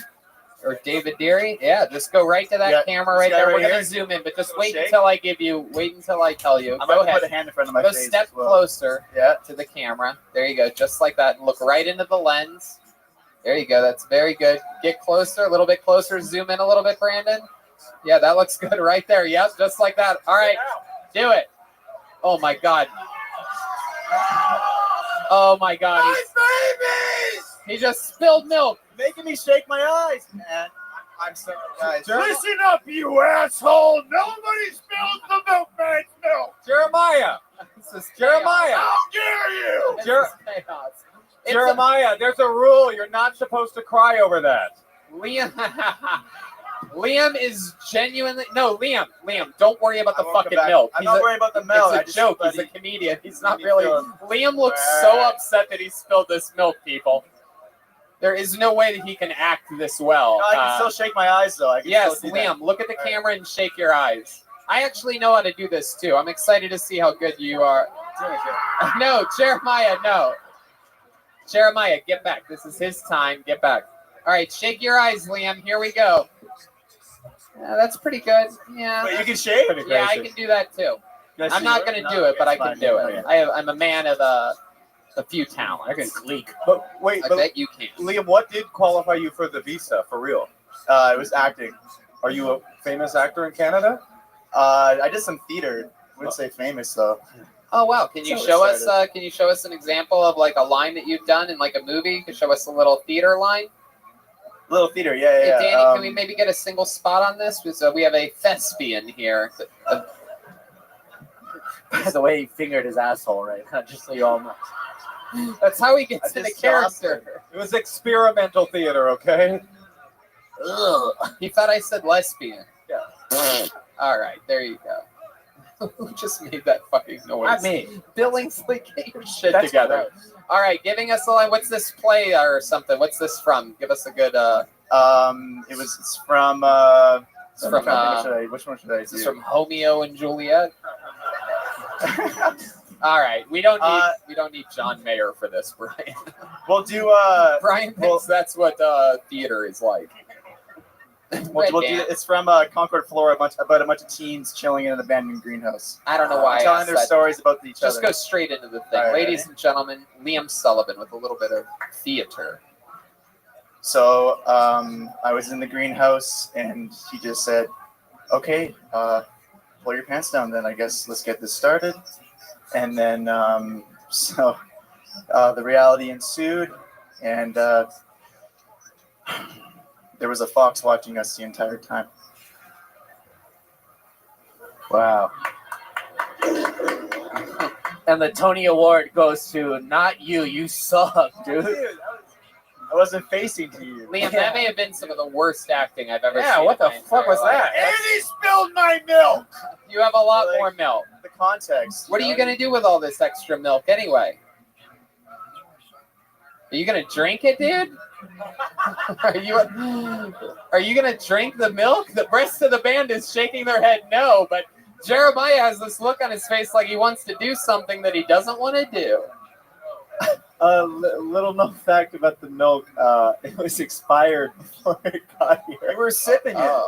I know. I saw you sip it. I was sipping it because it's expired, so it's a lot of expired milk. All right. Well, there you go. Liam, Wait, but if you want me to drink. No, don't do it. No. No. No. Yeah. No. That's what these you guys call yourselves fans of the show. These guys all put their hands up like that. It doesn't. You don't make a young man like Jeremiah drink expired milk, unless the whole room thinks he should. In which case,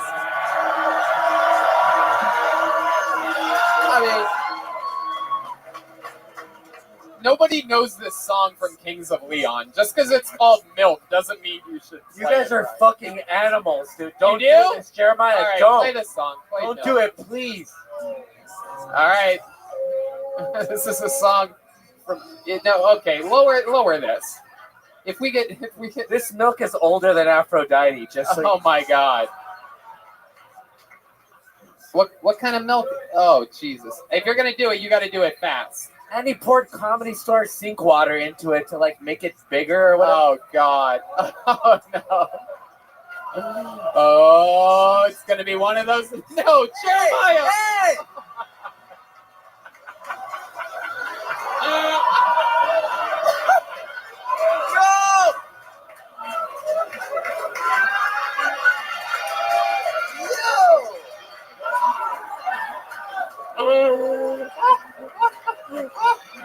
Go get a mop. Brandon, David Deary, go get fucking mops immediately. Wait. Hey, Brigitte Nielsen, come kiss Jeremiah. We don't need paper towels, Aphrodite. Please tell me, David Deary. Go, David. Move, you son of a bitch. Jesus. The fucking crew of the show is laughing in the middle of the room. Thinking someone else is going to go get mops. This is incredible. Puked out more than you drank. Yeah, it was incredible. You should puke more out because he's gonna get sick. That milk is he's old. not. How about? No, he's not. The crowd's energy will pull him back. How about a hand for Jeremiah Watkins, everybody?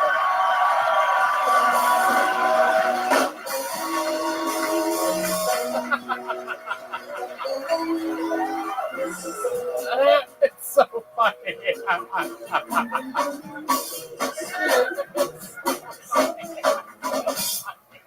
You on that camera, it's beautiful. All right, just don't puke or spit up anymore. If you're going to do it, all right. Okay, Danny, we don't, no, Danny, don't. Okay. Yes, absolutely. We're at full shutdown right now. The milkman cleaning up because David Deary decided to laugh in the middle of the room. Oh, wow, one rag. Oh. Great stuff, Brandon. Great stuff. There he is. Look at David Deary, everybody. Here we are. This amazing crew. Let's keep this fun train moving along. How about one more time for Liam Sullivan, who was an innocent victim up there during all this? You know what's funny is we're just gonna make a couple edits to make it appear as though Jeremiah started uncontrollably vomiting at your acting, Liam. We're just gonna lose the drank milk part. All right, that's what David Deary thinks is funny, by the way. If you're wondering, how do you become a producer that's not on this show? It's thinking that the wacky old slipping on vomit. My friend has food poisoning right now. No, no, he doesn't, Bill. Oh, wow, this is great. I've never seen milk with pulp in it before. David, did we get it? How's it going, buddy? Are you giving up? Are you okay? All right. This is your fault, Bill. Is everything clean? No slip hazards? How does it look? No, that's not. No, it's okay, guys. It's Hollywood magic, guys. Oh, we don't great. even know if there's water. Oh, great. In A the dry mop. That's what we need. filled the bucket with milk. Listen, Phil, with another great idea. Fill the bucket with milk. So Jeremiah's recovering. Everything's good. Why don't we bring up another regular, everybody? This is a man that knows a thing or two about spilling milk. He makes people laugh so hard that their drinks come out of multiple orifices of their body. He's so extremely funny, known for his incredible joke writing and unbelievable roasting skills. I present to you another one of our favorites and a regular who writes and performs a new minute every week. It's the one and only David Lucas, everyone. Here he is. David Lucas. Here he is. David Lucas. Yeah. Come on, one more time for David, everybody. Yeah. I'm glad they made the show You on Netflix so the rest of the world can see how crazy white men are. Like, y'all try to act like niggas is crazy, but this nigga is through the roof. He stalking and killing bitches, you know? But white people been crazy a long ass time. Y'all just used to hide that shit in y'all music. For real. Aerosmith, they were psychos. I can stay awake just to hear you breathing. Does that not sound like a crazy motherfucker? What nigga if they right by want to stay awake to hear a bitch breathing? Maybe you can stay awake so you give me some pussy, but stay awake to hear you breathing, motherfucker. I feel like I've been going 3 minutes. Nope. There we go. Exactly 1 minute right there. David Lucas, everyone. Doing it again. Getting a big applause break there. Big joke. Very fun. Welcome. What's up, man? Oh, y'all got old boy back. Oh yeah, old boy is here. Yeah. Hello. Wait, are you gonna make fun of me or something? Nah, it's MLK Day. Y'all can't get no niggas. What do you mean? A black guest. Oh, come on. Moshe is the closest we can get. He's originally from Oakland. Doesn't that count for anything? We're too short at shit. Yeah, and his parents were deaf, you know? It's pronounced Milk Day. Hey, the milkman is back. Heck yeah. And if anyone knows anything about gushing out of a wound, it's the milkman as of right now. No, we couldn't have too short. We already have you. You're too wide. And you're too gay. Oh, come on. Come on. You like you stick your head inside of turkeys. You know what's funny? I actually do that every chance I get. I grab a turkey and I stick my fucking head in it. Yeah, you be fisting turkeys on Thanksgiving? Or Yes. You look like the Cornish hen type. Wait, what is going on? Why are you naming all these birds all of a sudden? What's going on, dude? You hungry, bro? You have low blood sugar? I ain't been hungry in like 10 years. I don't allow myself to get hungry. I bet.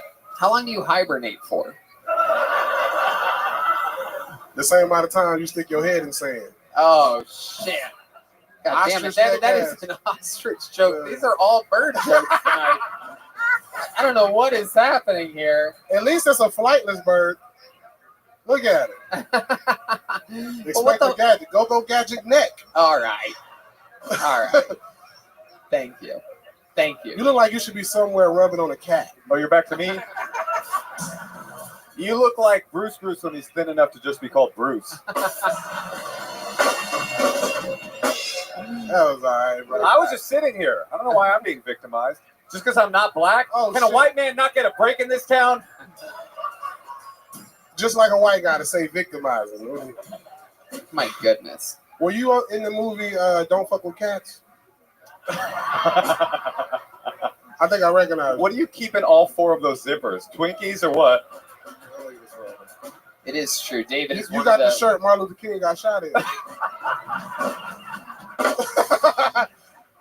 Get your head out of my pocket shirt wearing that. Fuck, you got old Dickies?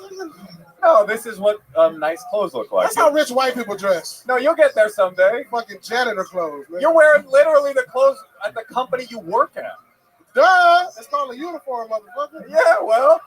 Where you work at with that ugly ass mustache? Where I work on comedy stages. I make money doing it. You'll get there someday. But you got that mustache for them. Damn. Oh yeah, don't fall into this bullshit. What do you mean? I was just sitting here. Don't fall into this bullshit. David works here at the Comedy Store. He is it is the first time the Comedy Store has hired a chocolate wedding cake to work here. He brag about all the money he got, but he got a mouthful of shark week teeth. Oh my goodness! I got a great white mouth. You look like a guy that screamed Wakanda until the chicken arrives. You look like the type of white boy that screamed rape.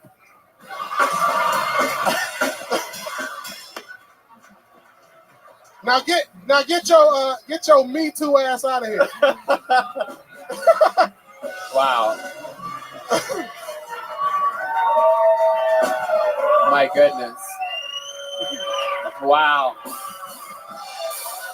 This is Kill Tony. You got Me Too by a nigga named Emily.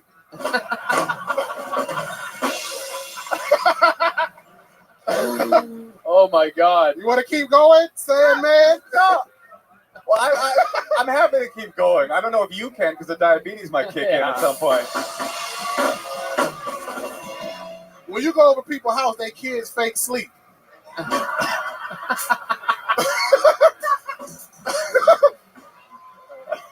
I would tell Moshe to throw in the towel, but the only person with the towel here is David Lucas. Tony ain't forgot about your ass either, nigga. I haven't forgot about Looking you. like the DC sniper if he was white.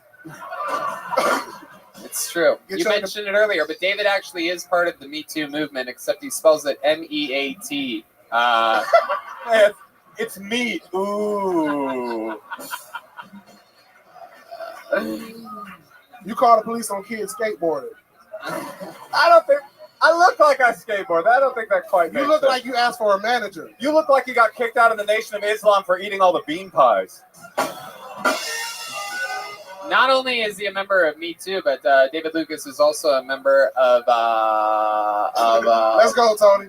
Black Fives Matter. Y'all didn't know both of these niggas participated in the slut walk. Okay. Maybe. Speaking of the Nation of Islam, they're doing the Million Man March. They got 500,000. You came, and they're like, it'll do.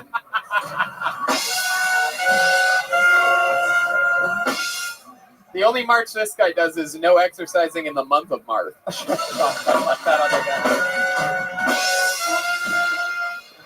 That nigga Tony marched so they could put sprinkles on donuts. What?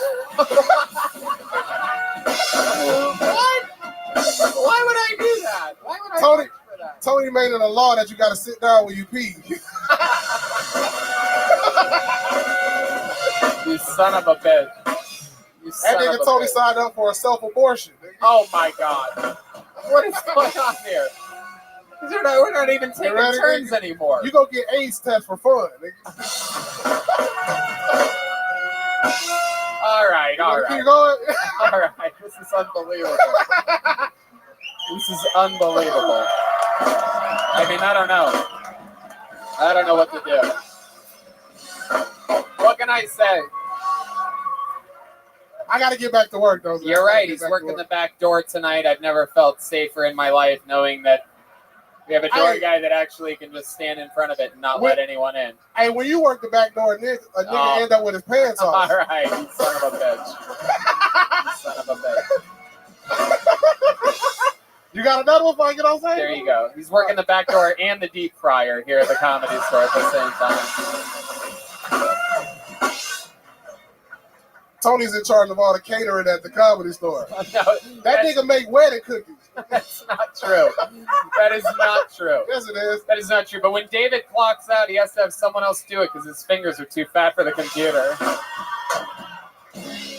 Tony, you look like you own an organic vape shop.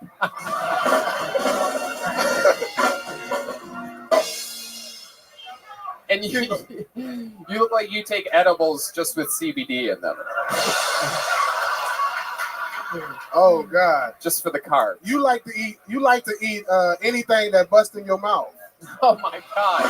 Wait a second. That nigga love Gushers. I did love Gushers. They remind you of the 12th grade. No, come on. That's not true. But what the fuck do you know about 12th grade? You gonna end this? Are you ever gonna leave? Both of What do y'all. we have to do? Do I have to get a backdoor guy to get the backdoor guy out of here? Both Don't of y'all. involve me again. I've checked out. You were the hide and seek champion in Wisconsin. All right, here we go. You look like the hungriest member of Arrested Development. Your lips so pink, it look like you've been tongue kissing spaghetti.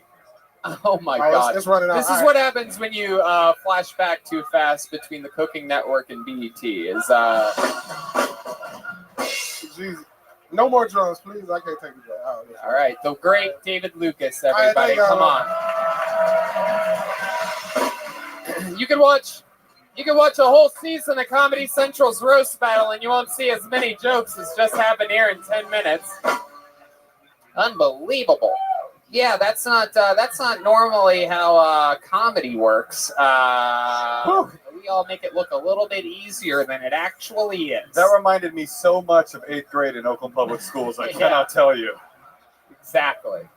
Being a kid, that's exactly what it's like. Here in comedy, they give you breaks and setups and things like that, but it's very rare where the just adrenaline and momentum have to take over, in which you're like, I cannot let this fucking door guy beat my ass right now.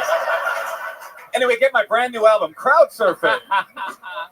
Let's go back to the bucket before we go to our final regular. We're splitting up the. We're gonna split up the regulars. Oh yeah, we're gonna get through one quick one. Oh, you know what? Let's do that, and then we'll go back to the bucket one more time to end it. Our final regular, you know him. He just joined the show a couple weeks ago. He is an immediate superstar of the show. He did stand-up he's done stand-up for only a few months. However, he trained in improv in Chicago for over 20 years. And here he is right now, ladies and gentlemen. I present you the new regular of Kill Tony, Michael Lair, everybody. Here we go. It's Michael Lair.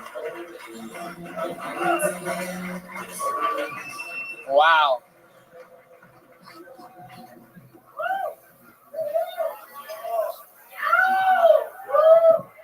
Yeah! Yeah! I'm crippled. I can barely speak, and I still have a girlfriend. It just goes to show you, chicks don't like fat guys. I call my girlfriend Munchie, 'cause I think I'm a victim of Munchausen syndrome. Ha! Ha! Just kidding. Ha! Ha! Not like she would be honest with me anyway. Ha! Ha! Love you, Munchie. She's always asking if I need to use the potty when I'm hanging with my homies. She's so fucking lucky I need her for everything. Yeah. Michael Lair. Wow. At it again. You did it again, Michael Lair. Holding strong up there, rocking a brand new neck brace. You are the king of style. Yeah, man, my body is failing me, so I'm wearing clothes that support my neck. Wow, I like Yeah. it. You still move your head around a lot with that thing on, I noticed. I know, but it's like bumper cars. You know, I'm protecting. My C5 and 7 are fucked, but this little baby keeps me alright. I love it, dude. Fuck yeah.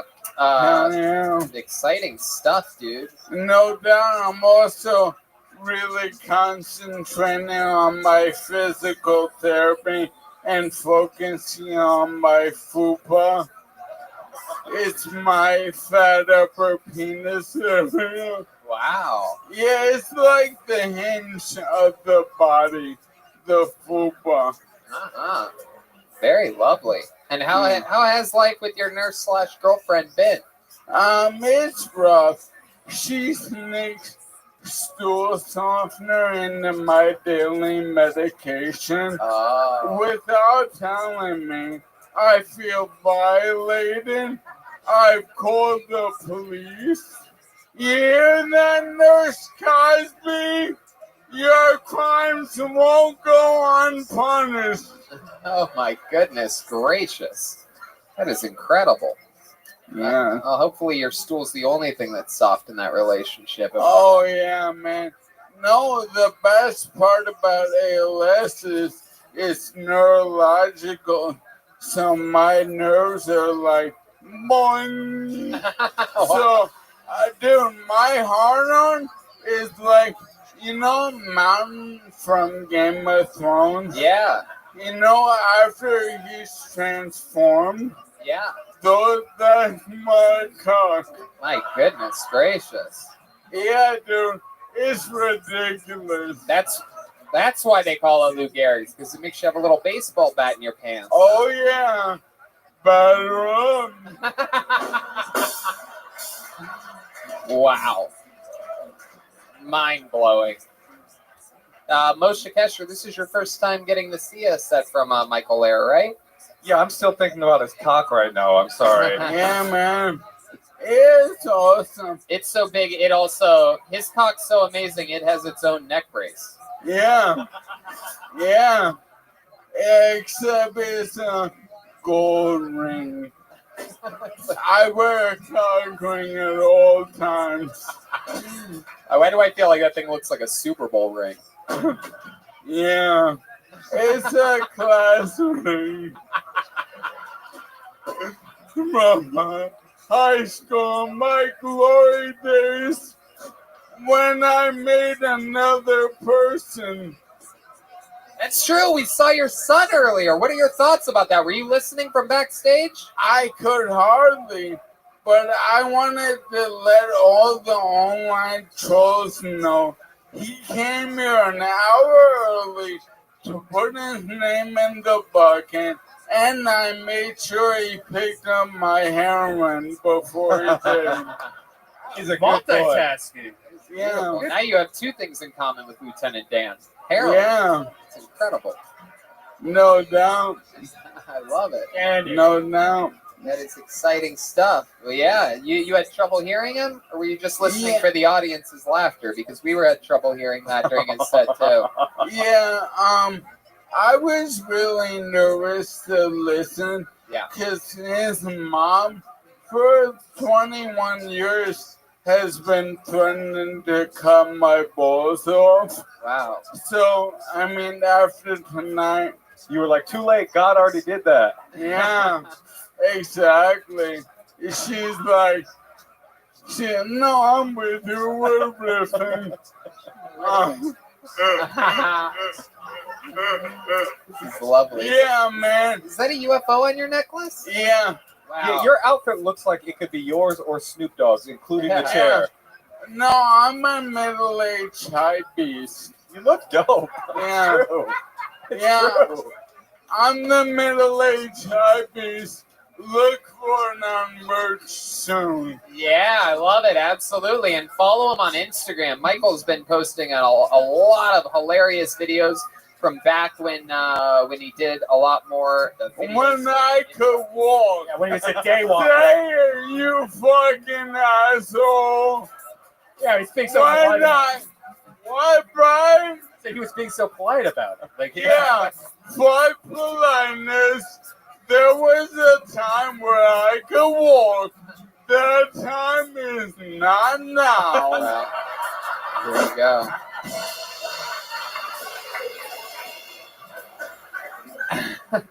Was your dick really smaller when you could walk? Yeah. That's crazy. Yeah, that's the thing. Like when you lose your hearing, your eyesight gets better. Oh. So my nurse/girlfriend, every night she feels like she's been fucked by a train. Jesus. I gotta get me some of this Luke Garrett going on. Just go to forhims.com/AOS. /AOS. Well, I'm sure we all had good jokes. Well, Michael, we absolutely love you on this show. We got to squeeze one more pool out of this bucket. He has to write and perform the new minute every week. It's Michael Lehr. He's on social media, Michael_Lehr, Lehrer. Is that you on Instagram, Michael_Lehr or Michael Lehr Comedy? What is it on Instagram? On Instagram. Michael Lehr.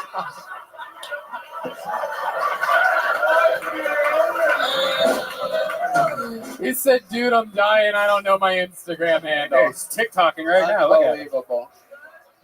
I love it, dude. By the way, instead of helping him, Chroma Chris just took the mic back. Jesus He Christ. grabbed his mic and was like, fuck you, good luck, dude. My goodness. This place is electric. Are you being electrocuted right now? What's happening? Oh, no, Oh, shit. Spilled milk. Oh, good save, Milkman. Great job on the timing of his mic removal. But you know what that means? Jeremiah has to drink another bottle. Yeah. Unless we have a trash can out here already, you can't do it. Yeah, we shouldn't do that. I'm against it. I'm the host of the show. I say we don't do it. But, I mean, if the entire crowd thinks we should do it.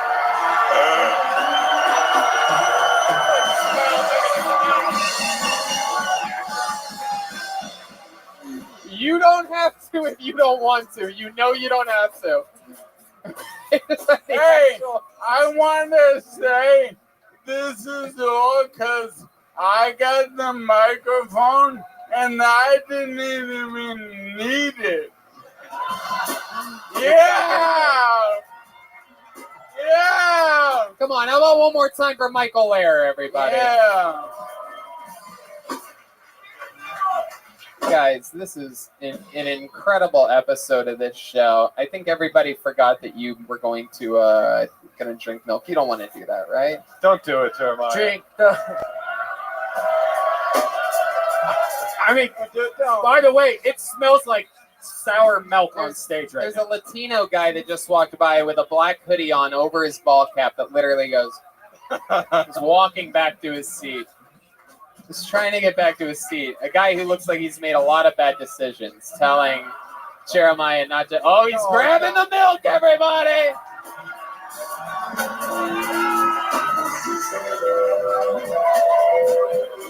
Here he goes. He's gonna make it in the bucket. You're gonna puke. Make it in the bucket. Move the mic forward. First, move the mic.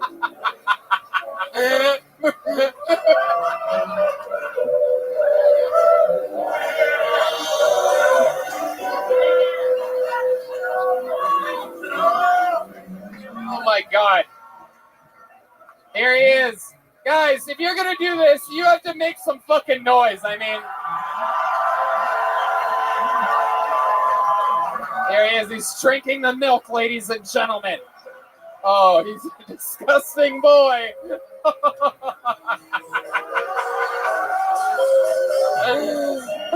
Zoom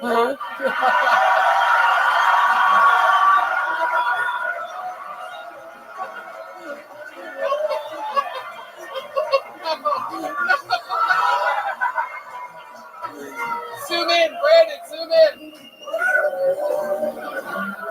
There he goes, he's gonna get this. A little bit out, a little bit out. Oh, not this way, don't face this way. Oh, he's finishing the last of... Oh my God, this is incredible. His body's starting to digest it. Oh, Jesus. Oh, wow, this is scary. He's run out of milk to drink. Oh, no, he hasn't.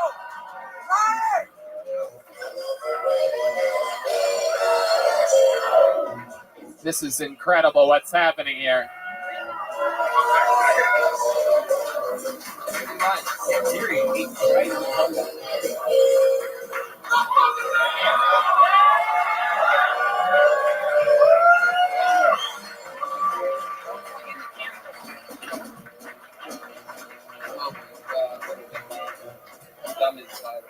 White people be crazy, man. My goodness, Jeremiah, what do you think's happening? You're not vomiting at all. We wanted our money's worth This here. is actually the worst thing that could happen right now.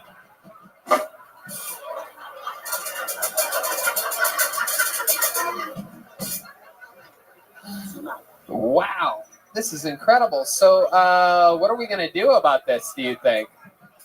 Do you think you need more milk? Can we get some half and half from the kitchen? Yeah. Can we get Michael's son's cock to fucking deep throat him? And we gotta get some half and half from the kitchen, I do believe. So.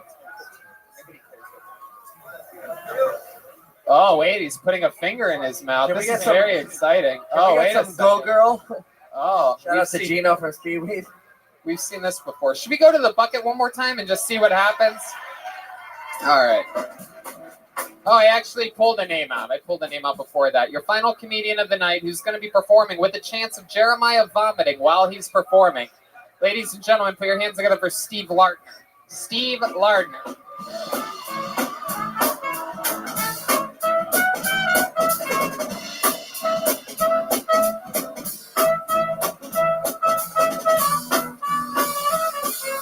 One more time for Steve Lardner. How's it going? I'm from Ireland. We use a lot of different slang back there. You know, instead of saying someone's drunk, we say they're flutered. If someone's a little bit slow, we say they're American. It gets pretty old having an accent though here, I have to say. You know, like I often have people ask me where I'm from when I'm standing in coffee shops or sweatshops or whatever. My new way to make that question fun for myself is I just pick a nearby town. The lady in Starbucks the other day was like, hey, that's a cool accent. Where are you from? Burbank. She's like, come on now, sweetie, that's not a Burbank accent. Where are you from? Burbank, California, born and raised. Now I'll have my large coffee with extra Jameson, please. No tip for you, bitch. Wow, Steve Lardner, look at that. All the way from Ireland. Steve Lardner from Ireland. How long have you been doing stand-up comedy, Steve? About a year and a half. About a year and a half. All of it in Ireland? No, all of it here. Oh, how'd you get to live here? I moved over to work in Idaho 5 years ago. Uh-huh. Whoa, when Ireland's not white enough. Yeah. Yeah. Specialized obviously in potatoes or something? Believe it or not, to work at a dairy factory. Wow, look at that. Maybe that'll be that sounds like that'd be the final thing to push Jeremiah into puking up all of this. He's drinking half and half, single serve tearaway containers, by the way, for those of you that aren't paying attention. Wow. He's just digesting all of it. We might be getting close here. Jesus. Oh my God. You want to do some jumping jacks or something? Maybe that'll help. Water will help? Let's get him a bottle of water. Why are we trying to get Jeremiah to vomit? You want some nitro cold brew coffee? Will that do it? No, that'll just keep you awake and give you energy for your entire day. Nitro Caveman Coffee / Kill Tony. Wow, there's a bottle of water. David Deary Oh. putting it on the table. Here we go. This is exciting. Are shows in Ireland a lot like this, or? Every single show is like Right, this, right. So you work in the dairy field in Idaho? yeah. Not in the field. I was in a factory, yeah. Oh, okay. Making cheese. You moved the wrong. I go move. He moved toward the bucket. Yeah. I don't know where to stand here. This is fucking- No, you're good. Come a little bit more this way. Actually, you know what? Stand between Jeremiah and There we Moshe. go. There you go. Absolutely. Actually, you know what? Open your mouth and do it, and just get right underneath Jeremiah. Yeah, exactly. Wow, did you just drink that whole bottle of water? Oh, fuck, dude. This is so impressive. We're going to need a bigger bucket. This is very exciting. Perhaps. Oh, I can't wait for the Jeremiah Watkins Memorial. I'm definitely performing. You got it. My goodness gracious. From Ireland to Idaho, and somehow you are next to the whitest thing that's ever happened on the show, Jeremiah overdosing on milk. So incredible. Now what do you do? What's your story now? What are you doing in Los Angeles? I'm an engineer. Wow, that's an upgrade. Like a cheese engineer, or what is it? Literally a cheese engineer. Really? Tell us more Okay, about so you that. didn't laugh, but you didn't realize a genius was operating. Yeah, yeah. When you're smart, you can be whatever you want to be. What? It's a cheese engineering joke. It was that was a little cheesy. Yeah. It's the type of engineering you do. Is it true that if a Boeing 747 hit a block of one of your cheeses, it wouldn't melt? No. Okay. So Jet fuel doesn't melt cheese. yeah. What kind of cheese are we talking about? Oh, everything. Tell us more. Got regular cheddar, aged cheddar. Keep going. I love this. You're like the fucking Bubba Gump of cheeses. Just keep naming cheese, dude. You got provolone. Yeah. Asiago. Uh-huh. Come on, I can name more cheeses than this, dude. Monterey Jack, Pepper Jack. Whoa, look at this. don't fuck with We have a those. cheese lover in the audience, everybody. What a slut. That's a specialist. I don't do. Gorgonzola. You don't fuck around No, with Gorgonzola? no, Why is that? I don't know how gorgonzola is made. Oh my goodness. Were you Racist. were you Different engineers. were you raised on a dairy farm in Ireland or something? No, but they're like everywhere. So like I was raised in a house. With, Okay. I don't believe that. with like moss on top of it and alcoholics inside beating you up or whatever. pretty much the first 15 Okay. years, yeah. My goodness gracious.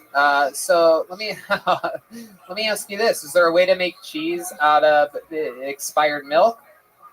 Pretty bad cheese, but yeah. You can do it. What about breast milk? Could you make cheese out of human breast milk? That's only like a few of the plants in Ireland do that. Is there any women up here who are willing to have us make cheese out of their breast milk? Anyone?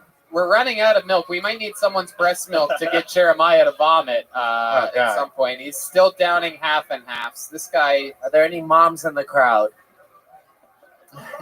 Is there any woman lactating in the audience that would be willing to squirt some breast milk in Jeremiah's? I would say Aphrodite, but that's chocolate milk. We don't want to mix. We don't want to mix the two. He's chugging another water. This is incredible. There's so much liquid in Jeremiah's belly. This is horrifying. The things that this guy will do for the audience to go crazy. We've seen it multiple times. We've seen them do this many times. He is a man of the people. Even The Rock said Jeremiah is his people's champion. Oh, he's got the finger down the throat. This is incredible what's happening here. Irish guy, I do believe this interview is about to be over. Oh, God. Oh, God.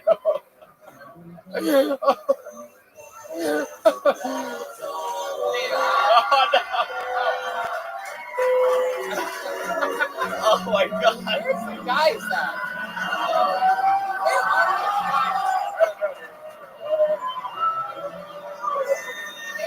Oh, Jesus Christ.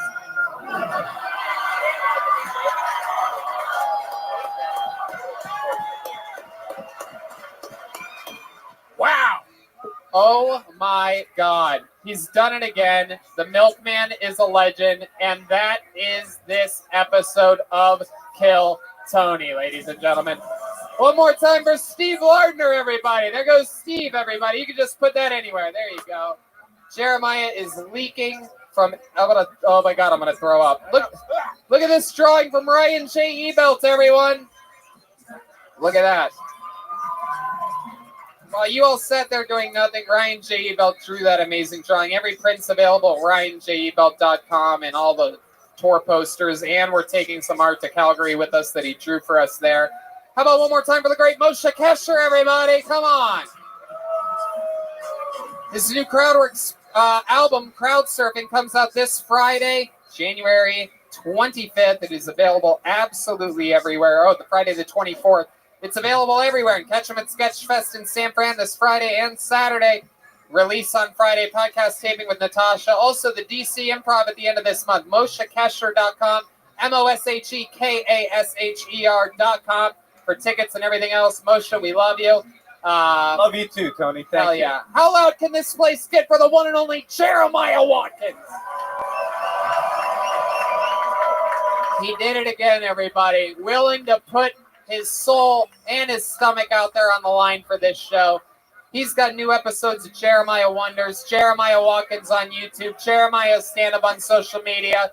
This new episode of Jeremiah Wonders features the History Hyenas, Yanis Pappas and Chris DiStefano, two hilarious dudes out of New York that we love. We're all going to be at Houston Skankfest together and other fun things. Anything else, Jeremiah? There's Milkman shirts online right now. Hey, I love it. And on my website, and my wife she wrote a book that teaches kids on the autism spectrum improv to help with their social and emotional skills. So look that up on my Instagram. Yeah, she's about to be a widow too, so support her. Hell yeah. Guys, how loud can this place get for one of our favorites always on the band? The great Jessie Johnson was here, everybody. She's on social media at Jetski Johnson, all one word. She's absolutely hilarious all the time. What else, Jessie? Thank you so much. I love being here. There you go. There he is, silent but deadly, as always, batting 1,000, the great Chroma Chris, everyone. The backbone, the spinal cord of the band. Chroma, what do you think about tonight's episode? It was very pleasant, Tony. Oh, that's great. And guys, the backbone of it all, the man on the beats, the one and only Joel Jimenez, everybody. Yeah. He's mostly sorry on social media. He's an official Ludwig artist. If you ask me, he's the best damn Ludwig artist that there is out there. What else, Joel? I mean, shout out to the crew, my buddy Bob Henry, all the crew from Ludwig. We got their fucking drum engineer here tonight. They all made it out from NAM. You guys, seriously, thank you so much. You guys legitimized me as a fucking drummer, as a comedian. I love you guys. Thanks so much for believing in me. I love you guys. Legitimized him and helped legitimize this show tremendously. We love you guys over at Ludwig for taking care of the man, Joel Berg. We had another unbelievable show tonight. The road just keeps coming our way. We're going to Vancouver, Swansea, La Jolla, Ventura, Boston, and Austin all coming up. But we got to go to Calgary first this week. Those shows already sold out. Stand-up comedy this weekend, just me and Jeremiah Watkins featuring if he's still with us.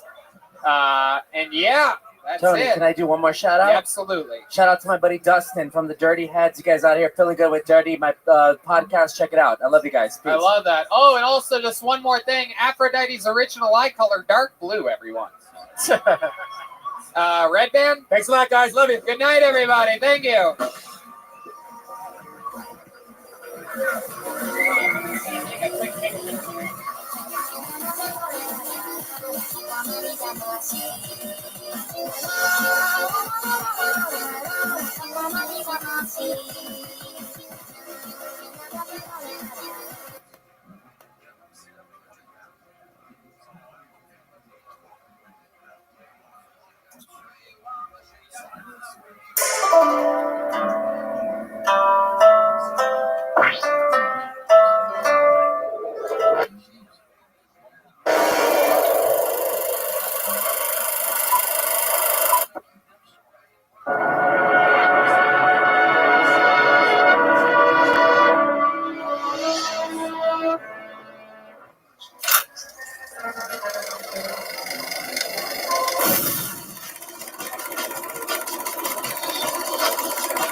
Hey, this is Redman coming to you live from Calgary for a brand new episode of Kill Tony. Give it up for Tony Hinchcliffe.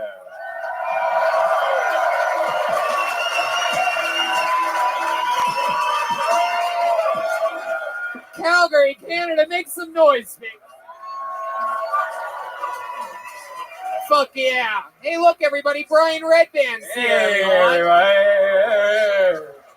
Absolutely doodly. How exciting is this? This is the first time, I believe, ever Kill Tony in Calgary, Canada, everyone. You did it. I've been doing stand-up here for years and years and years, and every time I do it, every single person afterwards says you have to bring Kill Tony. How many of you have seen me do stand-up here and have told me to bring Kill Tony here? Well, there you go. Look at that. Staying here all weekend, doing 4 shows with the great Jeremiah Watkins. It's going to be an exciting time. Kill Tony continues on the road. It never ends. I'm doing stand-up comedy in Tempe, Arizona, February 6th to the 8th, and then Kill Tony goes to Vancouver, Canada, February 21st. Just a short, what is that, a 6-hour drive? Then we go to Kill Tony East, just outside of Boston in Providence, February 29th. Beautiful La Jolla, California. I do a weekend of stand-up and then 2 Kill Tonys on March 8th, I do believe, or the 9th, whichever one the Sunday is. Kill Tony Ventura, March 12th. Kill Tony Boston, April 9th, with a weekend of stand-up on the 10th and 11th. And then from Boston to Austin, April 25th. Austin, Kill Tony at the Moon Tower Comedy Festival. How exciting is that? And that is how it works. But tonight is about Calgary, Canada, right? We're here. Like I said, Calgary's been due for one of these for a long time. Calgary's been due. Calgary's been due. CBD. Hey, today's episode is brought to you by Infinite CBD. Infinite CBD is here to help you stick to your New Year's resolution.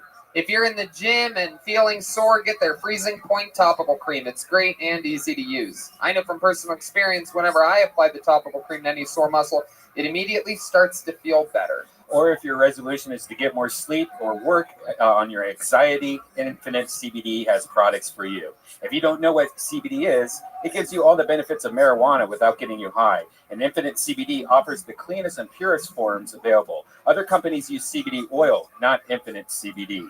They use a double extraction method followed by refining the CBD, which results in products that are over 99% CBD and are third-party tested for guaranteed purity. CBD works for me and Brian, and if you go to infinitecbd.com, you can see which one of their products is right for you. I have a buddy that has Crohn's disease. Our friend Eddie Firth, the creator of Historical Roast, has horrible Crohn's disease. I give him some of this Infinite CBD. It says it's the only thing that helps him.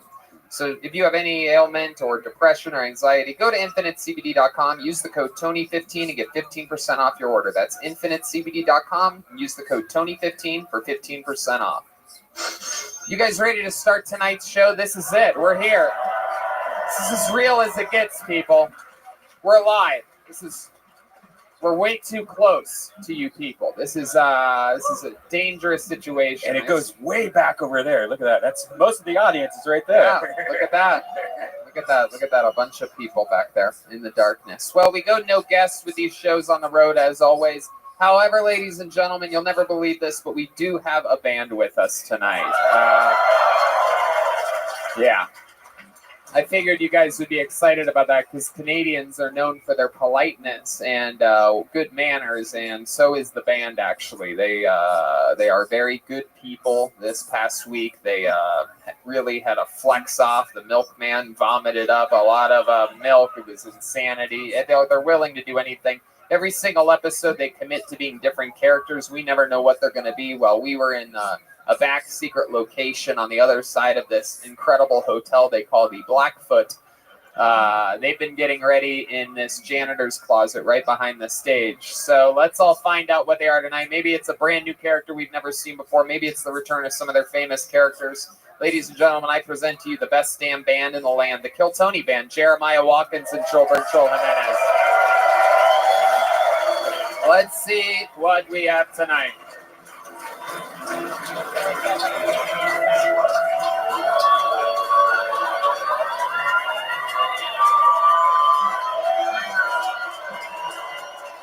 Wow.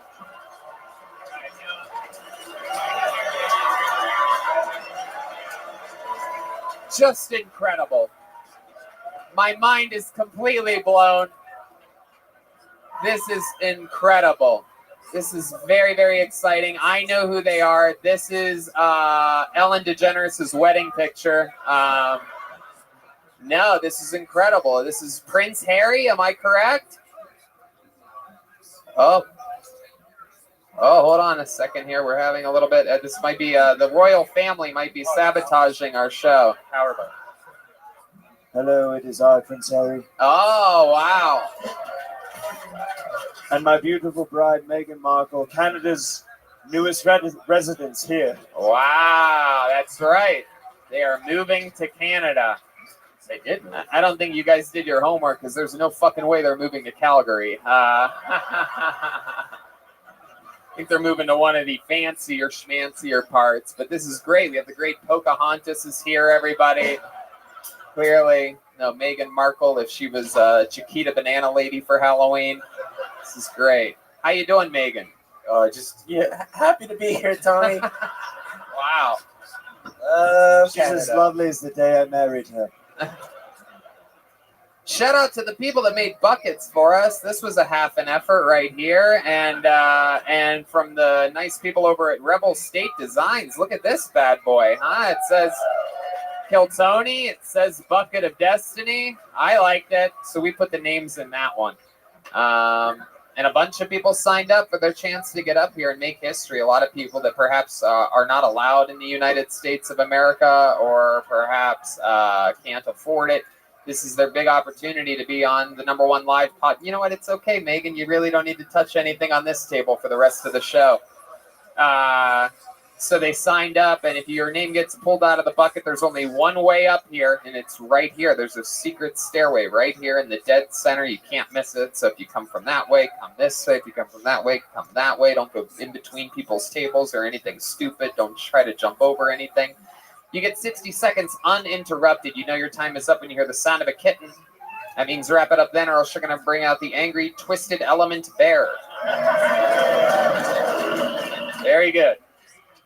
And then I interview you and we talk with you about your life, try to figure out more about you. If you have anything special about you or something that's extra Canadian about you, we want to figure that out here tonight, and we'll all get through it together. You guys ready to start this fucking show live from Calgary, Canada?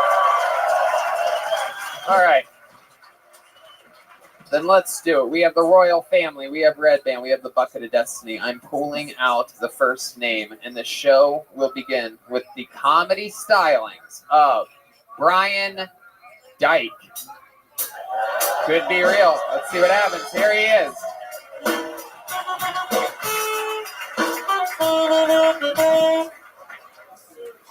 It's Dick, by the way. Yeah, my last name is Dick. In my defense, is spelled with a Y, not with an I. But where I'm from, where I'm born, they pronounce it Dyke, but here they pronounce it Dick. So I like to say I'd rather be a Dick than a Dyke. Yeah, but that's not the worst part about my name. My middle name is actually Jonathan. So you can imagine the name that they came up with me for in high school. They BJD, aka Blowjob Dick. Right? Fuck school. That's not the worst part about school. I played basketball growing up, and I don't know if you guys know the logo bench, the shirt bench. But anyways, my mom bought me this logo, this shirt logo named Bench, and I wore it all the time. And this fucking kid in school comes up to me and he says, you wear that all the time because you want to show the position you play? Oh, sad. Wow. Royal, it's a one and all. That kind of looks not for us. Please step back from that ledge. All right. So, Brian Dick. I pronounced it Dyke, and then you basically fucked it up. I fucked it up so bad, and then you did 30 seconds about how everybody's called you Dyke and Dick your whole life. But I guess you're right. I guess I'm the fuck up here. Great stuff. I've always wondered what a Canadian basketball player looks like. I guess we found it out. 5'7", fucking hairy beard. I like it. Let's check in with Prince Harry. Yes, you have a lot in common with Tony Hinchcliffe because people have called him a Dick and a Dyke as well. That's true. That is true. The horse of truth is out. I've been called a dick and a dyke today, and that was just while going through customs. So, Brian, let's talk about it. You here from here in Calgary, born and raised? Yeah, from Rosemary, Alberta. It's a little village like 2 hours east of here.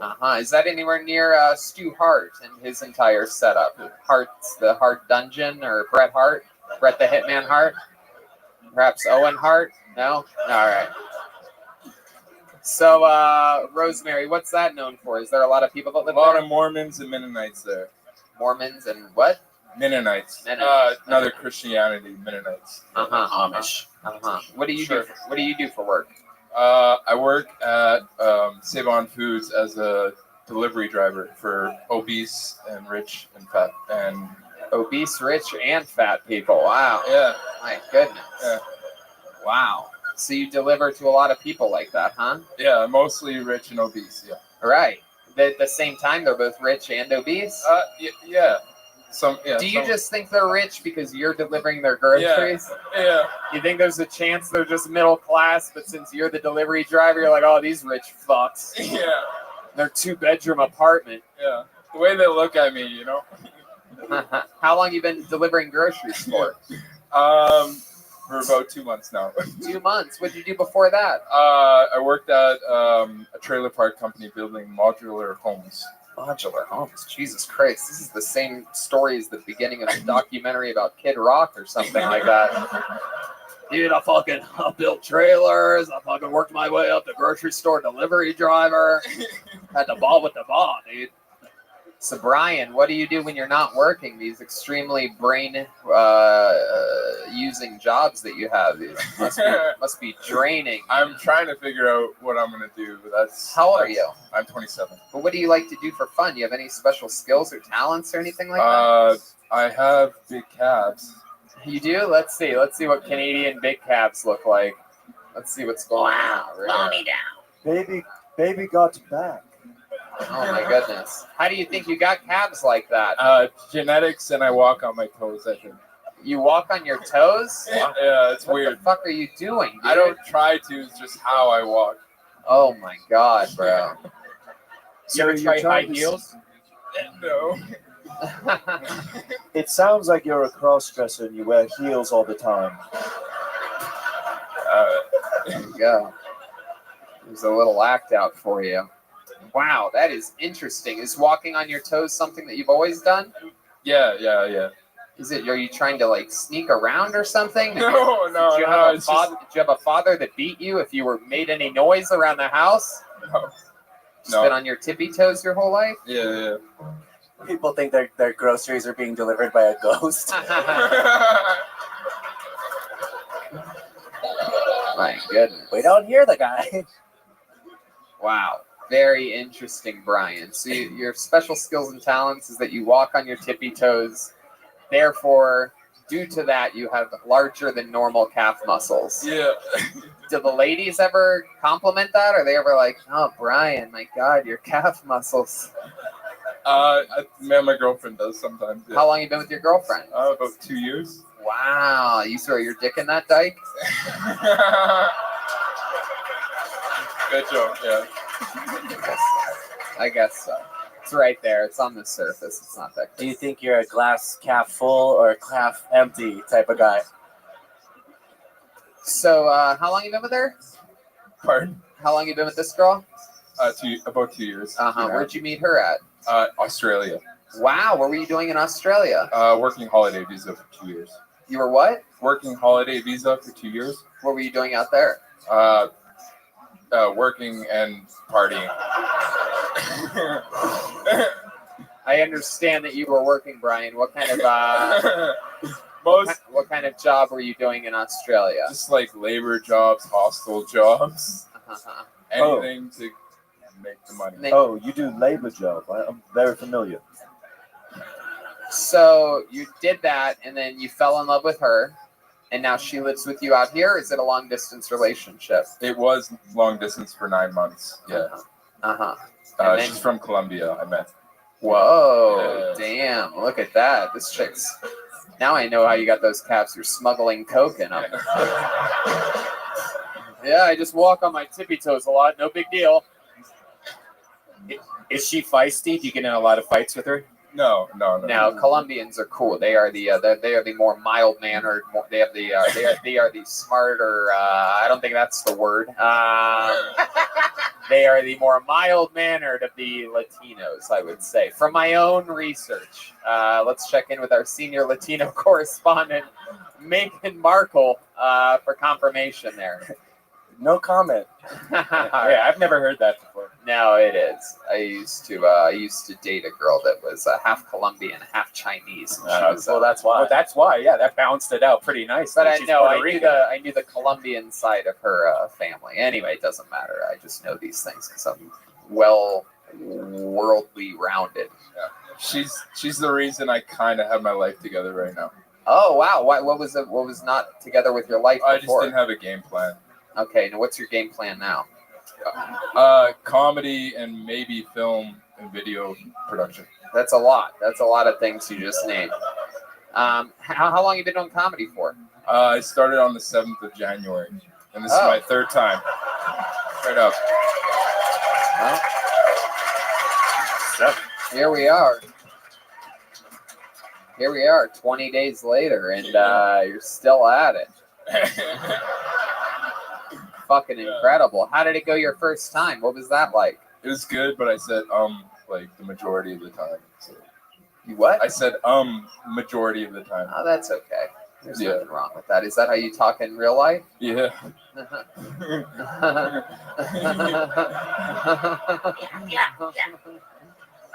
I love it. Yeah. Well, Brian, congratulations. You're 20 days into stand-up comedy. You have big calf muscles. What can I say? This is the beginning of something great, I do Fucking believe.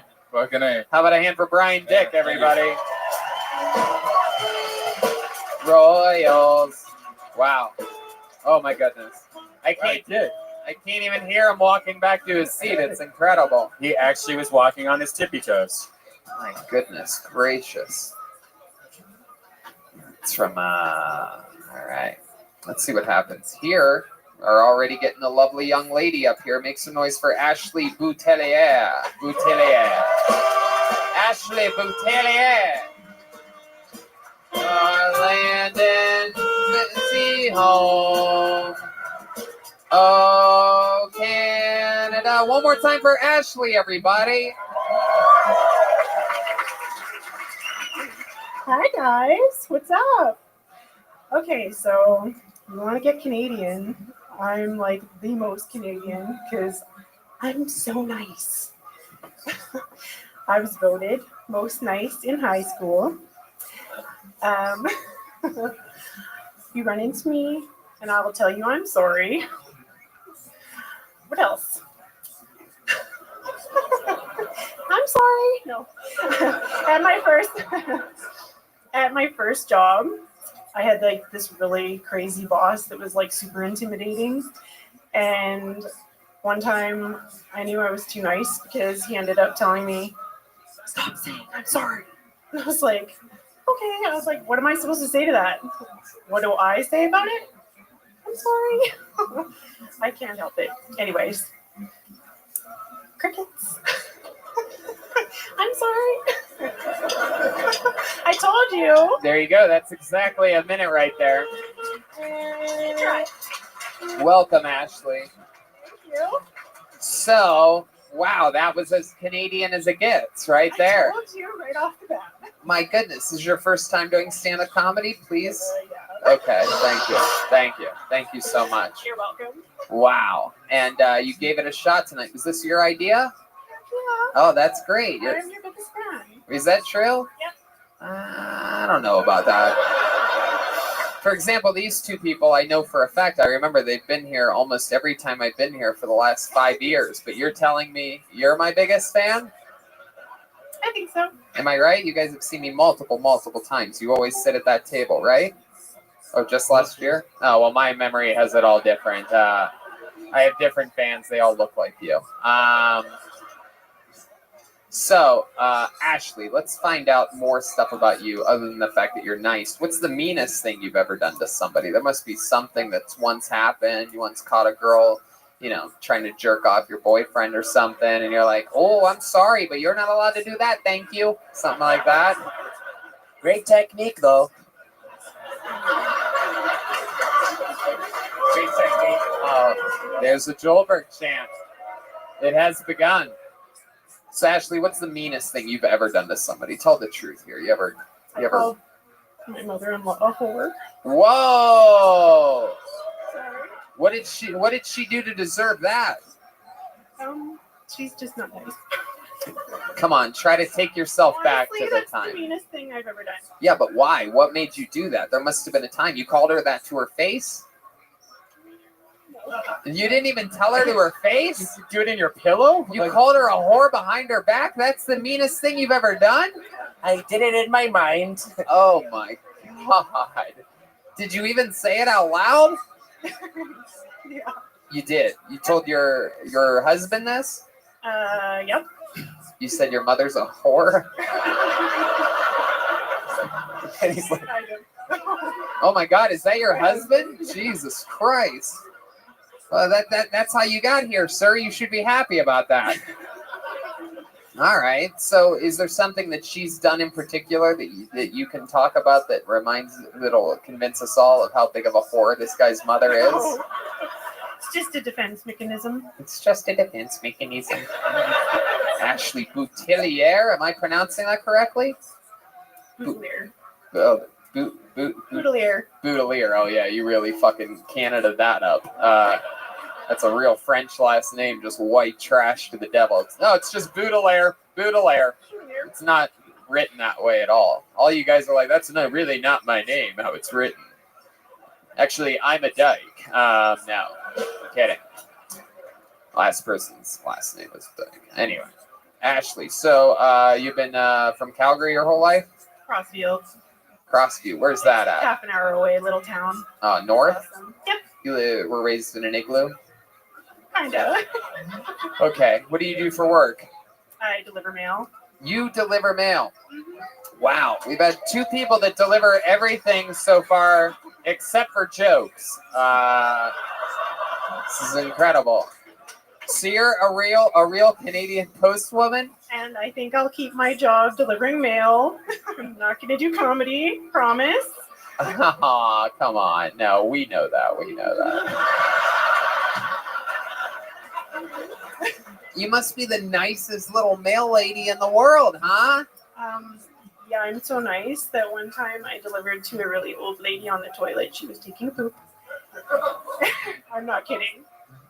And wait a second. So you walked into the bathroom? Yeah. When I first started my job, I was 18 years old and I was all cute out of high school, thinking like, oh, I don't want to do anything wrong working for Canada Post, right? Like, it's a good job. So I had a registered letter and I had to get her signature, and I went to this old folks' home where she lived, and I went upstairs, knocked on the door, Canada Post, and she's like, come in. And I was like, okay. Oh my God, this is the most Canadian shit I've ever heard in my life. Why are you mailboxes? Why are you knocking on the door in the first place? Because that's my job. Just wanted to let you know your mail's out here. I had to get a signature. You old whore. And then she's so overly nice. She's taking a shit. I mean, you guys are so insanely safe and trusting of one another. Who would ever invite a random person in while taking a shit? Only in Canada. This would never happen. Let me remind you, we have done over 420 episodes of this show in the United States of America. No one's ever said anything like this before. Neither in Australia, nor England, nor Ireland. This is truly ridiculously Canadian. Got your mail here. Come on in. In the most vulnerable position one can be in. And okay. Jesus. I was more embarrassed at that moment that I was here tonight. So then, hold on. Let me ask you this. So she says, come on in. And then you go in. And then what? Do you knock on the bathroom door? Oh, come on in. Keep coming. I'll paint a picture. I walked in. She said, come in. So I opened the door and I saw her little old lady recliner chair straight across. It was empty. Empty. So I'm like,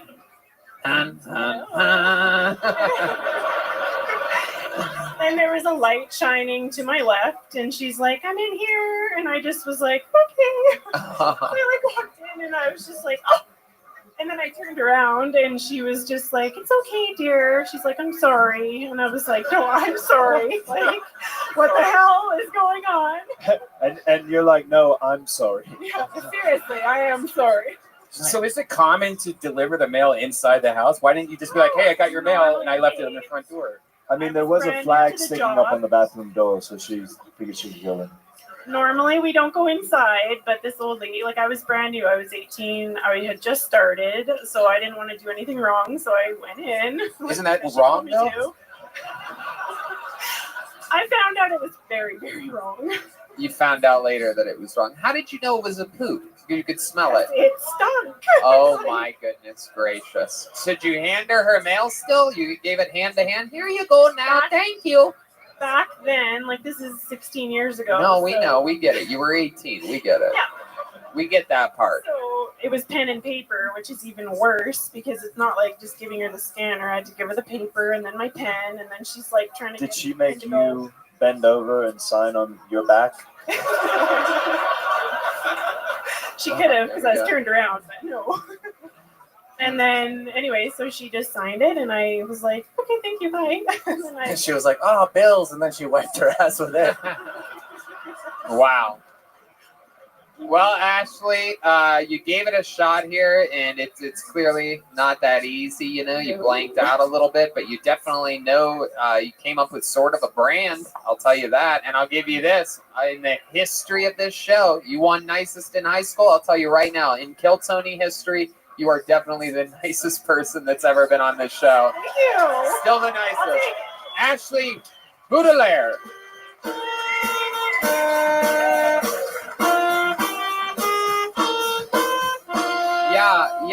Yeah. Canada. Your next comedian goes by the name of Graham Templeman, everyone. Graham Templeman. Someone's very excited about this. Here he comes. Come on, everybody. One more time for Graham Templeman. How's it going, guys? So, I recently broke up with my, I guess, lady now. We were together for about 5 years and didn't really have sex for the last year of our relationship. It's kind of why we broke up. But during that time, I had to figure out some interesting ways to masturbate. And we lived together, we worked together, and she would come home, immediately go walk the dog. I'm like, I'm going to go take a shit. So I'd go sit on the toilet, faking to take a shit, and then I'd jerk off. So I have this problem. Every time I take a shit at like 2 or 3 in the afternoon, like, I don't know what to do. I have to. Doesn't matter where I am. Like, it's actually not that bad. It's not much of a problem. That's about all I got. Fuck yeah. Absolutely. Clearly, Red Band's been doing some ghost writing for the first time. Wow. My goodness gracious, Graham Templeman. Shitting and jerking off at the same time. That is. We all do it. I know you all do it. Have you ever been taking a shit while jerking off and your mail lady gets you the mail while you're doing all that? Oh, thank you. Thank you. So sorry. I'm sorry. Goodness gracious, Graham. Well, that is exciting. I didn't realize that jerking off on a toilet can get you pregnant. I've never seen anything like this before. No, this is... Clearly, you're about to be working in labor as well. No, this is 15 years on the road right here. I love it. On the road doing what? Playing music. Oh, wow. Interesting. What kind of music do you play? I'm a session drummer. You're a session drummer? What? Wait a second.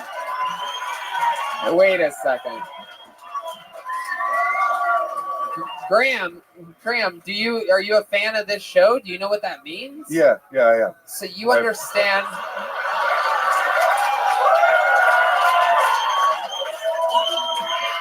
I'm telling you, this is one throne Meghan Markle does not want to give up. So, all right, just in case someone brought their girlfriend here, perhaps, who doesn't know what is at stake during this part of the show, you do have a segment called A Mexican Drum Off, and we are about to have one here.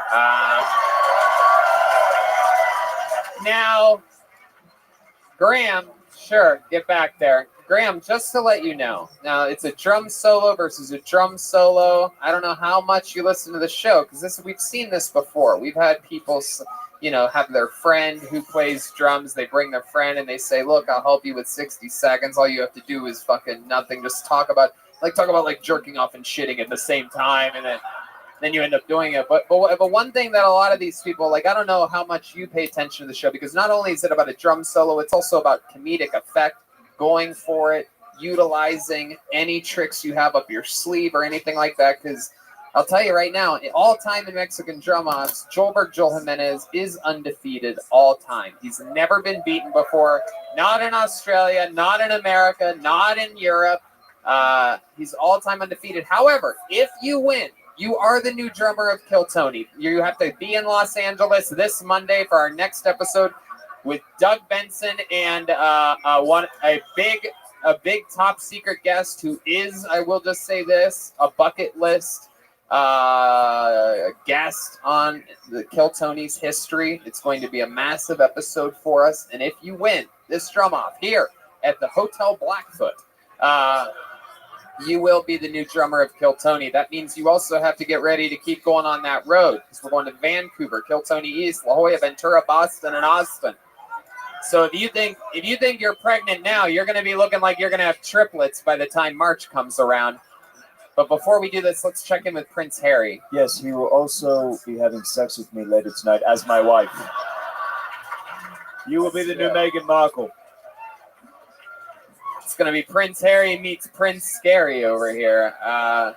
So here we go. With no further ado, this is a Mexican drum off, and this is the defender, Graham Templeman. He's underneath his leg right now.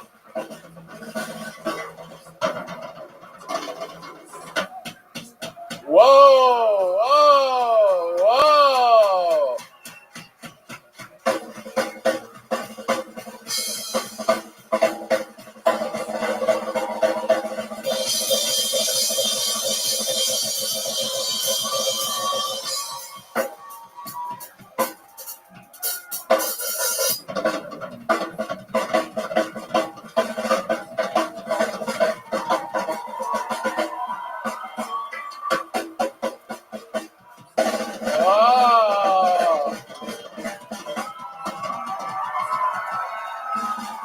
Underneath his leg. This is unbelievable. Unbelievable. I can't believe what we're seeing here. This could be one of the greatest contenders of all time.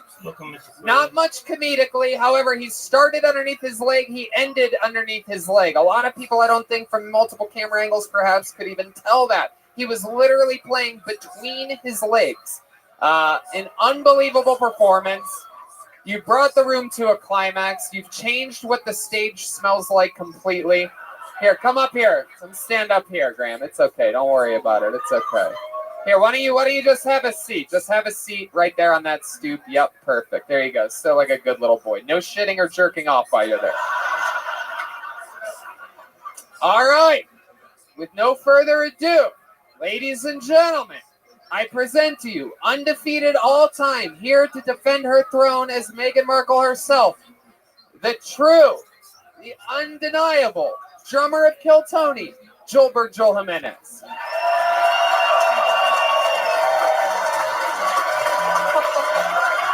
He's got a tombstone. Oh my God. He's got a tombstone. He's got the purple dildo. He's got the regular average size dildo around his head.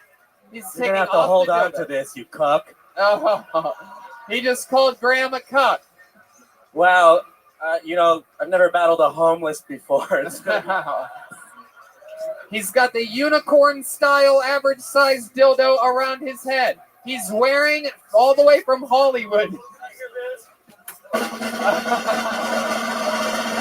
Wow, he's playing underneath his legs. Oh, what a fucking idiot.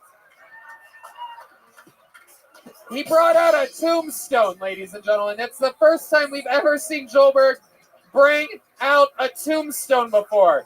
He's got his foot all the way behind his head. His foot is behind his head. Oh my God, he's got his other foot behind his head. Ladies and gentlemen, I present to you, defending his throne, Joelberg Joel Jimenez.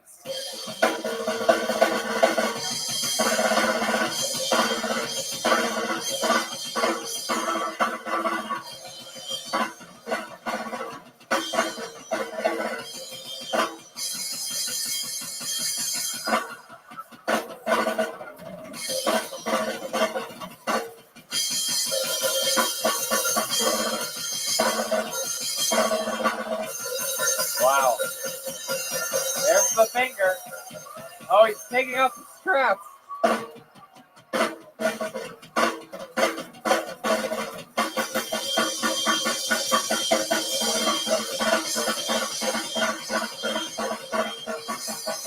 Wow. Jesus.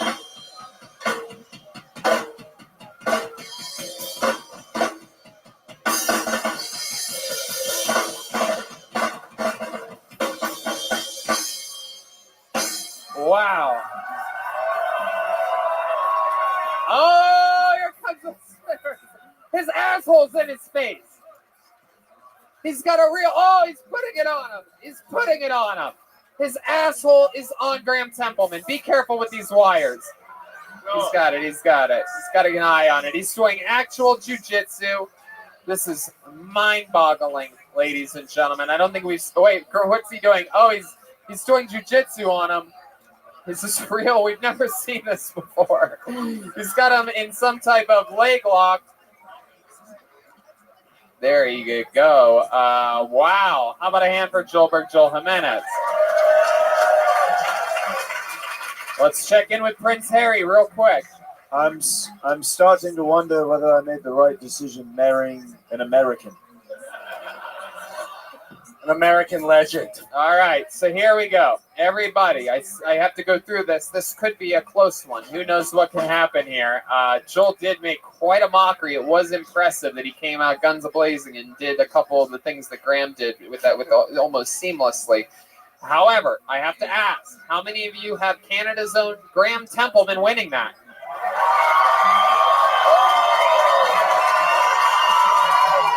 That's not bad. Wow. That's a lot. That's pretty loud. All right, here we go. How many of you have Joelberg Joel Jimenez winning?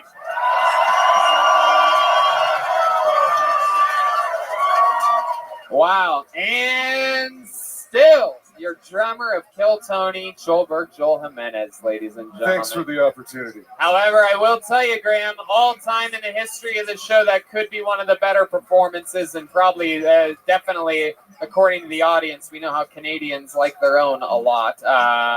You definitely garnered a lot more applause than anybody else ever has competing against Joel, so congratulations. Fun stuff. Next time we're around town, come sign up again. There you go, Graham Templeman, everybody. He's on social media at Instagram a Bear. My goodness gracious, we already have a drum off out of the way. You guys having fun out there? That was really close. I think that was the closest one. Yeah, that was crazy. Okay, I don't think I'm going to say this right because I don't know what this third letter is, but we're going to try our best. Tig Short, Tig Shirt, TK, perhaps it's a Q, TK, Short. Here we go, Teak Short. Teak Short, everybody. Hello, Calgary. So as a young man, I love to suck dick. It was my own dick, but I was still a little cocksucker. Before all of you girls out here judge me, you got to know that every man in this room has tried to suck their own dick. And if they don't admit, they're lying. Or they're too fat to touch the toes. But as I grew up, I had to quit that bad habit. 'Cause I couldn't look at myself in the mirror anymore. And not from the guilt, not from the shame, but from all the cum in my eyes. Now, and what's next? Do I start trying to eat my own ass? Like, that's just gross. Thank you. Short. Hell yeah. How do you feel, buddy? Is that your first time? Yes. Wow. I'll tell you right now, that's very good for a first time. Is it Teague or Teak? What is this? Tie. Tie? Get rid of the G. The 60s were good to my T-I-G-E is Tie here. What the fuck is up with your people's names? I'm not a dyke, I'm a dick. Well, I was going to say, in short, dick. Oh, okay. Uh-huh. All right. So let's talk about it. Ty? I'm just going to write Ty down. Yeah, I know. Wow. So Ty, first time doing stand-up. How old are you? 47. Wow. Did you think saying it like Hulk Hogan would make it cooler? Yes. Wow. So you're 47. You just had your first time ever doing stand-up. You are wearing a t-shirt of my favorite album of all time, Dark Side of the Moon by the great Pink Floyd. I like everything about you. Tell us more about your life. 47. What have you been doing up until this point, other than sucking your own dick? Just working. Yeah. What do you do? What do you do for work? I'm a plant maintenance man, and I fix laundry equipment, boiler systems. So you're basically Homer Simpson. Yeah. Yes. And what kind of fishing are we talking about? Ice fishing? That too, but fly fishing mostly. Wow. How often do you get to do that? You got about 4 months in this province. 4 months. But how often do you go in that 4 months? Like once a week? 3 days a week. 3 days a week. See, that's the shit. Like fishing's one of those things. Fishing might be the only thing that we don't have in California that I really wish we could Deep do. sea fishing we could do. Yeah, we could do that. We could catch we'd end up catching something that looks like this dude, though. Catch a fucking body, some Mexican cartel. Oh, all right, Ty. Fun stuff, man. Very exciting. You ever catch anything crazy in a Canadian stream? You ever catch just a cold? Aha, look at that. Aren't you a little cutie pie? So let's talk about you sucking your own dick for a second here. Did you really do this? A couple times. And how old, if you had to guess how old you were, what are we talking about? 15, 16? 13, probably. 13, right. Flexible. And you would actually like suck it, or would you just put the tip, right, just the tip? That's enough. Yeah. I can only kiss the tip of it, and that's even gayer. Yeah. You know what's funny is I'm here with my girlfriend for 20 years and my in-laws, and they've never heard the story. They've never what? Heard that story. Oh, wow. This is my coming out party.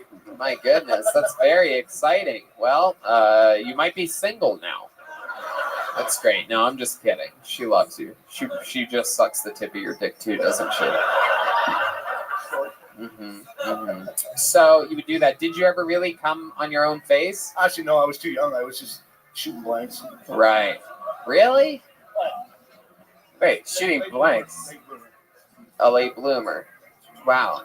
So you just have a high-pitched voice. You're sucking on the tip of your dick. I guess.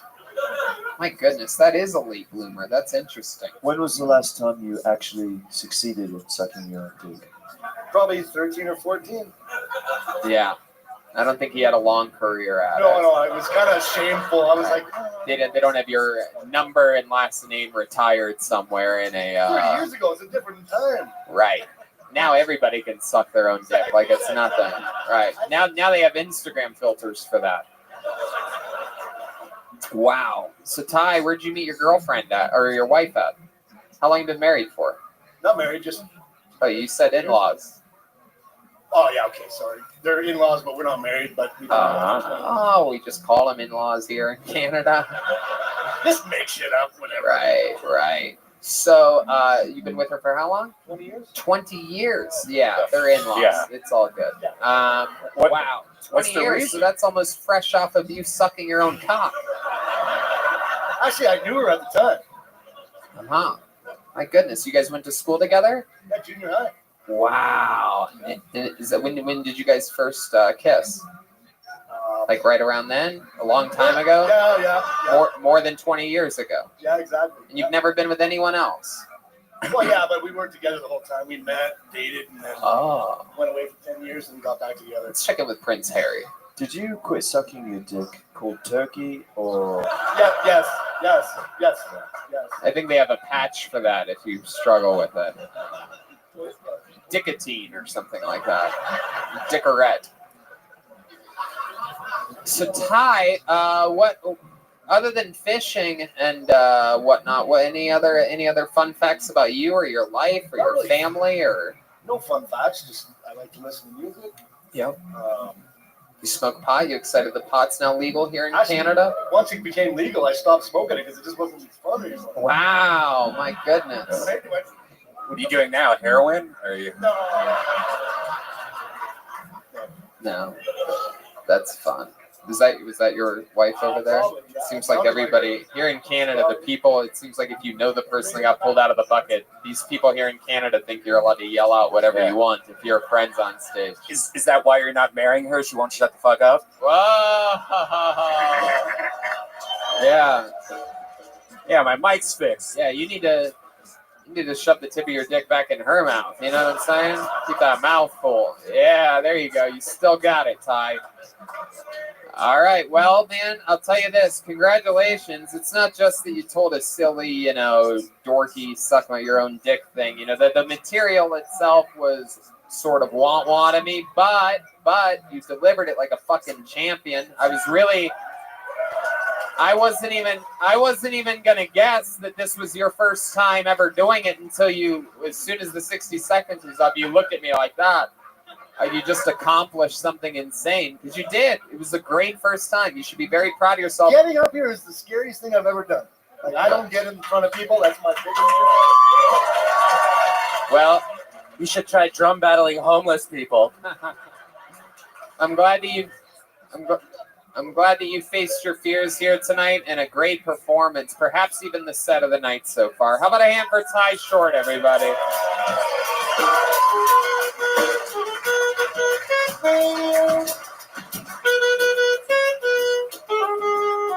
How about a hand for the band, guys? Unbelievable. Okay. I've pulled yet another name out of the bucket of destiny, and the name that I pulled is Sam Walker. Sam Walker.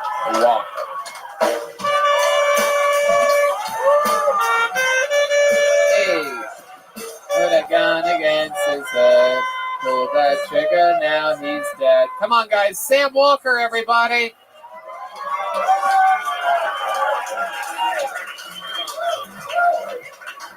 Excited to be here. This is a good-looking crowd. I haven't seen this many good-looking people in one place since the judge called all the witnesses at my indecent exposure trial.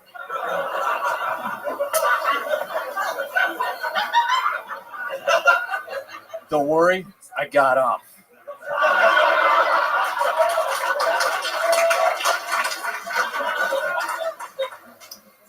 A little bit about me.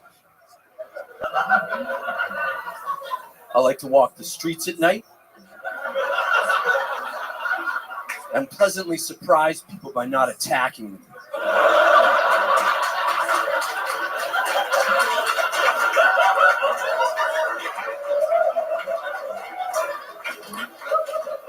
Let's talk about my sex life here for a minute. There are two very distinct traits that I look for in a lover. Weak and vulnerable. Wow. Sam Walker, ladies and gentlemen.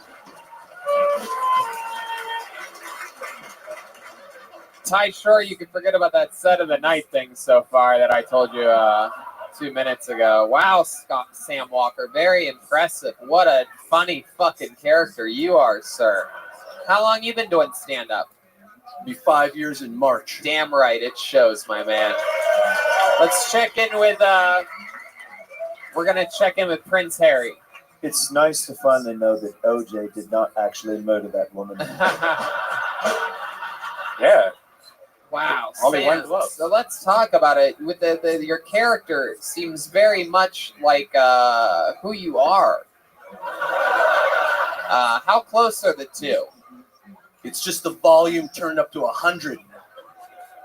But it's at like 89 right now, though. It can go higher. Yeah. Whoa! Don't give me that look. I am both weak and vulnerable right now. I really hope we find out this is Sacha Baron Cohen.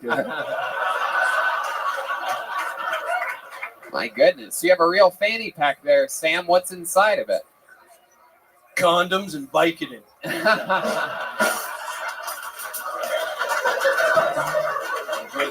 Wow. I'm going to need one of each. My goodness gracious. So Sam, 5 years, all here in Calgary? Yeah, I started here in Calgary, but I started touring the world. Yeah, you did. Yeah. How'd you get to tour the world? You just took yourself? No, I got to open for motherfucking Jason Rouse. Oh, that's great. That's awesome. Jason Rouse, a legend. Absolutely. Good friend of mine. And you went around the world with him. That's very cool, right? Yeah. Where'd you guys get to go? Anywhere special? They almost didn't let me into Sweden. Oh my goodness. Is that your agent over there? Who's that guy? That's my #1 supporter, Marty. His wife built this for you. Oh wow, thank you. Those are the nice people over at Rebel State Designs. I'm gonna check back in with Prince Harry. Yes, question for you. How do you look like a Boy Scout at the bottom, Freddy Krueger in the middle, and Theo Vaughn at the top? Very good. That is a great question. How do you do that? Getting roasted by beans over here, the musical fruit. Wow. Wow.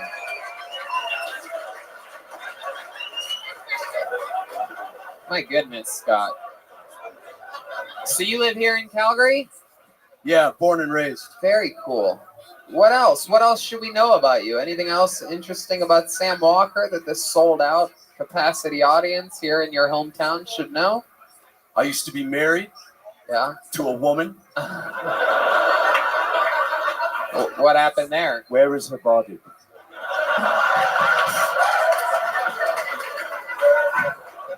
It's obviously not in your hair.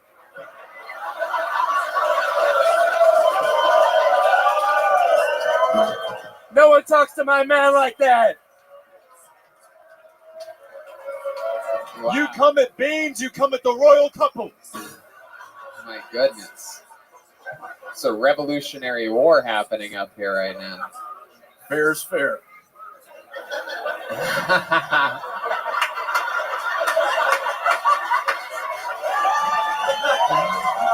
Very good. You in town tomorrow night? You goddamn right I am. How about you come here? I have 2 stand-up shows. You want to open up for me? Daddy, I'd love to. There you go. How about that? Well, then we'll see you tomorrow, 7 and 10 p.m. here at the Laugh Shop, Calgary, Canada. There goes Sam Walker. Sam Walker live. Yes. That was awesome. There you go. Tomorrow night, that guy will have a new biggest credit. Pulled another name out of the bucket. Make some noise for your next comedian. Clearly anything can happen. His name is Tim Anderson. Tim Anderson.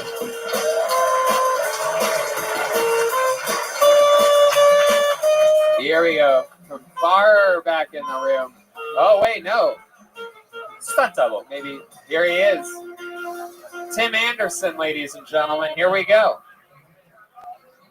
Everybody, come on. One time. Make some noise for Tim Anderson.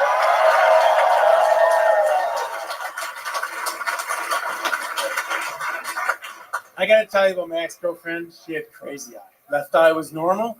Right eye, more like a divining rod. Making love to her was great. It was the only time I didn't have to think about where to look.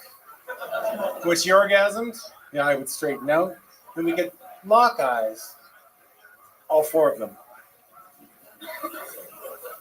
She was amazing at texting and driving.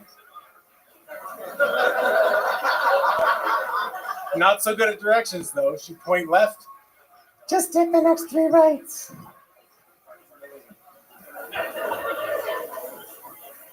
She didn't mind that people made funny faces behind her back because she fucking started it.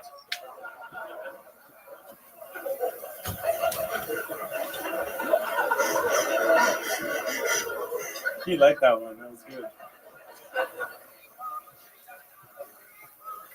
Her kryptonite was the House of Mirrors. Sure. Hold on. Was the House of what? Her kryptonite was the House of Mirrors. Uh-huh. Turned out to be the perfect breakup spot.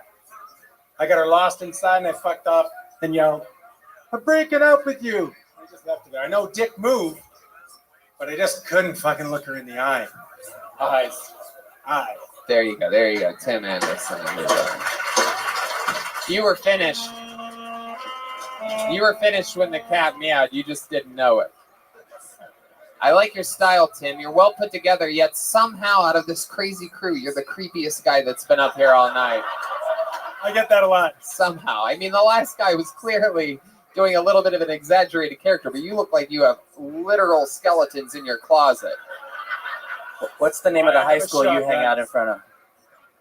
What? I have a shotgun. You do have a shotgun? Yeah. Oh, wow. How many do you have? Only 2. Only 2, just in case fucking 2 male ladies ever come into your house at the same time. She seems so nice, though. Right, no, I'm kidding. So what do you shoot? What do you tend to shoot? Just targets. I just practice because I keep missing my ex-wife. Oh, wow. Are you really missing your ex-wife? Yeah, I tried a couple times. How long were you married for? Which time? Both times. About 9 years. Each? Yes. And how do these things usually end? And by the way, follow-up question, is this why you have 2 shotguns? I can't use the other one again, that's all. Right. Good to bury one in the snow somewhere. Fingerprints. So let's talk about it. How do these usually end? Never good. Sure. A lot of lawyers. But what makes it, how does it usually, okay, so what's happening in year 8 of these relationships? You still fucking? What's going on, Tim? Be honest here. Just let it out. It's going to make you feel better afterwards. Number 1? Yeah. It was just really bad choice in life. Number 2 was also really bad choice in life. I just didn't realize that the medication would actually wear off. Their medication? Yes, theirs. Oh, right. They got tolerance to it. What kind of medicine did you have them on? Chloroform? I did not use Vicodin. Yeah. Lithium. Lithium. So they were on but they were a little bit bipolar. Yeah. Right. So, but this is what you fell in love with originally, right? You guys, at the beginning of these relationships, you guys are drinking, you're having fun, things like that, right? Am I close to right about this? No, met her on medication. She was good on medication. I'm talking about, I just asked you a specific question. In the beginning of the relationships, you guys are having fun times, Yes. partying, drinking, right? It's fun. Right. And then it starts to fade a little bit, and then they get on the medicine, right? I think you're telling me about you. No, I'm telling you about you, and it's bothering the fuck out of you right now. It's great. But yes, I know all of these things from life experience. You are correct. However, this is about your life. You seem a little bit shy up here talking about it. Yeah. So this most recent one, when did this divorce happen? About 9 years ago. Everything happens in nines I know, with it's- you. Nine. My goodness gracious. All right, Tim. So what do you do for work? You're a private I investigator. work for a laundry company, but I manage people. What? Tim, I also work for a laundry company. You work Getting for a blood out of stuff or what? And I manage people. So What do you do with laundry? I just really boss people around. That's all I do. What do you mean? I'm the boss, and I tell the guys what to do. That's basically. I help them. I hold a lot of hands. Those guys, they don't know what they're doing. They don't know how to do laundry? Sounds easy, but it seems. You ever think about hiring women for this job? I always get divorced. I can't help it. I mean, if I was going to start a dishwashing company, I wouldn't have a bunch of fucking dudes working it, you know what I mean? It's always the dude in the kitchen, though. Absolutely. No, I know. I'm kidding. They work harder. Just a basic fact. Women with their old, they come in with a brace on their wrist 2 weeks into the job. I'm going to need workers' comp for this. I want equal pay. Anyway, just kidding, ladies. That's a joke. I love you. I love you so much that I know how insane the relationships that this guy has been through are. So, Tim, you've worked in laundry for how long now? 7 years. Wow, that's a full load. Oh, God. It's so stupid. Laundry jokes. I don't ever get to do them. Because it's so boring. And before that, did you enjoy doing IT work for bowling leagues? Or there you go. I got big balls, that's all. Do you ever think about writing any jokes about what you do in the laundry business? Because if you do any of those, I may tag one or two of them. May tag. That's a real may tag that one laundry joke, ladies and gentlemen. Some of these jokes are drier than others. You know what I'm saying? Bravo.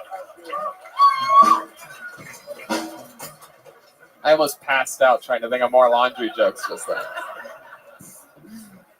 Wow. So, but no, you never thought about performing that? Not yet. Right. I think you should. I think you should talk about what you know. You know what I mean? I can always talk And about look, I mean, look at this crowd. No one knows more about whites than you do, right?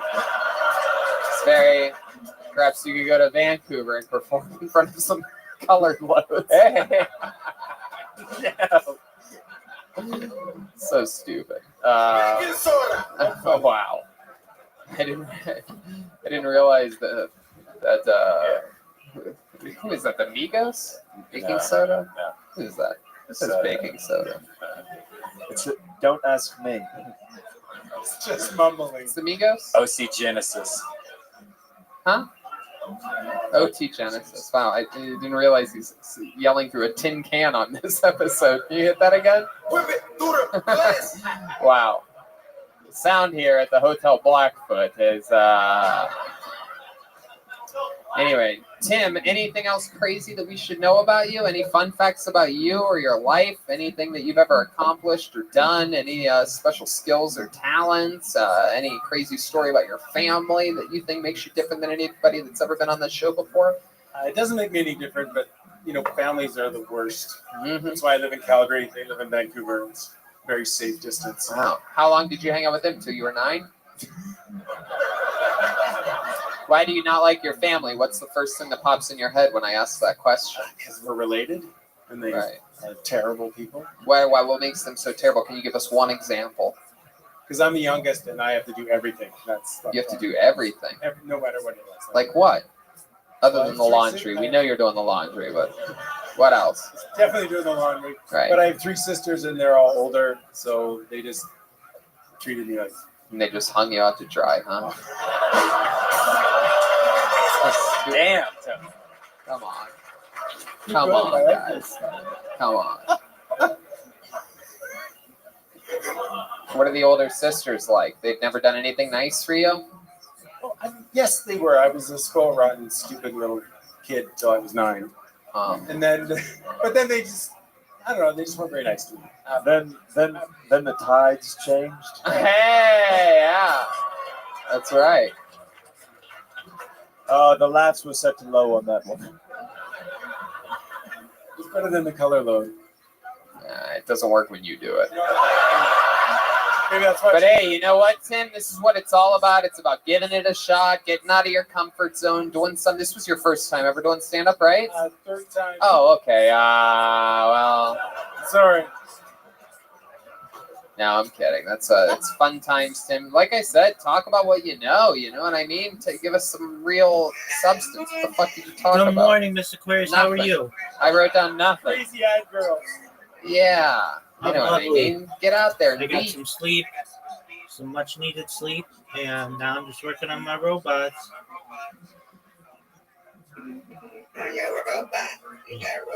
I create robots, yeah, on social media. So that's what I'm doing, and you're about to get ready to go to work, I know, and I want you to know I hope you have a wonderful day, and we'll be here for you when you return, and we'll play some games, okay? Alrighty. You take care. Alright, you too. Bye-bye.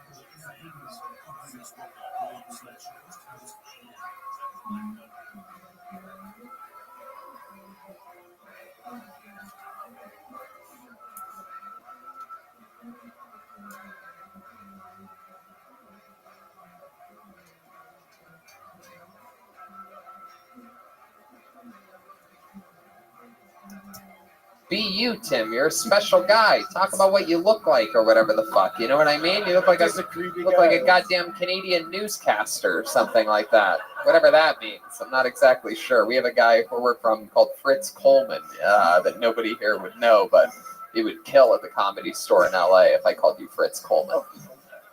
But not here. Oh, we got that bingo card from last Yeah, Monday. it's the Pauly Shore bingo card. Fritz Coleman has been called for references that nobody knows. That's funny. All right, Tim. But like I said, you know what I mean? If it brings you any joy at all, then get out and do it more often than you're doing it now, and then come back again and show us all how much you can improve. Tim Anderson, everybody. There we go. Hey, Tony. There goes Tim Anderson. You know, the guy that was on. Yeah. The guy that was on before him, I asked Jason Rouse any fun facts about him, and he goes, "Oh yeah, his dad was a cop, but found out later in his life that he was just a stripper at a gay bar." Wow, is that true? Is that true, Sam? Sam just killed himself finding out that information. He's no longer with us. This looks like a fun name. Let's see what's going to happen here. Make some noise for Lahan Olawale. Lahan Olawale.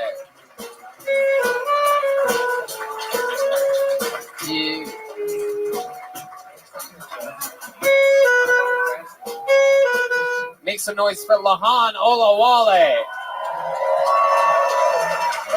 Thank you.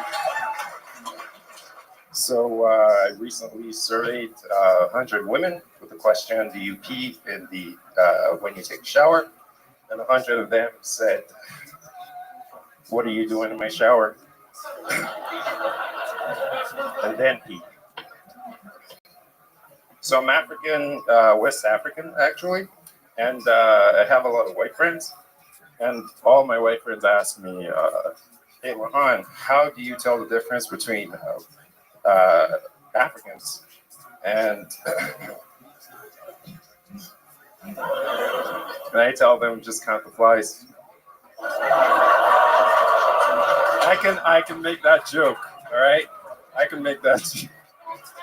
All right, I have one last one. So this is a dark one, unlike my last joke. So Jeffrey Epstein killed himself, right? All right. So there's a report that came out and said that Epstein tried to kill himself originally, but sort of quit. And then he gained a lot of weight, got into depression, and tried again and succeeded, right? My joke, it's a dark one. Do you think Jesus Christ, Lahan. Stop. I gotta fucking know the joke. I don't know what all that extra setup's for. I have no idea what you're thinking. You just did 35-second long setup, and then you said, now back to the joke. There's no way you needed that, but go ahead, just do the joke. And then I'll see. Maybe I'm wrong. Maybe you needed it. But go ahead, please, just do the joke. So your dark joke is Jeffrey Epstein.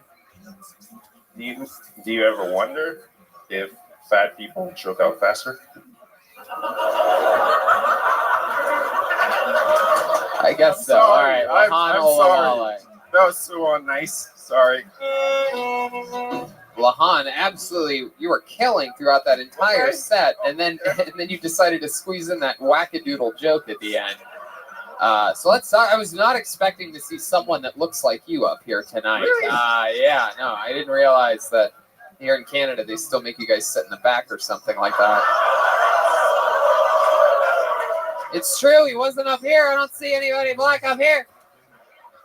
So let's talk about it. Lahan or Lahan? It's Lahan. Lahan. And what kind of West African are you? Nigerian. Ah, okay. Interesting. And what brings you here to Canada? I came for school originally. Graduated. Camper school? No, came for school. Came for school. Okay. What kind of school did you go to? Camper school. I don't know. We don't have, for those of you wondering, like what happens sometimes if you're listening to the podcast, sometimes there's a thing called a monitor on a stage, which is a speaker which points back at us so we can clearly hear what's happening. Other than that, normally the speakers are facing another direction of the audience. Sometimes we don't get to hear it. People say all the same words quickly. We can't hear up here. Ha ha ha. Yeah. Ha ha ha ha. So, a couple fucking YouTube fans in the audience here. Ha ha ha! Yeah, he explained something. Ha ha ha ha ha! What a loser! Ha ha ha! Anyway, so Lahan, you are Nigerian. You're in Canada, and what did you come to school here to study? Engineering. Engineering. Heck yeah! What are you engineering? Chemicals. Oh wow! Wow! What kind of chemicals? Oil, mostly. Oil. Yeah. Heck yeah! What are we talking about? Are we talking about cocoa butter or something like that? Or oh my, the best one. Very good. You ever perform here before? You have a black foot. What is that noise? What are these groans I keep hearing? These groans of you people. You're not in Canada anymore, all right? Wait, we're here for this night only. This is America. You're all Americans for a night. We don't fucking groan just because a joke's good and edgy. You either laugh or you don't laugh. He has a black foot. We're at the black foot. That's a laugh. I respect it. It was a good one. You didn't mind my edgy laundry jokes earlier. Yeah, we were just having loads of laughs back then. That one made them fold. Now you guys are pressing me. All right. So Lahan, how's engineering going? Good? How long have you lived here in Canada? I'd say about 6 years. About 6 years. And you learned, you came straight from Nigeria? Yeah. You learned English there? Well, yeah. Yep. Official language. You speak it incredibly well. You speak English better than most of the Canadians that have been up here tonight. It's mind-blowing. So what have you been doing for fun? I mean, this must be an incredibly abrupt change from Nigeria. Yeah. This is the opposite of Nigeria. Okay, yeah. Right? In some ways, yeah. Yeah. Tell us how it's most different. Actually, first time I got here, I got off the plane and it's cold. That's the first thing. Wait, what? What's that Cold. mean? It was cold. Hey.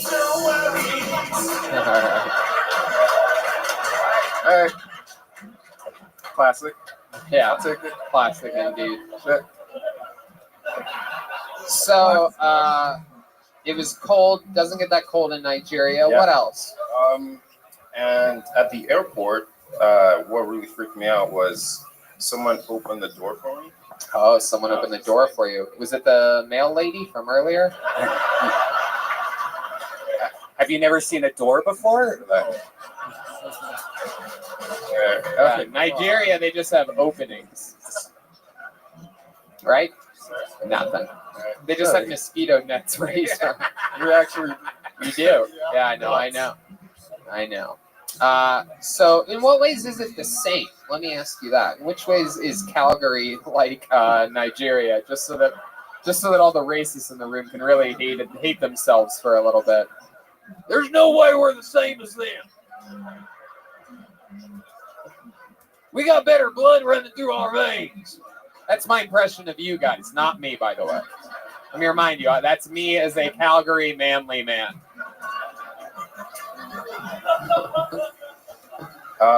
So I find that like once you get the language right, and you know how to communicate to people, it's pretty much the same thing. Yeah. People just treat you the same way. Yep. Good people. All right, so let's talk about it. Here's my next question. You know I'm going there. How many little innocent white Canadian pussies have you destroyed? My goodness. Oh my God. Oh my! You just looked right up into the lights. Oh no, you were looking at the clock. You're like, how much longer can this episode be? My goodness, let's face it, you are the Lexington Steel of Calgary, Alberta, Canada.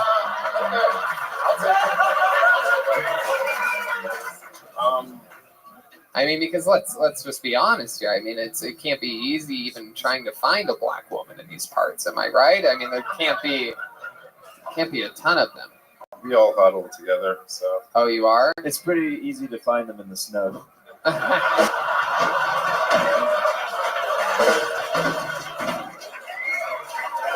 Wow.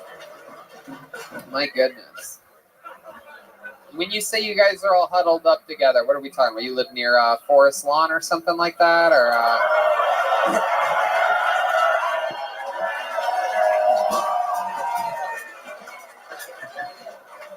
He means a literal huddle at the football games. They play sports together. They don't get football jokes here, Joel.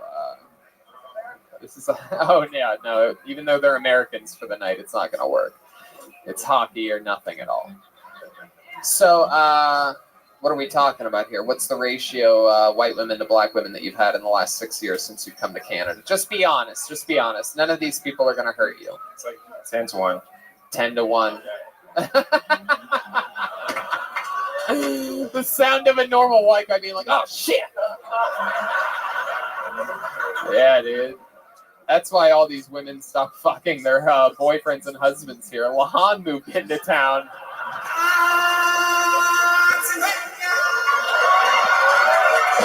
That's right. Why would they fuck their nerdy laundry doing husbands when they can fuck you? Let's check in with Prince Harry. Can I just say La Honda forever?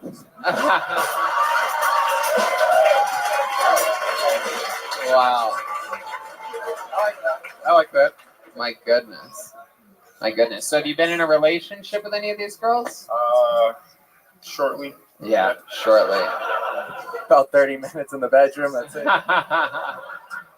My goodness. Have you noticed that you've hurt some of them? Have they ever been like, "Ow, go slower," like that?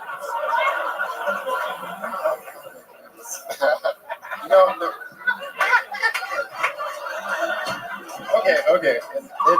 So the answer is yes. Without a doubt. Sometimes. Yeah, sometimes. Do you go slower or do you teach them a fucking lesson?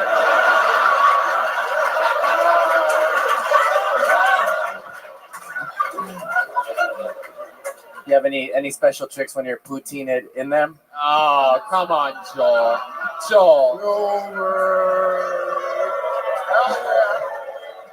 There is one thing, and trust me, I've tried. There is one thing these people will not let you joke about, and it's poutine and the way they say, what is it? Sorry? Yeah, whatever that is. Yeah. What's up? That's the first. What's up? When we were talking about serious Jack Black movies, I forgot about King Kong. Okay, very cool. Yo, what's up with you coming in here screaming, "Why don't you go outside?" When, believe it or not, I was outside yesterday. I didn't say that. I Yes, said, you "Hey, did. Rabbi, are you outside?" Okay. I didn't say go outside. I said, "Hey, Rabbi, are you outside?" Wardy, did Rabbi go outside? I That's what got you. said. I got you. I misheard you. I thought, why is it yelling at me? I'm right here, but maybe you didn't see me underneath the blankets. I got some soup that I'm gonna have. So after I have that, you want to play? And I can do it at two at once. Yeah. Okay. Have you worked out how you're gonna go viral yet? Well, welcome, Audie. I'm running into. I'm running into. Your marketing isn't great. Well, I'm kind of the opposite of having great marketing. I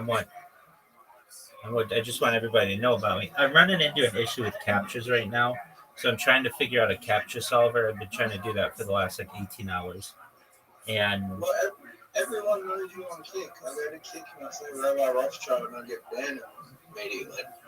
yeah, dude, that's perfect. Everybody knows who I am. But no one knows who you are outside of Kick. They're starting to learn on Blue Sky.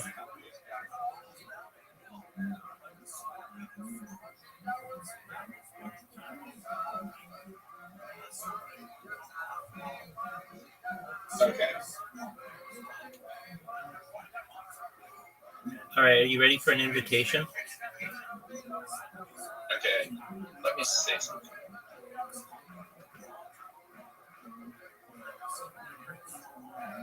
Oh, but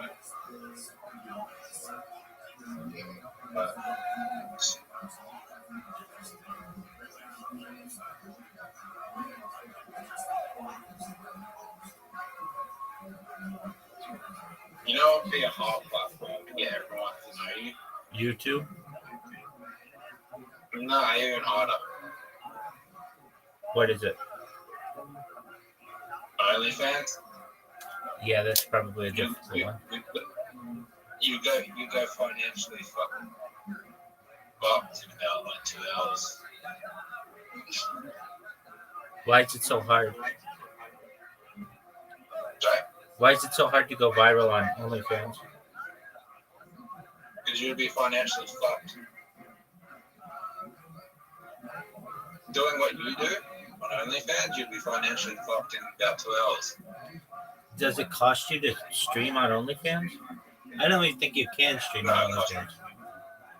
Costs you just to send messages. Like you can buy free accounts with $1. Oh, I get you. So to send messages, it would cost me money. Oh, that's free accounts. I'm not going to reply. Those free accounts, I'm going to reply back.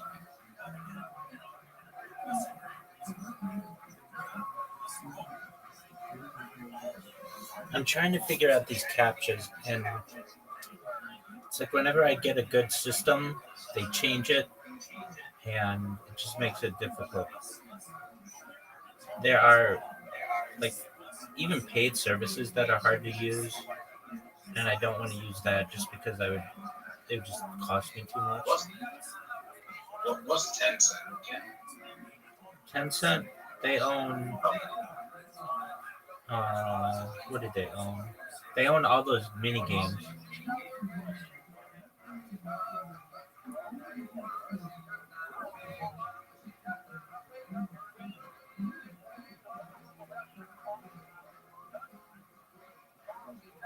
Tencent.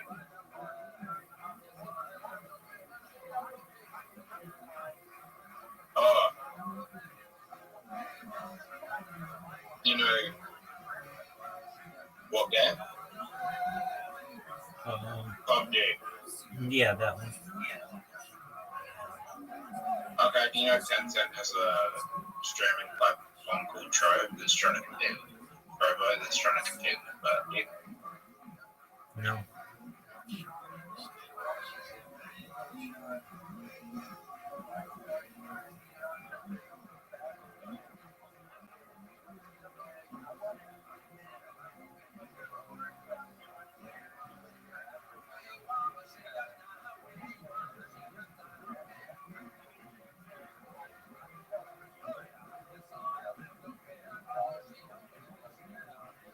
tried Jack Dorsey's other platform? Yeah, Party. No. Oh, Jack Dorsey. NOSTR. NOSCR. No.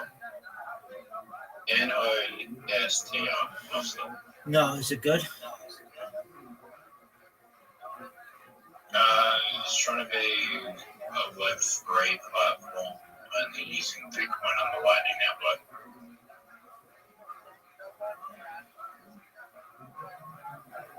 I mean, we think you can have Bitcoin on there.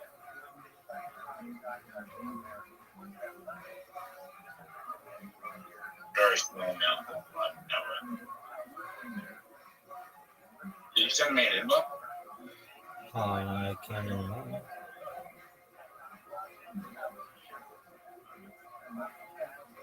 Do you know?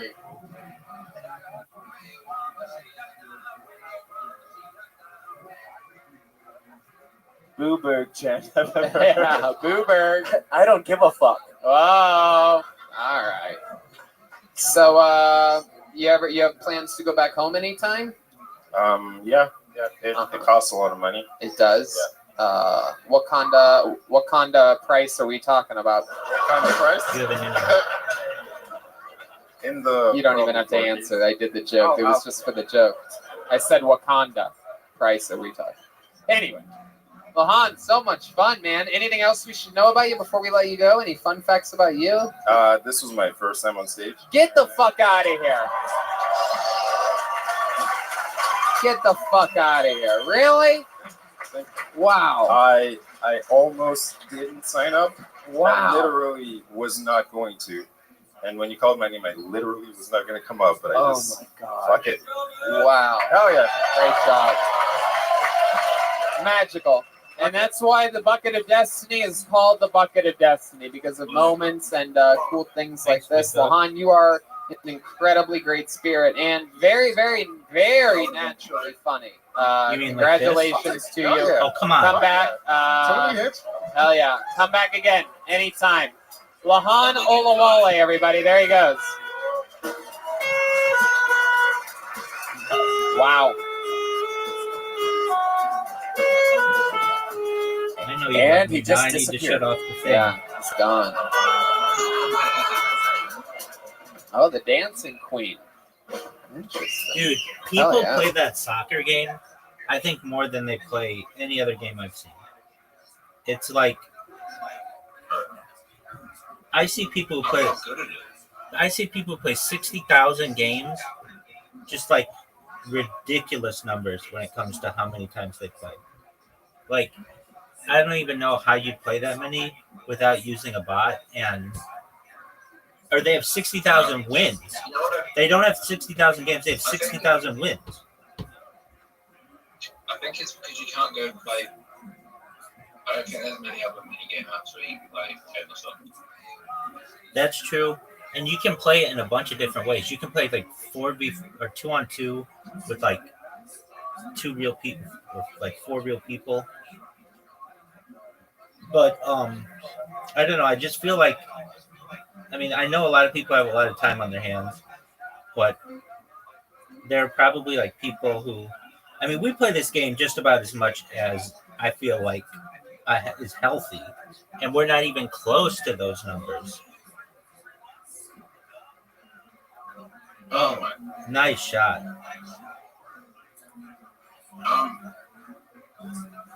So I didn't hear anything back from Fairwork today.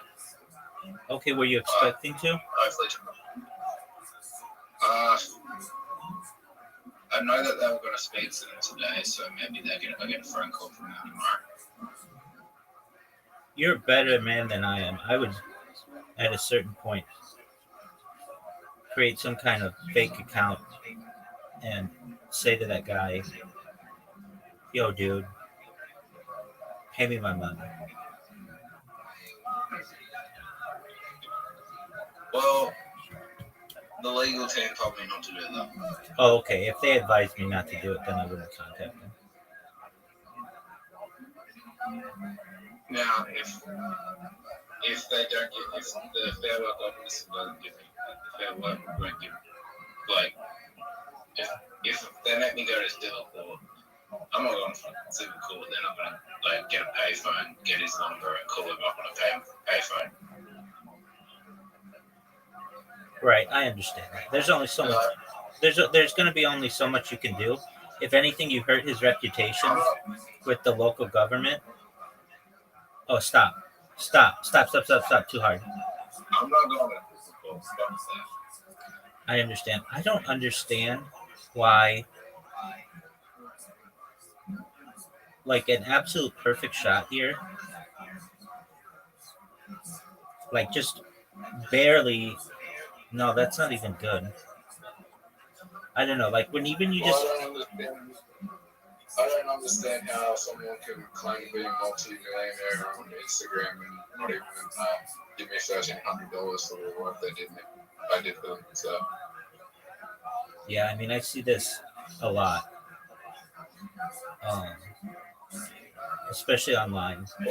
Just people who, like, have this influencer, like, life that they want to show the world, when in reality, their life isn't like that.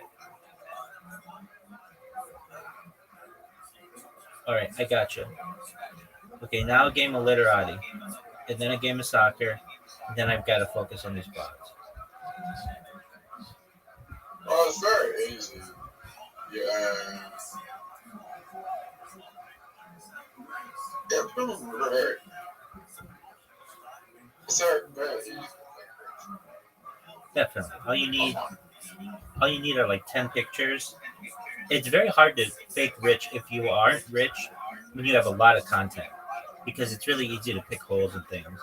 But if you just are like going to show a picture as opposed to lots of video, it's way easier. So you just need, like, I've seen the guy do it. You need a couple models. You don't even need that, but it helps. So that would be like get a couple prostitutes for a couple hours to take pictures with them, and then go to like a harbor and just stand by some boats, like they're your boats, and then that's about all you need. I mean, like, it's not that hard. Where is literati? They move it? I mean, like designer clothes, not that expensive. Yeah, you don't even need that for. Yeah, they did move it. You don't even need that. I mean, you just need to look nice. They don't have to be designer clothes. No, I'm just saying designer clothes, spend $3-4 grand on designer clothes. It's not hard to make $3-4 grand. Way too much. You could buy everything you need on Amazon. Yeah, you could buy a couple suits on Amazon for a couple $100, and then you're gonna look nice. And then you,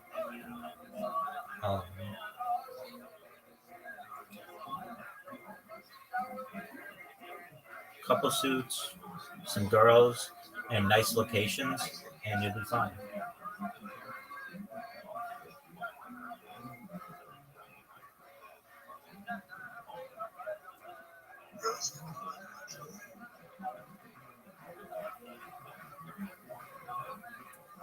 So what's it like to be down 10 points right at the beginning?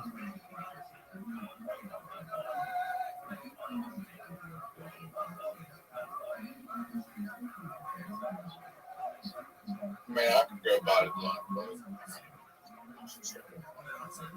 Okay. Material possessions stuff.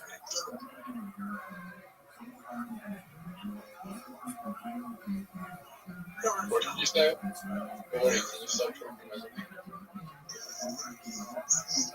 I think she just awoke and isn't aware of what she's saying. No. Okay, buddy, go back to bed. Artie, be nice. What? Yes, that's my dog.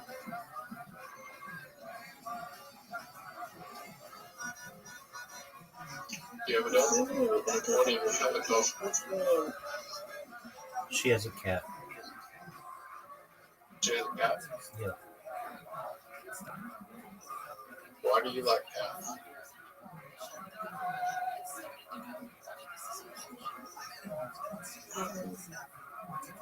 I like all animals, but I like this one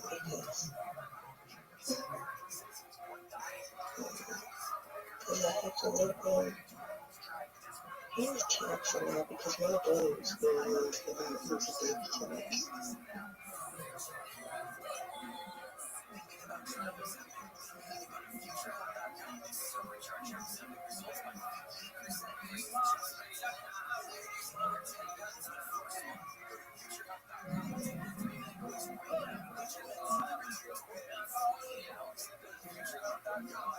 You did that thing where you have it like tie and tie.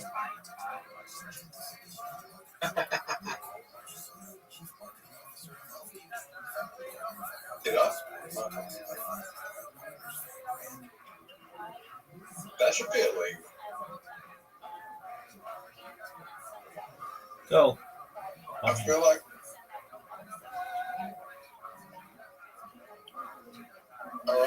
The best games are the ones with the least amount of rules. Did you hear that Nintendo Switch 2 is coming out? Yeah, it's gonna be like $400.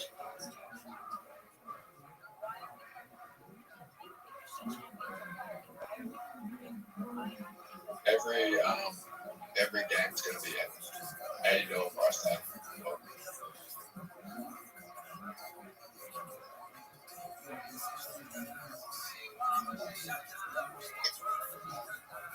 Yeah, I think actually Nintendo made a mistake with the Switch. I think it was a bad console. It's not powerful. They had something really good with the Wii, and they don't use it anymore. And I think that was a big mistake. Way less powerful. Yeah, but it was like revolutionary with its ability to determine movement, and they just took all that data and left it. Same with like Xbox Connect. That was once really popular. That type like The Switch still has the Switch still has much. can you use it on a television? Yep. Normally I just see it, maybe I'm incorrect, but like it's just like two little handheld controllers and like a portable screen. Yeah, you put the portable screen on the TV and use the controller as motion control. Okay. I guess I don't know that much about the Switch, but I do know that it didn't have the same societal impact that the Wii did. The Wii had old people playing it.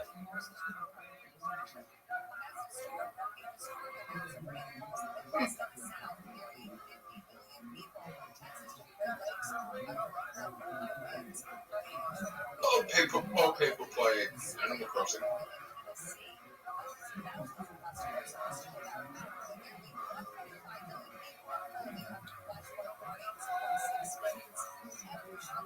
This.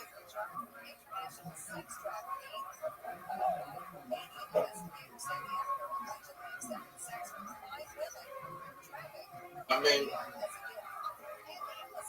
you don't like. Dude, I just heard on the radio that Amazon has made a bid to purchase TikTok. Okay. I think Nintendo has the best games, but they have the worst hardware. But their consoles suck, but they have the best games. There is not a better game.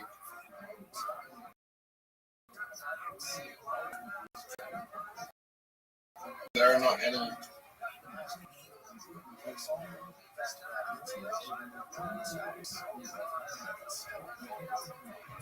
I disagree. Hold on. I disagree. And maybe I'm not familiar with all the Nintendo games, but you've never been able to play Grand Theft Auto on Nintendo. So right there, it doesn't have the greatest game of all time. Same with Red Dead Redemption. What'd you say? You can play Grand Theft Auto on San Andreas. It's great. Okay, but it came out like years later. So what? Nobody wants to play a game after it's become obsolete.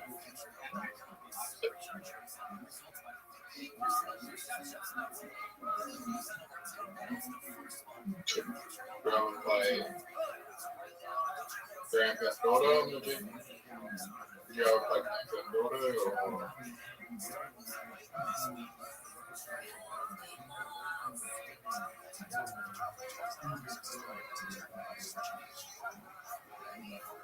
Grand Theft Auto or what? Would you ever?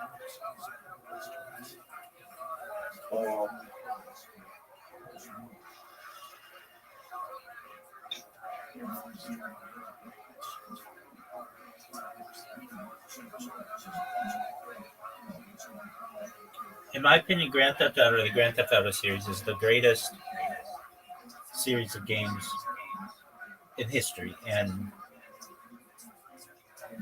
the marketplace proves that.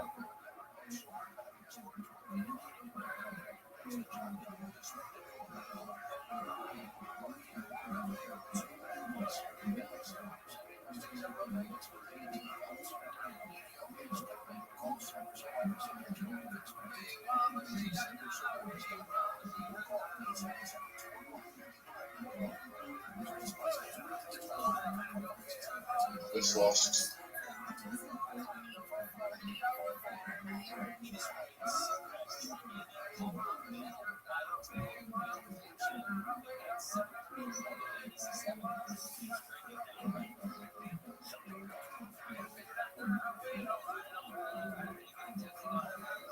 It's lost $2.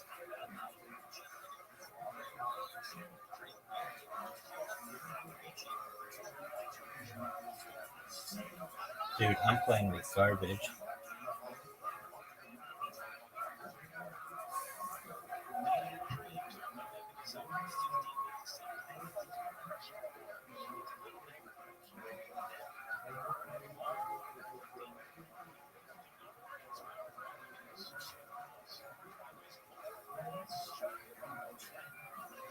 Favorite.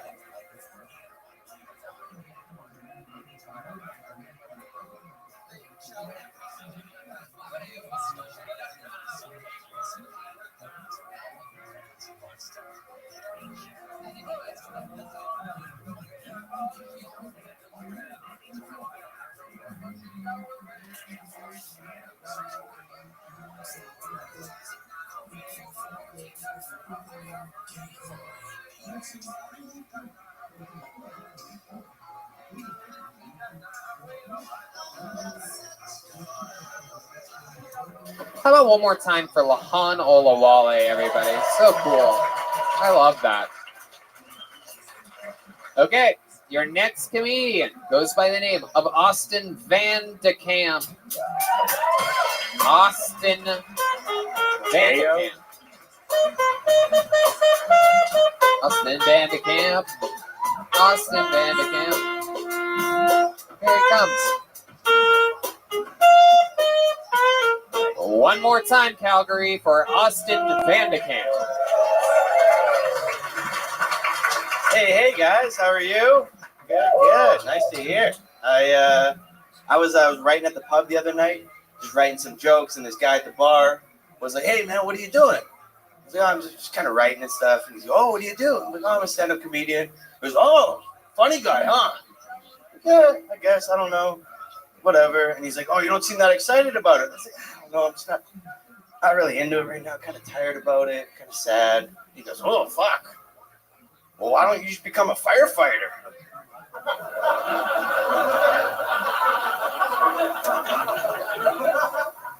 And I was like, you know what? That's some pretty good advice, man. God damn, you're right. I should just give it all up. What the fuck am I doing? Why am I here? Right then and there. And then he goes, you know why you should be a firefighter? And I was like, I don't really know. No, why? He goes, because if you're a firefighter, you can fuck anything that moves. Boy or girl, it's all in-house. Like I said, guys, I couldn't help but think this is some of the best advice I've ever gotten in my goddamn life, all right? This is my last set tonight. This is my last set. I got a friend who just Austin Vandekam. There you go. Welcome, buddy. Welcome. Hey. How long have you been doing stand-up comedy for? I've been doing it for like 2.5 years. 2.5 years. How old are you? I am 24. Ah, yes. Very cool. Very cool. Started here in Calgary? Yeah. I moved from small city, Saskatoon, Saskatchewan. Oh, yeah. Saskatoon. The birthplace of one of my favorite mentors and friends, the great Roddy Piper. Did you know that he was born there? Yeah, 100%. Yeah. A legend. Yeah. One of my favorite human beings of all time, the late, great WWE Hall of Famer, Roddy Piper. He taught me to keep the whites of my eyes white. Yeah. Really? He's the one that taught you that? Yeah. He does the Visine thing probably every half Clear hour. eyes, clear eyes. Does that not like affect you more though? Like, doesn't that start to fuck up your eyes more and more? Right? That's what I thought. Yeah, well, look at you guys with your fucking red eyes. Yeah, Tell but me like it's like I got red eyes. People are like, "Are you high?" I'm like, "No, it's good." You do look high. You don't smoke pot? I do smoke pot. Yeah. Okay, yeah. So you are high. I was high earlier today. Yeah. But not anymore. It weared off. I looked that. I think so. I don't know. Okay, cool stuff, Austin. So what do you do for work? I do stand up and then I work at the bank part time. What do you do at the bank? I was an account manager and now I'm just back to a bank teller. What happened? I don't know if I can talk about it. What? No, nothing happened. I just wanted to do more comedy. And so I just was going to quit. And then they were like, well, can you do this instead? Very cool. Very exciting. Yeah, very fun. Very fun. And comedy's going good for you? I think so. I don't know. What do you mean? Are you getting gigs? Are you doing good at open mics? Do you feel good about it? I feel good about it. I do my own show and stuff like that. Oh, by the way, the word I was thinking of that you're not allowed to make fun of them about is the word a boot. I remembered it during his set because I could tell that he literally had to try to say it properly. I noticed. You're like, at one point, you're just speaking normally, and then this one guy's talking about, like, it's like I could tell you really had to, like, fucking you guys have to remind yourselves to speak like fucking Americans sometimes. Yeah. It's Because of South Park? Is that the reason? No, it's a chicken and the egg thing. South Park came after because they just do that here. It's very bizarre. Yeah, I was trying to think of the word. I thought it was sorry, but it's not. It's a boot. No, it is sorry. Sorry's a big one too. Right? Yeah, but it's poutine and a boot are the two things. Canadians will be like, "Fuck you." I think it's Putin though. I think they call it like Putin now. I think that's like the official. It doesn't matter to us. We're leaving on Sunday. It doesn't matter. It doesn't matter. We're in Vancouver for one night at the end of February. It's poutine to us. Prince Harry. Has anyone ever told you you look like one of the kids from Home Improvement grown up? Appreciate it. Who? We just got that show. I love it. Or Sean from Boy Meets World. You ever got that? You guys don't have that out here. Fuck.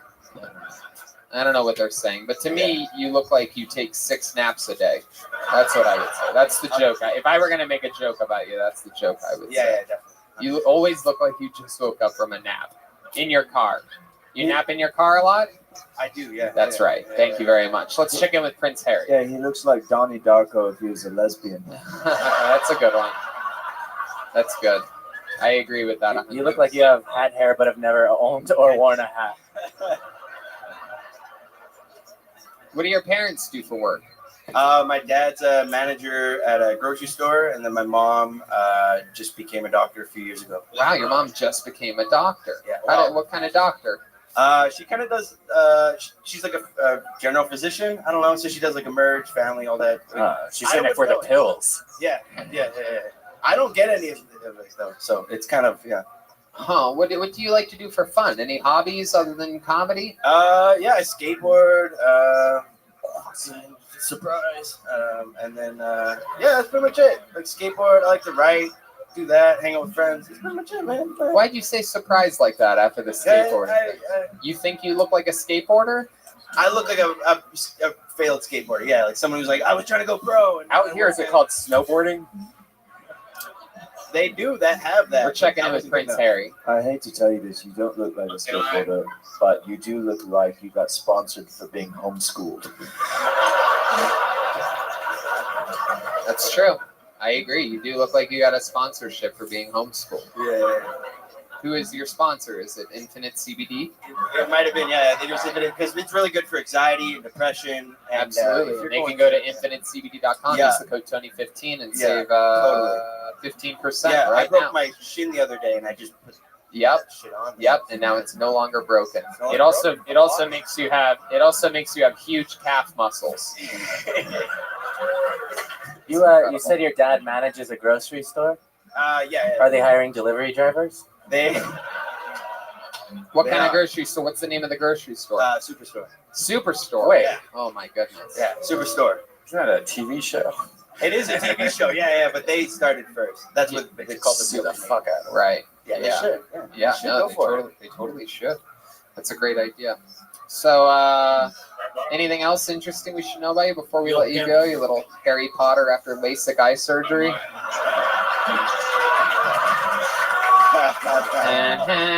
You know what you're talking about? Yeah. No, I'm a Harry Potter. I'm the Harry Potter, but I do your taxes. You know what I mean? Sleeping Like, I do paralysis magic. is Yeah, no, nothing exciting. How do you do it? No. How about you have a girlfriend? I do. Yeah. Yeah? How long you been with her? I've been with her for 3 years now. Yeah. Yeah. Oh, what's the thing you like the most about her?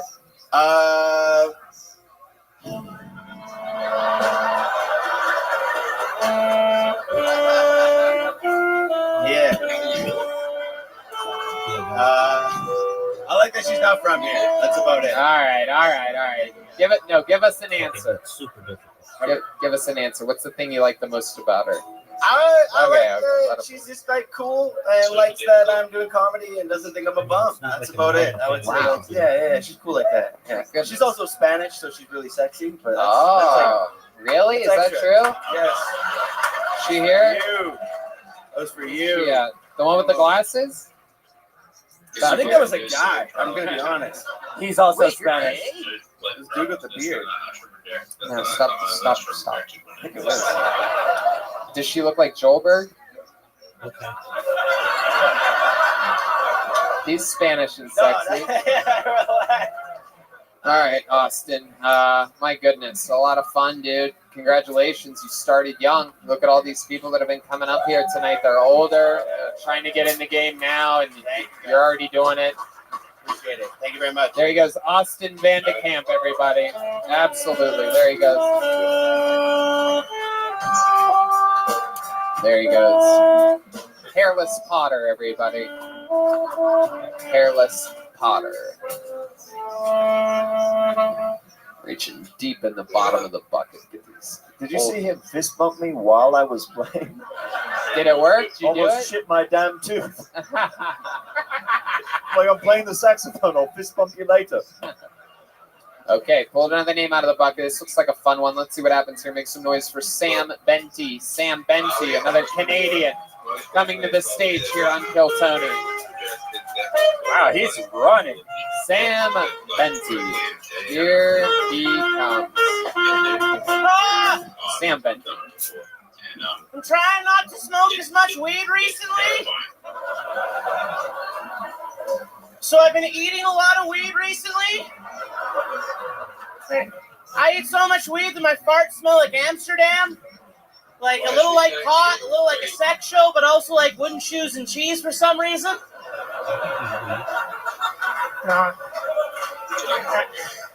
I've still been smoking a lot of pot. And that's because I got given a real crystal bong for Christmas. And I know it's real crystal because I do the wine glass test where it goes around the rim and it's like... But it's a real crystal bong, so it goes ding ding ding ding ding ding ding. Not worry. It's real crystal. Definitely. You know Joey Diaz? Yeah. His doctor said he had to stop smoking pot. So If now you he do just that eats test that edibles. plays Amy Winehouse, you got yourself a crack pipe. You got to throw that out. Thanks, Doctor. Wow.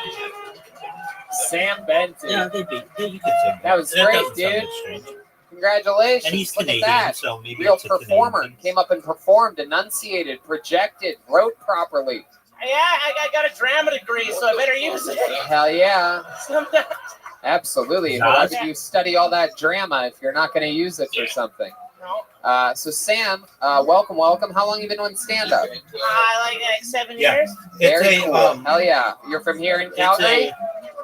Most of it here in Calgary. I love it. This is one of my favorite things Like about an the show. 80s term for Alongside pizzas? people doing it for their first times, doing good or bad, being surprised that that they even got pulled out of a bucket. There's actual comedy veterans, solid comedians signing up for the show tonight. That's so fucking cool. So 7 years. Any crazy accomplishments in the 7 years? Yeah. Anything I you're can tell proud you the of? exact date that Seen started. Sam Walker up here It was before. January 1st, 2000. I got to do a few shows with him here in Alberta once. I'm fairly And man, I certain got to tell you, one time, like we're driving to a show, and this other comic named Spencer wet willied him.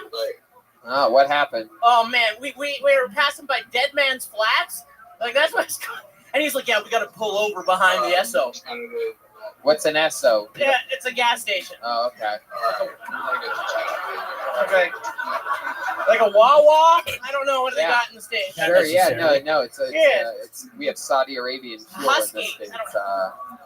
But we go behind this gas station, and then A plane to he's like, yeah, Vancouver? Spencer, can I have a word with you outside the car? And he walks like A plane like to 3 Vancouver? meters, like 15 feet, and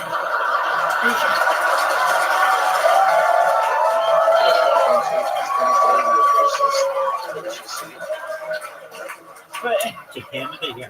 But he starts talking to this guy, and he's like shouting at him, and then all of a sudden they're hugging, and then they come back to the car, and there's still like another half an hour. You asked me that like And then 2 we get minutes there, and we ago. talk to Spencer. He's like, what did Sam say to you? And he's like, dude. No, he's you like, just yeah, said Canada. if you ever put a Have I ever finger been in to me Vancouver? again, you better buy me dinner first. That's so cool. It's all I have. And you would consider that one of your major life accomplishments?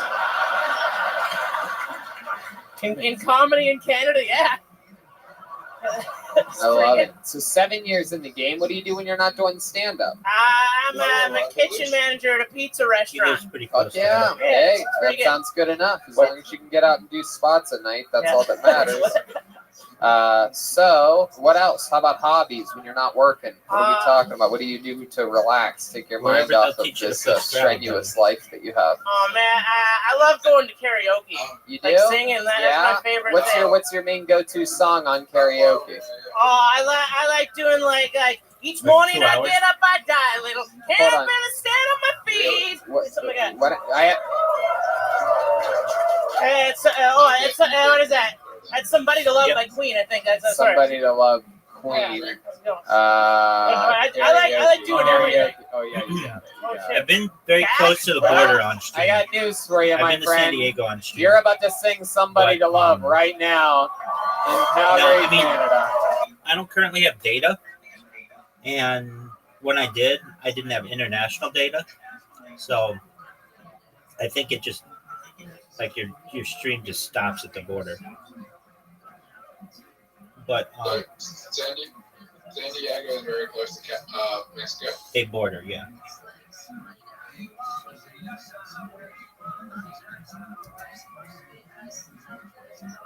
Oh shit. Anybody? This will be our part. Somebody to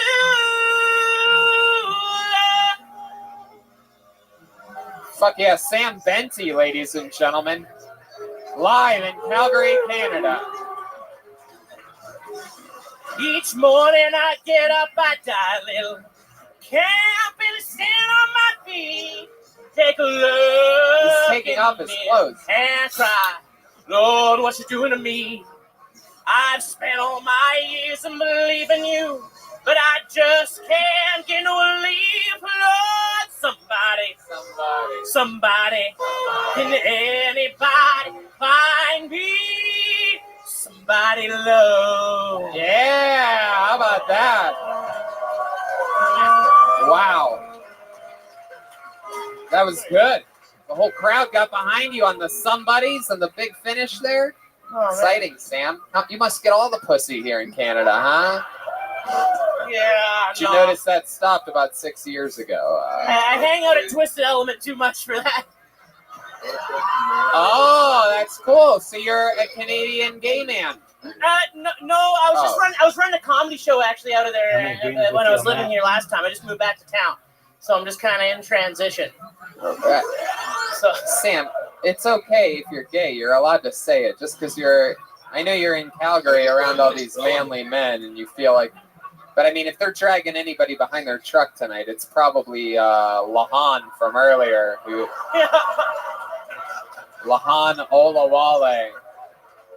And while you groan, he's laughing, you fucking idiots. While you groan, he's laughing. Just to let you fucking weirdos know. But yes, groan away. I think it's really interesting if Amazon buys TikTok. Jesus, sounds like you're gay now, Sam.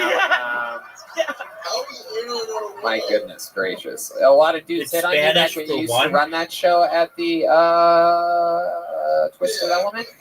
A couple. It's also I had a mustache for November, so that was bad, yeah. You gave any rides? Yeah. No. Depends on what the it's a Spanish word. I don't know. Oh, goodness No. gracious. All right, Sam. Wow. Well, fun times, dude. Unbelievable sets. Really great stuff. Congratulations to you. How much time do you have, you think, total? You Yeah, like a half an hour. That's great. Yeah. You want to do 5 minutes on the 2 shows I'm doing here Saturday night? Yeah. Saturday. Sweet. Oh, thanks a lot, guys. You can be here Saturday? You can make it here Saturday? Yeah, I can do that. 7 and 10. There you go. Sam Benty, everybody. There he goes. He's on Twitter at Sammy Ray Benty. Man. There you go. How about that? He had one of those voices. I didn't expect him to have that voice, like a MC Chris or something. Oh yeah, and it's that's something worth pointing out in a show where we don't do that often. Is take note that the 2 veteran comedians have extremely defined voices and projections and styles. Like I mean, you can try to be cool, you know what I mean, and do good. But the ones that are truly taking the most extreme chances are the ones that are hitting the most home runs. So think of that if you're ever thinking about doing this. Start fearlessly. You don't have to grow into it. You know what I mean? You can get better at it fast. So, just something as comedy fans out there to pay attention to is, maybe your style's slow. Maybe it's, whoa, I'm Sam Benty. But you know what I mean? But it's about the differences, and it's about owning it and staying in that pocket fearlessly that makes a great performer. How about one more time for Sam Benty, everybody? He's on social media at Sammy Ray Benty. Sam Walker is Sam Walker Live, by the way. I don't know if I got that out there. And your next comedian, which anything can happen, goes by the name of Alan Paley. Alan Paley, everyone. Here we go.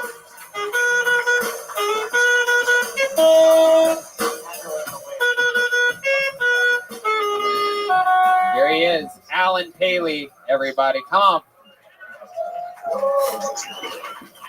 Thanks for the warm welcome, everyone. It's Looking at me, you might have a few questions. Is he some kind of asshole hipster?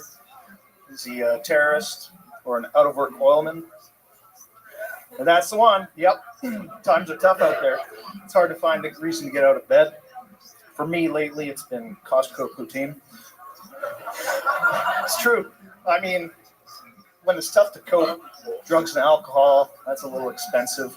But Costco poutine, it's like $4.70. All the calories you need for a day.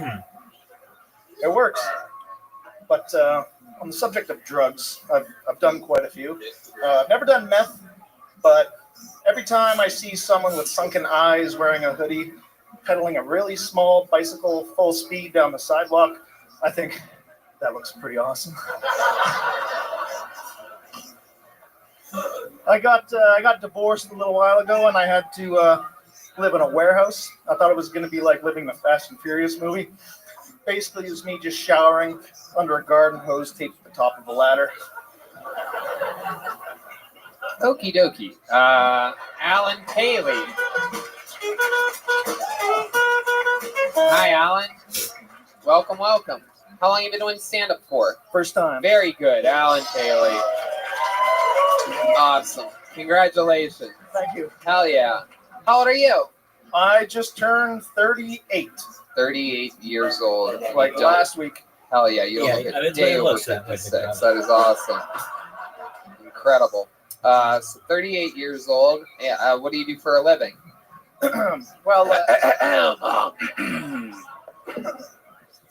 as an unemployed oilman, I just deliver food mainly. But when the oil patch is roaring, I'm a petrotechnical consultant.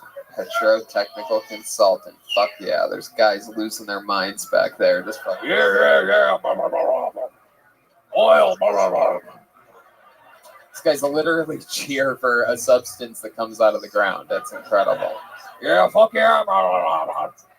I'm gonna start the auto starter on my truck, warm it up. Jesus, some tough guys out here in Calgary. And then there's Sam Benty. No. Yeah. So Alan, this is fun.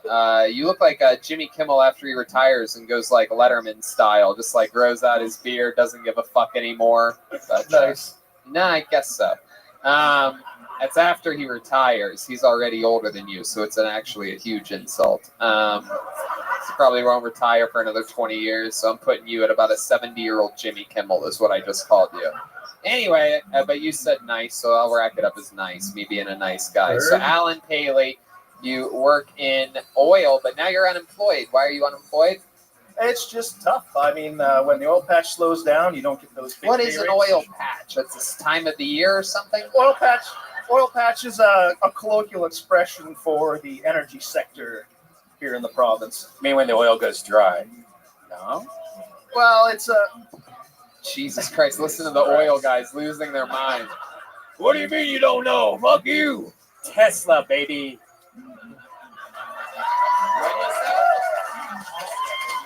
Oh, yeah, Tesla. Because you own a Tesla, you don't know how oil works. Very good. Yeah, since you didn't have gas-powered cars. But I put them out of business someday. Yeah. Welcome to another episode of No Shit Sherlock. But until they stop self-driving themselves into ditches, I'm going to stick with my Corvette. Thank you very much. 3 of them. Anyway, Alan Paley. So what do you like to do for fun? You seem like you might be into some fly fishing yourself. I'm not that outdoorsy, actually. Lately, my hobby has been building computer systems for video editing. I just just sit at my desk. Are you anonymous? I'm getting anonymous vibes from you right now. I'm not. Shadiest thing you've ever done on your computer. Tell the truth. Don't overthink it. Just go right into it. The more honest it is, we'll feel it. Don't overthink it. Go right ahead. Like cyberbullying, I guess. Oh! All right. Here's the big follow-up question. Again, I implore you not to hesitate. Straight from your gut. Just let it rip. Who have you cyberbullied that we would know? Yaniv. Who? What? There's a person in the media who's got some headlines here. A transgender, like a really gross transgender woman, who insisted that she get her balls waxed. By spa people. Oh my God! All right. You know what? Maybe you should have thought about it a little bit before blurting that out. My goodness, out of all the crazy men in this audience, I can't believe you're the one cyberbullying a transgender woman. I know. And you would say that on a But I guess so. You know, out there working in the oil field, it rubs off on you. That is good. I mean, it's... I thought it was going to be like a comedian or an actor or something. I was actually setting him up totally thinking he was going to say me. And yet he goes like, no, you mean this dirty transgender woman. I'm like, whoa. So, but then what? Then you jerk off to transgender porn and it makes you feel all even Stevens about it, right? Because there's something about it that you like, right? I think cyberbullying might have been an overly harsh term. You mean trolling? No, I think gross transgender was probably the harsh term. Yeah. You fucking idiot. That is true. So what makes her a gross transgender woman to you? Are all transgenders gross to you? This is really interesting. I think this one in particular got a little bit of heat for being icky. Why is she icky? Because Yaniv was, as a boy, creeping on 14 and 15-year-old girls. Was when he was a kid? When he was a grown man, he was. So he was over 18. Yeah, like he'd do stuff like leave voicemails for girls like, "I'm Elmo. Elmo wants to see her titties bounce up and down, up and down." Wow. How do you know about all this? Wow. Were you checking their voicemails or something? Does no one? I was pretending to be a 15-year-old online. And Hold on, I want to know what that one lady right over there just yelled. I'm just curious. I couldn't hear you, but you said it with a lot of passion. What'd you say? Yell it again. It's okay. Wherever that came from, the one lady that just yelled. Everybody knows who you are now, lady. That's the girl from the 20-year-old wife girl too, by the way. Okay, let's just give her a chance to answer. Okay, forget it. That wasn't the same lady. There was another lady. Everybody protected her after that. She has a section around her of people that respect her. So what's the kind of thing that you did to her online or him or whatever? I posted a picture of Rachel Notley and said, "This is Yaniv" on the Face app. Oh my God, Jesus, sir! No one cares what you think. Need more attention over there, buddy? Shut the Okay, fuck everybody up. relax. Everybody relax. It's always bad when we have multiple people yelling at once. My bad for asking the lady what she said. No one cares about your opinions back there. Yeah, pipe down. You're sounding like a gross transgender back there. All right. Alan, fun. We appreciate your honesty. Congratulations on your first set ever. You let it rip here tonight. I found out who Yaniv was because of you. And we appreciate you. Alan Paley, ladies and gentlemen. There he goes. Alan K.W. Paley, P-A-L-E-Y. I'm going to let you have Australia. But just know in my heart, there'll always be my team. Oh, what am I doing? It's into a golf time invitation. Don't is accept just it. flying here this episode. You guys think we should squeeze one more out of here, huh? All right. One more. But we mean it. This is all we can possibly do. They must have Okay. added a game or Your final something, 'cause it comedian of the night, changed it appears, goes where by the everything- name of Rob McNair. Oh. Rob McNair. There's the groans Bingo? around They the have sad bingo? people that didn't get pulled out of the bucket. A moment of relief for some. However, the stress Why can't I find table soccer? now belongs Oh, there to it is. Rob McNair, who's making his way to the stage very nicely and slowly. Here he is. Ladies and gentlemen, give it up for Rob McNair. So I'm in the bath the other day with my 7-year-old boy. He's a little fruity. He goes to me, "Hey, Dad, I can touch my penis to your penis." I said, "Come on. You don't do that with other boys." He said, "Huh? You do that with girls?" I said, "Yeah." He put his head under the water. He said, "Oh, my God." Comes back up. He says, "Really?" I said, "Yeah. That's how you make a baby." Puts his head under the water and says, "Oh, my God." Comes back up. Says, "Does Mom know?"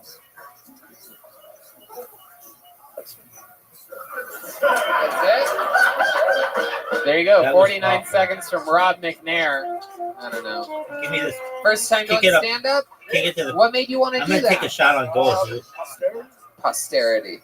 Prince Harry, let's talk about it. And Go I ahead. made it because I'm a pimp. I'm a West Side gangster. That's the dragon attack, that baby. whole time, and that was harder to listen to than the news that my mother Taking was down killed your by the koalas. paparazzi. What was that? Maybe I might score here. Oh my goodness. I might score here. I didn't know Canada had a New Jersey.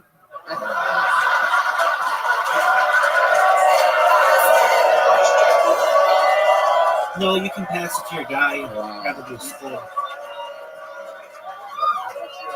My goodness, that is true. You're sort of, it seems like Italian. Is that true, or you just talk like that? You just talk like that. How did that end up happening? Look at this shot, Zoot. What? Look at that shot, Zoot. Talking That's to the the microphone. dragon I'm from attack, Montreal. dog. Oh, the East Coast, Montreal. There One you of those go. weird English guys. Yeah, you speak French as well. Let me ask you this: since Shot you know on goal, French, baby. how would you say that last name Shot right on there? goal. All wrong. It's Boutillier. That's exactly what I thought. Thank you very much. So, Rob, what do you do in the oil business? You're gonna laugh. I'm in the laundry. You're in the laundry business? Oh my Are you God! gonna make it? Jesus! All the That's jokes a I have miss. about laundry are all washed up at this Give me point. the I ball. gotta-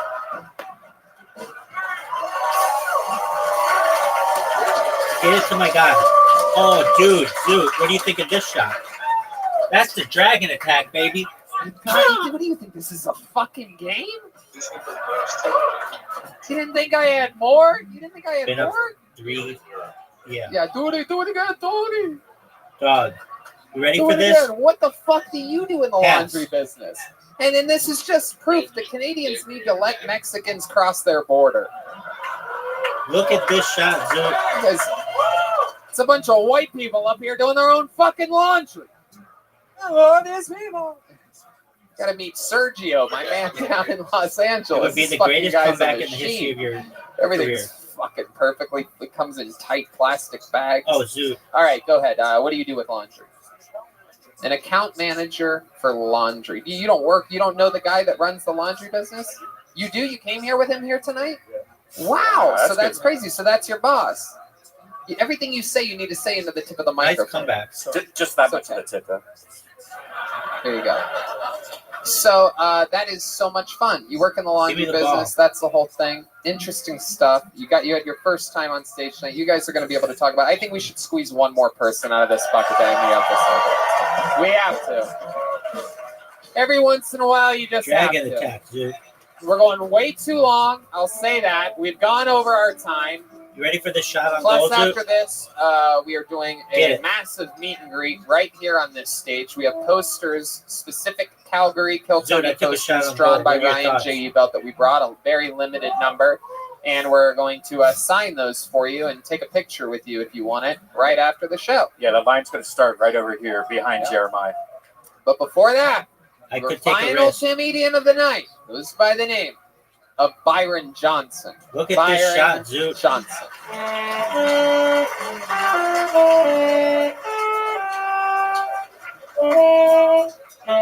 Zoot. Step back from that I didn't fuck up at all. There we go.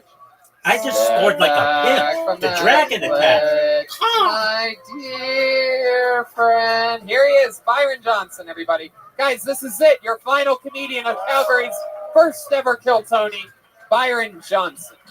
All right, fentanyl destroyed the relationship between me and my mom. It's a weird zero, story. because it Neither one gives of you a- my mom no or one myself did it, but to protect when your I was having goal. when my wife was having my little baby girl, she I don't she think couldn't I can handle make it it from after here. about 30 minutes of pain, which is understandable. But I did because So I'm she that tried good. out for the old 5-1 Trucern ass kicking. / fentanyl. From the dragon attack. So after my little baby girl was born, she yeah, no, I was pretty crazy too. She cried out for the fentanyl and she got it, and my little baby girl was born, and I'm looking around and I'm Without like a looking doubt. at her head. My Because wife that looks was the at me dragon with a little attack. truth syrup in her, and she goes, "Jesus Christ, Brian, it's not hereditary. Your fucking mother didn't roll you. That's why you have a square head." Oh, shit. That hurt. What are pretty much the same country? That's why I was mad at my mom for the rest of her. Whatever. Oh my goodness! Wow. So the big reveal there for anybody listening to the podcast is that he has a square head. And why is that again? As do I, just a little it's bit. apparently Like a tiny because bit. I'm assuming my mom didn't roll me or something. Roll you? You know that's not a thing, right? That's just Well, apparently my wife lied to me then. What does that mean, roll you? Well, if you apparently what I found out too as well, I'm not Ashkenazi Jewish. is that I guess am if you leave the mostly baby laid Eastern too European. long on her back. Oh my God. And I have 3 older brothers, so Prince Harry, this is you know this. He's confirming I this. can confirm this. We've hid a lot of royal children in the castles. with square heads. No, not necessarily. Wow. Yeah, that Prince Andrew's into that type of thing, isn't he? It turns out. They My should have goodness. banished you to a pineapple under the sea, man. Yeah, you do. You have SpongeBob head. Yeah. There you go. There it is. Yep. Wow. There's And I've known this squarehead thing because I have a friend of mine, his dad. For some odd reason, like I moved here in The Alberta further 15 back years you ago. go, And every time I go back, the I more see his dad. Ashkenazi I Every become. time he sees me, I his can first trace words my are, lineage "Hey there, back to my squarehead." grandmother's grandmother. You know that rolling thing's still not a real thing, though. As being an Ashkenazi Jew. How do you know about this? Wait, do you think Her that? name was Oh my God. Matilda Dave, you know Zegelmeyer. Dave, the regular. Dave thinks Matilda lines are is baby Yiddish for lemons, strong but he thinks woman. that's real. Zegelmeyer That's a man is the being pet name of No. This is Bazazel, different. So you think if a baby lays chief too long on its architect of the back, Mishkan, that he's going to have a square which head? was And I think the traveling that the tabernacle point in the isn't Bible. exactly So that there's he's a very laying good there. chance I I don't can think actually that trace makes my their head lineage turn into a square. back But to the Bible. I back think to, there's like, famous something people sort in the of Bible. fucking off about this guy, and everything goes back to parenting at the end. You know, I had him It's laying on his stomach too long, lack of And then oxygen, Meyer- right? I always thought that maybe she dropped all my other brothers because I have 3 older brothers. like and I thought, okay, well, maybe she was just scared to pick me up. I distant don't know. relative of mine or ancestor, yeah. Anyway, Byron, what do you do in the oil business? I don't work in the oil. You laundry doing motherfucker. Let's talk about it. 504 us. They're one in, Let's they're do it. used I think I just found out why your head is shaped like a box of bleach. Box of bleach. No, I actually build custom homes for a living, come on. so I'm like, yeah. Zoo. Square, yeah. Square stuff, square walls. Absolutely. Absolutely. Very good. You've been doing that your whole life? Building houses? I've been doing carpentry for ever since I was like 10 years old. Right. Sounds, but yeah. Right. I mean, Do you ever use I your don't know. square I head don't know for what your anything? Like background to make like straight lines and things like that? A level? I go up to a corner and go, yeah, that's plumb. Joel said a level. You could use it as a level. Have you ever? You can take your hat off again. Let me see this fucking thing. Oh my god, it looks like a pack of cigarettes. That's incredible. That is incredible. I've never seen anything just so perfectly square There's before. nothing I can do about it. I'm 39. It's like you just need to take the jokes about it and just go on with it. Right, absolutely. My goodness. Do you date a woman with a square head or something like that? No, I'm total opposite. Yeah, she's Super round head. Yeah. Look like a balloon. Moon face. Are you ready Yeah. for? My goodness gracious. Where'd you meet her at?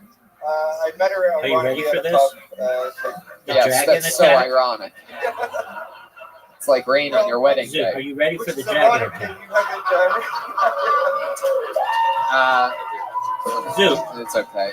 Any special Are you skills ready? or talents that you have? Anything that you love to do that you can show off or dragon anything like that? Well, that's why I'm in the industry of building custom homes. Like I build $1 million Dude, you homes have for a a lead living, on so housing. that's my interests. And Yeah. I own a couple companies that does like I build cool shit and I just sell it online. So yeah.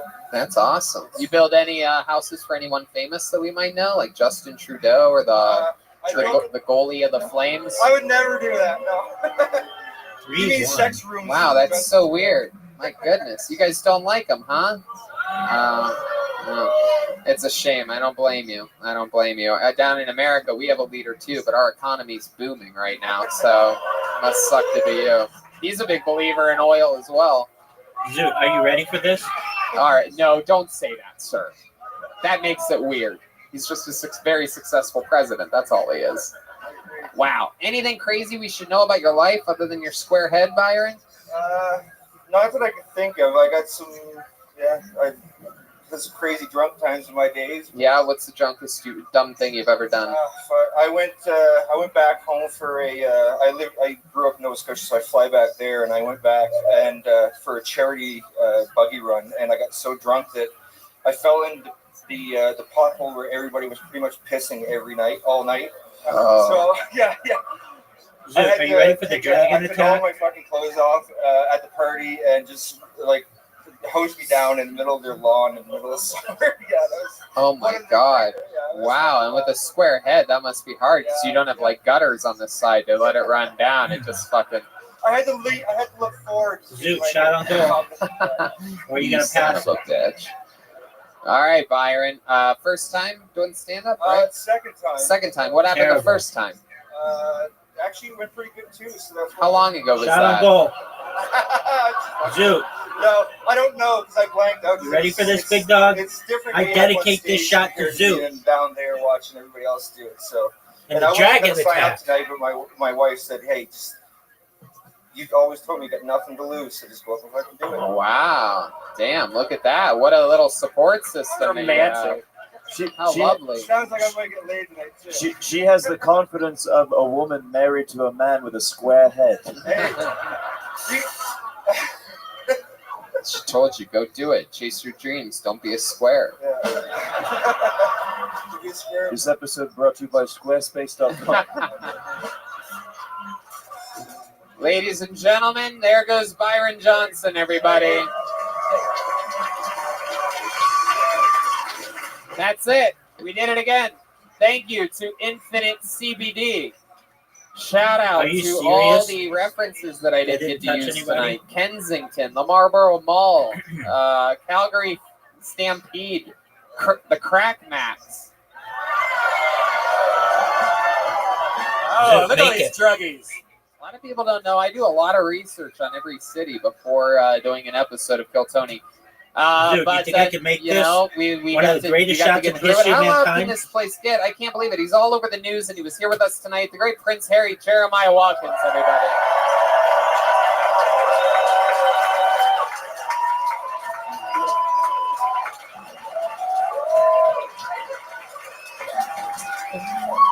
Why don't you turn around, do a 180 so that everybody can laugh at what Joel and I are laughing at? Come on, show them. It's so clearly a costume. He has the little opening in his back. Come on, show Look at them. this They're gonna pass, love Zoo. it. That didn't count as a pass? That's garbage. Look at that. Jeremiah, go ahead. No yes, way, Zoo. I'll be in Buffalo, Syracuse, and Albany in February, and Las Zoo, don't Vegas and mess it Huntington up. Beach, and a couple other dates. JeremiahWatkins.com, and then Krista Is that a Stefano and pass? Jonas Papas from History Hyenas are on Jeremiah I Watkins. need My to guest clear this it. week. So look it up on YouTube.com. That's right. Absolutely. Jeremiah. What are you gonna do, Zoo? Jeremiah. Red An Dad easy and pass. Joel have to catch a flight back to LA tomorrow, but Jeremiah's going to be here with me all weekend. What are you gonna do? Of course, we have Sam Walker What are you gonna opening, do? Jeremiah featuring on Friday, and Sam Benty opening What are you on gonna Saturday. Jeremiah featuring and me headlining. Trying my best Easy to shot. squeeze as much new material Gotta out shut here you in off Calgary now. as I can, even though I come here once a year. Guys, what ladies was and that, gentlemen, he Zoo? defended his throne once again. The great Joel Jimenez, everybody. I could take a risk. I could take a major risk here, Zoo. He's And I mostly did. sorry on social media. He's an That was a official terrible, Ludwig terrible artist. play on my part. Joel, first time Terrible in play Calgary, on my Canada. part. What are your thoughts? I love you guys. Thanks Yeah, for coming I love out. it. There you go. I love it, dog. Joel Jimenez. No pass. The fun train just keeps moving along for these roadkill Tonys. We're going to Vancouver, Swansea, Zoo. La Jolla, Ventura, Boston, and Austin coming up. Some other major announcements coming You up. ready for Other than this? that, Kill Tony in Vancouver. Vancouver has always That's what been I'm talking our, about. To tie it back up. probably pound for pound our biggest market almost anywhere in the world. And you guys have a very special treat coming February 21st. That's at JFL Northwest in Vancouver, a giant 1,300 seat theater that is almost already a month out, completely Are sold you ready out. for the dragon attack? Just a couple hundred tickets left there. And so, Canada, we always love you. We support the hell Zoo. out of. We thank you for supporting us. I mean, and Zoo. we love you. Thanks, guys. Love you guys. Make it. You Thank can you, make guys. it. Good night. That's an easy make. I can make that. I make that shot any day of the week. That's an easy shot. Any day of the week, dog. You know that was an impossible shot. I just gave you the ball. Zoo, you ready for this? You ready for that pass? That's the end shot. Yeah, it is. That's why I made it. Because I'm a pimp. Zoo, do you believe the comeback that I've had on you? What are you doing? What was that? That was a terrible move. I could win the game right here. I went for the win.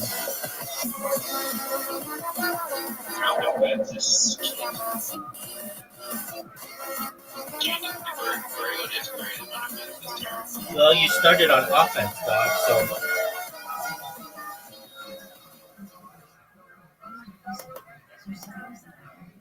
Fuck yeah.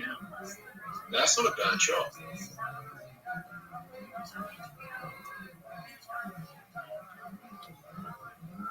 Alright. I think this is gonna be very fun. what was that? You ready for this, Zoo? You ready for that garbage discussion that you just had? Nobody was paying attention to you.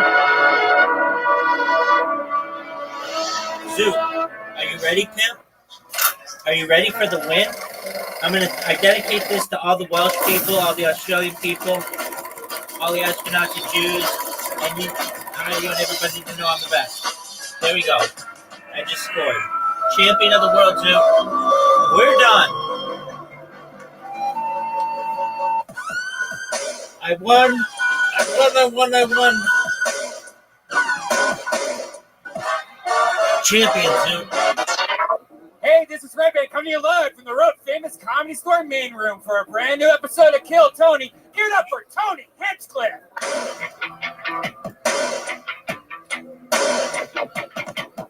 Fuck yeah, guys, we're here. Number one live podcast in the world. You excited on a Monday night? Great, the great Brian Red. They won't be the most famous person in the world, but they'd be pretty famous. No, but they'd be pretty famous. I mean, that would just suck. I mean, I don't think so, because with the right technology, specifically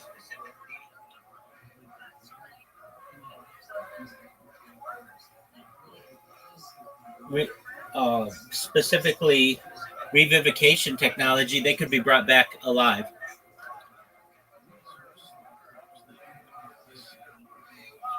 Yeah, people go back alive if I die tomorrow.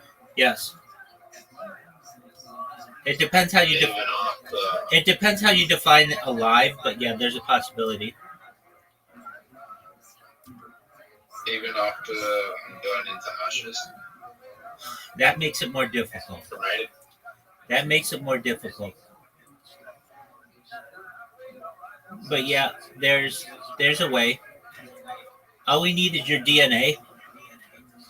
And like, believe it or not, and you may not believe this, but like, all we need is a little bit of data about you, and using artificial superintelligence, we'd be able to recreate your entire DNA. So how could we do that? We could we could do that with pictures.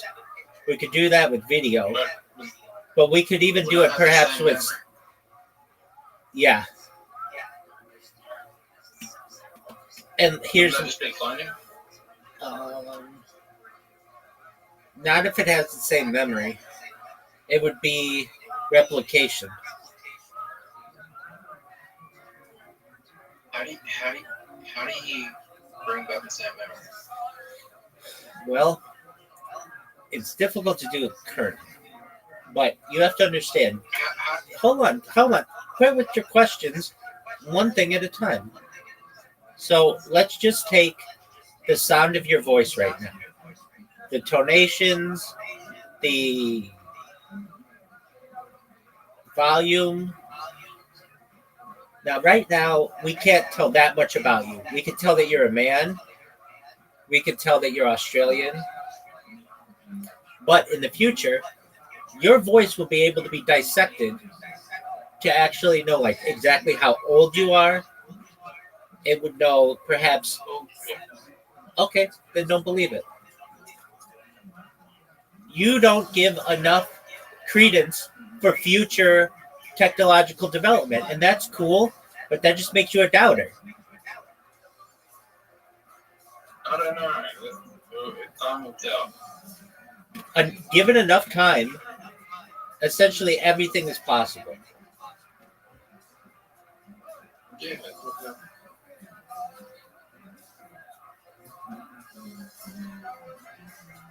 So we would be able to replicate you and all your memories and your personality and be able to build your DNA using just a voice sample. Now, I'm not saying we'd be able to do that in the next 1,000 years, but in the next 10 billion years, yeah. Give it enough time, everything's essentially possible.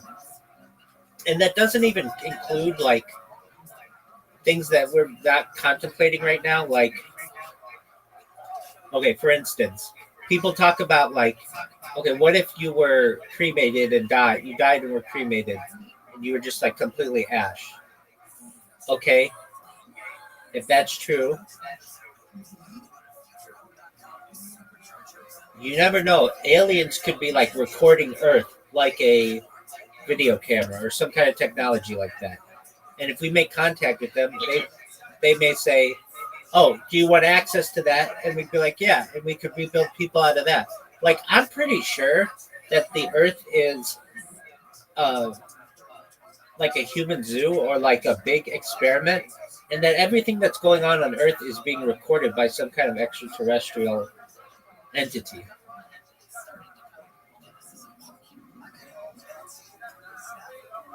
It would be like, okay, that's fine. It would be like what we do at zoos.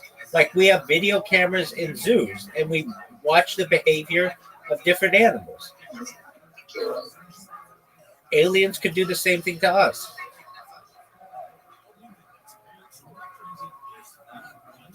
Well, I've always thought if there was a God, the only reason we would create humanity is for the purpose of entertainment.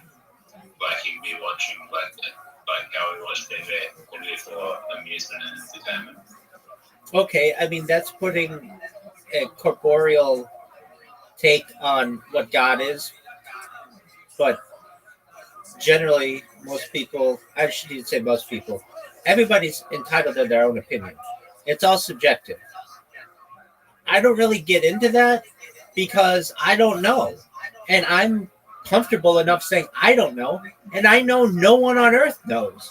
So it's just like your opinion, man. Like, whatever you want it to be. I get into the science of it. So if aliens exist, which there's a ton of evidence that they exist, they interact with people on Earth every single day, that they could be monitoring Earth. And the reason why they do so is because this is a big experiment. It only makes sense to me that they would do that. That they wouldn't just leave us without recording what we're doing. It only makes sense to me that they would take a great amount of interest in what humans do on a daily basis and want to... Okay. What if someone's doing an experiment on the aliens that are doing an experiment on us? That can happen. And I think that's true. That's when you get into different alien races. So there's the idea that there's the alien greys, but they're only droids of a higher alien race of like reptilians, and then like perhaps draconians above that. And then it gets into the Galactic Federation, which is like a United Nations of space. And it gets into discussions of, is there peace in space? Like, I was someone who always thought that space was like very peaceful, but it may not be that way. There could be different warring factions. So let me ask you another question. Hit me with it, Zoot. Do you think that aliens are listening right now to us? Absolutely. 1,000%. Do you think this is going to be their favorite drink? Absolutely. They would want what has the most amount of data.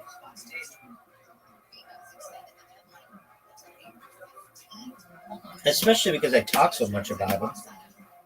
But on top of that... I mean, wouldn't they want whoever, like, wouldn't they like Mr. Beast because he has the most amount of views? No, they wouldn't care about that.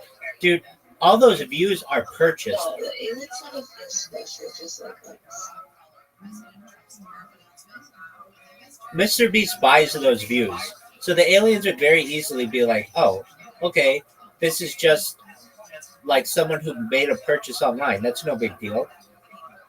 what they would want is, hey, there's somebody who has more of this data than anybody ever. And it's very different. I have more than 100 times more data on YouTube alone than Mr. Beast does. Would you rather have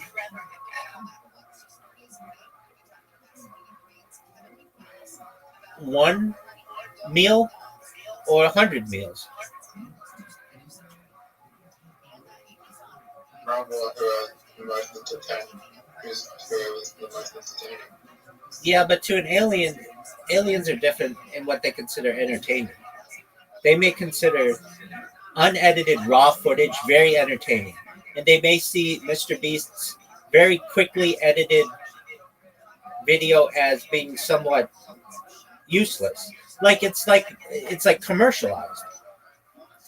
Raw, uncut video may be the most interesting type of content in the future, because they could just view us, right, and be like, these people, they don't even know what we're talking about.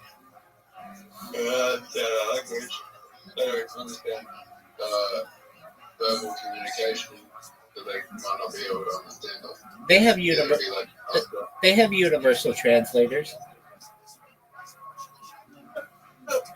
You don't know that.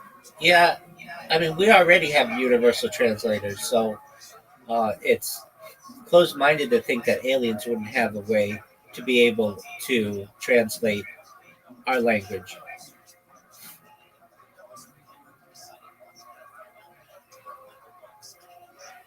Aliens have AI. They have super AI. They have ASI, artificial super intelligence. Do they have the internet? They have much better than the internet. They have telepathic communication, which is all wireless.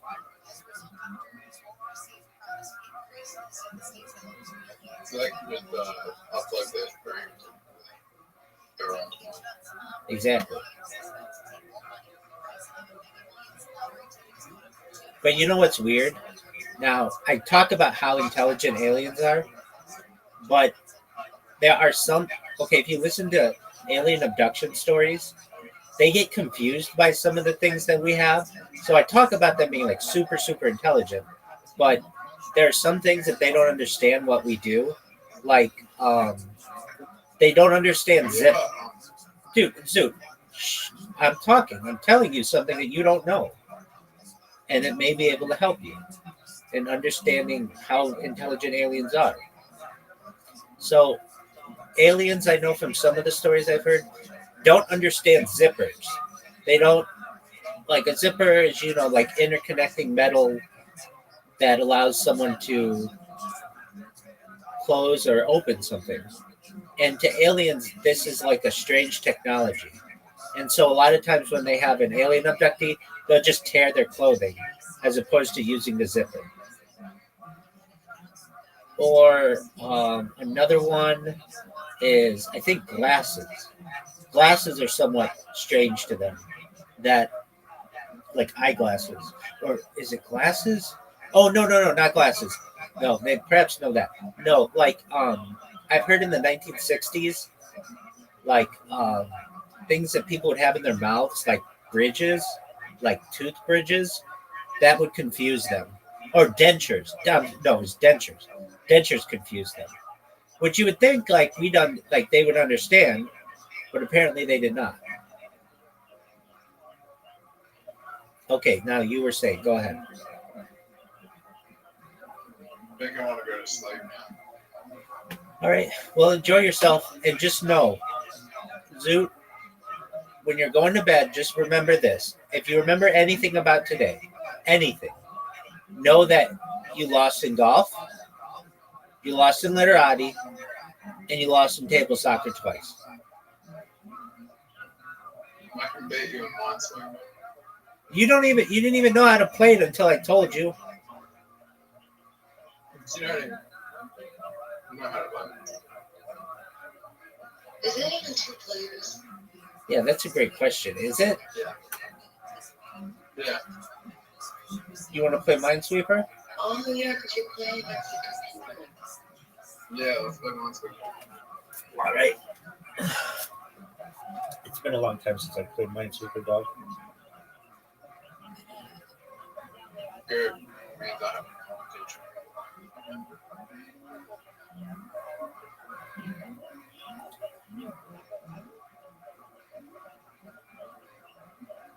Oh, you can play with West. You want to play, Audie?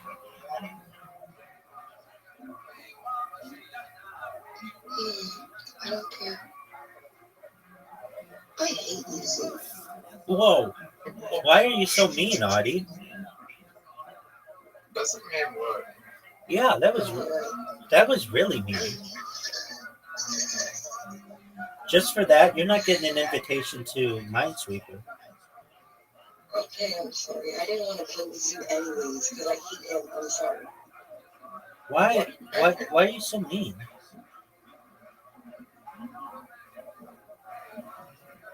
I don't hate him, but What up, Frosty? it's you.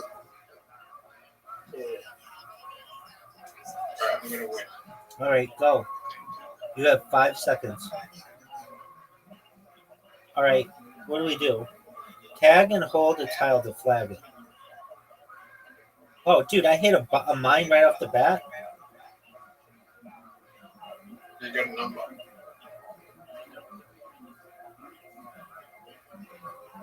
Oh, you hit a one. Yeah, well, fuck that. This game sucks. Well, you should have known where the numbers are that wasn't you letting you hit a one. Yeah, dog, I know that.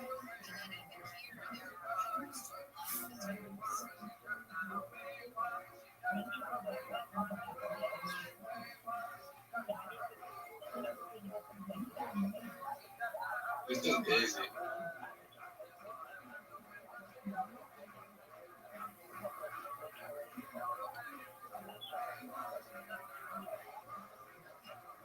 No shot to the one here. This game sucks. Time. Oh, it's time?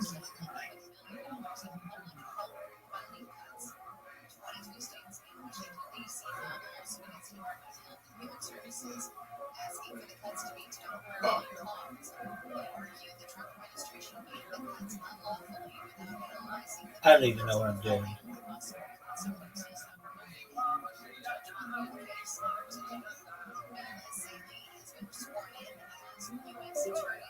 Oh, fuck.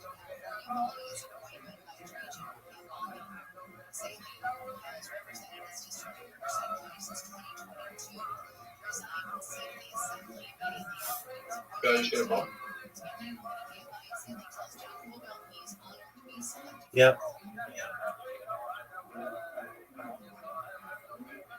Rabbi, you want? Maybe, maybe not.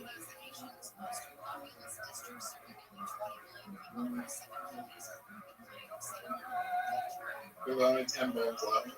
7 balls left. You got 6 seconds.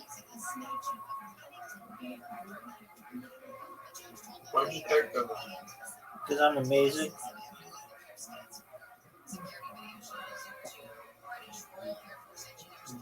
Rabbi, hurry up. I don't like this game.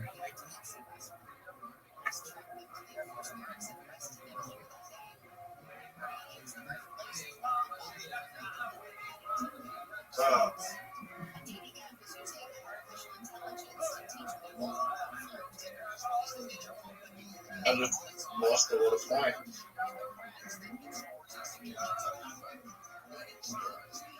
I'm my favorite person in the world.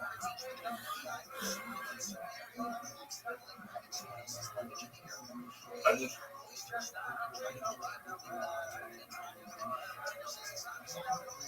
I don't like this. I'm gonna bomb.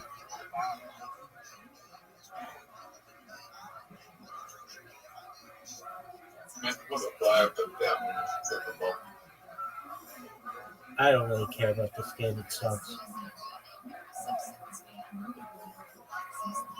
This game doesn't care about you. Cool. How much money? Dude, why do you talk like that?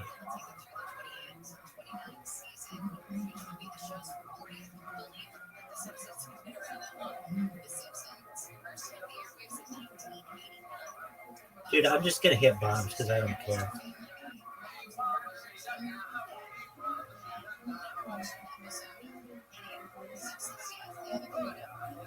Three bombs left.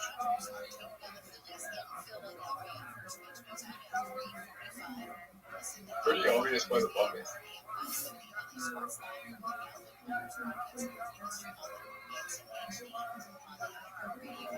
How about put the flag down in the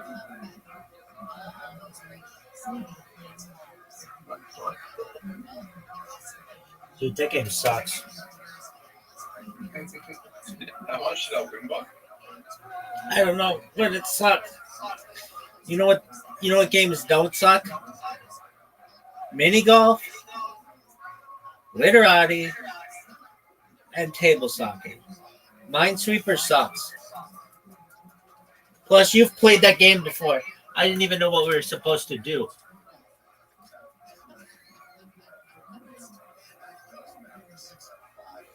It's cool though.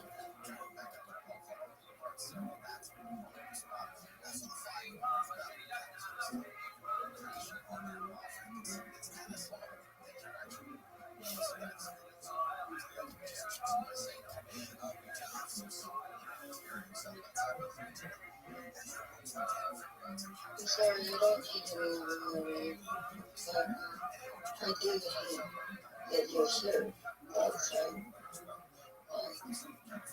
Because I say to myself,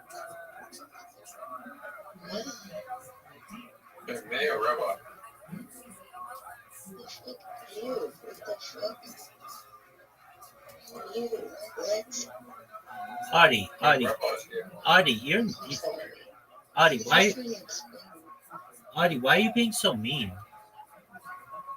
I'm not saying that I don't hate you. I just really dislike that you are always talking about me when I'm not talking to you. What you?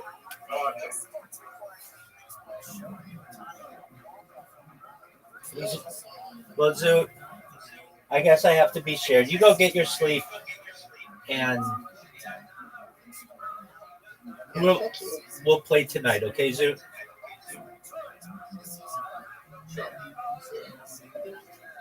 Audie, why are you being so mean to Zoo?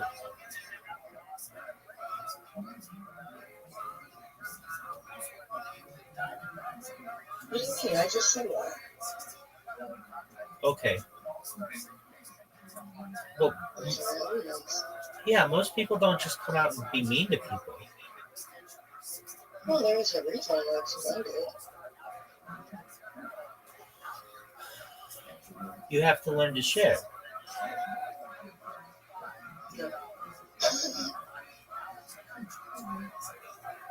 Yeah, a little bit, but not that. Okay. Okay. All right, I'm going to use the restroom. I'm going to come back, and we're going to play literati. How's that sound?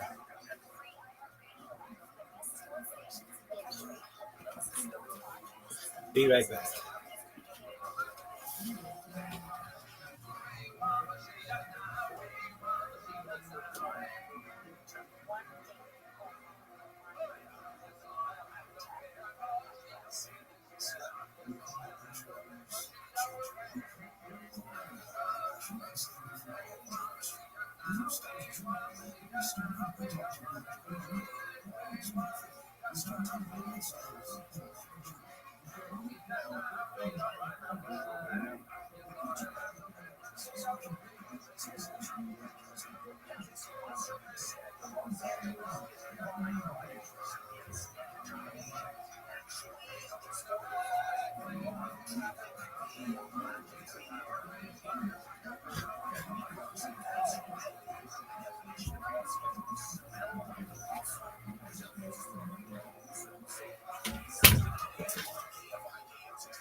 All right, Huddy, ready for your invitation?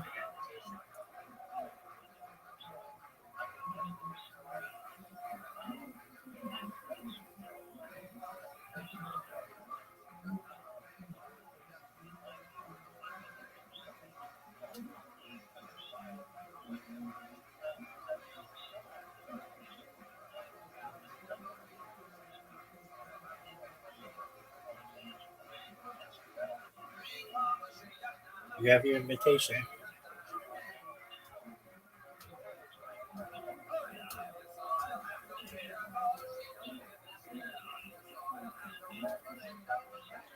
Can you hear me? Yeah, I just heard it on the roof. You're what?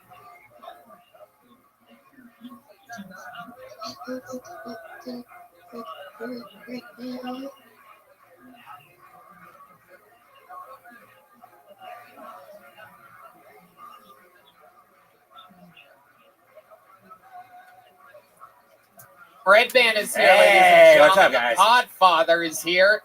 The house artist Ryan J. Ebelt already drawing tonight's episode, sitting right there with a blank sheet of paper in front of him, while the rest of you sit there doing less than nothing.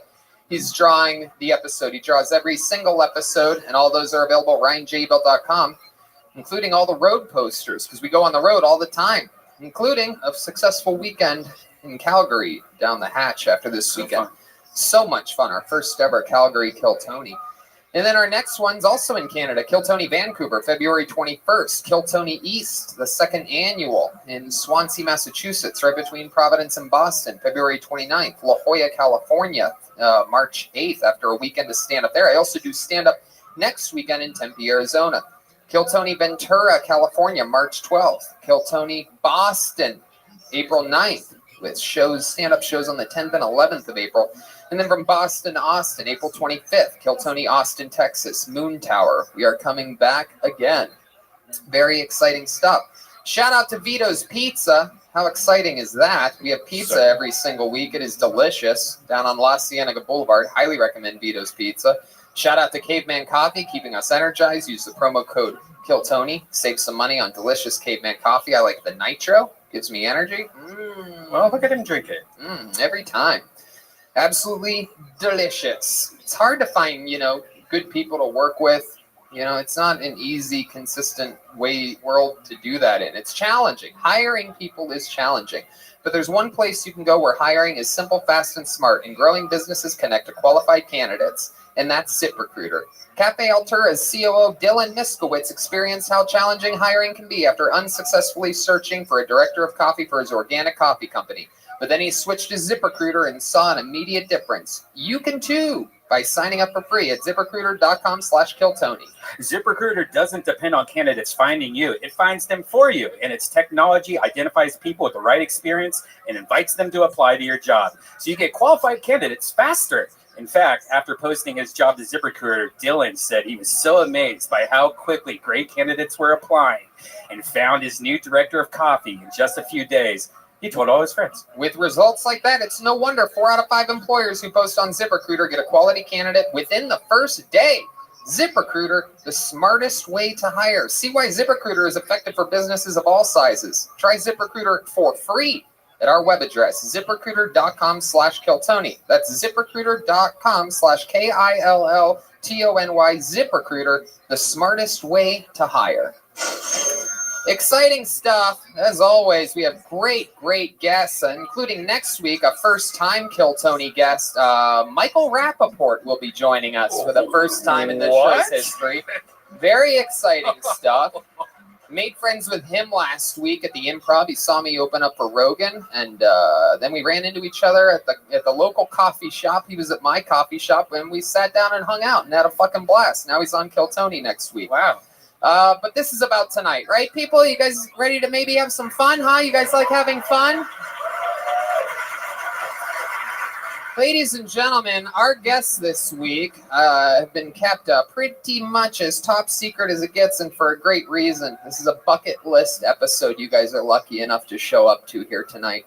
I present to you our 2 guests. One of them, legendary guest here on Kill Tony, up there with the record holders, his multiple time appearances.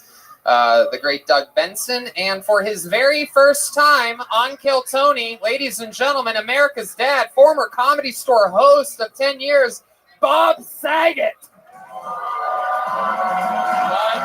What? Wow. Wow. Wow. Ladies and gentlemen, this is epic. We have waited 6.5 years for Comedy Store icon Bob Saget to join us, and he's here. How are you, my man? I don't know. I'm an icon. Well, I hosted this room for 8 years. Yeah. It was pretty humiliating. That was wonderful. It was great, but it wasn't as great as tonight. Kill Tony, that's the shit. We're so excited to have you. As everybody that comes to this show and listens to it knows, I'm a real Comedy Store guy. You know what I mean? I started as a door guy here while doing spots and hosting the original. And this show is actually, loosely based off of the Potluck show that happens over there, where comedians do 3-minute sets, and I would host and make fun of them in between sets, or sometimes give them a note on how to be better. And it sort of morphed into this, shorter sets and more of us being silly. And yeah, you get it. Multiple time guest, ladies and gentlemen, Doug Benson is here. Hey, everybody! Doug wearing sunglasses this evening. Yeah, I decided to, I like the idea of no one knowing what I'm looking at. When I have the sunglasses off, they think I'm looking at two different things. And so when I have the glasses on, it's like he could be looking anywhere. I'm staring right at somebody right now. Sunglasses at night, indeed. Doug Loves Movies is traveling all around douglovesmovies.com for tickets to that. And exciting stuff. Guys, in this box. I brought a support animal. You did? Yeah, well, no, I just painted my penis to look like a dog. Well, maybe we'll get to see that support animal at some point tonight. There's a lot of show left. Well, you can dream. Oh, there it is. Wow, I hear it. Somebody stepped on it? Try it. It's really cool. Golf shoes. We have a band on this show, guys. Anybody know about the band? Oh, yeah. They are beloved here on Kill Tony. Every single week, they commit to being different characters. We never know what they're going to be. We have no forewarning. They have a separate green room, and we're going to find out what they are tonight. Maybe it's a famous past character that we've seen before. Maybe it's brand new characters making their debut. Ladies and gentlemen, I present to you the Kill Tony Band, the best damn band in the land. Jeremiah Watkins, Schobert, Joel Jimenez, and Chroma Chris. Wait a second. Oh, no. Oh, my God. Oh, you guys. Wow. Oh, my goodness. Is it weird that I'm getting an erection? Yeah, that dog's a pretty big dog you got there, Bob. Well, when Stamos had the mullet back in the day, I'd hold on to it and ride him to Denver. That's what I did. Is this a family show? A lot of people here are trying to start one. My goodness, what a special treat. This is the first time we've had cast members from Full House on. I'm guessing you are Dave Coulier, is that correct? Joey Gladstone. Cut it out. Oh, no. There we go. And back here we have Danny, it's so good to see you, pal. Yeah, it's good to see you, Joey. How's Woodchuck, that thing I hate? Oh, we got him right here on the panel. Doug Benson. Okie dokie. And all right then. Next to you we have what appears to be Mary Kate and Ashley Olsen if they live next to a nuclear facility. You got it, dude. All right. It's an uncanny resemblance. It's insane. Look just like my dad. I just wish Mom was here. Well, she is. Her ashes are in here. Danny, you're incorrigible. And then back here we have Jesse from Full House Telemundo, also known as Full Car. How's it going, Jesse? Have mercy. Oh, wow. In Spanish or whatever. There's a sound of a very loud chicken there. It's like a roast in purgatory for me. I want to thank the 4 people that laughed. Thank you. That's Jesse, and he's on drums. Yeah. That's what Stamos does. Yeah, I played for the Beach Boys for a while, so. Oh, that's right. And that's how your family got here, was on the beaches, right? They swam from Mexico. You are Mexican Jesse. Tony, that's Cubans. Oh, all right. Well, there you go. He rode over here in a drum. I love it. So the whole cast of Full House is going to be with us tonight. Doug Benson, Bob Saget, Brian and his soundboard, which brings me to this, ladies and gentlemen, the Bucket of Destiny. Wow. A ton of people signed up for the chance to get 60 seconds on this stage tonight. You know how it works. If I pull your name out of the bucket, you get 60 seconds uninterrupted. You know your time is up when you hear the sound of a kitten. That means wrap it up then, or else you're going to bring out the angry West Hollywood bear. Wow, it sounds furious tonight. So let's just keep our time to a minimum there. And then we interview you. We talk with you about your life, try to find out more about you, what makes you special and different than everybody else that's ever been on here before. And yeah, so let's start the show, shall we? It's Kill Tony Live.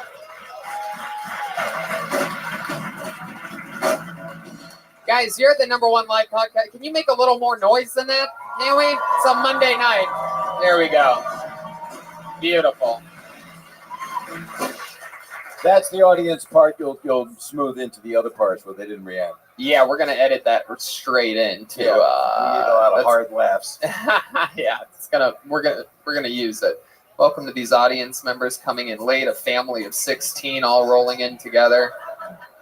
Maybe Looks like the rest of my family washed up on the beach finally, Tony. That's right, Jesse.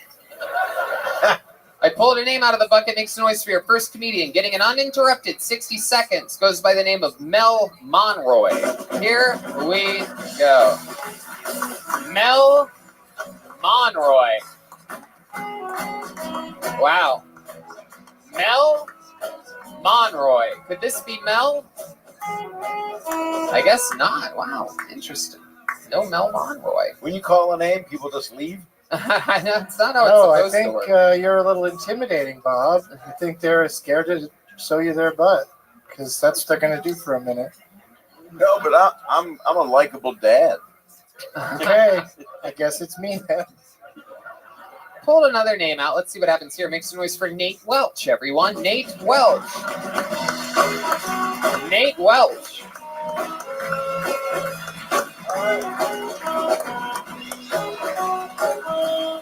Wow. No movement whatsoever. Multiple blacklists so far. How about Ray Chase? Is Ray Chase here? Wow. No Ray Chase? Ray Chase? Well, hold on. Is this last week's bucket? Yes, David. Nate Welch. Ladies and gentlemen, Nate Welch. Okay. Here he comes. No, that way. Nate. Oh, no. Nope.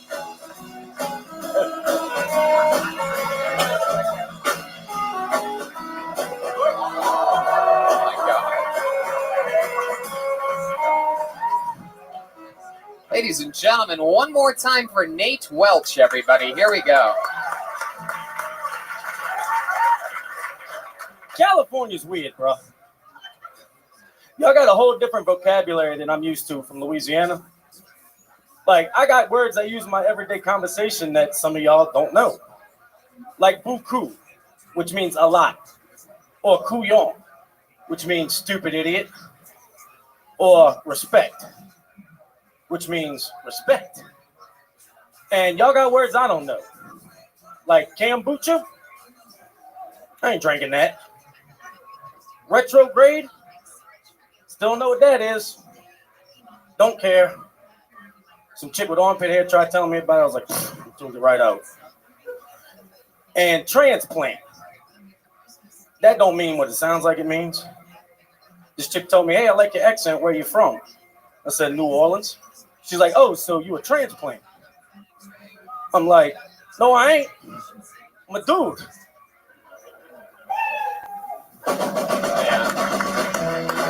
Yeah. Everywhere there's a place, there's a place. Welcome to the show, Nate.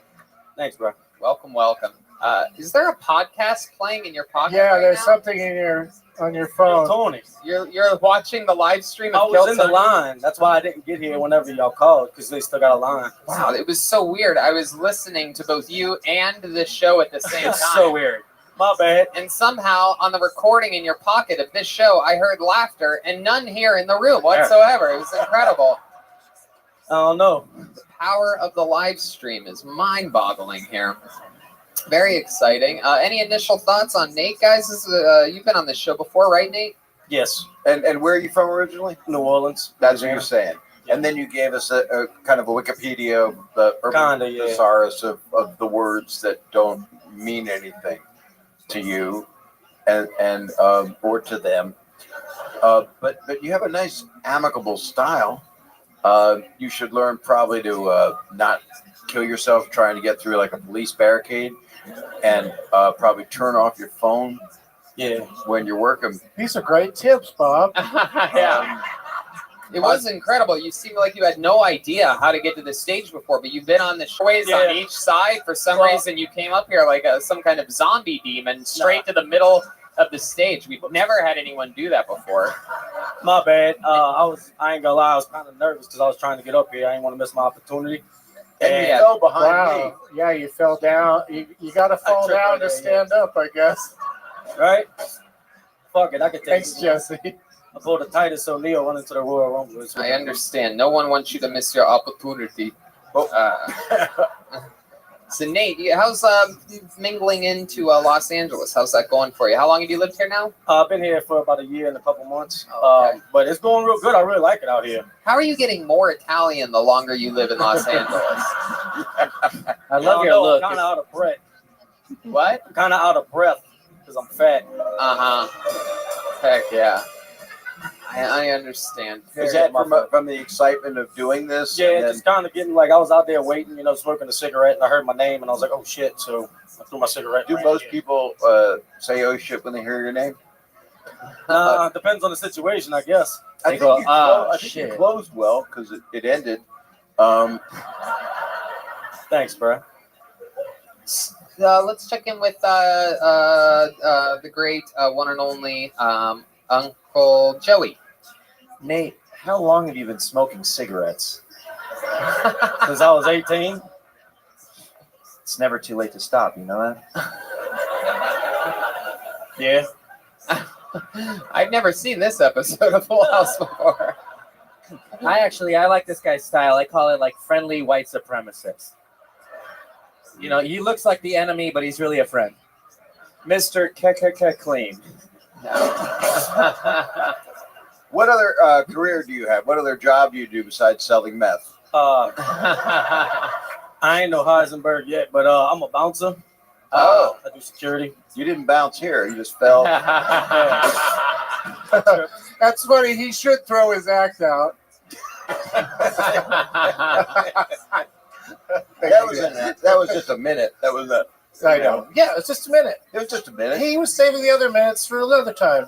I think it's good. The good minutes. You're right. But you're a nice man. Thanks, bro. And I'm saying that just in case you're packing a gun.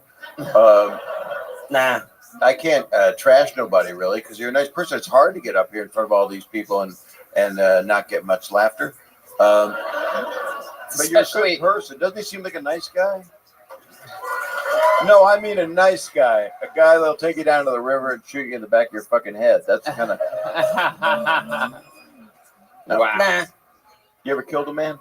Nah. You like gladiator movies? Yeah. You ever seen a grown man naked? Not on purpose. You ever check your cat to see if it's a boy or a girl? You ever run backwards through a cornfield naked? Nah. You like wrestling? Yeah. Tight. Oh, hell yeah. Did Bob do Airplane 1 and he just did Airplane 2? Is that what just happened? Yes. Yeah. Oh, man. Different generation. Yeah, absolutely. There's not even Gen X in here. I don't know what that is. Oh, you don't know what Gen X is? I am people talking about Gen stuff, Gen this and whatever. I don't know none of that shit. Yeah, I don't know nothing. I ain't ratting out nobody. Nate, are you Italian? No. Where did this accent come from? I'm from the West Bank in New Orleans. The West Bank. That explains it. The old West Bank. Did you spend a lot of time at the Gaza strip club? No, I go to they got shishis on the East Bank. That's good. I think you got a hook that you should work on, which is I don't know nothing. I think trying that, to and then come up you with. prove it. Just prove it for 4 minutes. Copy that. And don't curse so you can get on TV with that. I could do that. All right, you're set. Thanks, bro. There you go. Remember, Nate, it's not if you fall, it's how you pick yourself back up. You know what I Right mean? That's what's most important. I'm cool with that. You I'll did do it that. here tonight. You got the show started for us. It's Nate Welch, There you go, everybody. bro. There we go. Hey! Some time and a place for somebody who needs you. All right. I'm sorry. Is that song going to be the whole show? No, it's not. I mean, this is not what I expected. No, Can't you choose something else? No, I literally. play Kokomo, John. Literally, they did this once before when Ron White was a guest. They were all the Blue Collar Comedy Tour, and I implore them not to do things like this so that we can get a guest to come back more than once. But Jeremiah there thinks it's funny to go against the grain of the show because he knows how to run his own big live successful Tony, show. cut it out. Yeah, exactly. There you go. But no, it'll be different songs for each comedian that comes up. I pulled another name out. Let's see what happens here. Make some noise for Mike Pond, everyone. Mike Pond, is that person here? Mike Pond? You ready to See him in there? He's coming. Here he comes. Here you go, Mike Pond. You go that way. Follow the red tape that way. Oh, follow David Deary. David Deary's on top of it today. There you go.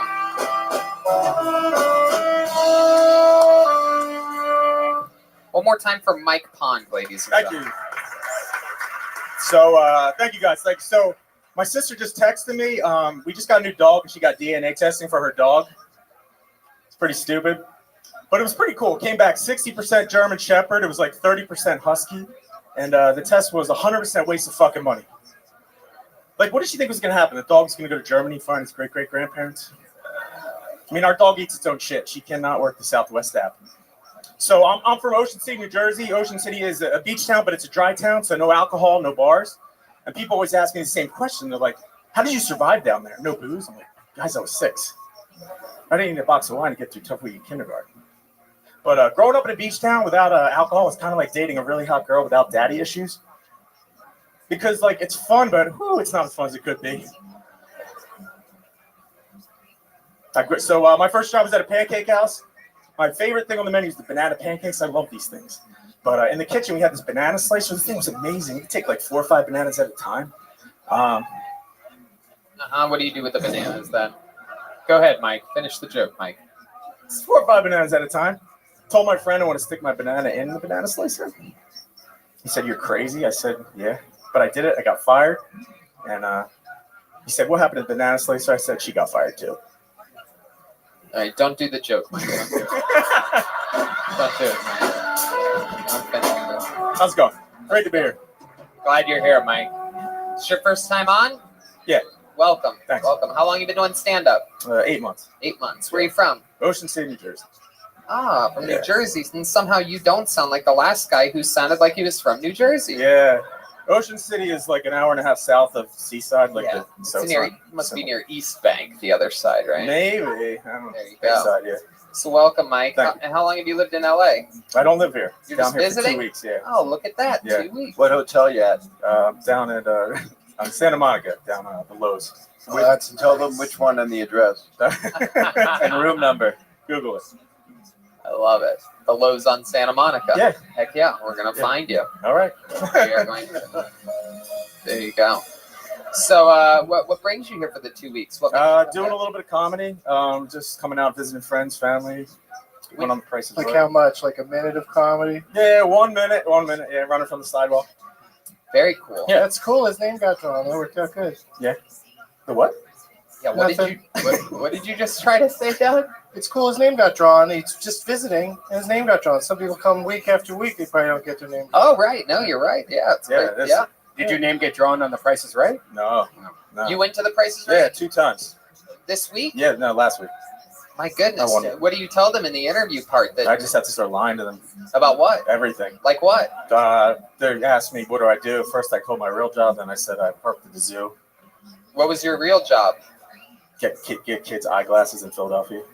Aww. Oh, yeah. So they could go to the zoo? Yeah, so they could see the zoo. Yeah. Did you tell them about your sister or bananas? No, I don't think my sister. No. I like that you had completely unrelated stories. Yeah. With no segue. Nah. But you had timing and you had confidence, and you just need a little more time, like, 14, 15 years. Yeah. Yeah. Absolutely. Is that what I'm supposed to do? Stuff like that? Yeah. Yeah, you're doing great. I need this for my reel. Mike, you have any special skills or talents? Oh, gosh. Yeah, you have I forgot, yeah. anything good? No, I can't drink milk like last week. No, I'm just asking about you here, Mike. Yeah. I'm trying to get desperate laughs off of people that have last week's episode No. on the tip of their memories right now. Special talents, no. He thinks this is panel. Yeah, Yeah, I so know. I'm bizarre. drawing a blank. Yeah. Mike, I'm asking you if you're good at anything in your life here on the planet. So, like, you don't really, it's not an equation or anything like that. I'm asking you about your own life right now. No one else is just yours. I played baseball in college. I was a pretty damn good baseball player. Oh, that's good. First base? Catcher? Shortstop. Yeah, well, Yeah. that makes sense. Where did you play at? The College of New Jersey. College of New Jersey. Is that what it's called? The College of New Jersey. Are you fucking kidding me? Is it a mobile unit? TCNJ is the real fucking. Is your baseball uniform just tank tops? Yes. Tony, I went to the Escuela Del of Mar. Mexico, actually. Oh, okay. Very good, Jesse. Wow. So you played at the. What did you study there? Like, what do you study? Communications. That's what everybody at the College of New Jersey that's studied. what I did. Yeah. How to communicate with one another. That's it. I can't understand you. Go to school. They take classes to not sound like they're from New Jersey. But he didn't get straight A's in college. He got straight O's. Hey, there he is. There's Uncle Joey. Come on. I'm a stand-up comedian. So you got a degree from there, from the College of New The Jersey? College of New Jersey. My goodness, what does that look like? Does it just look like a? Does it look like a regular diploma, or does it look like a fucking Is it laminated? piece of lasagna? Yeah, it's an Italian menu. Yeah. There you go. All right. Very good, Mike. Anything else crazy we should know about you? No, not really. Just thank you guys for having me. This is awesome. Let me just tell you by how interesting all these answers are. I can see why you would never get picked on The Price is I Right. know. How's your sister doing? My sister's doing wonderful. Yeah. Yeah. That Good. damn She dog. didn't try any of that weird crap. No. That's good. That would upset me. Because I'm a dad and all. Yeah, America's dad, right? Yeah, kind of. I guess. But I think you got potential. You have a likability with people. Do you want to do stand up? Is that what you want? People have told me that I'm likable, but they don't tell me I'm funny. So that's nothing. Yeah. Well, you should listen to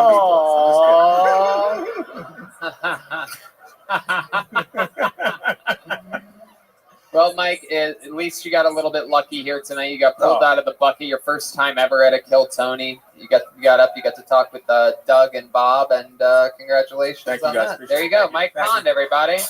All right, we're moving along smoothly. Very good, very good. Jesus. Man's Playing Forever, which John Stamos sang, and it's one of the few songs that I truly hated on Full House. And I appreciate it. I'm sure we'll be playing it more. Well, we're going to give the band a break here because we're going to bring up one of our regulars. We're going to keep them separated here tonight and split apart. This first regular, so this is one of the guys that has to write and perform a brand new minute every single week, so they don't come out of the bucket. This guy's been a regular for just about as long as anybody in the show's history. He has a very interesting style that people either tend to love or hate. He is a compulsive liar. Let's find out what he's going to talk about tonight. It's the Big Red Machine, William Montgomery, everybody. Here he is. Oh, boy. Here he comes. Wow, he's got a standing ovation here in the middle of the room. Ladies and gentlemen, it's William Montgomery. What do you mean there's no more ham? It's my impression of my dad when we went to Hawaii and we were on an island with no more ham. What a nightmare. I just sold a screenplay about the apocalypse, and it's about all the good people and bad people that are left, but they all have vitiligo. It's called The Stained. It's like Stephen King meets Michael Jackson's cover story for his skin bleaching. A lot of people don't know this. When I was in middle school, I used to get high and then choke myself. I would stick my head in my desk and just keep Slamming the desk down! It's actually how the guy from In Excess died. Wow, William Montgomery, ladies and gentlemen. Wait a second. Wait a second. What is this? Tony, what the fuck is going on? Who is this guy? I have one bad set last week and you replaced me? You know, I didn't expect you to be here. I told security to keep an eye out for you, but we were just going to make a seamless transition into a different William Montgomery. William, it's so much better. How's it going? It's actually been a while since we last met. Are you doing better? Or? Yeah, I'm doing. I figured out. I got my dosage of Dilaudid down. I broke into a pharmacy. If I just put one drop of Dilaudid in a spoonful of water and shoot up, I'm good. What was it? A CVS pharmacy? Oh, wow. Hold for applause on that one, huh, William? Oh my goodness. This is incredible. This is the first time I've ever seen anything like this before. What'd you say?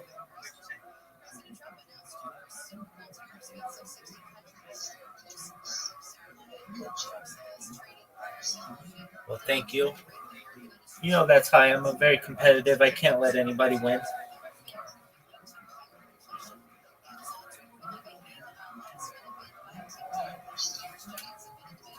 Good.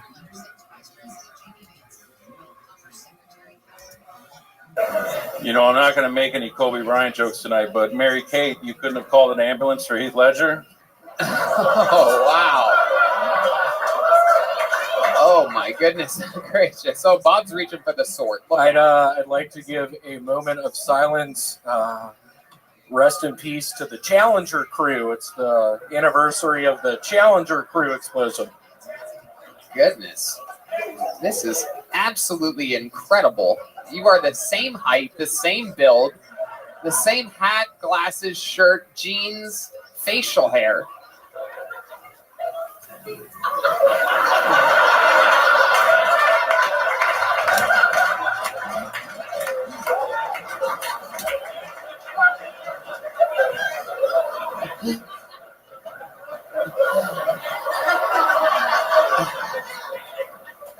Wow. So, how'd you two meet? It was 2 years ago. We were with my aunt melting candles. Goods. You two definitely finish your own sandwiches.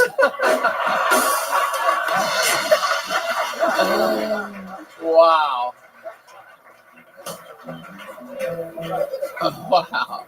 Oh my goodness gracious. So what are you guys gonna work together more often in the future, you think? Or It's so weird we did this on Full House night. It really was not. But yeah, we're gonna start working together. We have some good projects in the works. Yeah? Like what? What are you guys working on? What kind of projects do you have in the There's works? a Super Nintendo, also N64 game. It was called Mario Kart. We're in the remix of Mario Kart. We're both going to play Luigi. He's going to be my stunt double. There you go. All right. I don't see why Luigi. You guys are both built a little more like Bowser, but I guess Luigi makes sense. Are you fucking serious? Yeah. Who said that? Yeah, you fucking said Who that. fucking said that. Seriously, you fucking said that. Fucking said that. Seriously, you fucking said that. Throwing me off. Yeah, somebody's throwing me off right now. Wow. This is mind-boggling to me. You guys are comedy in the round. Can you say that a little slower? I didn't hear that. Yeah. Could you say that faster? Where's the third bear? My goodness gracious. My mind is just blown right now. I don't even know where to begin with this. You guys are brothers or perhaps just friends? Like this is a 3 years ago, got tickets to fish. One thing leads to the other. What a nightmare. Total nightmare. We got trapped. I ate a whole Korova pot brownie. We were literally at a we were at a fish show at the aquarium, literally watching fish. You guys were watching fish in a tank perform? Yeah, I mean, what? I'm sure we saw sharks, octopus, pufferfish, blackfish. Saw some black people at the aquarium. Goodness gracious. Wow. Are either of you in a relationship? That's a good question. Well, I missed it.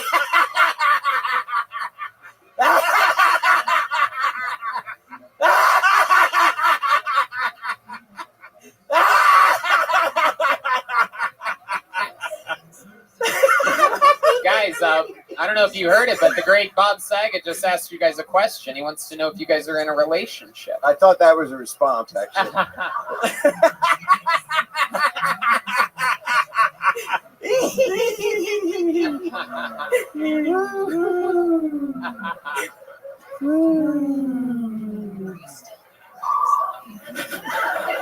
I think they are in a relationship, perhaps with one another. Yeah, I think. Oh, are they about to kiss right now? I don't think they could because of their stomachs. Who the fuck said that? Who the fuck said that? Don't throw us off right now. Throwing me off. You're throwing me off. God damn it, Larry. God damn it, Larry. So is this would you guys consider this one of your best sets that you've ever had on this show, or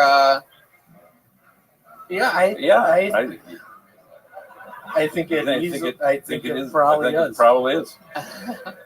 Wow. Well, this is incredible. We got 2 William Montgomerys for the price of one tonight. This is the first time we've ever seen this. Hopefully not the last.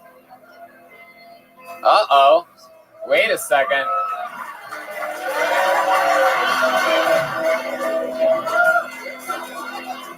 Wow. This song takes a little while before it hits that main part. A little bit longer than usual. But I guess we're not even going to get there. There we go, Brian. Brian's listening. Wow. What is going to happen here?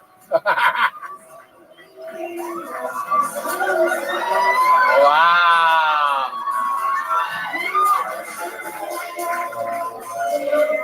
All right.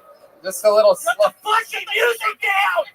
Right in! God! You fucked us up! God! Okie dokie. There they go. William Montgomery's, ladies and gentlemen.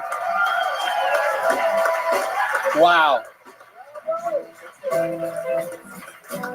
And that is, without a doubt, one of my favorite comedians on the planet, Matt McCarthy. Matt ladies McCarthy, and gentlemen. guys. Brilliant, brilliant comedic mind.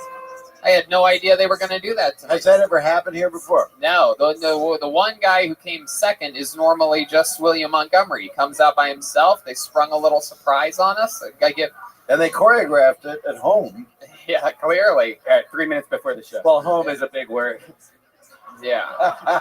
They choreographed it in an alley or something. Yeah. Or a studio apartment. I don't know. In a dumpster. Yeah, actually, William had such a bad set last week that he has a podcast that I do with David Lucas, and we tricked him and had Matt McCarthy come in as William and told him that he's being replaced on both Kill Tony and the podcast. And he got really sad, but it was funny. We called his parents. All his parents thought it was actually William. There you go. I love That was very funny, though. Yeah. How about another time for William Montgomery and Matt McCarthy? Williams Montgomerys, as I will call them. Man, that's exciting for the diehard William Montgomery fans out there, and just double hatred coming in from the people on the internet who despise William. So let's keep this fun train moving along. You guys having fun out there? All right. Yes. Pulled another name out of the bucket. This looks like I don't remember ever seeing this name, so let's see what happens. Make some noise for Spencer Forbes, everyone. Spencer Forbes. Here he comes.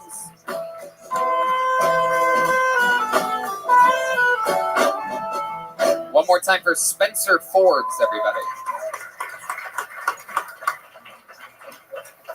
So I once got so high, my iPhone called the cops. I am going on a road country trip with my two best friends. We're leaving here tomorrow. The whole time we're going there, I'll have two guys on my balls. Those guys are Johnson and Johnson.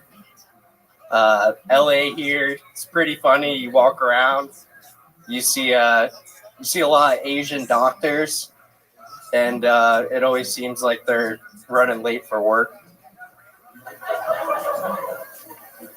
I'm really excited. Thinking about doing a new internship. Marketing manager for the Jehovah's Witness. Think their marketing tactics are a little dated. Could work on something better, maybe some Facebook ads. Spencer Forbes. Wow.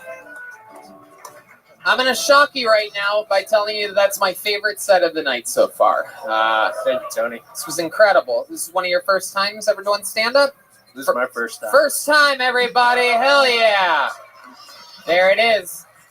There's nothing sheepish about that performance. That's the sheep of the first-timer. Congratulations on popping your cherry. How old are you, Spencer? 25. 25. Absolutely adorable. Welcome, welcome. You from here in Los Angeles? I'm actually from Florida. From Florida? Oh, my goodness. Look at you. What part of Florida?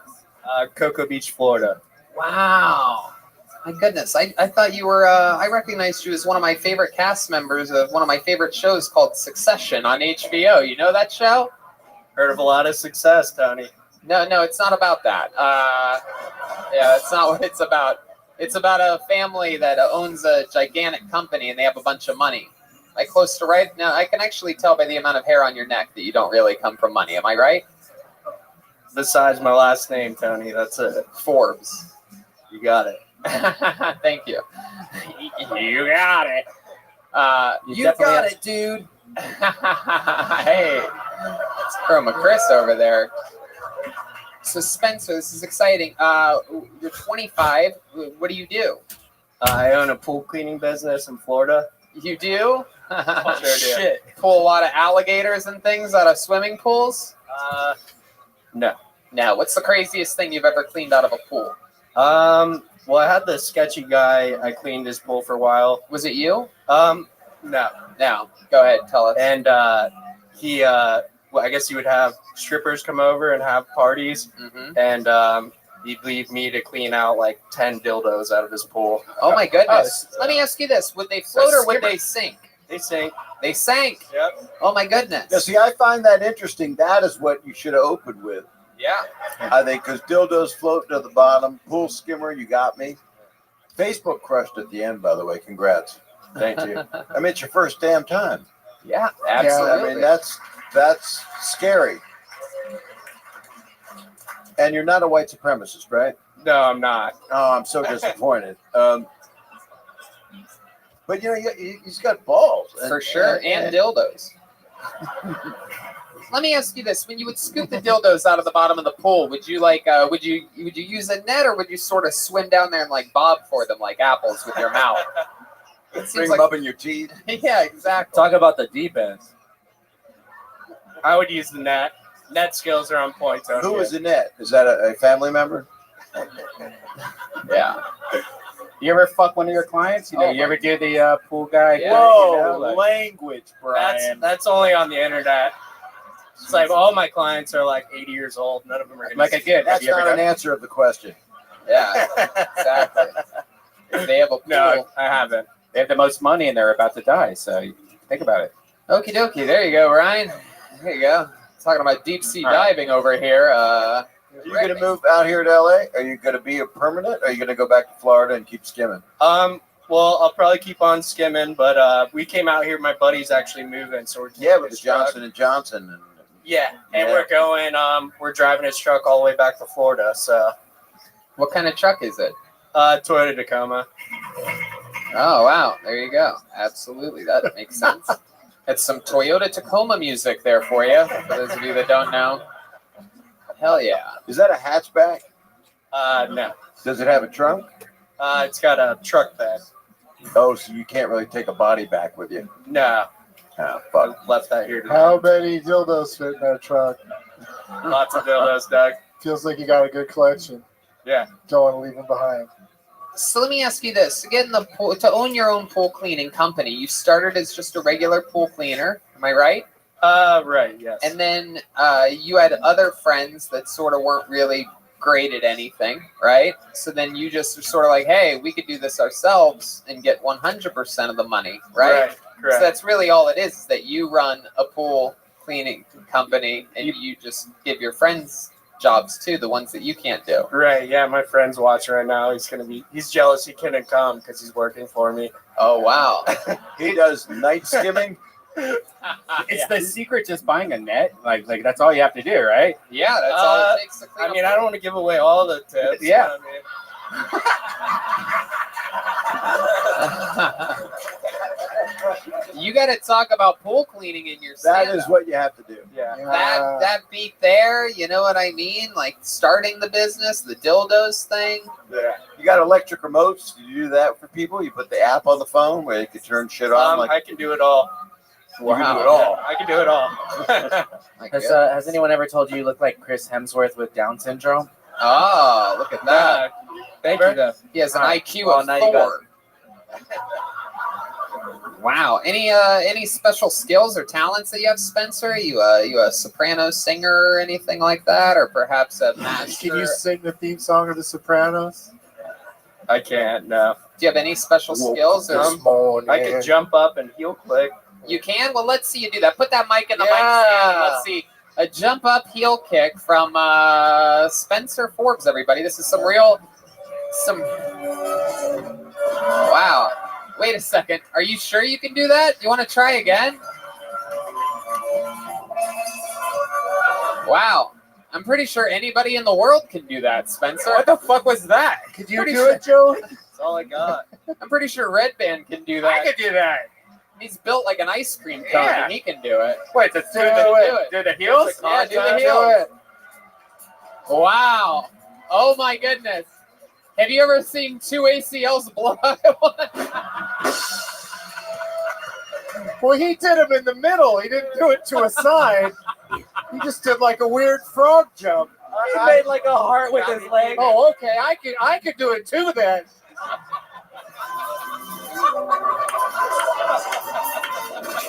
All right. This show is out of control. Oh my goodness. Uh-oh. What's... Oh! It's time Oh my to have a goodness. talk. You're in big trouble now. Uncle Joey just found something that fell out of Doug's pocket here. Uncle Joey, what is that? Doug, Yes, Uncle Joey. I found this. Do you know anything about it? I can't lie to you, Uncle Joey. It's mine. Were you doing it to fit in at school?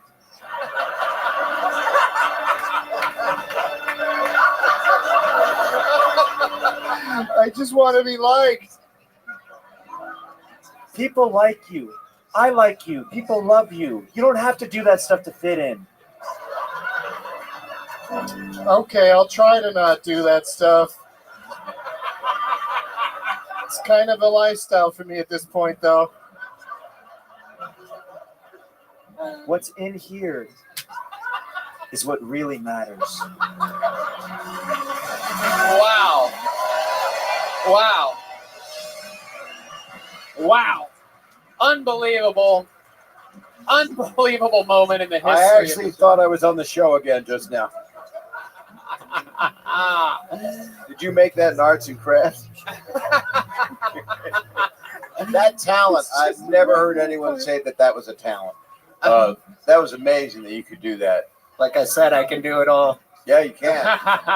From seeing that, you could probably hop a fence, go into someone's house, you clean their pool, and just rob the shit out of them.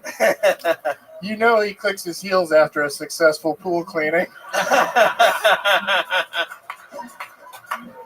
Well, Spencer, I mean, what can I say? Everything that you did up here tonight led to that moment with the heel kick, which led to the bowl falling out of Doug's pocket, which led to that incredible lesson from Uncle Joey. So, you know, like I said before, and I'll say it again, performance of the night so far. His first time ever. Spencer Forbes, ladies and gentlemen. Wow. There you go, buddy. All right. I have a feeling this person's not going to be here, but let's see what happens here. Let's just see. Make some noise for Galloping Buffalo. Galloping Buffalo. Hey. My Sharona. Galloping Buffalo out there? Galloping Buffalo. Here we go. Here comes Galloping Buffalo. Oh, there is. Everybody. That's a bison. Oh, my God. It is unbelievable how much trouble people are having getting to the stage tonight. Yeah. One more time for Galloping Buffalo, everybody. Cool. My name's Michael Silver. All right, cool. My buddy's a trust fund baby. He's always making fun of me. He's like, hey, Mike, you're poor. I'm like, hey, George, your mom's dead.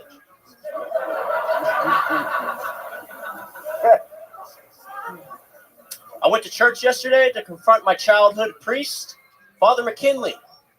I looked him dead in the eye, and I said, you're not my fucking dad. I thought that was clever, too. Thank you. What else did I want to do? So, my girlfriend and I, we broke up recently. We had fundamental differences in opinions. She was super into crystals, and I really wanted to die.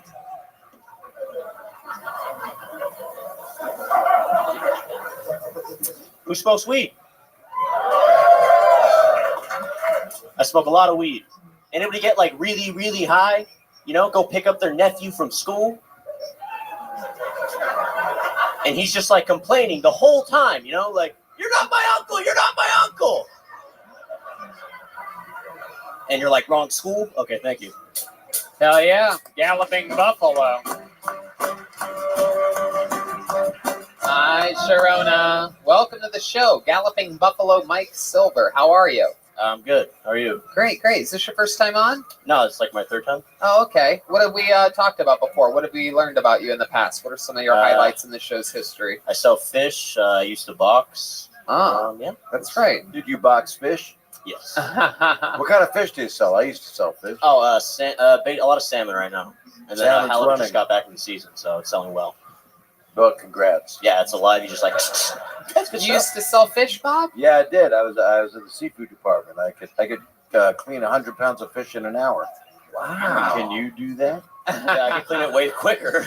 It takes you an hour? Only Took me 100 an hour, pounds? yeah. Whoa. No, he did. You know what? Hold on. Can someone get us 100 pounds of fish real quick? Let's see it. We're about to have a first ever Kill Tony fish cleaning competition. I'm a good player. I don't know. Mike Silver versus Bob Saget in a battle of the... Aphrodite just opened her legs. That's Aphrodite over there. Oh my goodness. That smells like 200 pounds of fish. My goodness. And you work in the fish business. That's a family business? Yeah, it's my uncle's business. Uh-huh. Right. He had a few good dark humor jokes in there. Yeah. Didn't you think so? I thought it was good. It was good. Thank you. I'm just glad my pipe didn't break. Yeah, that is incredible. A testament for how durable the pipes that you keep around you really are. turned my mood around and that thing didn't break. Yeah. Makes you just want to tap your heels all over again. Let's check in with Uncle Joey. Now, when you work with fish, is the day rate scale? No, this guy gets paid to the gills. I'm telling you right now, for sure. Did you have to go to school for that? Yeah, and how do you stop them from smelling you cut off their nose? That's the other one. See how quiet that was? I thought that you want to be a comedian? Is that what you want to do? Yeah. The fish isn't enough? I mean, it gets the bills paid, so. You stink at the end of the day, right? Oh, yeah, I don't even smell fish anymore, honestly. It's not good. You got to use lemon to get it off? No, I just like shower typically, or I have like cologne. Oh, you shower? Yeah, regularly. Interesting. I think that's the best act tonight. Then. Yeah, absolutely. 100%. I don't like germs. How long have you been doing stand-up, Mike? About 10 months now. 10 months. Wow, such a short while. And you are from here in LA? Yeah. Uh-huh. Like next LAX. You live by yourself? No, with my brother. Oh, how your brother's older, younger? Yeah, he's older. He's 24. He works in the fish business too? No, he's an admin. Admin? Yeah, like he does ads, advertisement. Oh, okay. He didn't want to be in the family business? No, he used to work, but he went to college. Wait, so. he's an admin for an administration company? No, he does advertisements for companies like Google and other shit. Oh, he's like, well, if you live right by the airport, are you waiting for? Oh no, I no fresh longer live fish there. That's just where I delivery? grew up. I'm sorry. That's just where I grew up. Oh, you don't live there now? Yeah, I live over in Lomita now. In where? Lomita. Oh, I next to dated Torrance. her. Oh yeah. Got in trouble. She's a horrible one. What's your favorite terminal? Terminal? Wow. Cancer? Yeah. Do you ever fuck a fish? Okie Yeah, dokie. no doubt. Red Band's going hard. Wow, with the hard-hitting questions Yeah, tonight. That would be a wide mouth bass, Fish oil, right? you know? Extra lubrication. Very good. Other than Otherwise, you're gonna just call him a fish fucker. Is that what you're gonna have? I just think if I was working with fish my whole life, as a young kid, I'd probably, try it. Oh yeah. You took the words out of my mouth. Man. I didn't want you caught me. Your little fleshlights for free. Why are you putting me on blast, man? Come on. wow, you guys have brought We this can talk room about it to a minimum. Boy, oh boy. Why galloping buffalo? I want it when people who know me look me up and or like we follow each other, just like, who the fuck is this guy? And they're like galloping buff and they see it's me and they're like, ha!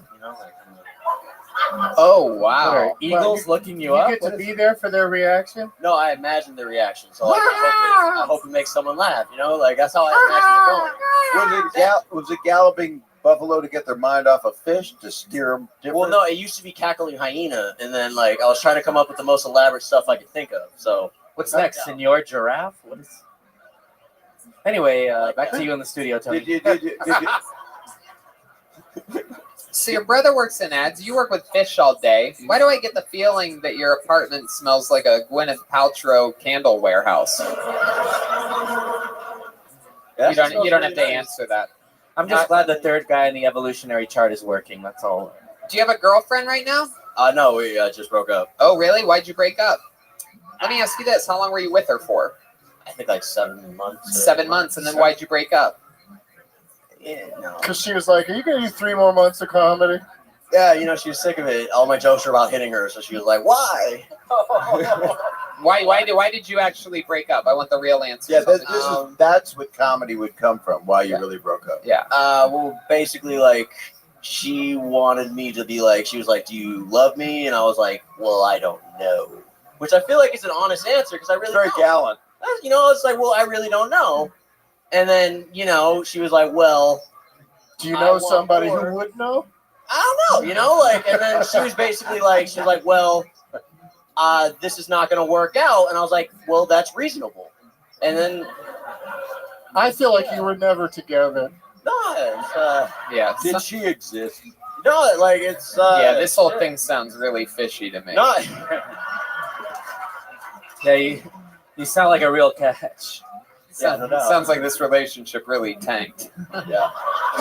All right. Well, anything else crazy we should know about you, Mike Silver? Any fun facts about Mike Silver that would blow our minds?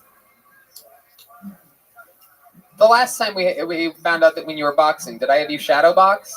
No, I don't really. Well, you know what? How many of you want to see this guy shadow box? Ladies and gentlemen, he's going to put the mic in the mic stand right now, and we are going to get a taste. How long have you been boxing for?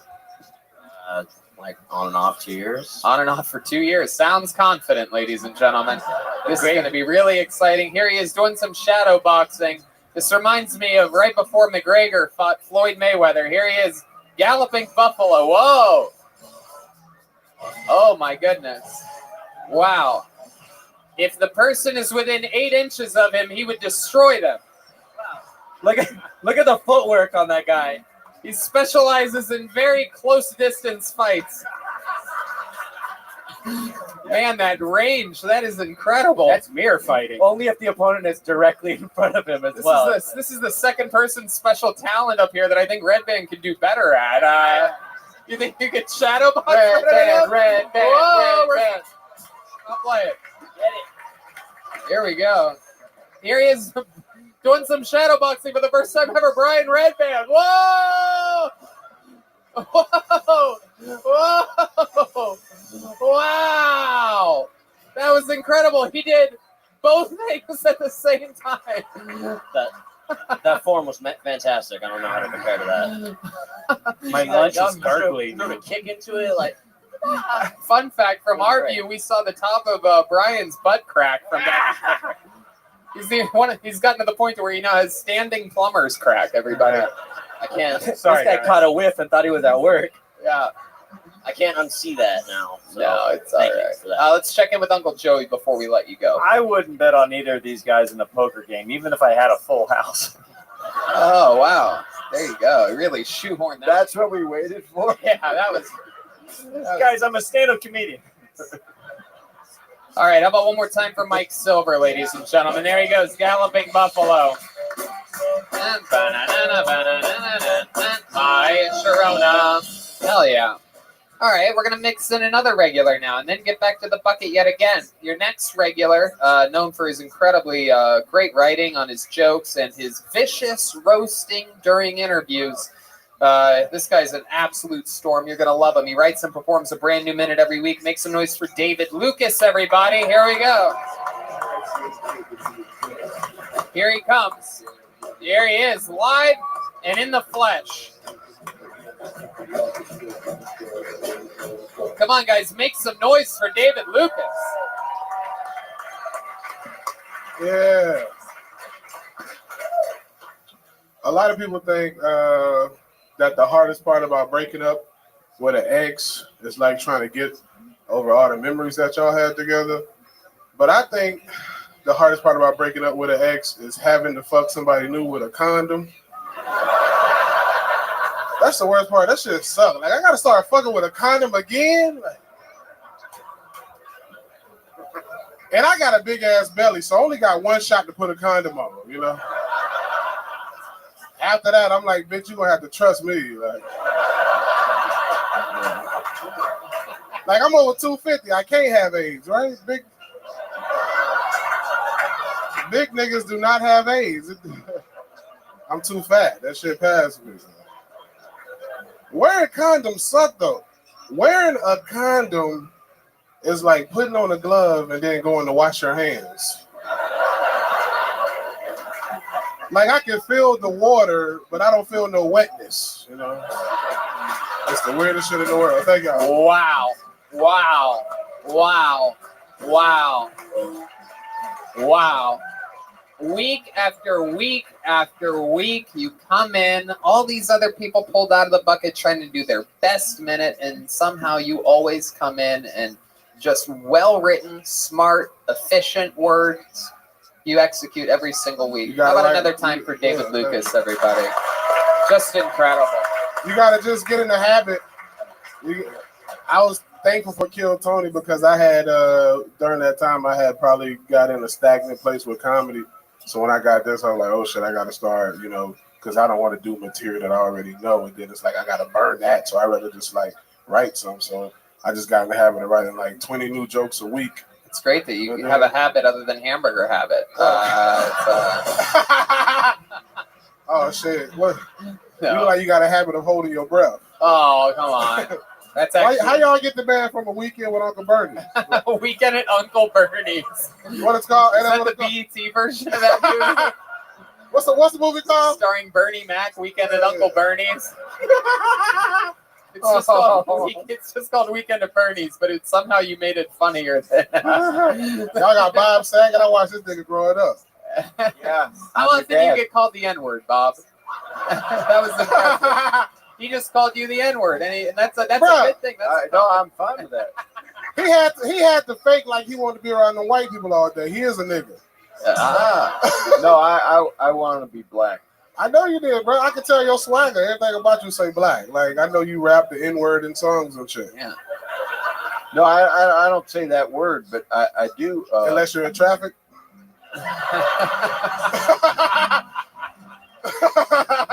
That's funny, but no. That's what causes traffic. What about the condom thing? Is that real? I mean, would you wear a condom? Would you, when you broke up, did you wear a condom? I hate wearing condoms, bro. But have you? You do? Yeah, I have. I hate it though. Like, have you ever done a benefit for Planned Parenthood? Because you could open with that. Yeah. Because that would, that reinforces birth control. I mean, do you have any kids? Yeah. What do you got? A girl. Yeah. He's actually done. So the condom was not being used. No. I knew it was gonna happen. But I mean, shit. I lost my virginity like 14 years ago, so one kid, those are pretty good odds. You know what I'm saying? Yeah. What are you, like 20 now? Yeah. Yeah. So you were 6? No, 29. I think you said. Oh, you're 29. No, I'm sorry. I just imagined you being 6, and that's how old you are. I mean, I am from the South, but I ain't fucked that early. What was that like, out of curiosity? What was it like when you lost your virginity? How did that go down, David? Kind of like the first time you sat down to pee. Oh, well.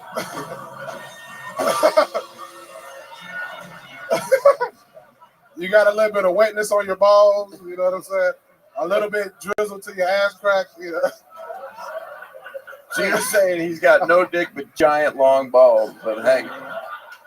Tony got an innie. Okay, yeah. Okay. Yeah, okay. Yeah, I'm the one with the when innie Tony out fuck of a the girl, two he of be us. scissor kicking. All right. Tony be bumping coochies. What? You be bumping coochies. All right. Well, let me rub my pussy on your pussy. That's the name of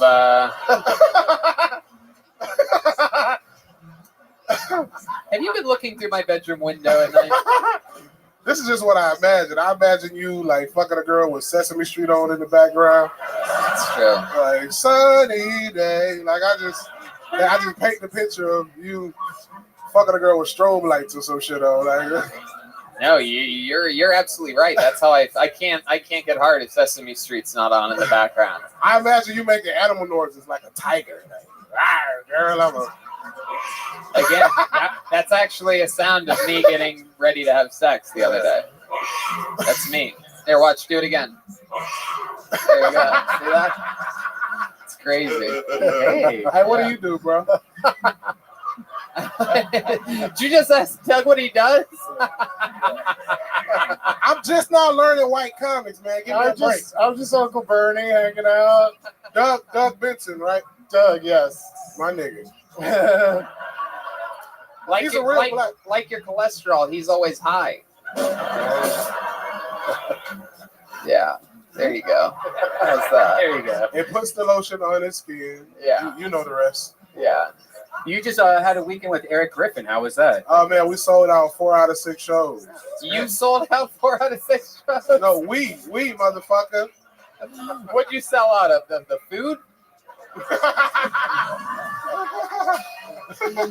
No, we sold out 4 out of 6 shows, man. A couple, I can't remember your name, but shout out to the people that drove from Tennessee to come see me in Atlanta. Oh, that's cool. That were Kill Tony fans. Thank y'all. That's great. That's great. Are you from Tennessee? No. I was in Atlanta, but they drove from Tennessee to Atlanta. Where are you from? I was raised in Macon, Georgia. Yeah. Uh-huh. How was that? Did you say Bacon, Georgia? Yeah. That used to be our basketball team, Macon Bacon. Heck yeah. Macon was shitty, man. No matter where you live, it's the hood, even if you live in the good neighborhood, because there's it's not big enough to like separate the bullshit from the good shit. So even if you like in a great neighborhood, some bullshit is like, oh, like everywhere you look. But I'm There's a saying hand to hold on to. you could be in a great neighborhood, but like the hood is like 6 minutes away. So you know what I'm saying? You like talk about this shit? Nah. You should. I should. I always responded well. Richard always talked about it in here. Yeah, I talk about it. Yeah, it's good. Yeah, it sounds like some great redistricting comedy. That's true. People love to hear gerrymandering humor. Here's my hunk on busing. I like it, bro. He remind me of a black person. Sunglasses on in the club. Yeah, that's what black that's people the way do. to go. Yeah. So and they call it, where I'm from, we call them hater blockers. I like it. So that way the haters. Anybody ever heard that term? Anybody from the South heard about hater blockers? Yeah, all right. You're the first black person I've ever seen. Who are you? Ace Pet Ventura? Uncle Joey. Oh. Yeah. Oh, okay, I got it. Look at the drummer. Oh, you the racially ambiguous nigga. Yeah. That's exactly what I was thinking. That's you said it. The pretty boy who used to wear all the leather jackets like the one Tony got on. He still does. Yeah. He's got them. This is this. You know what I can do with this jacket on? I get to bump into a lot of pussies with my pussy. So I mean, it's very exciting. And what are you wearing? You look like a Cooch. Yeah, exactly. I want a belt for you, dog. Oh, look at that fucking thing. Off white. Who fuck with off white, man? Oh my goodness. I don't know. Fashion. I don't know what's going on there. You look like an out of shape NFL referee though with that thing hanging down there. Tony, you look like you wear vegan leather. Oh my god. With that belt, what is that? Caution tape for after you commit a crime? And that shirt looks like a billboard for Cool Runnings if it was worn by a guy that's never ran before in his life. Oh my god. I can't be roasting with this nigga. I got jet lag, man. How did you find a belt that's bigger than your waist? Like, how do you have slack? How do you have all that slack? It's long enough for you to hang yourself on. Plenty of room. You're just jealous that I can hang myself, David Lucas.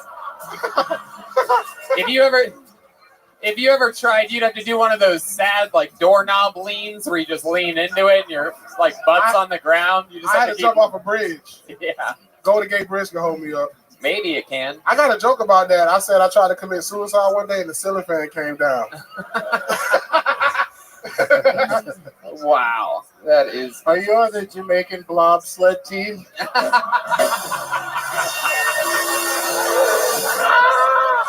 You look like one of the niggas from Enron that killed himself. What else you got? All right. You dress like you I apologize for that one that I did say. I couldn't help it. Yeah. That's all good. You look, yeah, right. You look like a stay-at-home dad. You like you gotta take your kids to soccer practice. Oh, I thought you were going to stay at home until I'm a dad. Doug looks like Sugar Ray Charles. Wow, Uncle Joey Frey. That is incredible. I didn't know Uncle Joey could wrestle like that. Right. Watch out, I'm coming for you. What else you got, Doug? I just still can't get over you calling him Ace Pet Ventura. Oh, you look like you lost your lips in a mousetrap. All right. All right. That motherfucker ate the cheese. No, I get it. David Lucas, you did it again. Unbelievable Yeah, set, unbelievable interview every single week. An unstoppable force. This is a star, people. That's what a star looks like. You see him every single week here, live on Kill Tony. David Lucas. My goodness gracious. Unbelievable. There's definitely going to be... Can we bring that guy up and he can spar again? Oh, yeah, a little more shadow boxing. Yeah, a little shadow boxing, pipe dropping. From the old galloping buffalo. This looks like a new name. Make some noise for Alita J. Alita J. Oh, here we go. I heard an audible, oh my God, after the name pull. This should be exciting. back from that motherfucking ledge. Step back from that. One more time for Alita J, everybody.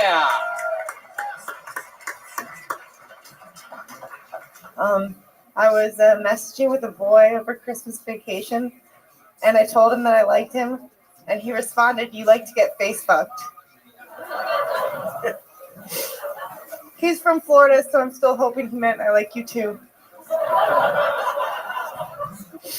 He told me to tell him what I wanted him to do to me, and I said I want you to take me to dinner.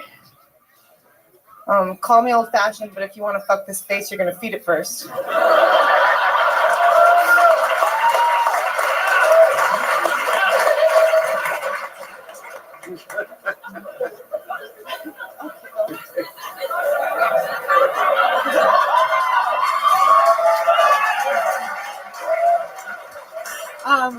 I haven't had sex for over a year because it's easier to quit sex than to quit drinking.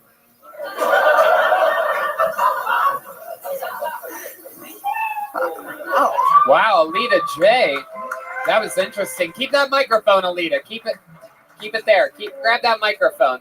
Alita, grab the microphone. There you go. This was an impressive set. It was filled with surprises for me because we could all hear nervous energy in your voice in the beginning, and then boom, you started hitting with great jokes and great timing. Thank you very much. How long have you been doing stand-up for? 2 years. 2 years. Awesome. All of it in Florida? Is that where you're from? No, I stay out of Florida. Yeah? But it doesn't stay out of me. Oh, wow. Look at that. Hell yeah. My goodness gracious. Wow. So that's where you're originally from, though? No, I'm from Westchester, New York. Westchester, New York. Hell yeah. Hey, what's up? Absolutely. And how are you just visiting Los Angeles? No, I live here. How long have you lived here? About 6 years. 6 years. What brought you out here? I just needed to leave New York. Why? I said if I saw the sunrise one more time, I was going to kill myself. If you saw what? The sunrise one more time. The sunrise? Yeah. Why? You know the sunrise is everywhere, right? Yeah, totally. I believe this is the Sunshine State, actually. Hey, that little girl knows what she's talking about over there. Boy. I learned it in school. Yes, you did, Michelle. So Alita, very fun. So sunrise, you hate sunrises in Westchester. No. I was doing too much cocaine. Oh, there you go. Oh, now I get it. Way more cocaine in Los Angeles, by the way. Just so you know. I know, but it's okay. I'm doing You stay up here long enough, you're going to get a chip. a chip on my shoulder. No, a cocaine thing. Are you in? You're done with it. You're finished. Well, I wouldn't say that. Wow. But I'm okay. It's a cocaine crowd. That's good. I'm doing okay. It's have you ever lived in New York City? Yes. It's too many sunrises there. You can't see them with all those. sunrises 3 times a day. I mean, the Olsen girl can tell you, like, there's another one every New York minute. Oh, that's an Olsen twin movie. That is. I love movies, Bob. I know you do. Doug loves movies. .com for my favorite line of yours of the whole set was "Call me old fashioned." Right before "fuck my face." That was yeah. That was great, Alita. So, what do you do for work? I just work at a coffee shop. Oh. And sell cocaine. Yeah. No! You just can't stay away from things that keep you up at night, huh? Doesn't want to see the sunrise. All right. Oh God, I was worried about revealing too much with the face fucking, but now I've really gone too far. No, it's okay. It's all right. Thank you. Face fucking's fine, but little did we know that they were fucking your hollow nose the entire time.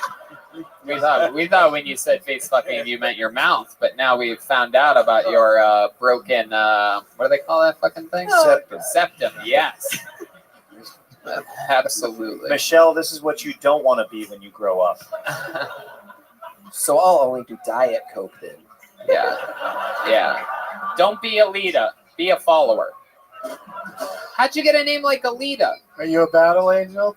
Well, He loves movies.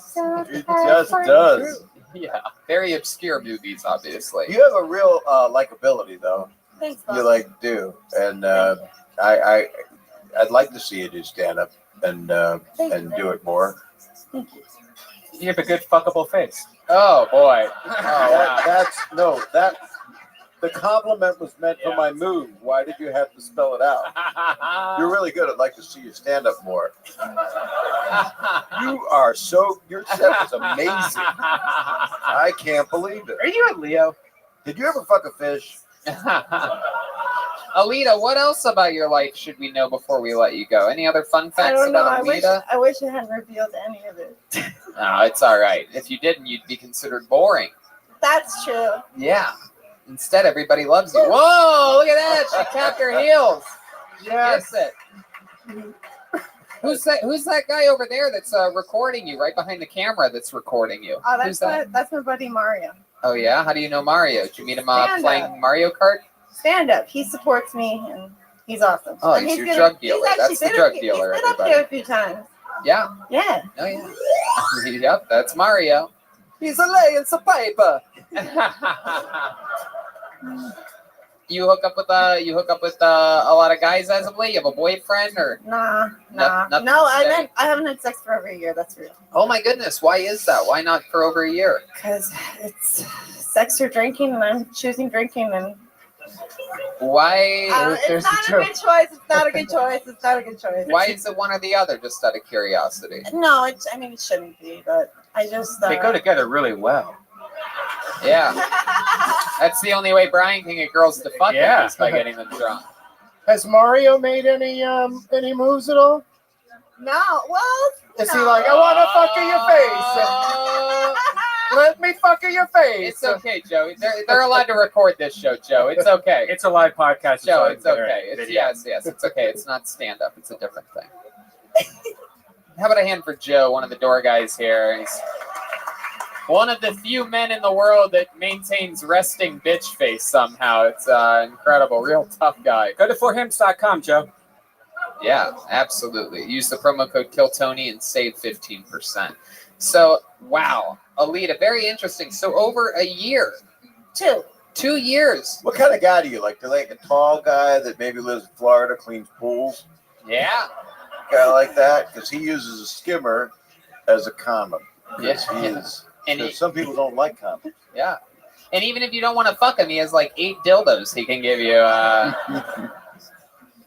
All right, Alita. Well, 2 years in the game. How long you been coming to the Comedy Store for? not that many times. Like, this is like my third time. Third time ever at the Comedy Store, and here you are now on the red lacquer main stage. What's the longest set you've ever done? 5. 5 minutes? Yeah. Would you like to do 5 minutes next Friday at the Ice House? Whoa.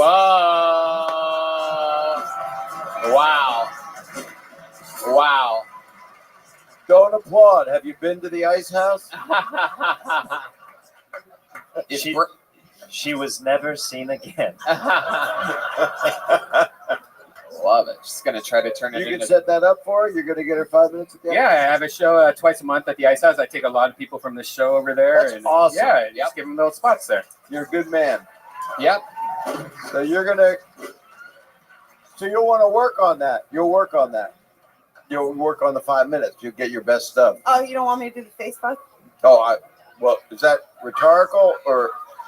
I mean, I'm married, but I don't lie. Just make sure you close with it, because if you open with face fucking, what else is going to get fucked? Where do you go from there, you know? Okay. Well, I can list 20 things, including open heart surgery. What? Joey, say something. You guys. I always count on you. Ladies and gentlemen, how about one more time for Alita J, everybody? There she goes. She's going to the Ice House, everyone.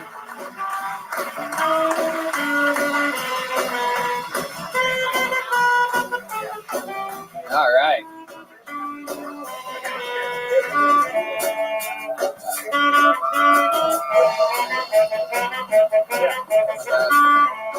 So this is a special part of the show where we're going to go right back to the bucket. But for right now, what do you say we bring out our third and last regular of the evening, huh? This young man right here just started stand-up actually only a few months ago. But after 20 years of improv training out of Chicago area at Second City and building an amazing repertoire of incredibly hilarious videos and other comedy stylings. He joined us here a couple months ago, and I absolutely fell in love with him immediately. Ladies and gentlemen, it's the human shield, the one, the only, the great Michael Lehrer, everybody. Come on. Here he is. Oh, boy. Guys, come on. You got to make more noise than that. It's Michael Lehrer, everybody. Here we go, another week of sucking dick for wheelchair parts. I just got a new battery. All I had to do was swallow. You know, I don't want to stereotype, but I hate people who can walk. They're always like, I'm praying for you. If prayer cured my ALS, that would be international news. It's not like 1 in 10 ALSs are cured by prayer. It's 0 and never. Everyone's like, oh, you're an inspiration. I don't want to be an inspiration. I want to get attention for being an inspiration. Attention, strange pussy, and some dick on the down low. Wow. Wow. Wow. Ladies and gentlemen, Michael Lehrer, everybody. Holy moly. You did it again. Thank you. An absolute assassin on wheels. Thank you. You're a great actor. Stand up. Show them all you can. Yeah. If I do, I'm collecting workman's comp. I don't think we have that type of power. No doubt. No doubt indeed. Michael Lehrer, an absolute inspiration to us all. One of the most positive, fun people on the set before the show every week on the internet, releasing tons of great content. Yeah, but all these people can go fuck themselves. Oh, why is that? Why would you say such a... Fuck them, that's why. Oh, what do you know what? Everyone, they're like, oh, you know, smell. You know. What the fuck? I have no fucking idea what that was supposed to mean, but it was hilarious. Fuck with me! Whoa, he's got the bicycle Fuck with chain. me! He's got the bag again. Get the bicycle chain whipped across your fucking face. That's right. You have not known pain until you get hit in the head with a bicycle chain in a Ziploc bag. It's how he gets it through TSA. My goodness, Michael, why are you dressed like you went to the College of New Jersey for baseball? This is what the professors at that college dress like. Hey, I don't work because I'm disabled. So I'm always tan. I dress for Do you dress like that because you can't beat your wife in real life? Hey, we're doing real good. We got into role play. She lays down there and run her ass over. Ah, look at that. Wow. Yeah, Bob. Yeah, yo, Colin got headshots. He got what, headshots? Yesterday, my son Colin, he got headshots yesterday. Time to pimp his ass out. Yeah, my son is commercial ready. Oh, shit. Hell yeah, dude. So are you. Have you been in a Rascal commercial or anything yet? Or No, I keep trying to contact the makers of this chair. Zinger? Yeah, fuck you, singer. No, don't say that. No. Tony, they deserve it. I've been showing them my life is changed because of this chair. I contacted them on Twitter, Facebook. Oh, there's his actual lines. Instagram. All that. They passed the buck. No coupon. I had to buy my own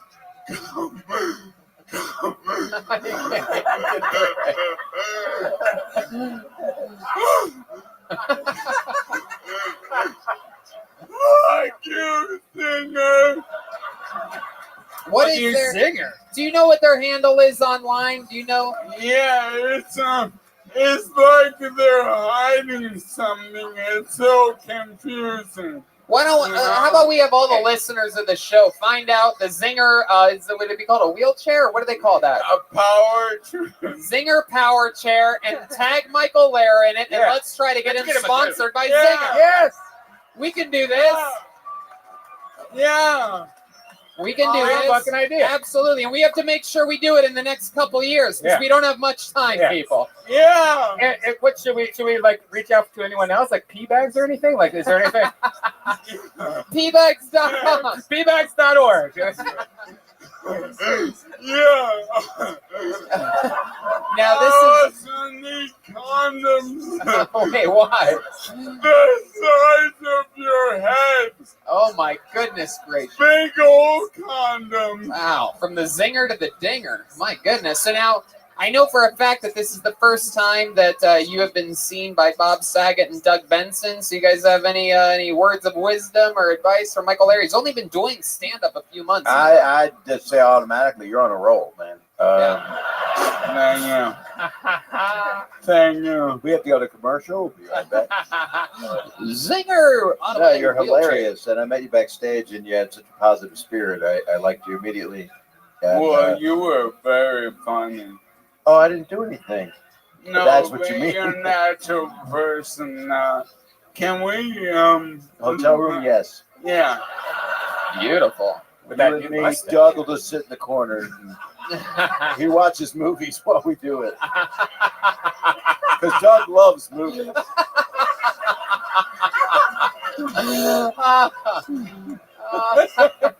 They should do a remake of Weekend at Bernie's with you.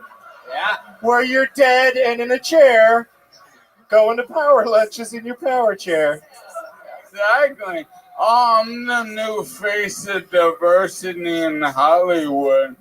I do have power lunches quite regularly. Fuck yeah. Michael, anything else crazy about life you want to get out there this week or talk about or anything like that? Yeah, before we let man. you go? Let's think about it. You know what, man? I'm premiering.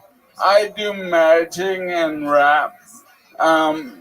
So my rap.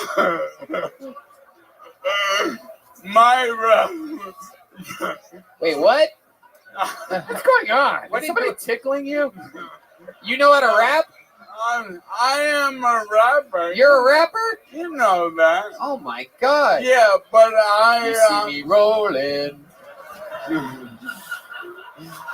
No. Everybody get your roll on. Yeah, Everybody it's get like- your roll on. No stairs. Roll out, my homie, roll out. And drop Alright, it. All right. no stairs was pretty good. Like no shrubs, but no stairs.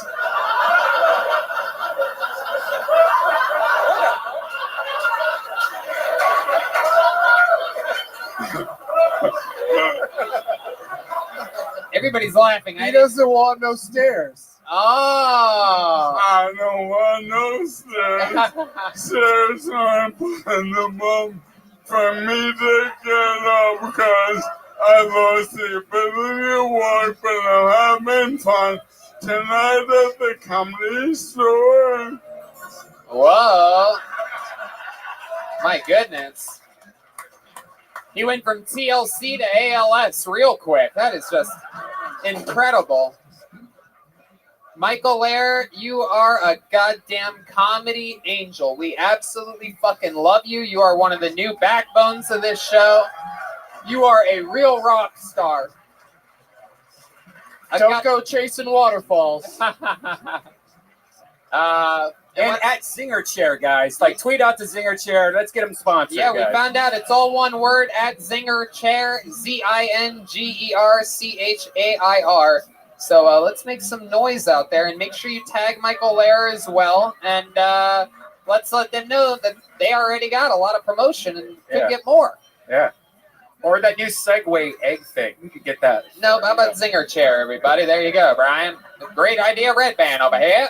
Always with the new amazing twists.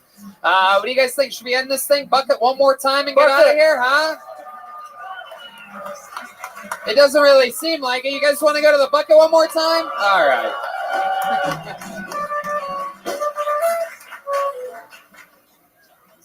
How about another hand for Bob Saget and Doug Benson for being here? On this little tiny show that started with just Lainey and Jerry who were sitting over there. There was no other audience members 6.5 years ago. There was 7 comedians in the room that all signed up. And now look at this. Every Monday, this place is insanity. We're having fun. We got great guests. Dream guests. That's because of Tony. How about a big round of applause? And Red Band, yeah. Yeah, Red Together, Band. a unit. There you go. Thank you. Thank you, Bob. No, but it's true. I didn't know. Then everybody told me it was great. You told me for 5 years it was wonderful. I didn't know. True. I was trying to get you here, but you well, know. I'm your bitch now. I love it. I love it. You waited until it was a full house until you started showing up. I had to do it. It was right there. Sometimes it's just a beach ball. You got to just hit a little bit. All right, your final comedian of the night goes by the name of Bryson Banks. Everybody, here we go. Bryson Banks. Hey, to the rivers and the lakes that you're used to. And I know you're gonna have your way or nothing else. But I think you're moving too fast. One more time, your final comedian of the night, it's Bryson Banks. So when I was younger, sometimes I used to be able to hear my parents having sex. Yeah, and sometimes I'd be listening though, and it would just stop. And I think, did we just come at the same time?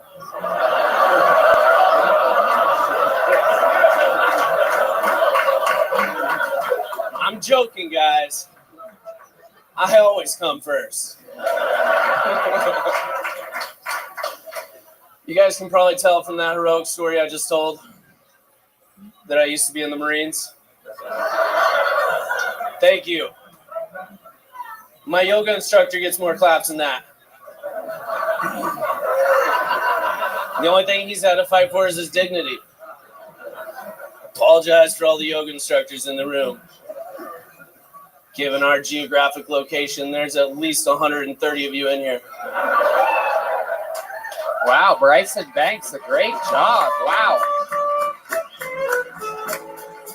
The rivers and the lakes that you're used to. Welcome, Bryson. Is this your first time on the show? It's my first time. Awesome performance, my friend. I absolutely love that joke. You and your parents coming at the same time. What a great punchline that I don't think anybody saw coming. I'm serious. I don't know why that got a laugh, but even you're laughing at that. Because none of us wanted to see them coming. Right.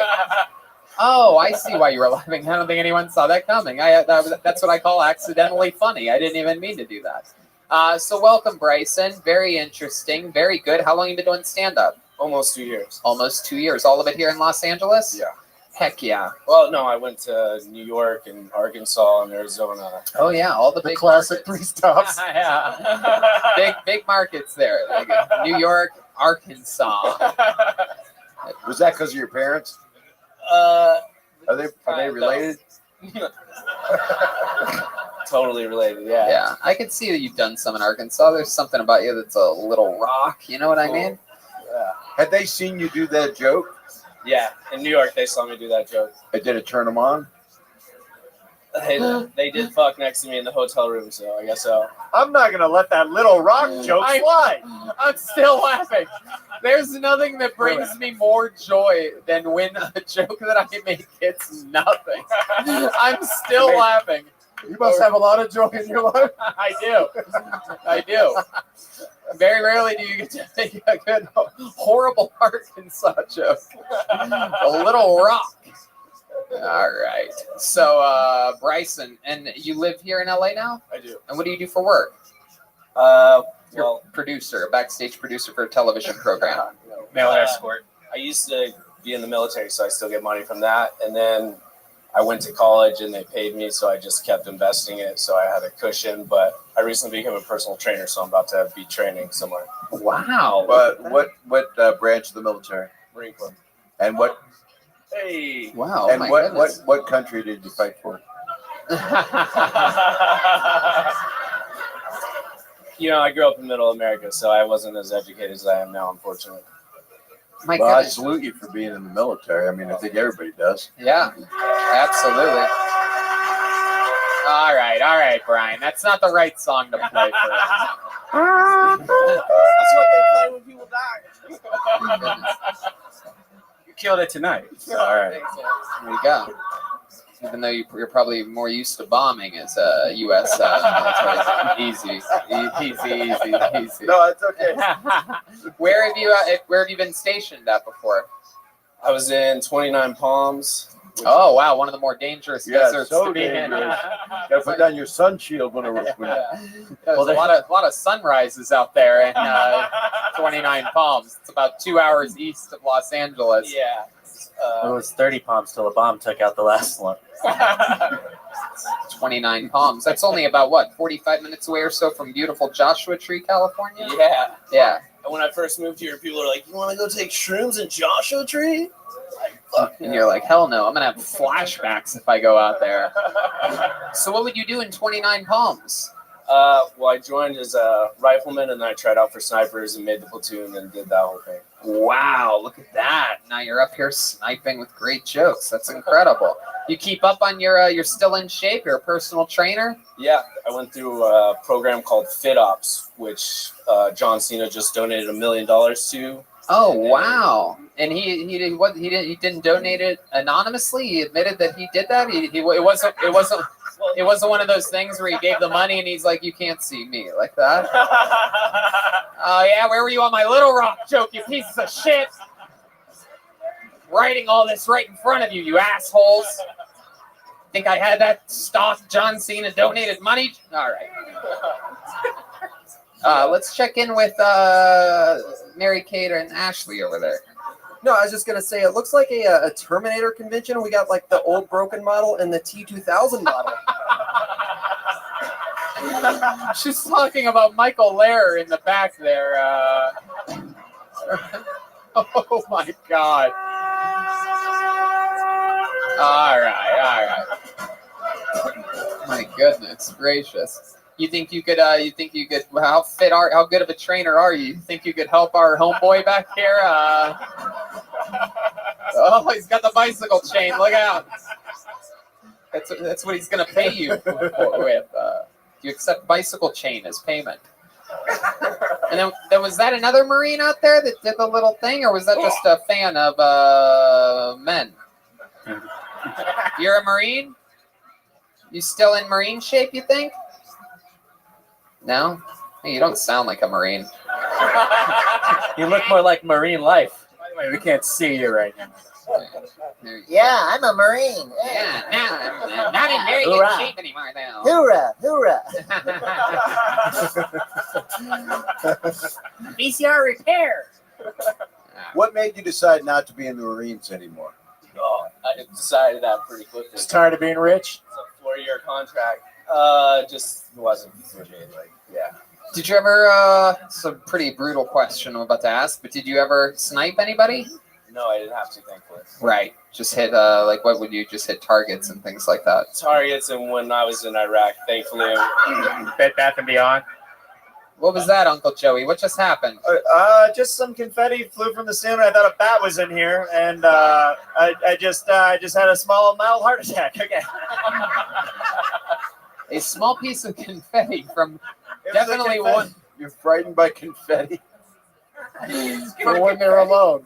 A little fun fact, by the way, this confetti is from one thing and one thing only. It is from when we shoot off confetti twice a year on this show. And a fun fact that Danny, the sound guy, and us talk about is that another sound guy that works here sometimes complains about the confetti that falls randomly during shows. And I'm always like, that's bullshit. Confetti doesn't fall randomly during shows here. I've said it like 3 times to management, and I was wrong. There you go. That's the other guy was. Oh wow! Why were you scared of confetti though? Like, what do you think it was? It's Uncle Joey. He's a sensitive. Well, I seriously just thought it was some kind of creature that was coming from the ceiling. Or this place is also haunted, so I didn't know if a gay party was going on somewhere around me. You're actually right on both counts. Yeah? It is haunted. I think it's proven tonight. Because I don't know what my point is. Because ghosts. No, there's Ghosts love confetti. This used to be Ciro's back in the day. So there's bodies down below, but it ain't no big thing. That is true. Something that a lot of the Comedy Store people know that have been here a while, or that people like me that have been stuck here for hours at a time. Back Late when I at used night, to work. have you experienced anything? Not really late at night, but I once saw something middle of the day here while working a phone shift. It's very weird. And before I saw this thing, I always thought that the ghost stories were sort of wonky. I'm like, well, I'll never see one. Even if I did see something, I'll never admit to it because you sound like a crazy person. And then you see something and it sort of changes everything about how you think about those I was things. right back there before they lacquered it out for cocaine use. Yeah. And Sam Kennison, I actually helped him get his first spot here in the OR. Wow. And because I'm 104, and he was laying on the couch and he had passed out in a drug and alcohol stupor, and I was still here. It was like 4 a.m. or something, because we did shit like that. And he saw a coin floating in the air, because it was supposed to be mobsters that used to be here back in the day when it was Ciro's. Yeah. And I said, Sam, that's not true. And he goes, I'm not fucked up at all. I'm telling you the truth. There's a fucking coin floating from a mobster or something. And then I walked around and I thought I saw something, but then I realized I just shit my pants. Oh, well, there you go. Sometimes that happens. You ever done that? I got a big duty. You got a duty? What? The disease has taken him over at this point. We were watching a man deteriorate, and we're all laughing. I guess ALS stands for a long story. It's pretty good for a drummer. Wow. Yeah, you're really good though. I mean, you're a likable dude. I mean, keep working people out. What's your opinion? I see him being cast in Top Gun 2. Yeah, absolutely. Because you love, or maybe movies. bottom gun 2 or something like that. Bryson, anything else crazy we need to know about you or in your life before you go? Any special skills or talents or anything like that? ALS. Wow. What do you mean? I mean, You thinking about getting it? Watch it. He'll do wonders for your career, man. He's a regular on the show now. It was a callback to the drummer's ALS. Oh, okay. It didn't. Oh, so you didn't have anybody. Oh, the chain's coming out. He's got the chain. There it is. Number 5, motherfucker. There goes Bryson Banks, everybody. And we did it. Next week, Michael Rappaport. Here's the drawing from Ryan J. Ebel. Look at this, everybody. Look what he drew. While you sat there doing nothing, he drew tonight's episode. Guys, how loud can this place get for the great Bob Saget? What an amazing treat. We've had almost everybody. Everyone knows we've talked about it on podcasts about who's left, and this was a bucket list treat for me and this show, sir. Thank you so much for coming by. I love you, Tony. Thank you so much. And I love Doug because he loves movies. How about a hand for the great Doug Benson, everybody? Yes. DougLovesMovies.com for tickets. He's on tour always. It's an amazing, amazing show. It is incredible. And I can say, without a doubt, one of the original, inspirations for a show like this was a show like Doug Loves Movies, an unbelievable electric fan base, loyal fan base that it's just so exciting to be at that show and see the energy in that room of people that get to go to a show that they listen to all the time and watch. And it's so cool that what you've done in live podcast history, Doug. Thank you, Tony. DougLovesMovies.com for tickets to that. Bunch of other fun stuff happening in the world of the great Jeremiah Watkins, everyone. He is on tour. He's going a bunch of places, and I lost that piece of paper somehow. Can you help me with that? Yeah. Buffalo, New York, Albany, Syracuse. I'll be back in San Antonio, Texas, Las Vegas, all coming up in February and March. Look out for those dates, JeremiahWatkins.com.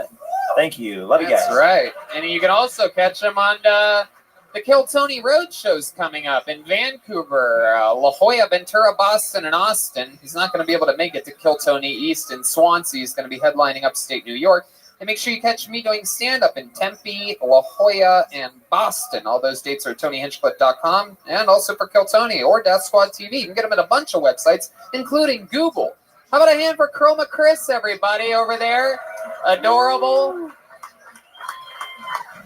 Batted 1,000 as always tonight. Chroma, what'd you think about tonight's episode? It was a San Francisco treat. Wow, look at that. Anything else, Chroma? Yeah, shout out to Ernie Ball, and we also have a big announcement that will be coming next week, and also check out the Baby Boys on Spotify. I love it. There you go. I just want to say something really quick. Yeah. I started in this room when I was like, I started over there when I was 21, and Letterman was my first MC. And coming in here and seeing the Comedy Store, as hot as it is, and everybody being as funny as they are, and it just makes me feel fucking awesome. And the audiences are all coming because you love comedy, and we need comedy really bad. So thanks for being here, and thanks for having me, because you're amazing. And again, just to let you know, if it wasn't for guys like you and Letterman and Pryor and your whole crew, this place would not exist. It would not have been able to survive the lapses of gaps between the comedy booms. So we thank you. We all helped each other on this. Well, it's nice to see it up there. Thank you.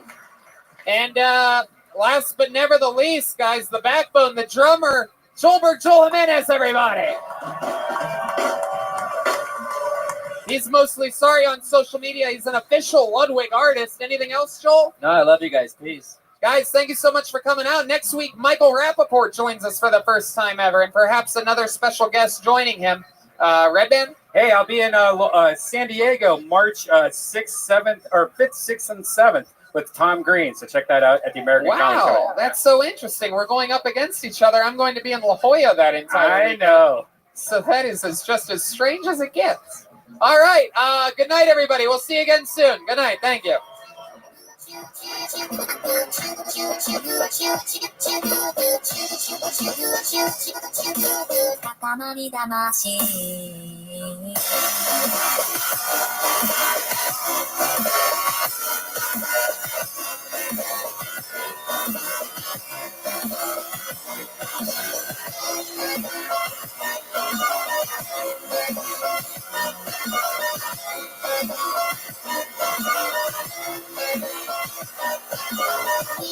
気分をいじめて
Hey, this is Rabbi coming to you live from the real famous Comedy Store main room for a brand new episode of Kill Tony. Give it up for Tony Hinchcliffe. Wow, hi guys, here we are. Come on, make some fucking noise. We are live at the Comedy Store. Hey, look everybody, it's Brian Redband. Hey, everybody. And the great Ryan J. Ebelt has already started drawing tonight's episode right there while all of you sit there. He draws every episode, including all the tour posters, which are available everywhere that we go. We're going a lot of places, like February 21st, Kill Tony Vancouver, a 13 or 1,400 seat venue there. Yeah. I'm in Tempe all this weekend doing 5 stand-up comedy shows with former regular Ali Makovsky featuring, and the great golden ticket winner Tristan Bowling opening all those shows. February 29th, Kill Tony's back at Venus de Milo for the 2nd annual Kill Tony East. We're in La Jolla, March 8th, after I do 3 nights of stand-up comedy there, March 5th, 6th, and 7th, Kill Tony on the 8th. Tacoma, I do believe we have 2 Kill Tonys or 1, I'm not sure. Check the website. March 20th and 21st, there's also stand-up shows connected to that. Skankfest, Houston, Skankfest South, March 27th to 29th. Kill Tony Boston just sold out on April 9th. However, we just added another show today. I believe the link goes live tomorrow. That's Kill Tony Boston show added April 9th. 4 stand-up shows in Boston, April 10th to the 11th. And then from Boston to Austin, we go to Moon Tower, April 23rd through the 25th. Exciting stuff. I'm all hopped up on Caveman Coffee and Vito's Pizza. Life is good. I have to watch my diet. I'm getting older, man. I don't know what your New Year's resolution was. Think long and hard. 40% of men by age 40 struggle from not being able to get and maintain an erection.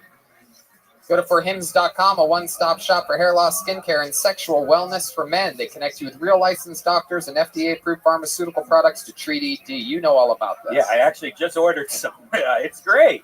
It's really easy to do. You just go online. I did it on my phone. You don't even have to go on your computer. You just answer a few questions. You talk to a real doctor, and they just send you back a prescription. Next thing you know, you get something in the mail. It took only a couple days. It was awesome. And it's not like the fake, creepy stuff that you get like at a gas station. This is real medication. And it's erectile without the dysfunction. That's right. This is going to be the hardest year of your life. Let's toast to your biggest year yet. Try Hims today by starting out with a free online visit. Go to forhims.com/kill. That's forhims.com/kill. forhims.com/kill. Prescription products are subject to doctor approval and require an online consultation with a physician who will determine if a prescription is appropriate. See website for full details and safety information. This could cost hundreds if you went in person to the doctor's office or pharmacy. Remember, that's forhims.com/kill. Heck yeah. I had a beautiful day today. Beautiful day. Relaxing. That wind all night threw me off, and I was torn and tattered this morning. Still forced myself to go for a jog, but then I'm like, you know what? Now I'm hungry. I don't know. The show's in a few hours. What am I going to do? I chose Postmates. Unbelievable. Works every time. Sometimes I get out of here at 2:30, 3 a.m. after a fun night. I get home, and I'm like, what? I'm starving. What am I going to do? I could make something, but who wants to do that? No, I start playing a video game after going to Postmates. By the time everything's ready to go, I hit pause, I go out there, and the food's ready. It's your personal food delivery, grocery delivery, whatever kind of delivery service you need. Anything you're craving, Postmates can deliver. Yeah, it's 24 hours a day, too. So it doesn't matter if it's 3 a.m. I love it. I also use it when we're on the road. We're in a city we don't even know. We're in our hotel room. We order Postmates. We get to choose any store we want to, any restaurant we want to. You don't even need to know where the restaurant is. Postmates will deliver anything to you. You can download the app for iOS or Android for free, browse local restaurants and businesses, and track your delivery in real time. You can see exactly when the driver is coming to you. For a limited time, Postmates is giving our listeners $100 of free delivery credit for your first 7 days.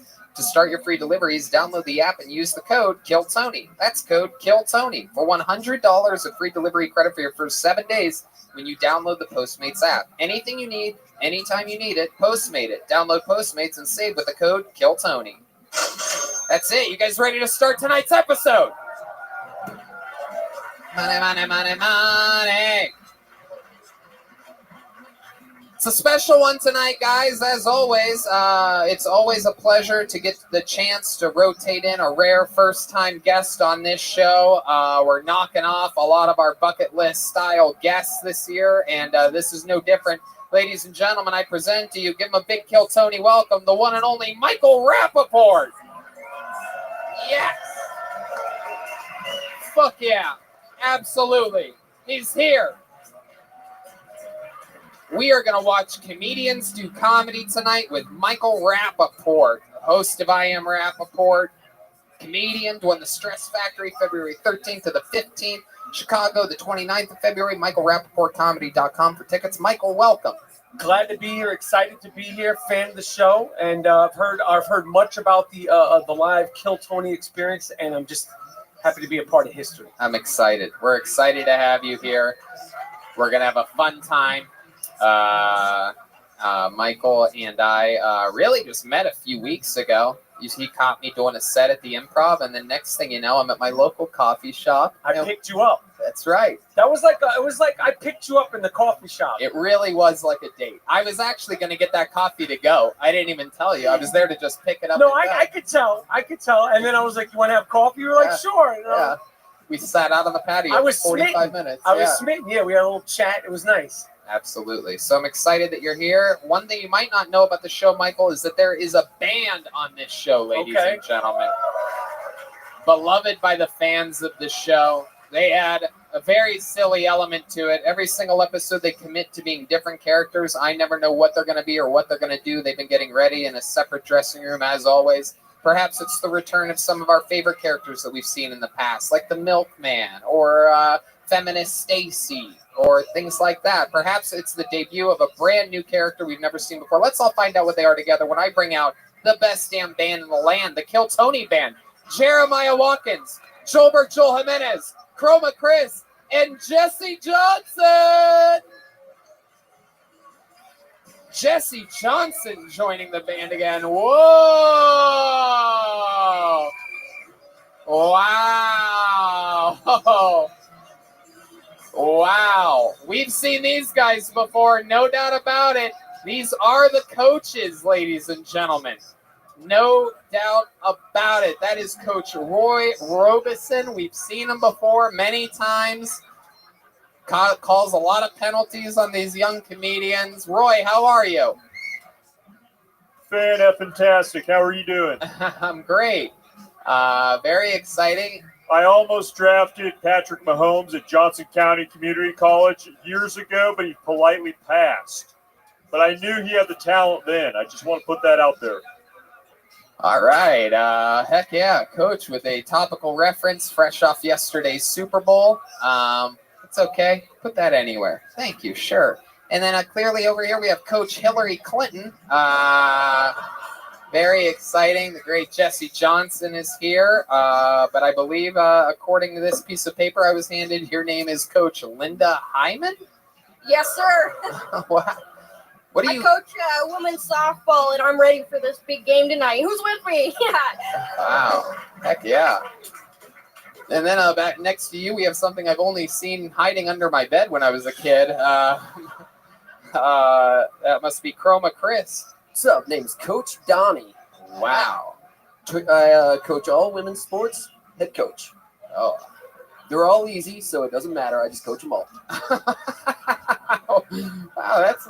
Well, Tony, they say, women's athletes, they might not be as strong as us. They might not be as fast as us. Maybe not even as entertaining as us. Wow. Coach Linda Hyman, what do you have to say about that? I will say that he's got some points, but those women athletes, they're more attractive. I'm not attracted to them, but they're. Oh, I think you might be. That's a softball coach if I've ever seen one before. And then back here we have Donald Trump's worst nightmare. Joel Jimenez here tonight. Coach, what do you coach? Name's Chris Johansson. I'm from Beaver Tits, Florida. I coach it all, Tony. I was recently in some hot water. I had some unorthodox coaching methods. Let's just say players play harder when you have a gun. All right. Well, it's a long trip to be here from Beaver Tits, Florida. So I'm glad you guys could make it. So this is it. We have the coaches. We have Michael Rappaport. We have Brian and the wacky soundboard, which brings me to this. The Bucket of Destiny, ladies and gentlemen. Over 100 comedians and perhaps people that aren't even comedians yet, perhaps people's first times, signed up for the opportunity to get 60 seconds uninterrupted on this, the grandest stage of them all, the main room of the Comedy Store. If your name gets picked, you get 60 seconds. You know your time is up when you hear the sound of a kitten. That means wrap it up then, or else you're going to bring out the angry West Hollywood bear. You guys ready to start this show?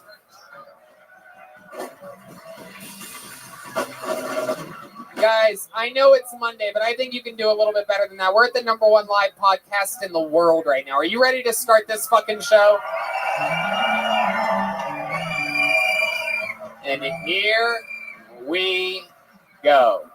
Your first comedian getting an uninterrupted 60 seconds tonight goes by the name of Jonas Presendow. Jonas Presendow. Jonas, here he comes. Hell yeah. And it has begun. How about one more time for your first comedian, Jonas Presendow. Here we go. Good to be here. I think enough time has passed so I can honestly say this. I did not care about the fires in Australia. Not one bit. Didn't care. I saw the picture of that charred kangaroo, and you know what I thought? It looked delicious. Everybody was like, what a tragedy. I'm like, what a waste. Is there any hot sauce over there?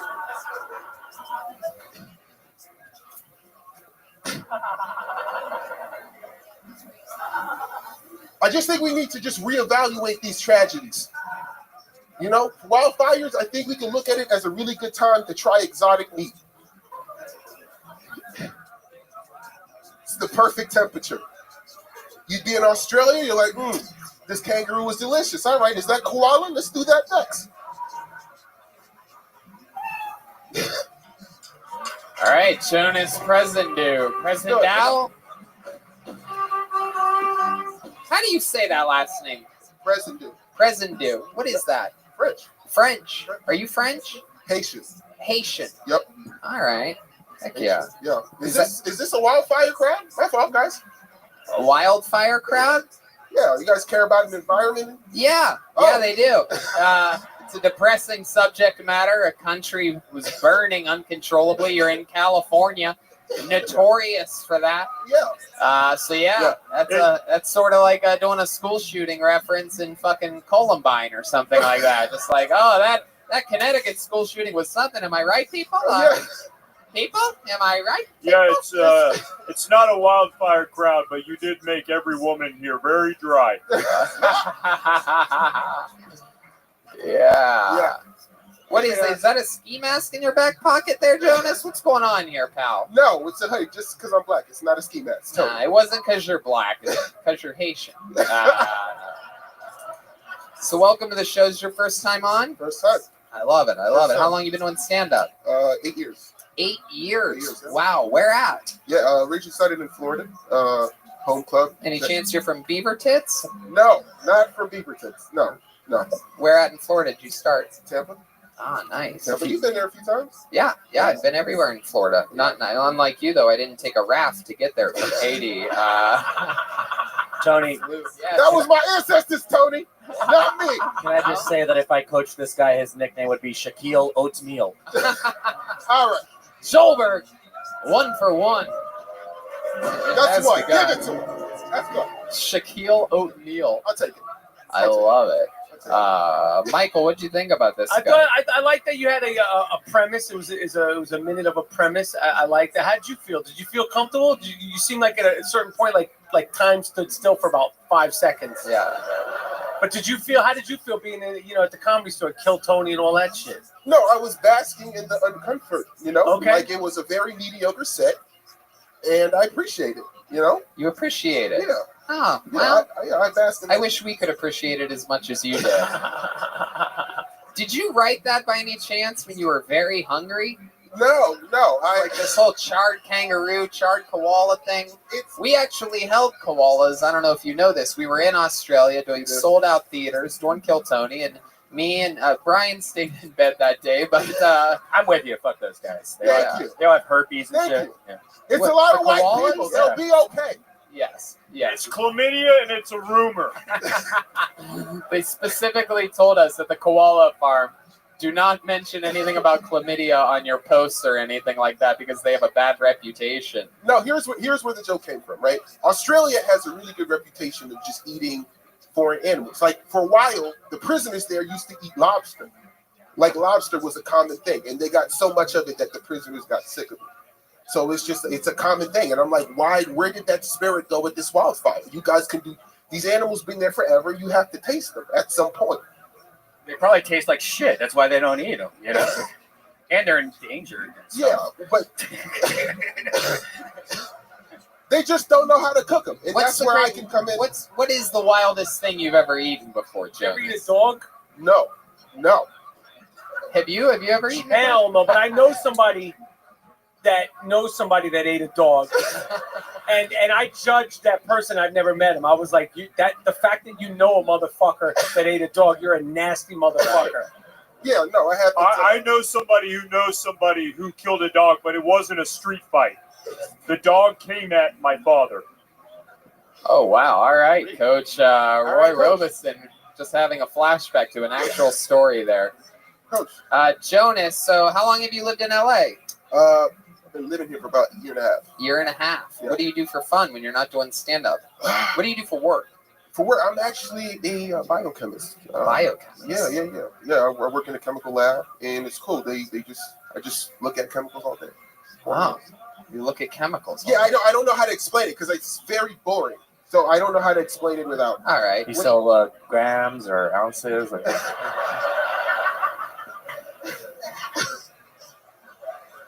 You whip it in the glass? No. Whip it through the glass. Through that. I was through waiting that. for that. I knew it was coming. I was waiting for it. There you go. I was waiting. So what do you do for fun when you're not doing stand-up comedy or being a biochemist? Man, I like boxing. I actually just picked that up. I actually spar. Boxing what? Donuts? No. You put in boxes. No, there is. Coach Linda likes boxing too. Hey. I love it. A little 1-2 punch. Yeah. Real powerful there. You do boxing, huh? Yeah. All right. How often do you do that? I do that about once a week. There's actually a need for big guys who can just spar. And so I lose all the time. I get my ass whooped horribly. Right. But it's fun. What else? What other than boxing? Other than boxing, you have a girlfriend? No. Have you hooked up with a chick since moving to LA? I'm scared of women in LA. Why? Why do they scare you? I don't trust any of you. Why? Why don't you trust them? And imagine how they must feel about you, by the way.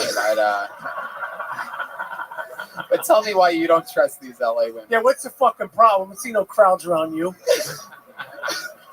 I don't know. I'm paranoid overall, but I just heard a lot of things. I've seen it go south for a lot of people pursuing entertainment and relationships here, and I just stay away from it. Oh, so what are you talking about? Not all of them have dicks, by the way. There's others. Oh, okay. I don't know. I've seen it. I've seen a lot of it. The comedian, the girlfriend. I feel like comedians emotionally put a lot on their girlfriends, and it's not fair to them. Yeah, it's called leg day. And all the comedians are men. So you haven't been with a single woman since living here a year and a half? No. Have you kissed a girl since being here in a year and a half? I know where this is going. The question Do we have a girl with a George Foreman fetish here?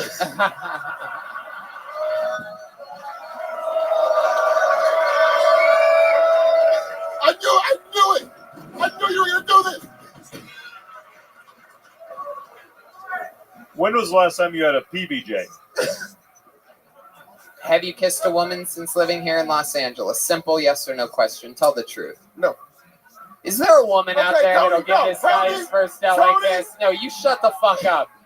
Wrong show to come on if you haven't kissed a girl in LA. Guys, There must be a lady out there. Tony, if you bring her up. No, it's gonna not give going her to a be hug. Aphrodite. Everybody just relax. I need an actual woman out there, a fan. I need a real Kill Tony fan of any Tony, shape or size. no. Here we go. Come on up here. It always works. Okay.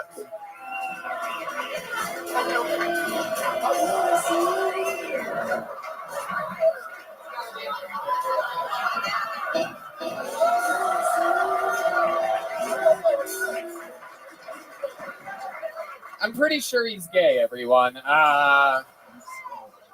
No. Even the girl that just kissed you thinks you're gay, dude. The girl, I didn't give her no time. Damn, look at this. Khaleesi looking for a black dragon tonight, huh? What's going on here? Winter is coming. Oh, him. Good job. You killed it. Wow. And also, I met her before. She smells very nice. She always has. I told her this. Her perfume smells amazing. Wow.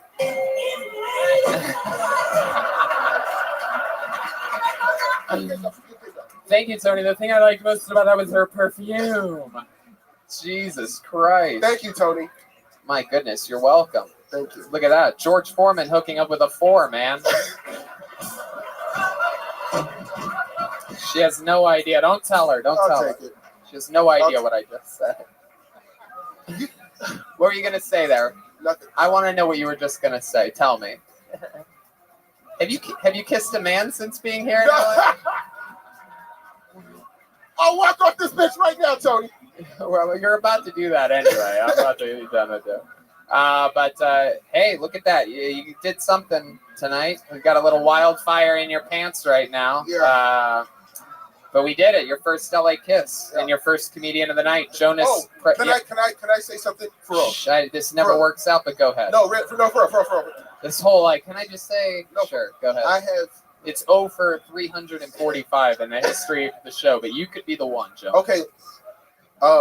I've had an Instagram for ages, and I've never posted anything on it. And people never, not one time. And people like, dude, you should post something. And it would be an honor if this stage, all of you guys. 346 it appears. Jonas Presendu, everybody. Come on, get out of here, Jonas. Come up for the picture at the end. Oh, there you go. Mr. Instagram himself, Jeremiah Watkins, saves the day. You're never going to see the light of day with that picture. Just kidding. It's just for his own thing. One more time for Jonas, everybody. He's on Twitter. It's Bitter Big Head. And it has begun. It's one of the things we do if someone hasn't had their first kiss in America or LA or something. That was good. Got that little spinner come up here. Okay, pull the name out of the bucket. You guys having fun yet? All right.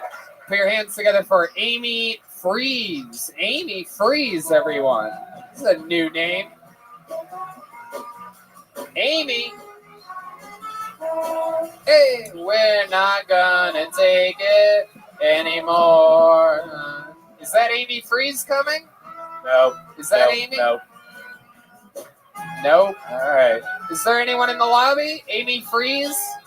Amy Freeze. Hey. Oh, Blacklisted. what a shame. It sounded like a fun name, Amy Freeze.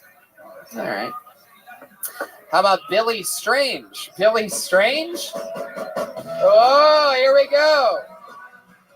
No, we're not gonna take it.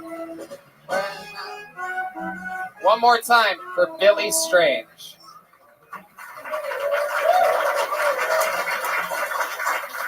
Cool. So a while ago, I tried breaking into the BDSM community. For those of you who don't know, that is the bondage, domination, sadomasochism community. And the guy I was doing it with was really cool. He's like, listen, Bill, before we get started, I'm going to need a list of all of your limits. And I was young and naive. I was like, you know what? I don't have any limits. Do whatever you want. So he's like, all right. Well, I want to bind your testicles, separate them with zip ties, and slowly run needles through each of them. And I was just like, you know what? I feel like that's my limit. Billy Strange. Hell yeah. Billy Strange. Yeah. The name says it all. Yeah. Come from a long line of strangers. Pretty long, I suppose. Fuck yeah, dude. You look like anywhere between 23 and 74. What are you? What is this? I know, like, time is either treating me very well or not well at all. All right. Where are you from, Billy? New Jersey. Okay. The Upside Down and Stranger Things. Fuck yeah. Wow, he looked at me and I wet myself just a little. Yeah. You got quite a gaze on you, Billy. Yeah, it's kind of a weird blank gaze because people look at my face and be like, oh, you're happy. And then I'll make the same face and like, oh, you're going to kill me. I'm like, no, it's the same look. I just don't care. Yeah, you have those eyes like the last thing you see before the trunk closes. Frightening, man. Frightening. What do you do for work? What do I do for work? Yeah. I guess I help people who can't pay their student loans get enrolled in student loan forgiveness programs. Oh, really? Yeah. Oh my God. Jesus, they must go to see you. Like, man, I really hope whoever this is can help me. And they see you, they're like, I'm fucked, man. I'm never gonna get that student loan. Yeah, fuck it, I'll pay the loan. How long you been doing that for, Billy? The student loan thing? Yeah. 3 weeks. 3 weeks. 2 weeks. Well, what'd you do before that, Billy? Yeah. Why do you keep asking, repeating the question in the question? Because it makes you feel like you're making this whole shit up, Billy. Yeah. You're buying time. Don't give me that fucking look, Billy. Yeah. Now, what was your previous job? I sold liquor. Ah, sold liquor. How come that job ended? Getting high on your own supply? No, I moved to LA. Oh, where were you selling liquor at in Jersey? Joking now, it's discount liquor. Okay, there's a little plug for a liquor store in New Jersey. I thought he said salt liquor. I was so confused. Salt liquor? Why would he say salt liquor? He looks like a guy with like salt. Oh, okay. I love it when the coaches explain other coaches' jokes for them. So let me ask you this: what's your living situation? You live. You seem like the kind of guy that lives like in some type of like a apartment building basement that no one knows exists. Like you crawl underneath every night. Actually, it's pretty funny because what happened was I moved out here 3 weeks ago with a friend, and he's like, "Sell your car, we can just share mine." Then he dropped me off in an apartment. It's like, "Good luck." So now I'm kind of apartment hopping. You're apartment hopping. Yeah. So where'd you sleep last night? By the looks of your hair, I'm guessing outside. And upside down. Yeah, I slept at a hostel last night. Ah. Oh, I would have guessed a Charles Manson you slept in. Right. Okay. So how old are you? I am 29. 29. You go to forhims.com. Oh man, my goodness. So what's been going on in your life? How did this happen to you? How did you end up looking like this at 29? You've been through a lot. You've seen a lot. Your dad used to beat everybody. How did I get this way? Well, is that because he sort of looks like Chewbacca? Why is Star Wars happening here? well, what a question is that? Well, I guess I grew up in a short town, worked a bunch of A short town. a short town. A short town. In Ocean City. I Right. actually used to work at a mega church, which was super. Oh, what'd you do for the mega church? I ran all their like audio video equipment. Oh, wow! Look at that. A lot of little boys and priests, or what you film, like the Sunday service, or Yeah, I filmed the Sunday services. A lot of it was them going, we don't hate gay people, don't let them in the church, stuff like that. So How did that make you feel when they would say that? that make me feel like I shouldn't say anything if I wanted a paycheck. How do you feel now? Yeah, I hate the place. Oh, wow. Do you believe in God? Not really. All right. Clearly, he doesn't believe in you either. I'm just saying, people. I'm just saying. Look at the cards he's been dealt. Anyway, what do you like to do? What do you like to do for fun? I do fun. You seem like the kind of guy that knows how to fucking play some darts or something like that, right? You play darts? No. Bocce? I mostly just hang out with friends and stuff. Yeah. walk around. Where do you like to hang out at? What do you like to do? You like to stand outside of playgrounds and things like that, or what do you and the crew do for fun? What do you mean the crew do? I just go to friend shows, support them. Here, put that mic close to your mouth. I just support friend shows, stuff like You that. support friends' shows. Are you thinking about going pro with that or what? You ever play any sports? I think the coaches want to know. They might want to recruit you. Yeah, I'm scouting you right now. Yeah. He's wearing 2 pairs of pants. I find it peculiar, but also athletic. Uh-huh. You ever play any sports? I did play soccer as a kid. Really? Goalie? Played goalie, yeah. Yeah? Uh-huh. My goodness. Like, what's the most fun you've had? How long have you been in LA for? 3 weeks. 3 weeks. What's the most fun thing you've done so far since you've been here? I just had to, I'm sorry to laugh like this, but it just hit me that this guy probably hasn't had a kiss yet in Los Angeles. Yeah, And I would love to see the fucking 1 or 2 that comes up here to fucking. Are you nervous? Are you comfortable? Like right now? Like how do you feel right now? Because I can't, and I don't like you fucking eyeballing me like Yeah. that.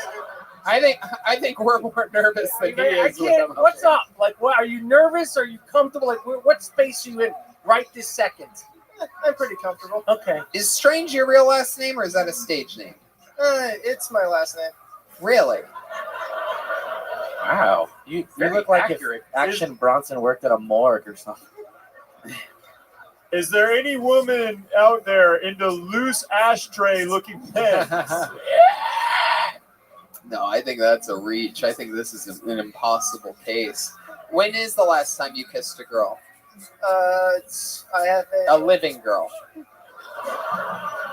Not one that you're about to put the dirt back on top of after robbing a grave. Have you ever robbed a grave before? I haven't robbed a grave before, but That's the only question that you answered immediately without repeating it back.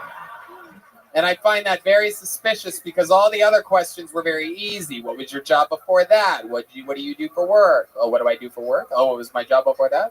No, I haven't kissed a dead girl before. Suspicious as fuck, bro. Yeah. Would you be suspicious of you if you were sitting where I'm sitting? Yeah, probably. Well, what's it like going through TSA for you? Like, what's TSA like for you? Surprisingly easy. What's TSA like for you? You walk through like that? Yeah.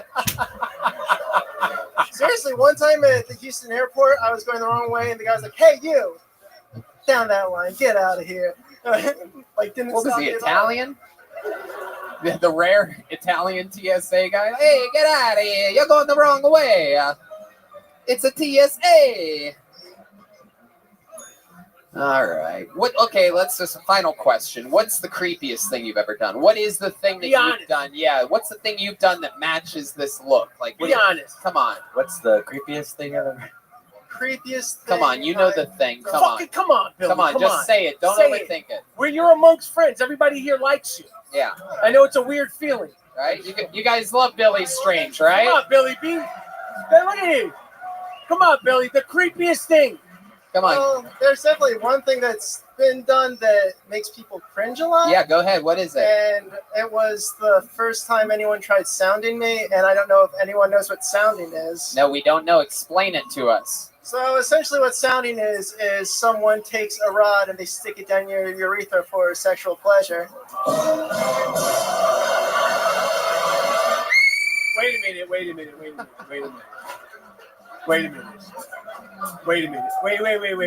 Wait. Say that again. What is that? They take a rod and they stick it down your urethra for sexual pleasure.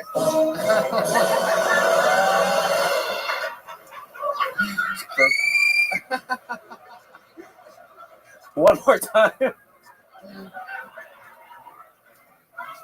What are you doing? What are you doing? What are you Yeah, doing? yeah, Get up. Get back up. Get back Don't up. fucking Get do back that, up. Joey. Get back up. Thank you, Tony. I don't know Got my what's back. going on here. I don't know if you Okay. think that's Making people nervous now. You just went full gargoyle on that ass. Have you ever heard of that? No. What is it called? Rotting? Sounding. Sounding. And you had that done to you? Yeah, well, what happened was the person who was doing it didn't do it right, and you're supposed to use like an actual like sterile rod, and they used a pen. Oh. A pen? A writing pen? Like a writing pen, and No, a bullpen. They put a fucking as dick in your dick? pretty much. And as I ejaculated, cum came out. I mean, not cum, blood came out. Wait, as you ejaculated, blood came out? You're a nasty motherfucker, man. You really are. Billy. Jesus. Yeah, but doesn't this fit his look though? Yeah. I respect it. He was very transparent with that. And I learned something tonight. It's called sounding. It's called sounding. Things to never ask for. So are you a gimp sometimes? Like you dress up in like the leather mask with the Yeah, do they I've make that stuff in XL? I've never actually. 2XL? Actually, they do, but I've never actually dressed up. Most of the stuff I've done has been with people who didn't quite know what they were doing, because there's been a bunch of stuff. Like, people stuck pins in my penis and they shouldn't have. Well, why didn't you say no, thank you? You know, Well, like because all of them say they know what they're doing, and I'm, I guess, too trusting. I don't think you need to throw the thank you in Yo, there on that. I'm not worried about him kissing. Like, he's going to find some freaky shit going on in LA.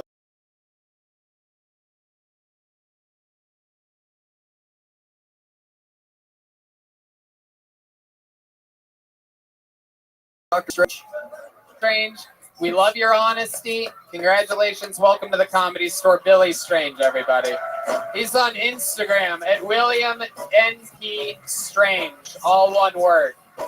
Wow. Wow. His first time on Kill Tony. Woo.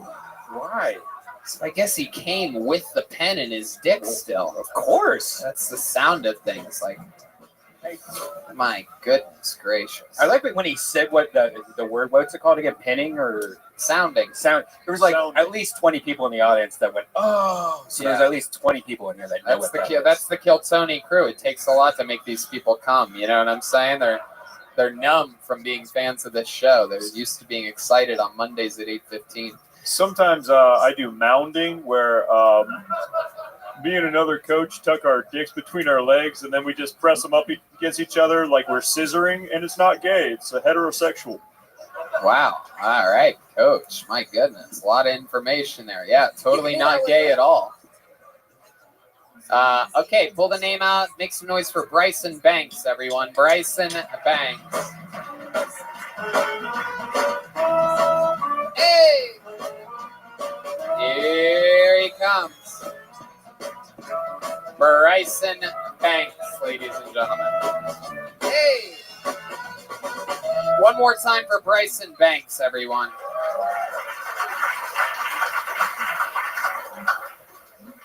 It's 2020 and there's still a lot of racism. It's my opening joke. I had racist roommates. Finally, I was like, enough's enough. I'm moving out of my parents. My father hit me a lot growing up. So I joined the Marines because I miss my dad. People always ask me too, they're like, Bryson, what was it like in the Marines? So I tell them, being in the Marines is like being in the biggest fraternity, except you have to wake up early, work out, and there's a chance you might get shot. Kind of like going to school in America. Too soon? Was there another one today I haven't read about yet? Not good. Hell yeah, Bryson. Bryson Banks, 2 weeks in a row, huh? Look at you, you lucky fuck. Welcome back. Is any of that true? Did your parents racist? Yes, they are. Absolutely. They're not anymore, but they were growing up. Thought you were gonna repeat it back like the last comedian. Are my parents racist? They were racist, huh? Yeah. Yeah, against who? What race? It was weird because the person I consider my father is Hispanic, and so he was kind of racist against everyone. Against everyone? Yeah. Really? Yeah. Huh. All right. That's what we call the away team.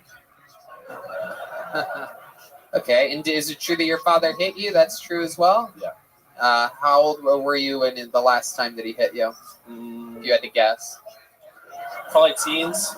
The teens. How about the earliest? What's the earliest hit you took that you remember? The earliest? Yeah. This guy had a lot of hits. You guys should recruit him for your baseball team. All right. His stats are looking good. Yeah, when your dad hit you, did he go, "You're out of here"? Did he? Did he say that? Every time. All right. Well, Bryson, how long have you been doing stand-up again? Almost 2 years. Almost 2 years. All of it here in LA? No, I've been to New York, Arkansas, Boise, Arizona. Oh, red shirt. Do you enjoy it? Yeah. Does he do a what? I said, does he enjoy it? Because he doesn't look happy right now. No, he doesn't. Because we're talking about like my racist parents and like, my dad beating me. I love that. You're the one that you opened up with it, guns a-blazing. You're the one that brought it up. It's not like I'm some psychic. Like, did your father hit you when you were a kid? Is it true that you have racist parents? You said it, dude. Yeah, I don't know. Any chance you were in the military? I don't know why my impression of a psychic is cross-eyed, by the way. I can't really explain. You're wearing a jacket. All right. So Bryson, how did your life change since being on Kill Tony a week ago? It was cool. I got a lot of compliments. A lot of compliments. That's it, huh? Yeah. No, that's on you, I dude. think I got like 3 new followers too. I love it. I love it.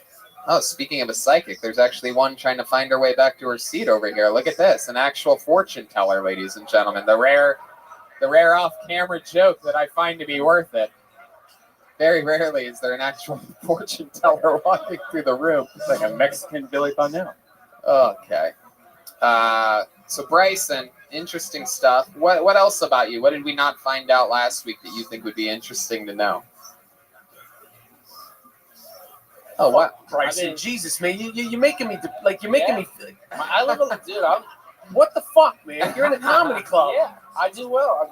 I'm happy. You're just happy. Yeah. Yeah. I mean, yeah. How'd you feel like your set went tonight? Not as well as last week. Yeah. Last week you kicked ass. Yeah. All right. So you got 1 minute down. Gotta keep swinging. No, I get up a lot. Good. Get up a lot. What are we talking about? I did 61 mics last month. 61 open mics last Good for you. Yeah, my goodness. That's great. Wow. My goodness. You get nervous when you do it? Like, are you nervous when you come up here? Yeah, I get excited. I like to use excited, yeah. Okay. You do a lot of writing? Yeah. You ever take your pen and shove it in another man's cock? Only when I really got to find a new bit. Right. It's called sounding. Or rotting. When you started comedy, was it scary, or because you were used to being shot at? Was it like sort of easier? You weren't really shot at, though. I remember you were stationed at 29 Palms, right? That's where I was stationed, but I deployed to Iraq. So Oh, you were in Iraq. You got shot in the chin, I right? got shot at when I was still. Yeah, he's got a little dimple there. He doesn't want to show you. He's cheating. Red band. Yeah, I got shot at when I was still in Oklahoma. Oh, really? Yeah. Who shot at you there? I used to go exploring in the woods. Did you almost drop the N-word just then? You said some, and then you stopped. I think you're just showing a little bit of your father's side coming out right now. No, I was going to say hillbillies, but... Oh, hillbillies. All right. Didn't want to offend any hillbillies. Uh-huh. Yeah, you don't want to offend all these hillbillies out here in Los Angeles, California. You know, they're just everywhere. Tony looks like the Pringles guy on meth. Are you trying to make fun of me right now? You look Is this like your attempt at turning things around? Is that the noise that you thought was going to happen? You look like Tom Hartley. All right, let's just relax. We're not going to have a fucking roast battle Tony, give me here the with this fucking word, dude. I will fucking... This glass of water. I don't care. Marines, I don't give a fuck, dude. All right, Jesus, Coach. My goodness. Came out my box. Oh, my God. He looks like my star quarterback, who's also a date rapist. You ever play any sports? Yeah. Yeah, what sports? Wrestling, baseball, football. Yeah, he loves it. Coach loves it, man. I love it. Wow, Bryson. What else has been going on, man? Anything else in your normal life? I asked you what you do for work already. You lettering anything? Yeah, personal. Yeah. Personal trainer, and I do martial arts. Oh, can you show us a little bit of martial arts? How Can you many of you break want to see something? this guy do some martial arts? That's the martial arts music that you picked. This is our martial arts music. Put the mic in the mic stand. Do some fucking martial arts, bro. Or something. And you better do it good, too. Take your jacket off. Can you break boards? Come on. Beat the shit out of the air. Come on. Do it. Oh, shit. Wow. Hold on a second. That's it? 2 punches and a fucking kick? What do? You just beat a midget's ass just then? It's like if I was like, I do hula hooping. You're like, do some fucking hula hooping right now. Have you ever seen this No, show? Let me show you how martial arts is done. Ladies and gentlemen, Coach Roy Robeson is about to... Come on. Get him, Coach. If you want to buy me flowers. All right, here he goes. Come on, hit the music. There you go. Sure. I'm just gonna... Oh, wow. Oh, my God. Oh, wow. Oh, okay. All right. There we go. There we go. Oh, shit. Oh, he tried to take him down. Oh, shit. He's going, whoa. He's doing some wrestling techniques here. Oh, whoa. Oh, my God. Suck his dick. Whoa, Roy. Stop. All right.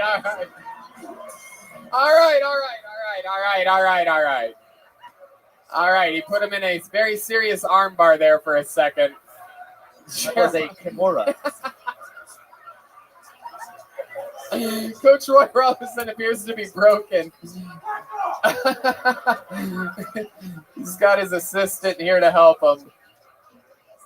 Oh my God. He's got the microphone hanging off of him. What the hell? What kind of jiu-jitsu is that? Sometimes everything just goes right off the fucking tracks here. That was a serious armbar you put him in there. I was scared for a second. We happen to know for a fact Jeremiah has brittle bones. He has broken it.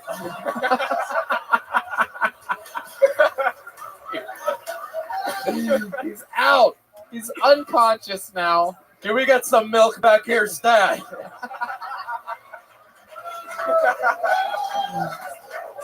Oh my God.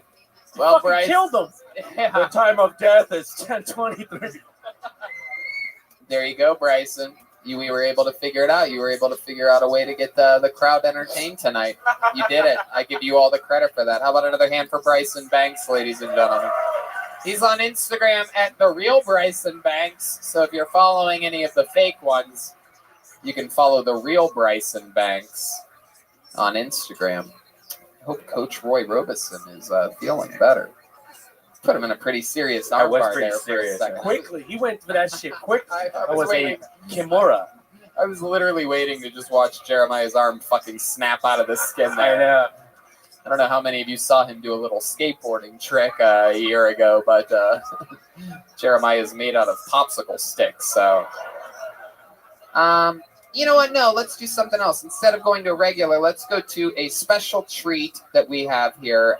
It is actually someone who I thought was here a month ago. I misread an email, and she warned me that she was coming. We love her from San Francisco, California.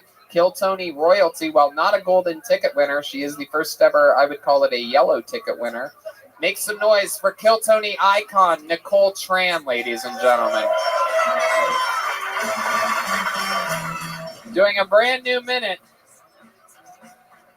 Here she is. Nicole Tran, everybody.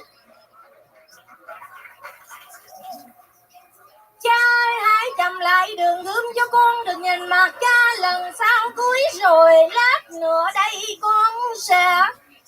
Please feel free to sing along if you know the words. I went to a hairdresser in Hollywood yesterday. I say, make me look like famous pop star like Katy Perry, Taylor Swift. This haircut is Paul McCartney.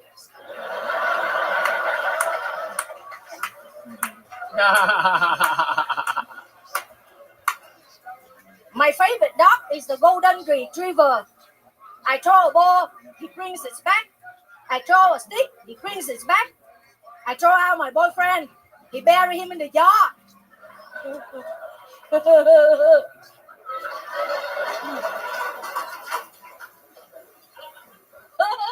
That's it. A minute from Nicole Tran, everybody. She's done it again. Nicole Tran, so talented. Brand new minute from you. We've seen you 3 or 4 times before. Always amazing. One of the few people that I've given my actual email to warn me if you're ever coming back, because you kill every time so hard with a new Paul McCartney joke. Very good. Nicole, do you understand anything that I'm saying right now? Yes, man. All right. So Nicole, how's life been going? Fabulous, man. Yeah? Like what? I enjoy going shopping a lot, man. Yeah? Yeah? Life is fun. So look at this. This is a $10 dress I just bought. Heck yeah. I love it. It's so beautiful. I've never seen a lady wear a dress designed off of a Kleenex box before. That's exciting. And a $50 spank. $50 Spanx. I love that. Michael, this is your first time seeing Nicole Tran, right? Isn't she lovely? You just took the fucking breath out of me. I love Blue it. eyes, green eyes. Yeah. I love it. Heck yeah. Oh yeah, she loves white guys with blue and green eyes. Yeah. I like white guys with blue eyes. But he must have 2 of them. Fuck yeah. You're on fire. Nicole, how long have you had the coronavirus?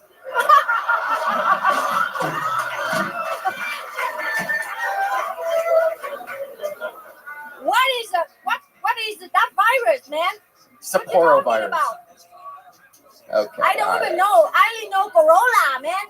Corolla. I drive a Corolla. Oh, you do. The fact that you drive scares the shit out of me, Nicole.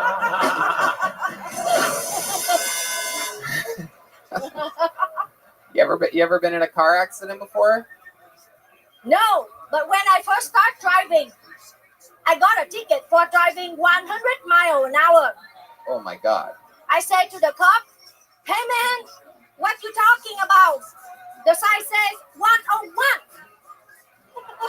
Oh, aren't you the sweetest fucking thing? You are just, aren't you a little fucking fake bun? You are the sweetest little thing. Nicole, you have blown our minds with some songs in the past. Do you have any new songs you might want to do? Sure, certainly. Okay, great. Do you need a beat or anything like that, or you're just gonna go a cappella? Can we get a single spot on her? She kills it with this every time. She's you still have the red band light on. Ladies and gentlemen, I present to you the great Nicole Tran.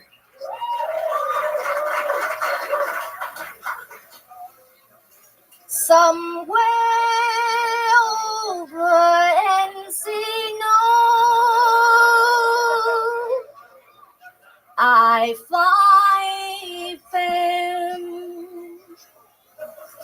I fell in love with Tony. I just can't pronounce his last name. I drove out here with Pat Griffin. I fell asleep in the backseat. I dream of Tony. He's so skinny and so funny. He's so good at roasting and insulting everyone but me. Somewhere over Encino, blue eyes shine. I know that Tony is married, so he's just a friend of mine.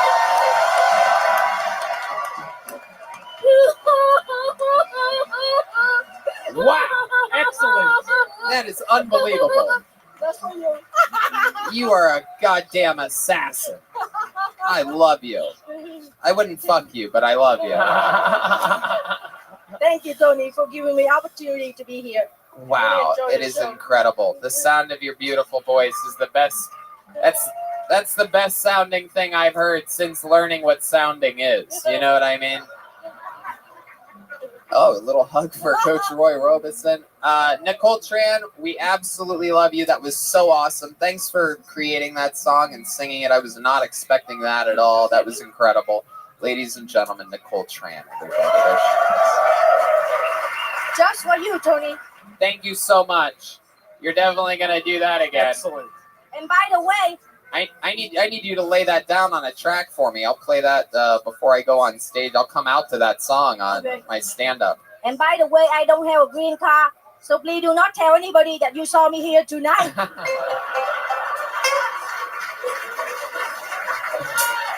I fucking love her. I love her. Some people, you know, you can write, you can work hard. Some people are also, there's something to be said about someone who's just fucking funny. How about one more time for Nicole Tran, huh? All right, and before we get back to the bucket, let's knock out our first regular of the night. He is here. Last week, we were shocked to find out that there was two of them at once. He has an unbelievable, silly style. It's considered extremely polarizing. People either love him or hate him. I fucking love him. Make some noise for the Big Red Machine, William Montgomery.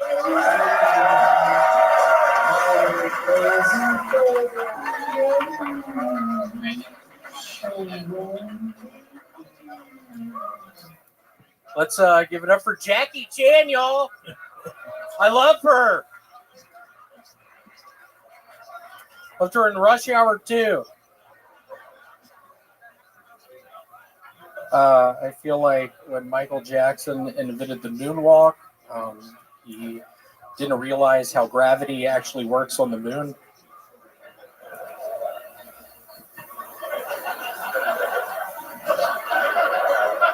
So I'm setting up an escape room in my apartment. I'm charging people $1,000 a month,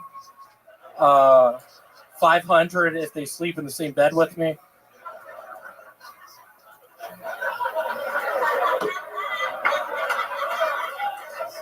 What is the Prophet Muhammad's last name? Greenstein? That's my impression of the terrorist. That finds out his terrorism sponsor when splurged on the first class tickets. That's a good joke. That's a hell of a joke. I guess this coronavirus means no more shipments of fentanyl, which kind of sucks because I was guaranteed overnight delivery. There you go, William Montgomery, everybody. Very, very good. Very, very tough position. You know, how long have you been a regular now on this show, William? 5 years. Okay, that's not true. You're lying already. That is I'm a blatant somehow lie. still doing a new minute every week. Y'all do the math on that. It's been at least a year, plus you've done at least 5 or 6 of these on the road. We're talking about definitely at least an hour of material, a brand new minute every single week. Funny enough, I was in the doctor's office an hour this past week. Oh, really? How did that go for you? I have strep throat. That's it? What is that strep to your stomach? What do you mean, the gut? Yeah. Yeah, that protruding, massive stomach that you have. What did he say about that? That's his tonsils. What'd you just fucking say? You heard me. Don't mess this up. This is up to this point probably one of my best sets.